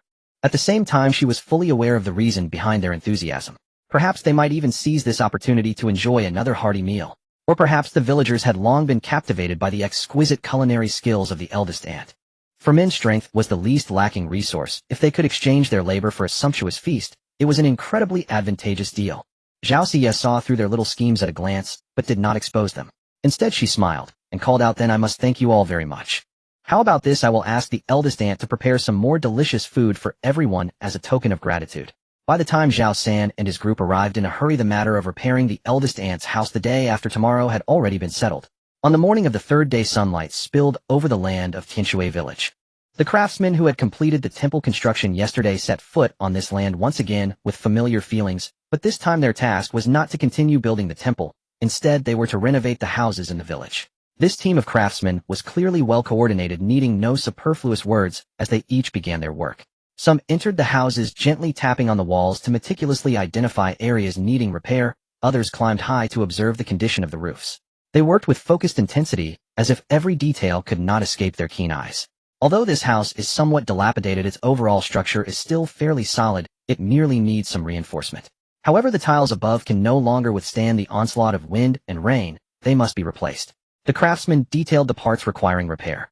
After listening, Zhao San immediately brought Meng and Yin to supervise the renovation project. Also, I think this fence is really beyond repair. How about we replace it all at once with wooden planks? They're sturdier and more pleasing to the eye. The worker reminded him again. In truth, Zhao San had already intended to replace it. After all, the eldest aunt lived alone, and the bamboo fence offered little protection. If it were replaced with wooden planks, it would provide a bit more security. All right, we'll follow your arrangements entirely. At this moment, Zhao Xie and Ajin had already left the village and were heading to the town. The eldest aunt's house felt empty, so Zhao Xie decided to buy some furniture for her, making the home warmer and cozier. Additionally, she planned to stop by the Huichun Hall to invite Dr. Wu to examine Ajin's condition. After all, Ajin had been taking many nourishing medicines. If they proved effective, they might improve his physical state. Zhao Xie sincerely hoped that Ajin would recover soon. In stark contrast to the bustling and lively scene in the village, Zhao Xie was now leisurely, making her way to the furniture market. She walked with her hands clasped behind her back, appearing indifferent to her surroundings, yet seemingly savoring this rare moment of leisure. Shopping required patience and attention to detail. One could not rush, otherwise they might easily fall prey to shrewd merchants. Zhao Xie understood this well, so she decided to take her time, choosing determined not to be easily deceived. When she reached the entrance of a furniture shop, a young man dressed in coarse gray cloth resembling a shop assistant warmly greeted them. He first looked up and down at the attire of Zhao Xie and Ajin, then broke into a smile and asked politely, "Dear customers, the furniture in our store is of superior quality, reasonably priced, and offers great value for money. What would you like to purchase?" Because Zhao Xie's clothing was very plain and even somewhat shabby, the shop assistant naturally assumed she came from a poor family and could not afford expensive furniture. Therefore, he deliberately emphasized the phrase "great value for money" in an attempt to cater to Zhao Xie's budget. Zhao Xie was quite satisfied with his attitude, at least he did not look down on them. In her previous life, there were many people who merely because they sold luxury goods considered themselves noble ladies, treating customers with indifference and arrogance. As a top-tier agent, she was never short of money. She had once experienced such scorn while shopping in sportswear during an escape, and those people had thus Zhao Xie paid great attention to the attitude of merchants when shopping. Clearly, the shop assistant's warm smile made her quite satisfied. "I want to buy a bed, a cabinet, and a table." Zhao Xie stated her needs directly. The dilapidated furniture in the eldest aunt's room was no longer usable. She decided to replace everything with new ones. Upon hearing that the customer wanted to buy so many items, the shop assistant immediately beamed, with joy, his face blooming like a flower. This was definitely a big deal. Then, with a hint of mystery, he said to Zhao Xie, "Dear customer, to be honest, we have some furniture in the backyard. Although they are second-hand, they have been carefully repaired by our craftsmen. They may not be as shiny as brand new ones, but they are sturdy and durable. How about it? Would you like to take a look?" The shop assistant's enthusiasm made Zhao Xie laugh out loud. "Haha, thank you very much, but really I don't need that. I want to buy new furniture. How about you give me a detailed introduction?" Zhao Xie's laughter left the shop assistant somewhat puzzled. He looked up and down at the young couple before him, their attire hardly suggesting wealth. Could it be that they were too embarrassed to directly ask for cheaper items? After hesitating for a moment, he tentatively said, "Dear customer, please don't misunderstand. It's not shameful for ordinary folks like us to use second-hand furniture, and it saves a lot of money. I can see that you and your husband are down-to-earth people. Why don't you come with me to the backyard to see the second-hand furniture?" Hearing this, Ajin suddenly coughed, his face slightly turning unnatural. He silently took out a money pouch from his bosom and tossed it lightly in his hand, as if hinting something. "Don't talk nonsense. We have money. We'll buy new ones." The phrase "your husband" made Ajin's heart feel as if a cat had scratched it. A mix of pain and joy, an indescribable sensation. In contrast, Zhao Xie was completely nonchalant, not even bothering to explain. It was just a simple misunderstanding. The shop assistant had no idea about their relationship. Why waste words? Thighs. Very well, very well. Please come inside, dear customers. I'll bring you some tea right away. Take your time and browse. Zhao Xie and Ajin acknowledged and stepped into the store. The shop assistant immediately came forward, warmly accompanying them and enthusiastically introducing various furniture products. However, in truth, the furniture shop in this small town did not have anything particularly precious. Ajin carefully examined every piece of furniture, yet none seemed to meet his standards, his brow gradually knitting into a frown. He noticed the paint on the furniture was unevenly applied, some spots had rough splinters, and more surprisingly, certain small components were made from materials different from the main body. Disheartened by such poor quality, Ajin lost all interest in browsing further. He turned to Zhao Xie and spoke. Perhaps we should look at a larger store. After all, the quality here was truly subpar. However, Zhao Xie seemed utterly captivated by everything around her. She continuously touched and examined the various furniture pieces, appearing quite satisfied.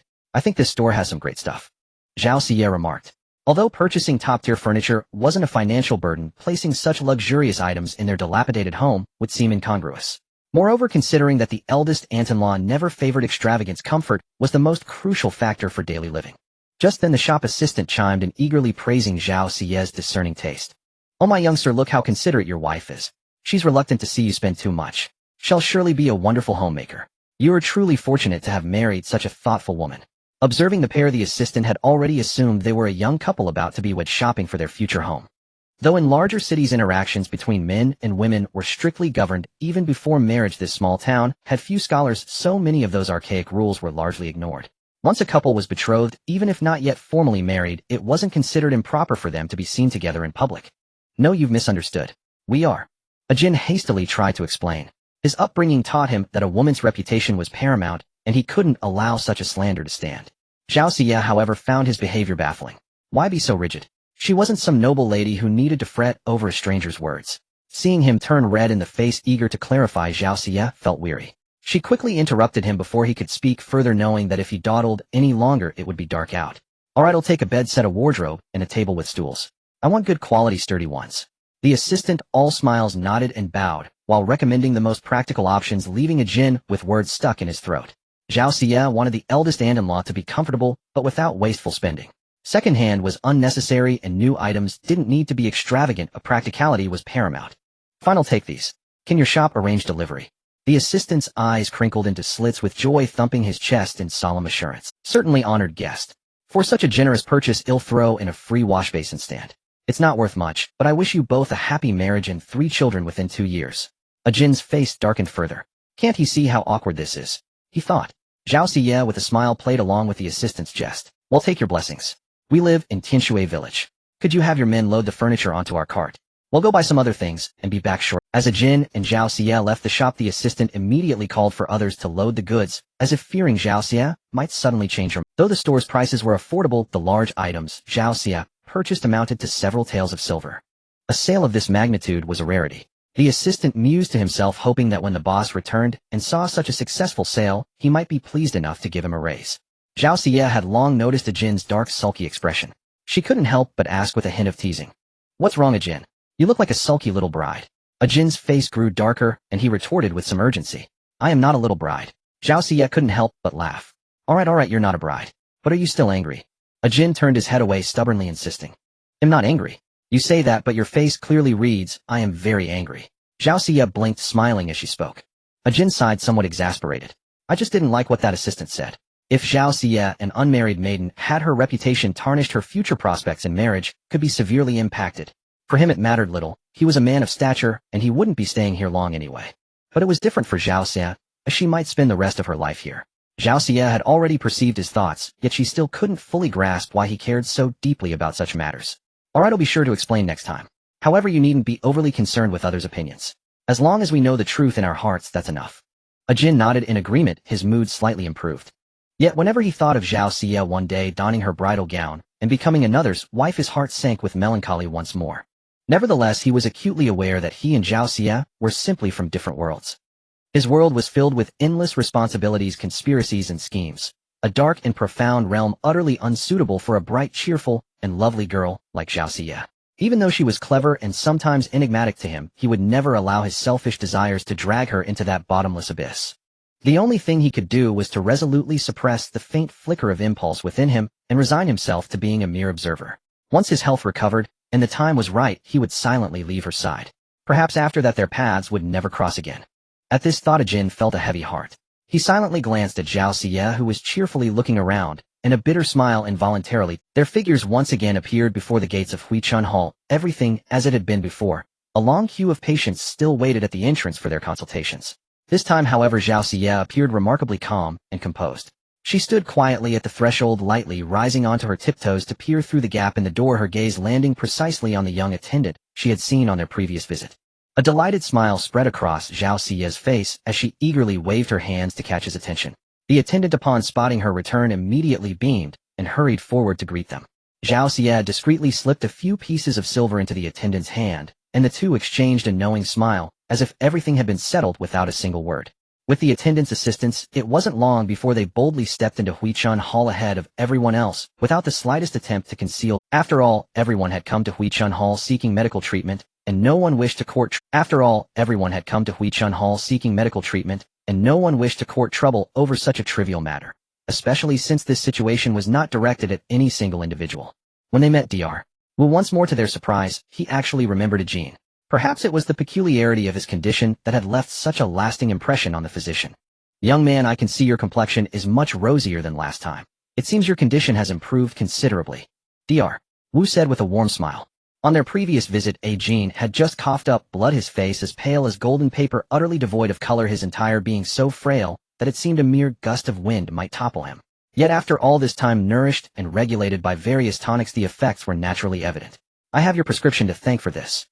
Jin spoke with sincere gratitude, bowing slightly to express his thanks before slowly taking a seat and extending his hand to rest gently upon the pulse pillow. Dr. Wu smiled, appreciating such a courteous young man. He reached out his fingers, lightly pressing them against Jin's pulse, then closed his eyes, concentrating fully on sensing the rhythm of his patient's vital energy. After a long moment, Dr. Wu finally reopened his eyes, and at the same time a gleam of pleasant surprise appeared on his face. Zhao Xie, being rather impatient by nature, hurriedly leaned in to ask, "Dr. Wu, how is his condition?" Dr. Wu glanced briefly at Zhao Xie, noticing her deeply worried expression, and offered a gentle smile. Without further preamble, he directly recounted his findings from the pulse diagnosis in full detail. "This young man's pulse is still somewhat erratic, but compared to last time it has improved considerably. At least there is noticeably more strength in it now. I believe that with proper nourishment, while it may not cure the illness outright, it can strengthen the body. With gradual progress, there is still hope for recovery." When Jin had first arrived, had it not been for his youthful appearance, Dr. Wu would have mistaken his pulse for that of a man on the brink of death, an old soul with one foot in the grave. Though it remained somewhat irregular, it now pulsed with significantly more vigor than before, a clear testament to the effectiveness of the tonics. A surge of joy welled up in Zhao Xie's heart, and she nearly leaped with excitement. "That's wonderful. Dr. Wu, you truly possess remarkable medical skill. Your hands work miracles." While Zhao Xie heaped praises upon Dr. Wu, Jin quietly lowered his head, pondering inwardly. There was another method to heal his internal injuries. One that involved circulating his own energy along specific meridians through focused cultivation. Yet, this was not to say the medicine prescribed by Dr. Wu was without merit. At the very least, it had allowed his primordial vitality to recover to a certain degree. Finally, he could sense a faint trace of inner strength gradually awakening. Over the past 2 days, he had been secretly channeling that sliver of power to heal the injuries on his face. It was for this reason that his complexion, once pale and bloodless, had slowly begun to regain a healthy flush over these past days. But of this matter Zhao Xie knew nothing of the cause, and Dr. Wu naturally could not discern it either. Only he himself understood what had truly Counting the time, if everything recovered smoothly, he would be fully healed, and have his inner strength restored before the new year. And when that time came, perhaps it would also be the moment for him to leave. Dr. Wu, please prescribe some more medicine for him, Zhao Xie said excitedly, adding a special note. Make sure it's the best available. It doesn't matter if it costs more. Zhao Xie had always believed that Jin had been injured by the witch woman because of her, and the guilt weighed heavily on her heart. So even though the odds might be slim, she was determined to see him cured. Seeing this, Jin quickly interjected to stop her. There's no need for the best. That would be far too expensive. He knew well that Zhao Xie had some savings, but the road ahead was long, and he did not wish to be indebted to her too deeply. In truth, such precious herbs were hardly necessary. His recovery depended primarily on his own efforts. The medicine was merely supplementary. However, Zhao Xie dismissed his refusal without hesitation, even scolding him. "Oh, I said we're getting the best, so we're getting the best. Stop your nonsense, and just go wait over there."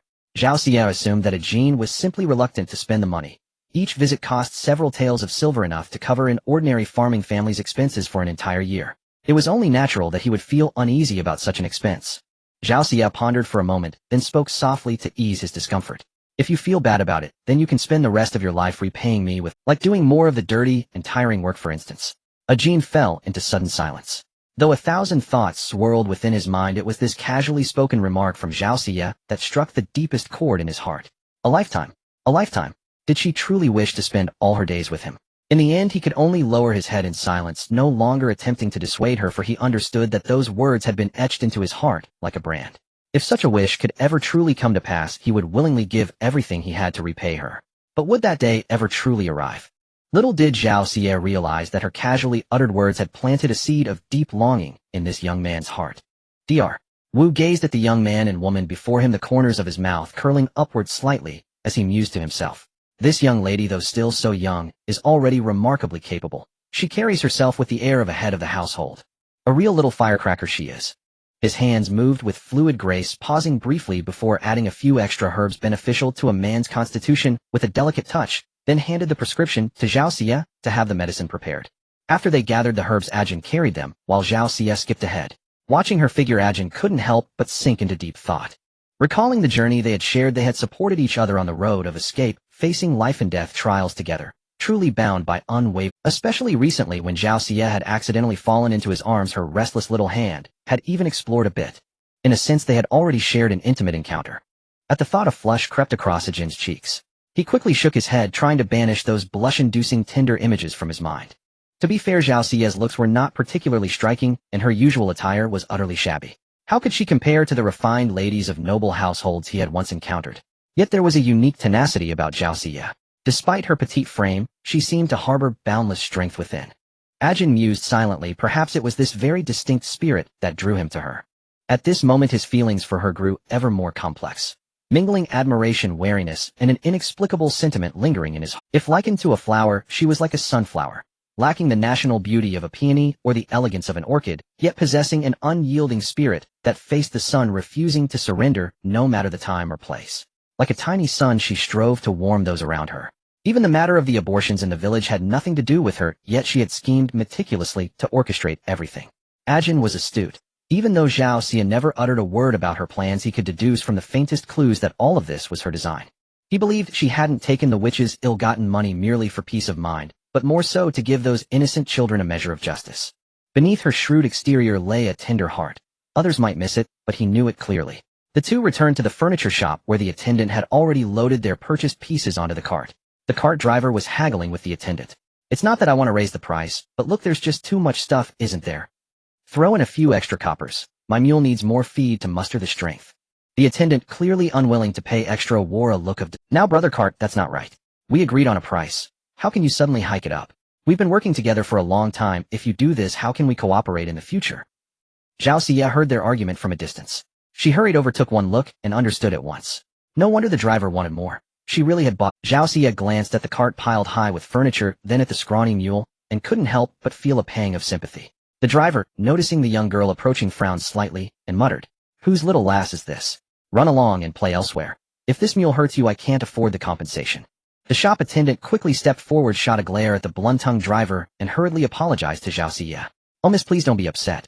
He's just a rough fellow. Please forgive his rudeness." Zhao Xia was not one to hold grudges. "It's fine." She waved her hand, then turned to the driver, pondered for a moment, and said, "How about this? They'll cover the fare. Uncle, look at all this. If your mule hauls it all at once, it'll be exhausted by the time we reach the village. Let's split it into 2 trips, and he'll pay for both." The driver was stunned at first, then a look of gratitude spread across his face. He nodded. "This young lady is truly reasonable. My mule indeed can't pull all this in one go. 2 trips it is then. Though it would take more time, he would still earn the fare for both journeys." Ajin leaped nimbly onto the cart and extended his hand to help Zhao Xia up. She pouted slightly, muttering inwardly, "Humph, do you take me for some fragile little damsel?" With a single bound, she landed steadily on the mule cart. Ajin looked at his empty hand, a wry smile flickering across his face. He mused that this Miss Zhao was truly one of a kind, not the least. He withdrew his hand and began helping to load the wardrobe into the cart, securing it tightly with ropes. The next trip would be lighter without that. Once everything was ready, Zhao Xia and Ajin boarded the cart together, heading toward the village. Along the way, Zhao Xie was in exceptionally high spirits. She felt she had done a good deed. The money was trivial to her, but it meant a great deal to the cart driver. Because Zhao Xie had clearly noticed the bandage wrapped around the driver's calf, he must have been injured. If his family weren't in dire straits, who would work? This way she not only helped the driver, but also ensured her furniture arrived home safely. Two birds with one stone, why not? As the two rode the cart and neared the village entrance, they drew exclamations of amazement from the villagers. Oh look, whose big wardrobe is that? Seems quite nice. Is someone in the village celebrating a happy occasion? After all, poor families rarely bought new furniture, only splurging for weddings or festivities. Someone in the know glanced over and said, "Isn't that the Zhao girl? Don't you know those Zhaos are quite resourceful? That widow Li didn't get the better of them. I heard they bought that empty house at the edge of the village, just finished repairing it today, and now a wardrobe this big. Those Zhaos are certainly well off." Another villager chimed in with confusion. "But I heard they fled here from famine. If they were really that wealthy, why would they leave their homeland and come to a place like this?" All sorts of theories and speculations began to swirl. Yet in the face of the villagers pointing and murmuring, Zhao Xie remained utterly indifferent, as if she hadn't noticed at all. She returned home smoothly, and her aunt caressed the brand-new wardrobe, unable to take her hands off it. Worried her aunt might fret over the cost, Zhao Xie explained it was second-hand and not expensive. The house repairs had gone smoothly that day, with many kind villagers even coming to help clear the weeds. The courtyard, once overgrown, had been cleared to bare earth. Since others had volunteered to help, Ian couldn't afford to be stingy with them. So she prepared another hearty meal to host everyone. After a whole day of intense, bustling activity, everyone felt utterly exhausted. They returned together to Auntie's house, planning to enjoy a hearty dinner and rest a while also considering what else needed to be added to the house. Just then a sudden urgent knock on the door interrupted the family's casual chatter. Bang, bang, bang. The knocking carried a sense of urgency and tension, instantly turning the previously relaxed atmosphere into one of Ronyang, are you home? A man's voice called out from outside, tinged with anxiety and unease. Zhao Xie found the voice familiar, but couldn't immediately place it.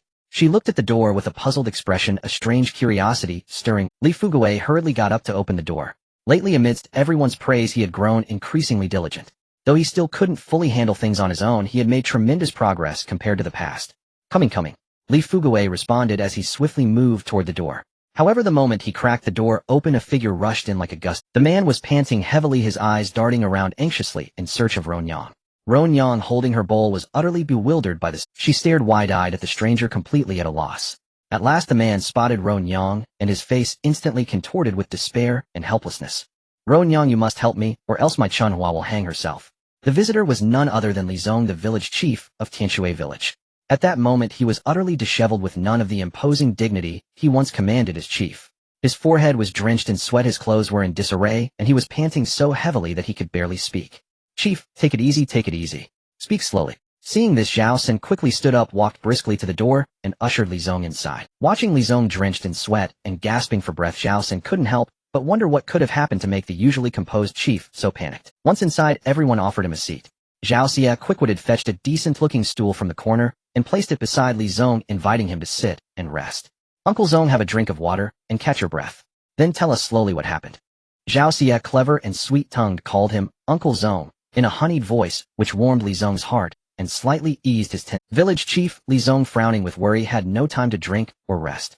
He wiped the beads of sweat from his forehead and eagerly spoke. "Ronyang, this is a real trouble. The thing is, our Chunhua is getting married in 7 days. I planned to air out her red wedding dress while the weather was good today, but, alas." At this point, he let out a heavy sigh, his face full of regret. He sighed again, unstrapped the bundle from his back, and opened it before everyone. Inside was a bright red, tattered mess of cloth.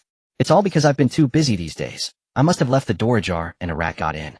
That cursed rat could have chewed anything else, but it had to ruin the wedding dress. Our Chunhua fainted on the spot, and when she came to, she was hysterical. Though we country folk aren't so particular, the townsfolk are superstitious about bad omens. If they find out what happened, I'm afraid they'll call off the wedding. If a maiden were to face a broken engagement on the eve of her wedding, regardless of the reason, her reputation would be ruined for life. The vicious gossip and malicious slander alone would be enough to drive the poor girl to despair, making her life worse than death. Even if she managed to survive, no one would dare to marry her in the future. Moreover, this girl was no ordinary villager's daughter. She was the chief's daughter, Chunhua, and she was marrying into a family in the town, which was a glorious match that would bring honor to the family. Although the man was merely a minor accountant, his status was already far above that of the average peasant. In ancient society, the only way for a woman to ascend the social ladder was through marriage. Thus, Chunhua's marriage was of paramount importance to both her and the entire family. If not for Chunhua's fair appearance and her father being the village chief, the other party might not have agreed to the match at all. Now with everything in place except for the final step, such an unexpected mishap had occurred. How could the father and chief not be frantic and The wedding dress took 3 months to have made last year, and I've been keeping it carefully. Who would have thought a rat would gnaw on it at this critical moment? Upon hearing this, Ron gently reached out and carefully took the so-called rag. She held it up and examined it closely. The once vibrant wedding dress was now utterly disfigured. Holes of various sizes dotted its surface as if gnawed by countless insects. What was even more heartbreaking was that the meticulously embroidered mandarin duck pattern had become a tangled mess of threads utterly lifeless. Ron, you know our little village has always been quite poor. The women here can mostly only stitch shawls, as such delicate work is beyond them. So I had no choice but to come and beg for your help. Ron was a woman who married into the village from outside. Back in her maiden home, her parents doted on her and had hired a tutor to teach her needlework, making her far more skilled than the other women in the village. As he spoke, he couldn't help but glance again at Ron heavily pregnant belly, a pang of guilt washing over him. After all, she was with child and already had difficulty moving around. It was indeed inconsiderate of him to come knocking on her door, but he was truly— Zhao Xia listened and sighed inwardly. Alas, what terrible luck. Though she sympathized, she had to speak up. Uncle Zong, have you already gone to the town to find a professional tailor or embroiderer? You can see my aunt's condition for yourself. Auntie's belly had grown inexplicably large of late, swelling like a balloon filled with air. Now she could not even rise from bed without assistance, let alone muster the strength to undertake such a monumental task. Li Zong let out a helpless sigh, his face clouding over with worry at the mere mention of it. I've already searched everywhere, scoured the entire town, but they demanded 20 taels of silver up front, and said it would take at least half a month to mend. How could we farmers ever afford such a sum? Even if we scraped together every last coin, it simply wouldn't be done in time, he continued, his brow furrowed. A bridal gown was unlike ordinary garments. The tailor's shop never kept such items in ready stock. Typically, it was only after a girl became betrothed that her maternal family would commission a tailor to craft one specially for her. The quality of the bridal gown reflected the esteem the bride's family held for their daughter, and often carried an undercurrent of silent rivalry and comparison between families. Thus Li Zong found himself utterly at a loss with no solution in sight. In truth, his visit to Ron was little more than a shot in the dark, a desperate hope that the village's only skilled seamstress might be able to help. Yet judging by Ron's expression, she seemed equally troubled. Not only was her current condition too frail to bear such an arduous undertaking, but her own skill in needlework was merely passable, far from masterful. Such intricate restoration filled her with little confidence. The village chief saw her hesitation, understood her predicament, yet felt utterly powerless. He could only steel himself to approach the groom's family and plead for a postponement of the wedding. At that moment, Gao Shi set Chinner down from her lap and stepped forward to the heap of tattered fabric. She reached out and ran her fingers over the gaping holes. Though a flicker of timidity passed through her, she glanced at her daughter, standing protectively before her, and clenched her jaw. Her daughter was so remarkable. A mother could not remain so utterly useless forever. Perhaps. Let me try. Gao Shi, who was habitually silent and reserved, suddenly spoke up. Not only did the others startle, even Zhao Xia was taken aback. After all, her mother's nature was deeply introverted and shy. It was rare for her to volunteer so readily, especially with such a ruined garment. How could it possibly be restored within such a tight deadline? Ron snapped back to her senses, her face lighting up with joy. She quickly pulled Gao Shi forward to introduce her to the village chief. Chief, this is my second sister-in-law. To be honest, her needlework was once the finest for miles around in our old village. Suddenly thrust into the spotlight, Gao Shi shrank back momentarily in shyness. But seeing her daughter's shocked and delighted expression, she steeled herself and spoke with a slightly strained voice. My mother was a renowned embroideress in the capital. I learned a fair bit from her in my youth. I see that mending or remaking the gown entirely is out of the question, but perhaps embroidering patterns over the holes could work. If I work day and night, it might just be finished in 7 days. The village chief's dim eyes suddenly lit up at her words, as if a glimmer of hope had appeared. He asked eagerly, You truly believe you can finish it within 7 days? Gao Shi nodded firmly. It was not merely to help another in need, but also to prove herself in front of her children.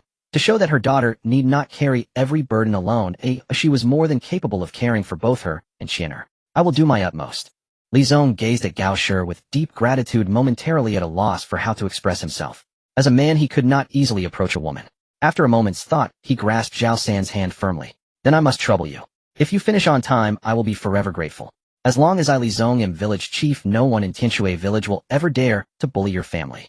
Gao Shi smiled and nodded, a sense of purpose swelling within her. Yet saying was far easier than doing. She asked the village chief to procure embroidery thread at once, and had Zhao Xia help heat some water. Gazing at the thick calluses worn into her hands from years of toil, Gao Shi let out a long, helpless sigh. In years past, her husband, Zhao Xie's father, had spent his days absorbed in teaching, leaving nearly all the farm work to her. Those once slender, fair, and supple hands had now become so rough and worn. How she wished this basin of scalding water could smooth away the wrinkles and restore some of their former softness. Yet despite the regret, if given the choice again, she would still sacrifice her beauty to raise her children. Before long, Zhao Xie carefully brought over a basin of steaming water. Gao Shi slowly immersed her hands, savoring the warmth. After a long while, she withdrew her hands and dried them meticulously. Unfortunately, although the hot water had provided a degree of relief, her skin remained somewhat rough. Just as Gao Shi began to worry whether she could still manage the intricate embroidery the exquisite bridal gown demanded, Zhao Xie suddenly grasped her mother's hand, and as if by magic produced a small, delicate porcelain bottle from her bosom.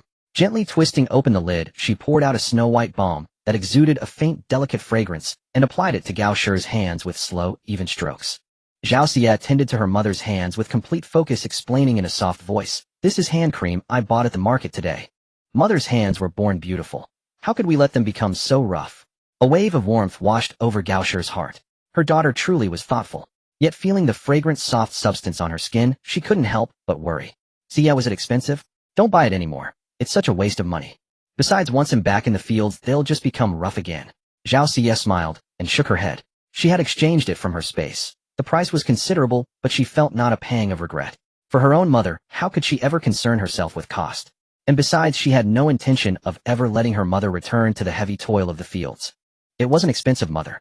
Just use it without worry. If you apply it every day, your hands will surely return to how they once were." The village chief arrived quickly with the embroidery thread and even thoughtfully brought along a stack of candles. They cast a bright, steady light, though they cost considerably more than oil lamps, something ordinary farming families would never splurge on. But with the situation so dire, the chief no longer fretted over such expenses. He solemnly promised Gao Shi that if she could truly finish the gown on time, he would pay her 2 taels of silver as compensation. That sum was enough to sustain an ordinary farming family for 3 or 4 months, a testament to how much the chief was willing to sacrifice. Over the following days, Chinner would wake to see his mother sitting beneath the candlelight, utterly absorbed in her embroidery. He would go out to play, and she would still be stitching. Even when he was ready for bed, she had no time to soothe him to sleep. It was his sister who patted him gently until he drifted off. His mother was like a machine, her hands never ceasing.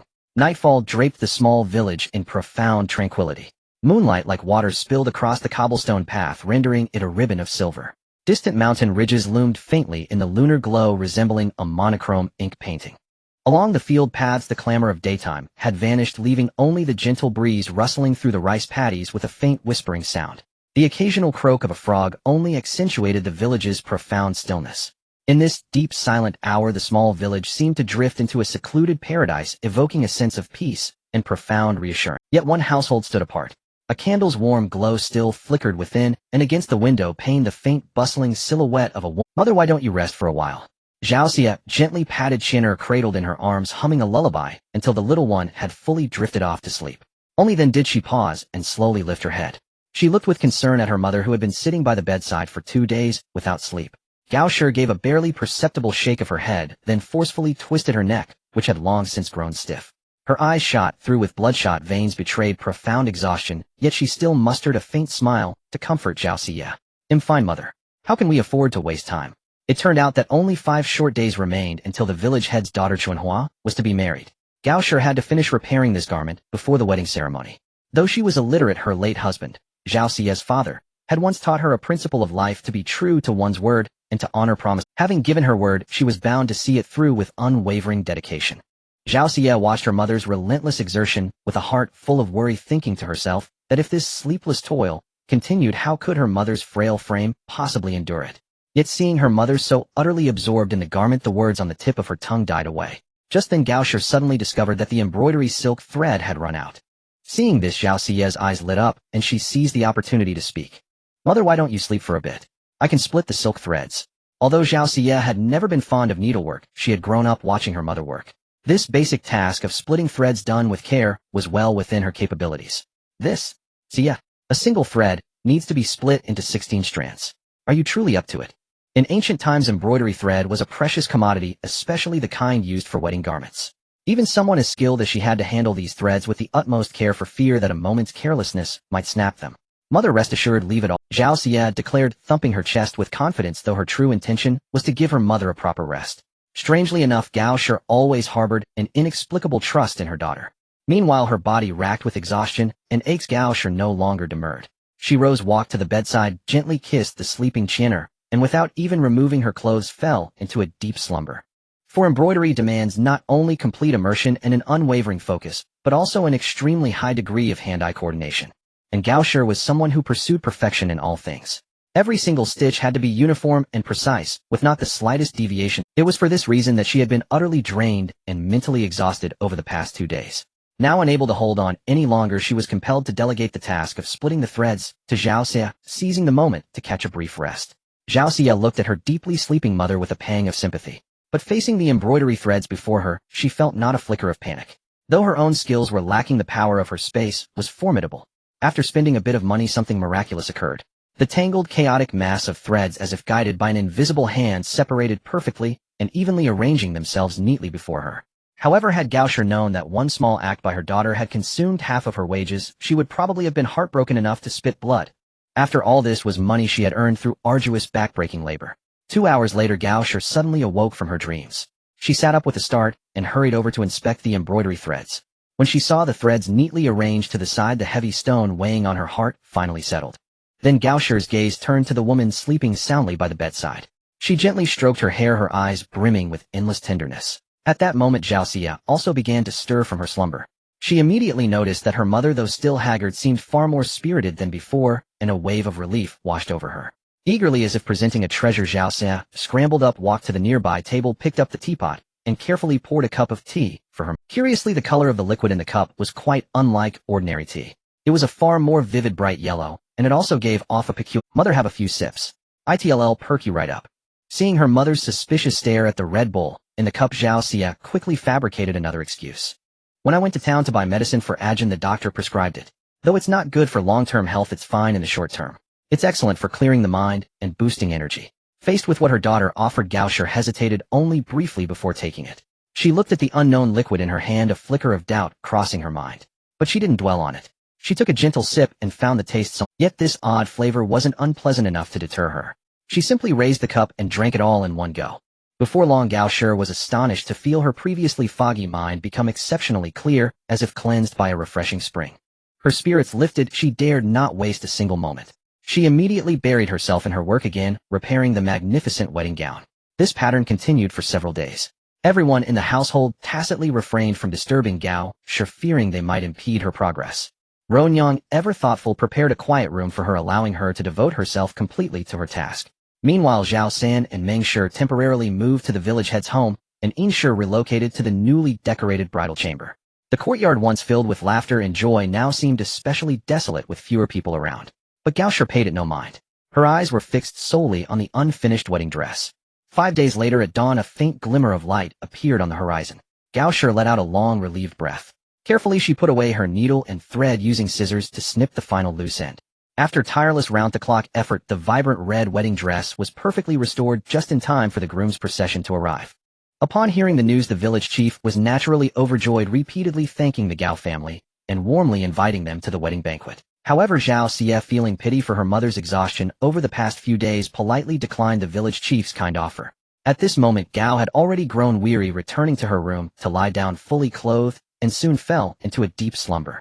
Understanding the hardships of the Gao family, the village chief paid the promised reward of 2 taels of silver and hurried home, his heart filled with excitement as he prepared to welcome the bride. As Zhao Xia held the 2 taels of silver in her hand, she felt a weight in her heart, because before her mother fell asleep, she had smiled and said, "My Xia has grown into a young lady now, and with the money I've earned, I'll buy some fabric to make you a new dress."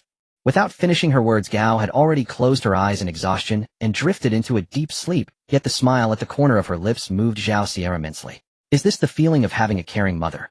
It's truly wonderful.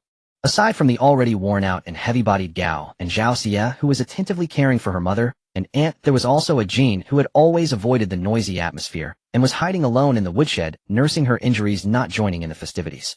The rest of the villagers, even the 2 young and naive children at home, all rushed to the village chief's house to witness the grand welcome of the bride. The little girl and Chinner, being small in stature, were easily lifted on his shoulders by Li Fugui and Zhao San. The 2 little ones watching the lively scene before them were so excited that they danced and clapped their hands. Isn't this the village chief's house? Just look at how big and sturdy those firecrackers are. A villager exclaimed in astonishment, his words revealing endless envy. You know, just that whole bundle of massive firecrackers must have cost a fortune. Another villager chimed in. Who can argue with that? Especially since this time Chunhua is truly marrying into a well-to-do family in town. Not only is the village chief overjoyed, but our entire village can share in the glory. This time Chunhua has really brought honor to her family. Talking about family matters and casual chit-chat, the villagers were all experts, seemingly no. Chunhua will truly be remarkable from now on, a villager exclaimed. I've heard others say that the man in her family is actually a promising accountant, and this accountant is no ordinary one. He's the accountant for the wealthiest family in our town, the Chun family. Oh my, this is wonderful. Chunhua will probably live a life of luxury and abundance from now on. Other villagers around also expressed their envy and admiration, stating that Chunhua was incredibly fortunate to have a connection with the Chun family. Just as everyone was chattering excitedly, the village chief couldn't contain his smile. His face was so wrinkled that it seemed all the creases were squished together, almost writing the word proud on his forehead. For rural families, having a successful child is the most prideful and comforting thing for parents. It would be best if a boy could pass the imperial examinations. For a girl, marrying into a good family is even more delightful. Now that Chunhua is the eldest daughter of the village chief's family, about to become a wife in town, she might even have the chance to look after her younger sibling. Thinking of all this, the village chief was practically beaming, his back teeth openly exposed. Oh my village chief, you are indeed lucky. Yes. I always said that Chunhua was a fine-looking child. You see, she married into an esteemed family. Congratulations. Today the village chief seemed particularly confident, with a bulging bag in hand filled with wedding candies. In this small village, candy is a rare treat that only the children of wealthy families can occasionally taste.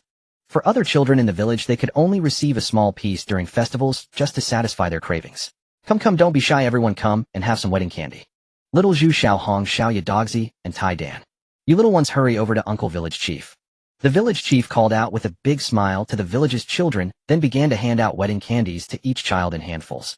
The children squealed in excitement, rushing over to grab the candy. Chinner, big girl, come here, uncle will give you more. The village chief particularly gave attention to Chinner and the big girl, saying this, while vigorously stuffing handfuls of candy into their arms until they could barely hold it all.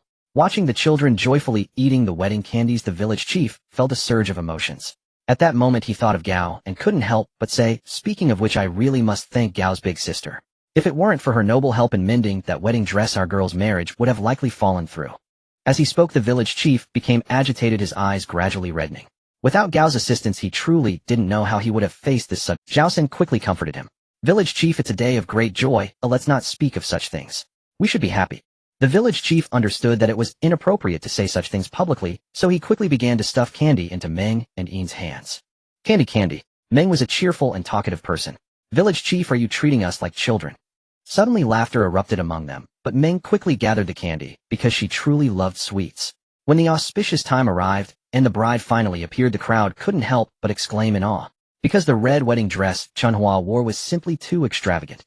The main body of the wedding dress was a bright red embroidered with intricate and exquisite patterns featuring auspicious symbols like dragons and phoenixes, mandarin ducks playing in water, and blooming peonies. The sleeves were wide and long with delicate cloud patterns at the cuffs, enhancing the woman's graceful demeanor and giving a sense of ethereal movement. The collar and lapels of the wedding dress were adorned with dazzling pearls and gemstones. Upon closer inspection, they weren't real pearls or gems, but exquisite embroidery so skillfully done that it could easily be mistaken for real, resembling stars scattered across the night sky, brilliant and eye-catching. The bright red flower sedan chair moved slowly forward with the bride inside, wearing the gorgeous wedding dress, a phoenix crown on her head, her face like a peach blossom, and her beautiful eyes filled with emotion. She held an apple symbolizing peace and happiness. The procession of the bride was lively and bustling, filled with music and celebration, until the flower sedan chair gradually moved further away and the sounds of gongs and swanas became softer. Only then did the villagers begin to react. How much did the village chief spend to have a master embroider this wedding dress? Indeed, I've never seen such a luxurious wedding dress in my life. I reckon even the daughters of nobles in the capital couldn't compare to this. Heavens! If I could wear this just once in my life, I'd be willing to become a widow on the spot. Meanwhile, Gao, the mastermind behind this astonishing feat, remained unaware of the villagers' awe and admiration. For days she had devoted herself entirely to restoring the gown, pouring every ounce of her strength into the task, until her body and mind were utterly spent. In the end, she could barely grasp a needle, yet fortunately she succeeded in completing the monumental task. This was more than a simple restoration, it allowed Chunhua to shine brilliantly at her wedding today, earning the profound respect of her husband's family. The bride's family, by presenting such a precious gown, made it abundantly clear how highly they valued her. Even though she was marrying into a family in town, her in-laws would never dare to treat her with the slightest disrespect. Gao slept soundly for an entire day, waking only at dinner time, driven by a gnawing hunger. Just then Meng came bustling in, her face alight with excitement, vividly recounting the day's events. Second sister-in-law, you wouldn't believe it. Today when the village chief's daughter left for her wedding draped in the gown you embroidered, everyone in the village was so stunned their eyes nearly popped out. Meng described with great flair and embellishment how the villagers' jaws had dropped in sheer amazement. She had always known second sister-in-law's embroidery skills were extraordinary, but she had never expected them to reach such breathtaking heights. Exactly, Sia's mother, you've truly been hiding your talents. Back in the village you never had the chance to show off your skill. But after seeing that gown today, I doubt even the finest master in the city could match your craftsmanship. Her face beaming, served Gao her meal, while showering her with endless praise. Gao, however, was a woman of reserved and introverted nature, never one to flaunt her abilities. Everyone knew she was skilled at embroidery, but none had imagined her talent to be so exquisite and supreme. Overwhelmed by the sudden barrage of compliments, Gao felt deeply embarrassed. Sister-in-law, please stop teasing me. At that moment Zhao Xia, without a second thought, produced the 2 taels of silver from her pocket and placed them before her mother, saying, Mother, this is for you. These 2 taels of silver were the hard-earned fruits of her mother's labor. She had witnessed with her own eyes the countless hours of painstaking effort her mother had poured into crafting that beautiful gown. Even after a night's rest, the dark circles under her mother's eyes had not fully faded. As Gao accepted the silver, a wave of profound emotion washed over her.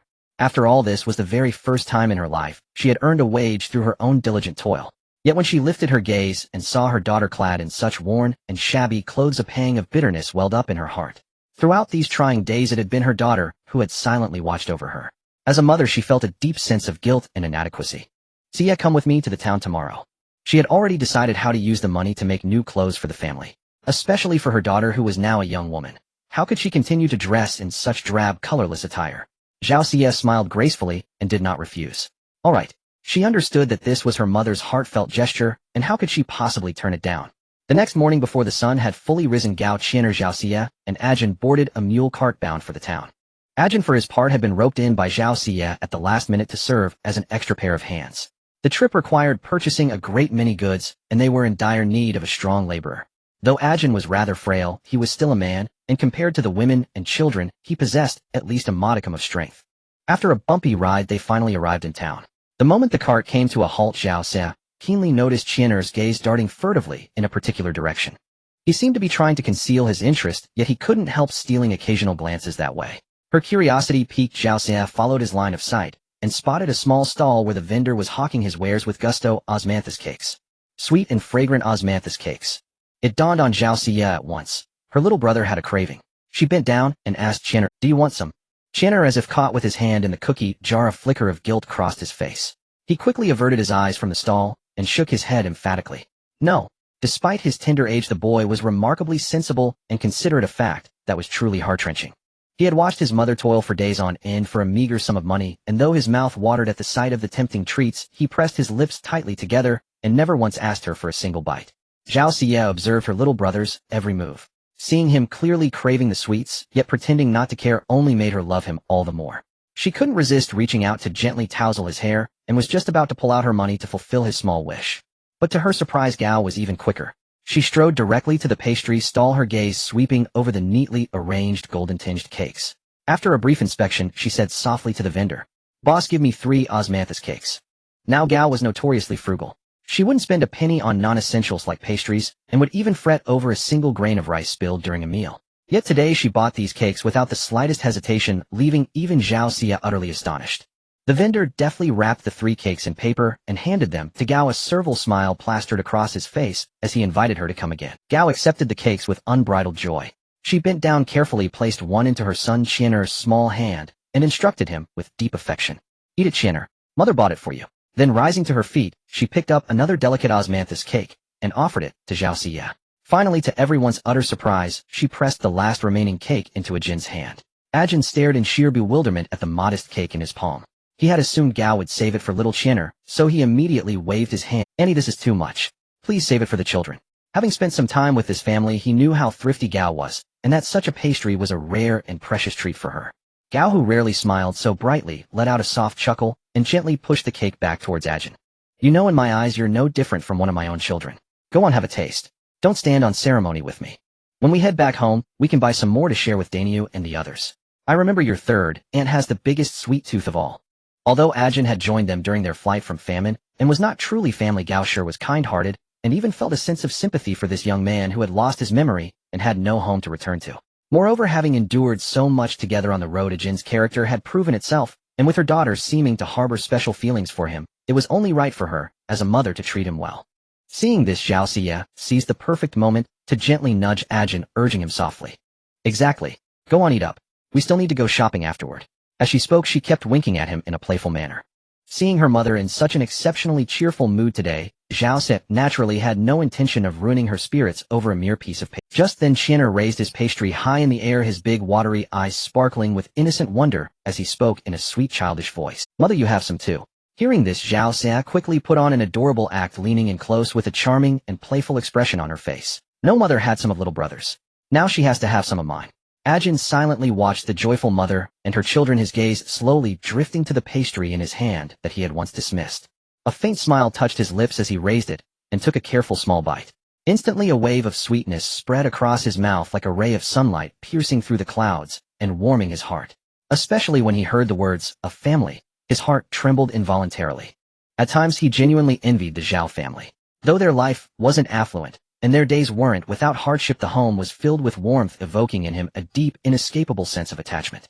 The eldest aunt, Shi, was kind-hearted and meticulous, unwavering in her devotion to love. She had waited steadfastly for 18 long years for a man whose fate was unknown, whether alive or dead.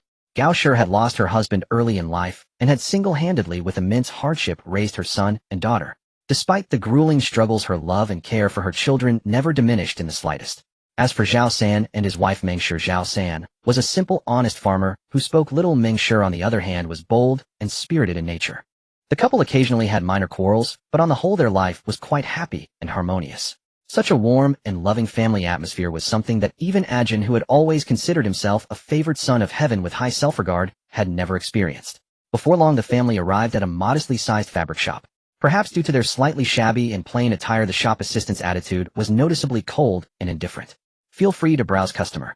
After tossing out that single dismissive remark, he lowered his head and continued sorting through the bolts of cloth. However, Gao Shi paid no heed to the assistant's rudeness. She remained focused, carefully examining the various fabrics in the shop, occasionally nodding in approval and at other times gently shaking her head. Finally, her gaze settled on a bolt of cloth in a soft, elegant pink hue adorned with exquisite patterns. Unable to resist, she reached out and gently touched it. Then, beaming with delight, she asked the assistant, "Excuse me, how much is this fabric?" The assistant raised his head slightly, but the smile on his face seemed tinged with a hint of mockery. You certainly have a keen eye. This material just arrived with our new stock. To make a garment from it, the fabric alone would cost you 3 qian of silver." Gao Shi was taken aback upon hearing the price, her expression turning slightly unnatural. But she quickly regained her composure and swiftly withdrew her hand from the expensive cloth. Yet at that very moment, as if a sudden thought struck her, she clenched her jaw tightly and without a moment's hesitation spoke up. "Fine. They'll take 3 qian's worth of this cloth." The assistant was utterly astonished, looking her up and down in disbelief. This woman was dressed in the plainest of clothes. He silently wondered if she had misheard the price. So he quickly repeated himself. "Customer, please listen carefully. This is 3 liang of silver." The assistant calculated silently. This sum was enough to cover half a month's wages for a strong laborer. How could she possibly afford such an expensive fabric? Facing the assistant's doubt, Gao Shi merely gave a gentle nod, her tone resolute and unwavering. "That's right, this is the cloth. Cut me some. I want to make a new set of clothes for my daughter." Meanwhile, Zhao Xia, who had been playing with Qian'er by the door, initially assumed her mother was simply getting her a new outfit and thus had remained silent. But when she heard her mother intending to buy such an expensive fabric, she quickly interjected, trying to dissuade her. "Mother, there's no need to buy such fine cloth. It's far too wasteful. For a girl living in the countryside, having clothes to wear was more than enough. There was simply no need for such costly and precious material." Gao Shi looked at her daughter with eyes full of deep affection and said in a soft, gentle voice, "My precious daughter deserves nothing but the best." Having said that, she urged the astonished assistant standing before her once more, "Please be quick and cut the fabric for me. Also, I'd like to see some cloth suitable for a young boy." It took the assistant a moment to snap back to reality, secretly delighted. Truly, you can't judge a book by its cover. He would never have imagined that this seemingly ordinary woman in front of him would turn out to be such a generous and big-spending customer. The assistant immediately shed his previous cold and negligent attitude, enthusiastically introducing Gao Shi to the various newest fabrics in the shop. Gao Shi did not disappoint him. In one go she purchased a large quantity of fabric worth nearly 1 liang of silver. After some bargaining, the assistant generously threw in some scraps of cloth as a bonus. Gao Shi remarked that these scraps could be pieced and sewn together to serve a purpose. After all, managing a household required careful budgeting. Just then Ajin, who had been serving as the family's porter, finally proved useful. He was draped in parcels of all sizes, making for a somewhat comical scene. Perhaps tired from the long journey, Qian'er had grown drowsy and was leaning against Gao Shi's embrace, half asleep. Gao Shi gently stroked her son's head, murmuring softly to herself, "Mother will earn more money in the future, so I can buy you pastries and send you to school." Half asleep, Qian'er heard his mother's words and mumbled back, his speech slightly slurred. "Qian'er will work hard so mother can eat 8 big steamed buns at once. And sister can have 8 too." Listening to her little brother's childish prattle, Zhao Xie broke into a gratified smile. The cart was bathed in the golden hues of the setting sun, its wheels casting long, wavering shadows on the ground that swayed gently with the breeze, as if whispering a tale of a happiness that had been hard-won. In the days that followed, Madame Gao became exceptionally busy, for she had resolved to sew a new garment for every member of the family. Unquestionably, Zhao Xie's outfit would be crafted from the finest cloth. The cost of her single garment alone could easily clothe 5 others in entirely new attire. Yet Madame Gao did not begrudge the expense, for her daughter was worthy of the best. Ronyang in particular was on her mind. Heavy with child, her body had grown increasingly cumbersome, and her old clothes could barely cover her anymore. However, the clever Madame Gao devised a solution. She would tailor a loose-fitting gown for her, one that could comfortably accommodate her swollen belly without hindering her daily movements. For some reason, Ronyang's belly grew larger by the day until it seemed almost exaggeratedly big. The experienced matrons of the village began to speculate amongst themselves. Perhaps she's carrying twins this time. Despite the size of her belly, fortunately, apart from some difficulty in moving about, Ronyang felt no discomfort. Otherwise, Zhao Xie would have unhesitatingly dragged her to town to see a physician. With her exquisite skill and meticulous nature, Madame Gao made full use of the fabric scraps she had obtained from the cloth shop, carefully crafting many adorable belly bands and tiny delicate caps for the unborn baby. In short, not a single scrap could be wasted. Meanwhile, thanks to the magnificent wedding dress she had made for the village chief's daughter, Madame Gao's reputation in the village soared, and she began to take on mending work. Though the income was meager, it was after all a source of livelihood.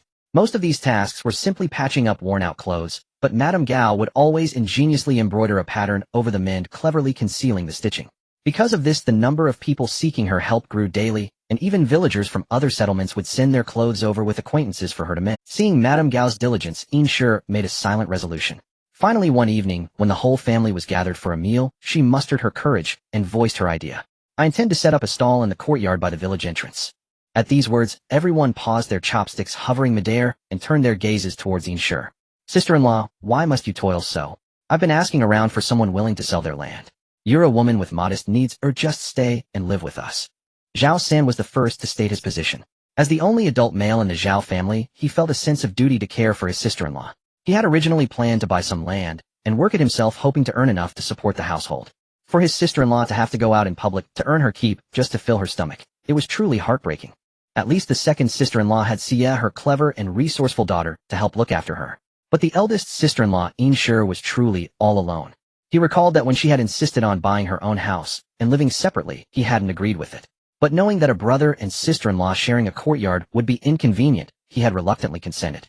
Even though their dwellings were separate, they still shared meals together every day, which brought him some comfort.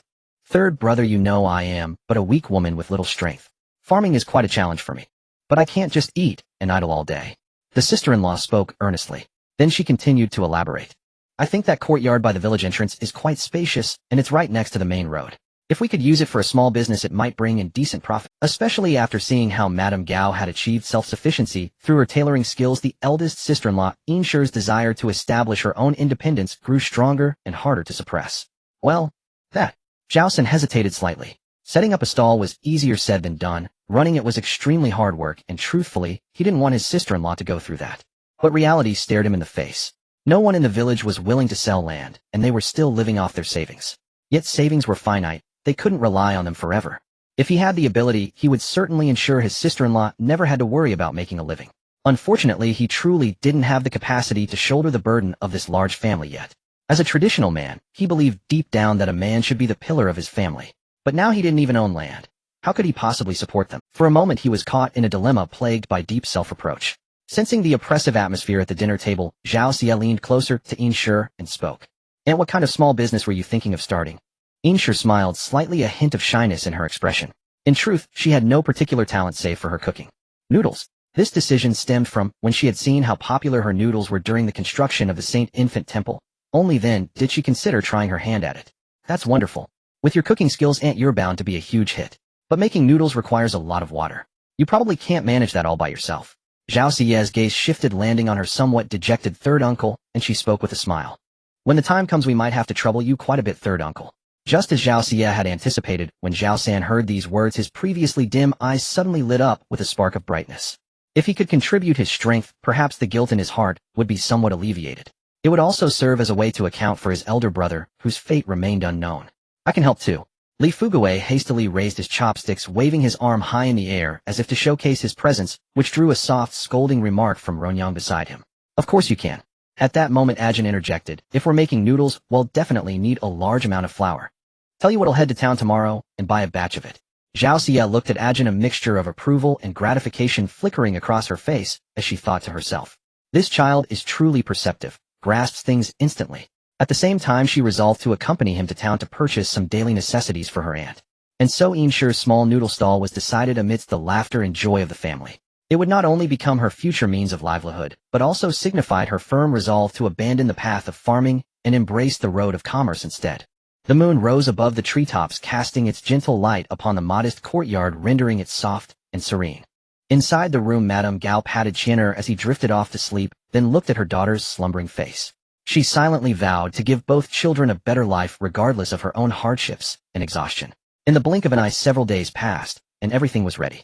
Inshi's small noodle stall officially opened for business. In the morning, sunlight spilled onto the main road at the village entrance. Inshi rose early, or rather she was too anxious to sleep at all, and began bustling about as soon as dawn broke. Despite her slight unease, her hands continued their work with practiced ease, skillfully kneading, rolling, and cutting the dough, each step infused with technique and patience. Before long, the official road grew busier with travelers, and the noodle stall attracted a crowd. Some villagers who had tasted her noodles before seeing her set up shop were eager to support her. Not only that, but they enthusiastically recommended Inshi's cooking to others. Every day, a number of mule carts would pause at the village entrance, and the passengers, lured by the aroma of noodles, would often disembark to enjoy a bowl before continuing their journey. Inshi warmly greeted everyone, generously filling each bowl, and soon the customers were full of praise. Zhao San helped by fetching water and tending the fire, occasionally chatting with the patrons. Meng Shi assisted Inshi in cooking the noodles, and also served as a waitress, busily shuttling between tables, a scene of bustling delight. Though Zhao San was not a man of many words, his simplicity and sincerity radiated a unique warmth. His wife, on the other hand, was his opposite, chatting and laughing with the customers, filling the small courtyard with joyous banter around the four tables. Inshi herself hadn't expected her noodles to be so popular. She only set up her stall for half a day, serving breakfast and lunch. After all, making noodles by hand was strenuous work, far from easy. Although it meant earning a bit less silver, she knew that health must come first. In the afternoons, she could rest well, or even take a nap since she had to rise so early in the morning. Though she only sold for half a day, each bowl of noodles costing 15, when she could still sell dozens of bowls in that time. The income was considerable enough to support herself comfortably. Early one morning, as soon as Zhao Xia opened her eyes, she clutched her stomach with both hands, her brows furrowed, her face pale, and fine beads of sweat forming on her forehead. For the past 2 days her abdomen had been aching inexplicably. At first she thought she had eaten something bad and drank plenty of hot water, but it did little to ease the pain. Yet she didn't mention it to anyone. Her mother was now busy but fulfilled, mending clothes for the villagers. Her eldest aunt had just started the noodle stall, and her third uncle and his wife helped every day, also caught up in their own busyness. As for her Aunt Ronyang, her belly was now large, and she needed her husband's help even to stand. How could Xia dare to trouble her? Although the discomfort was intense, as a former agent, endurance was the most basic training. Thus, no matter how much she suffered, her face betrayed no pain, and she remained as cheerful as ever. But in moments unseen, every slight movement would trigger a convulsive ache in her abdomen. The pain made her body tremble slightly, yet she endured it with all her might, never once reducing the daily tasks she was supposed to do. Xia, this is for you. Her mother Gao Shi, beaming with smiles, handed several colorful little items to Zhao Xia. This time, however, she was particularly secretive, even sending Qian'er out to play with the Nyo on purpose. Mother, what is this? Zhao Xia didn't think much of it as she took them casually and examined them closely. To her astonishment, they turned out to be various brightly colored belly bands, each matched with underpants of the same hue. Such intimate garments. No wonder her mother had been so cautious and secretive while making them. Even though they were meant for the innermost layer, Gao Shi had still embroidered a few delicate little flowers as embellishment. Xia, you're a grown-up girl now. From now on you must wear these. In the past when the family was destitute and could barely afford food, there was no mind to spare for such trivial details. Having a coarse cloth garment to cover the body was already good enough. But times had changed. Gao Shi felt that since she could now earn money to support the family, the money should naturally be spent on her precious daughter and son. Thus for Zhao Xie and Qian'er, she abandoned her former frugal habits and tried to give them the best in everything. For instance, the materials for these belly bands. Gao Shi chose the most comfortable ones, and though the price was high, she bought them without hesitation. Mother, you've gone to so much trouble. Tracing the stitches on the belly band, a warm current surged through Zhao Xie's heart. Having lived through 2 lifetimes, it was only here with Gao Shi that she truly felt the warmth of a mother's love. She acted like a child, playfully leaning her head on Gao Shi's shoulder. Gao Shi didn't wear any makeup or perfume, but she exuded a unique, fresh scent, the fragrance of the soap used for washing clothes, which was Gao Shi naturally reached out and stroked her daughter's hair, her face full of affection. Silly child, you are my own flesh and blood. If I don't cherish you, whom else would I cherish? Hearing these words, the pain in Zhao Xie's heart seemed to ease a little. However, despite her physical discomfort, she still had to go to the town. Her eldest aunt needed a large amount of flour for making noodles, and the task of purchasing these supplies had always been shared between her and Ajin. Because the abdominal pain was worsening, Zhao Xie walked much slower than usual today, looking listless and weary. Are you ill? Ajin, who was also waiting for the carriage at the village entrance, noticed her unusual state and asked with concern. Perhaps accustomed to being strong, Zhao Xie instinctively shook her head and tried to sound casual. Maybe I didn't sleep well last night. Throughout the journey, the mule cart jolted and swayed incessantly, making Zhao Xie, already unwell, feel even more miserable. A fine sheen of sweat broke out on her forehead, her face grew even paler, and she lost her usual radiance. Lean on me, close your eyes, Ajin said softly to Zhao Xie, moving closer to her and signaling that she could rest her head on his shoulder. Ordinarily, the proud Zhao Xie would have scoffed at such an offer, but at this moment she was too uncomfortable and suffering. She only needed a support. Thus the usually haughty and stubborn Zhao Xie unexpectedly showed rare obedience. She slowly rested her head on Ajin's shoulder and gently closed her eyes. Ajin lowered his head slightly, gazing at the girl, now leaning against him like a docile kitten, and a subtle, indescribable ripple stirred in his heart. Before long, the mule cart gave a sudden violent lurch. Instinctively, Ajin quickly stretched out his arm and firmly pulled Zhao Xie close. Glancing down, he found that she had already fallen asleep. If he hadn't reacted in time, she might have tumbled off the cart. Yet in doing so, Zhao Xie's petite frame was almost entirely enveloped in Ajin's broad embrace, making the two appear utterly inseparable in the eyes of onlookers. The other passengers cast glances laden with suggestive meaning at the pair. Ajin's expression stiffened slightly, and he instinctively lowered his head to avoid their gaze, yet his arm remained steadfastly wrapped around Zhao Xie's slender waist, steadying her, for fear she might tumble off the cart. To be fair, Zhao Xie was still young, and not yet fully developed, her figure lacking the distinctive allure and charm of womanhood. Nor did any lustful thoughts stir within Ajin's heart. However, with the jostling and bouncing of the mule cart along the journey, a few loose strands of hair from Zhao Xie's forehead would occasionally brush against his neck, sending a maddening, ticklish sensation through him. At the same time, feeling the gentle breathing of the young woman in his arms inexplicably evoked a subtle, indescribable sense of contentment within him. Finally, the mule cart arrived at its destination in town. In truth, compared to other villages, the journey from Tianshui village to town was already quite short. Once the cart came to a halt, everyone disembarked in an orderly fashion. Ajin decided to avoid the crowding, waiting until all the others had gotten off before gently shaking the slumbering Zhao Xie. Miss Zhao, we've arrived in town. Zhao Xie remained with her eyes shut, her face pale, showing no sign of waking. Ajin raised his voice and called out again. Miss Zhao, we're here. At the same time, he shifted his shoulders slightly and slowly began to loosen his supporting arm. Yet Zhao Xie still showed no reaction, her whole body sliding down limply like a strand of soft noodles. Xie! Ajin shouted in a panic, his usual form of address forgotten, as he hastily reached out and pulled the slipping Zhao Xie tightly into his arms. In that instant, it dawned on him that the reason Zhao Xie had been so quiet the whole way was that she had already lost consciousness. Oh dear, this girl's complexion looks terrible. She might have come down with some acute illness. The villagers who had just gotten off the cart gathered around upon witnessing this. One kind-hearted auntie eagerly stepped forward to check on her. She carefully parted Zhao Xie's lips and took a close look at her eyes, then urged, oh dear, her jaw is clenched tight, and her eyes have lost their spark. She needs to be rushed to the doctor's clinic immediately. Ajin clenched his fists tightly, fine beads of sweat continuously forming on his forehead, trickling down his cheeks like crystalline pearls. At this moment, he could clearly feel his heart pounding with extraordinary violence and speed, as if it might burst through his chest and leap from his throat at any second. His lips trembled uncontrollably, as if 1,000 words were clamoring to be spoken, yet when they reached the tip of his tongue, he found himself at a loss, leaving only the sound of his increasingly rapid breathing. A single thought kept racing through his mind. Zhao Xia had always been in good health, so why would she suddenly collapse so severely today without— What on earth is going on? Young man, hurry up. The villagers nearby, seeing his distress, urged him on with mounting anxiety.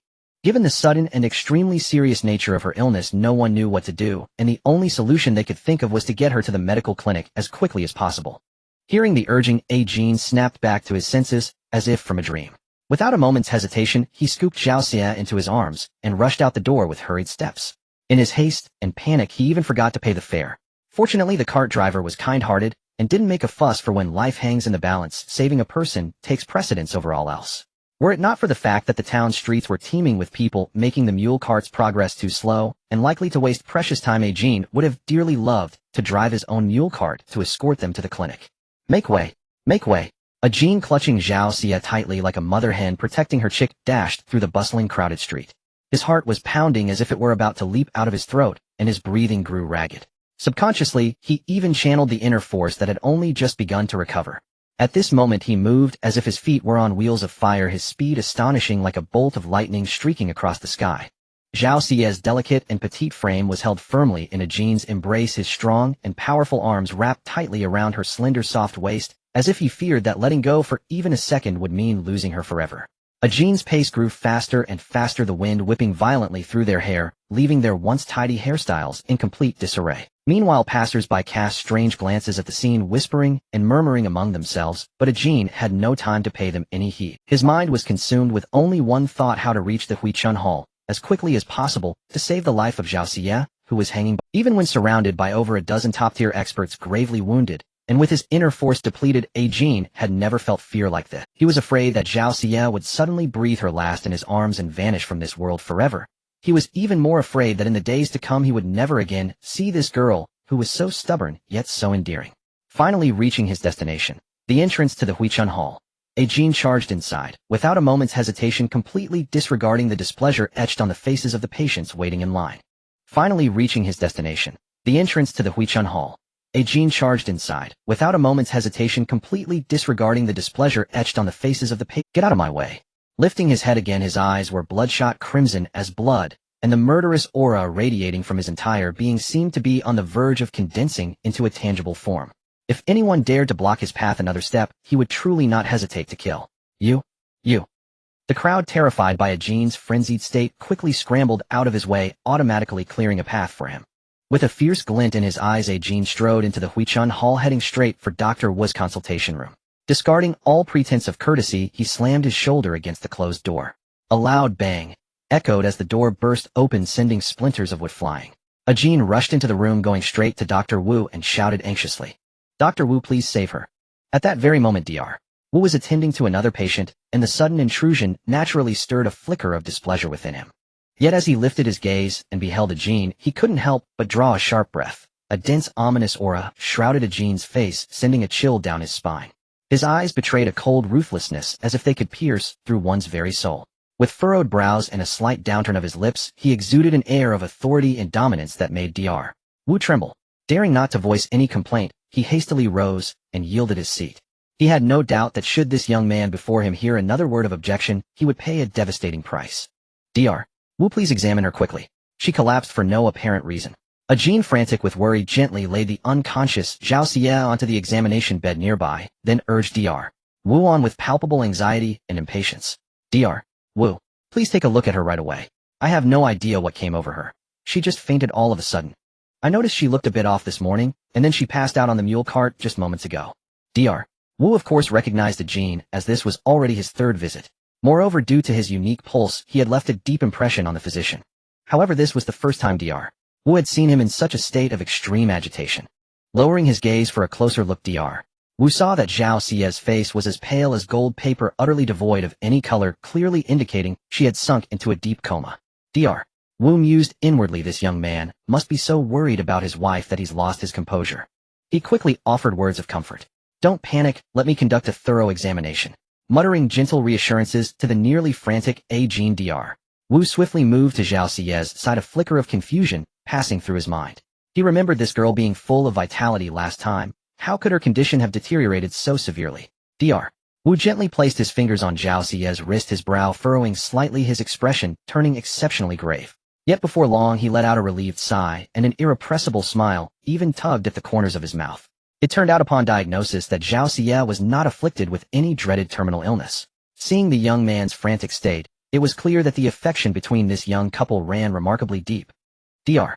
Wu slowly returned to his desk, and sat down.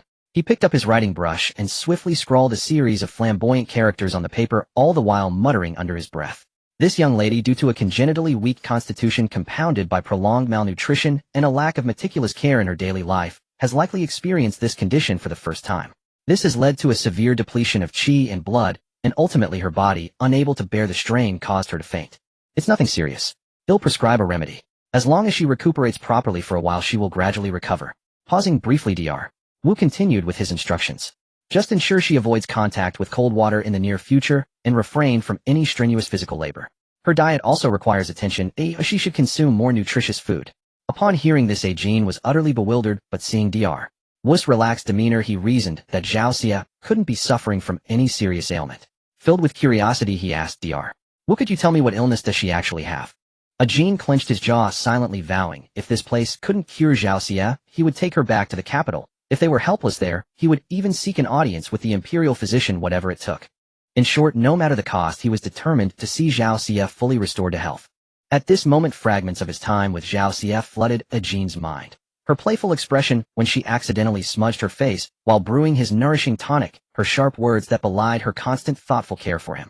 Each memory stabbed at his heart with agonizing pain. Just then Dr. Wu, who was in the midst of writing the prescription, paused his brush, looked up with a puzzled expression, and a hint of awkwardness flickered in his eye. Do you mean to say you weren't aware the girl was having her menstruation? Dr. Wu asked softly.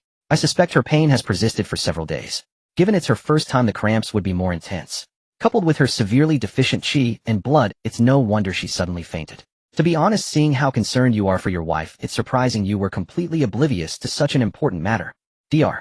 Wu shook his head helplessly and resumed his writing. However, as he finished, he glanced once more at the damaged door, pondered for a moment, and then added 4 more characters at the end of the prescription. Replaced the door. Menstruation. Jean's face flushed crimson in an instant, as red as a ripe apple. Being of marriageable age, he was of course well aware of what menstruation was. What he hadn't anticipated was that Zhao Xie would faint due to her period. Upon a moment's reflection, the reason wasn't hard to grasp. Zhao Xie's family was destitute. Their hometown had suffered a devastating drought lasting 3 years, and her father's severe illness had drained their remaining resources. As the eldest daughter, she would always give the first morsel of food to her younger brother and her mother. Unbeknownst to him, it was precisely because of this that the original Zhao Xie had ultimately succumbed to starvation during their flight from the famine. How could her body ever have been robust? Even the reborn Zhao Xie, seemingly resilient and fearless, still inhabited that same frail and broken vessel. Now this incident with her menstruation had simply served to trigger all these underlying problems at once. All right, quickly carry this young lady to the side chamber to rest. I will instruct the apprentices to decoct the medicine according to the prescription and administer it to her. She should regain consciousness shortly. He then looked at his own battered door, feeling a mix of heartache and resignation, for Jean wasn't the first anxious patient to have crashed through it. I still have more patients to see.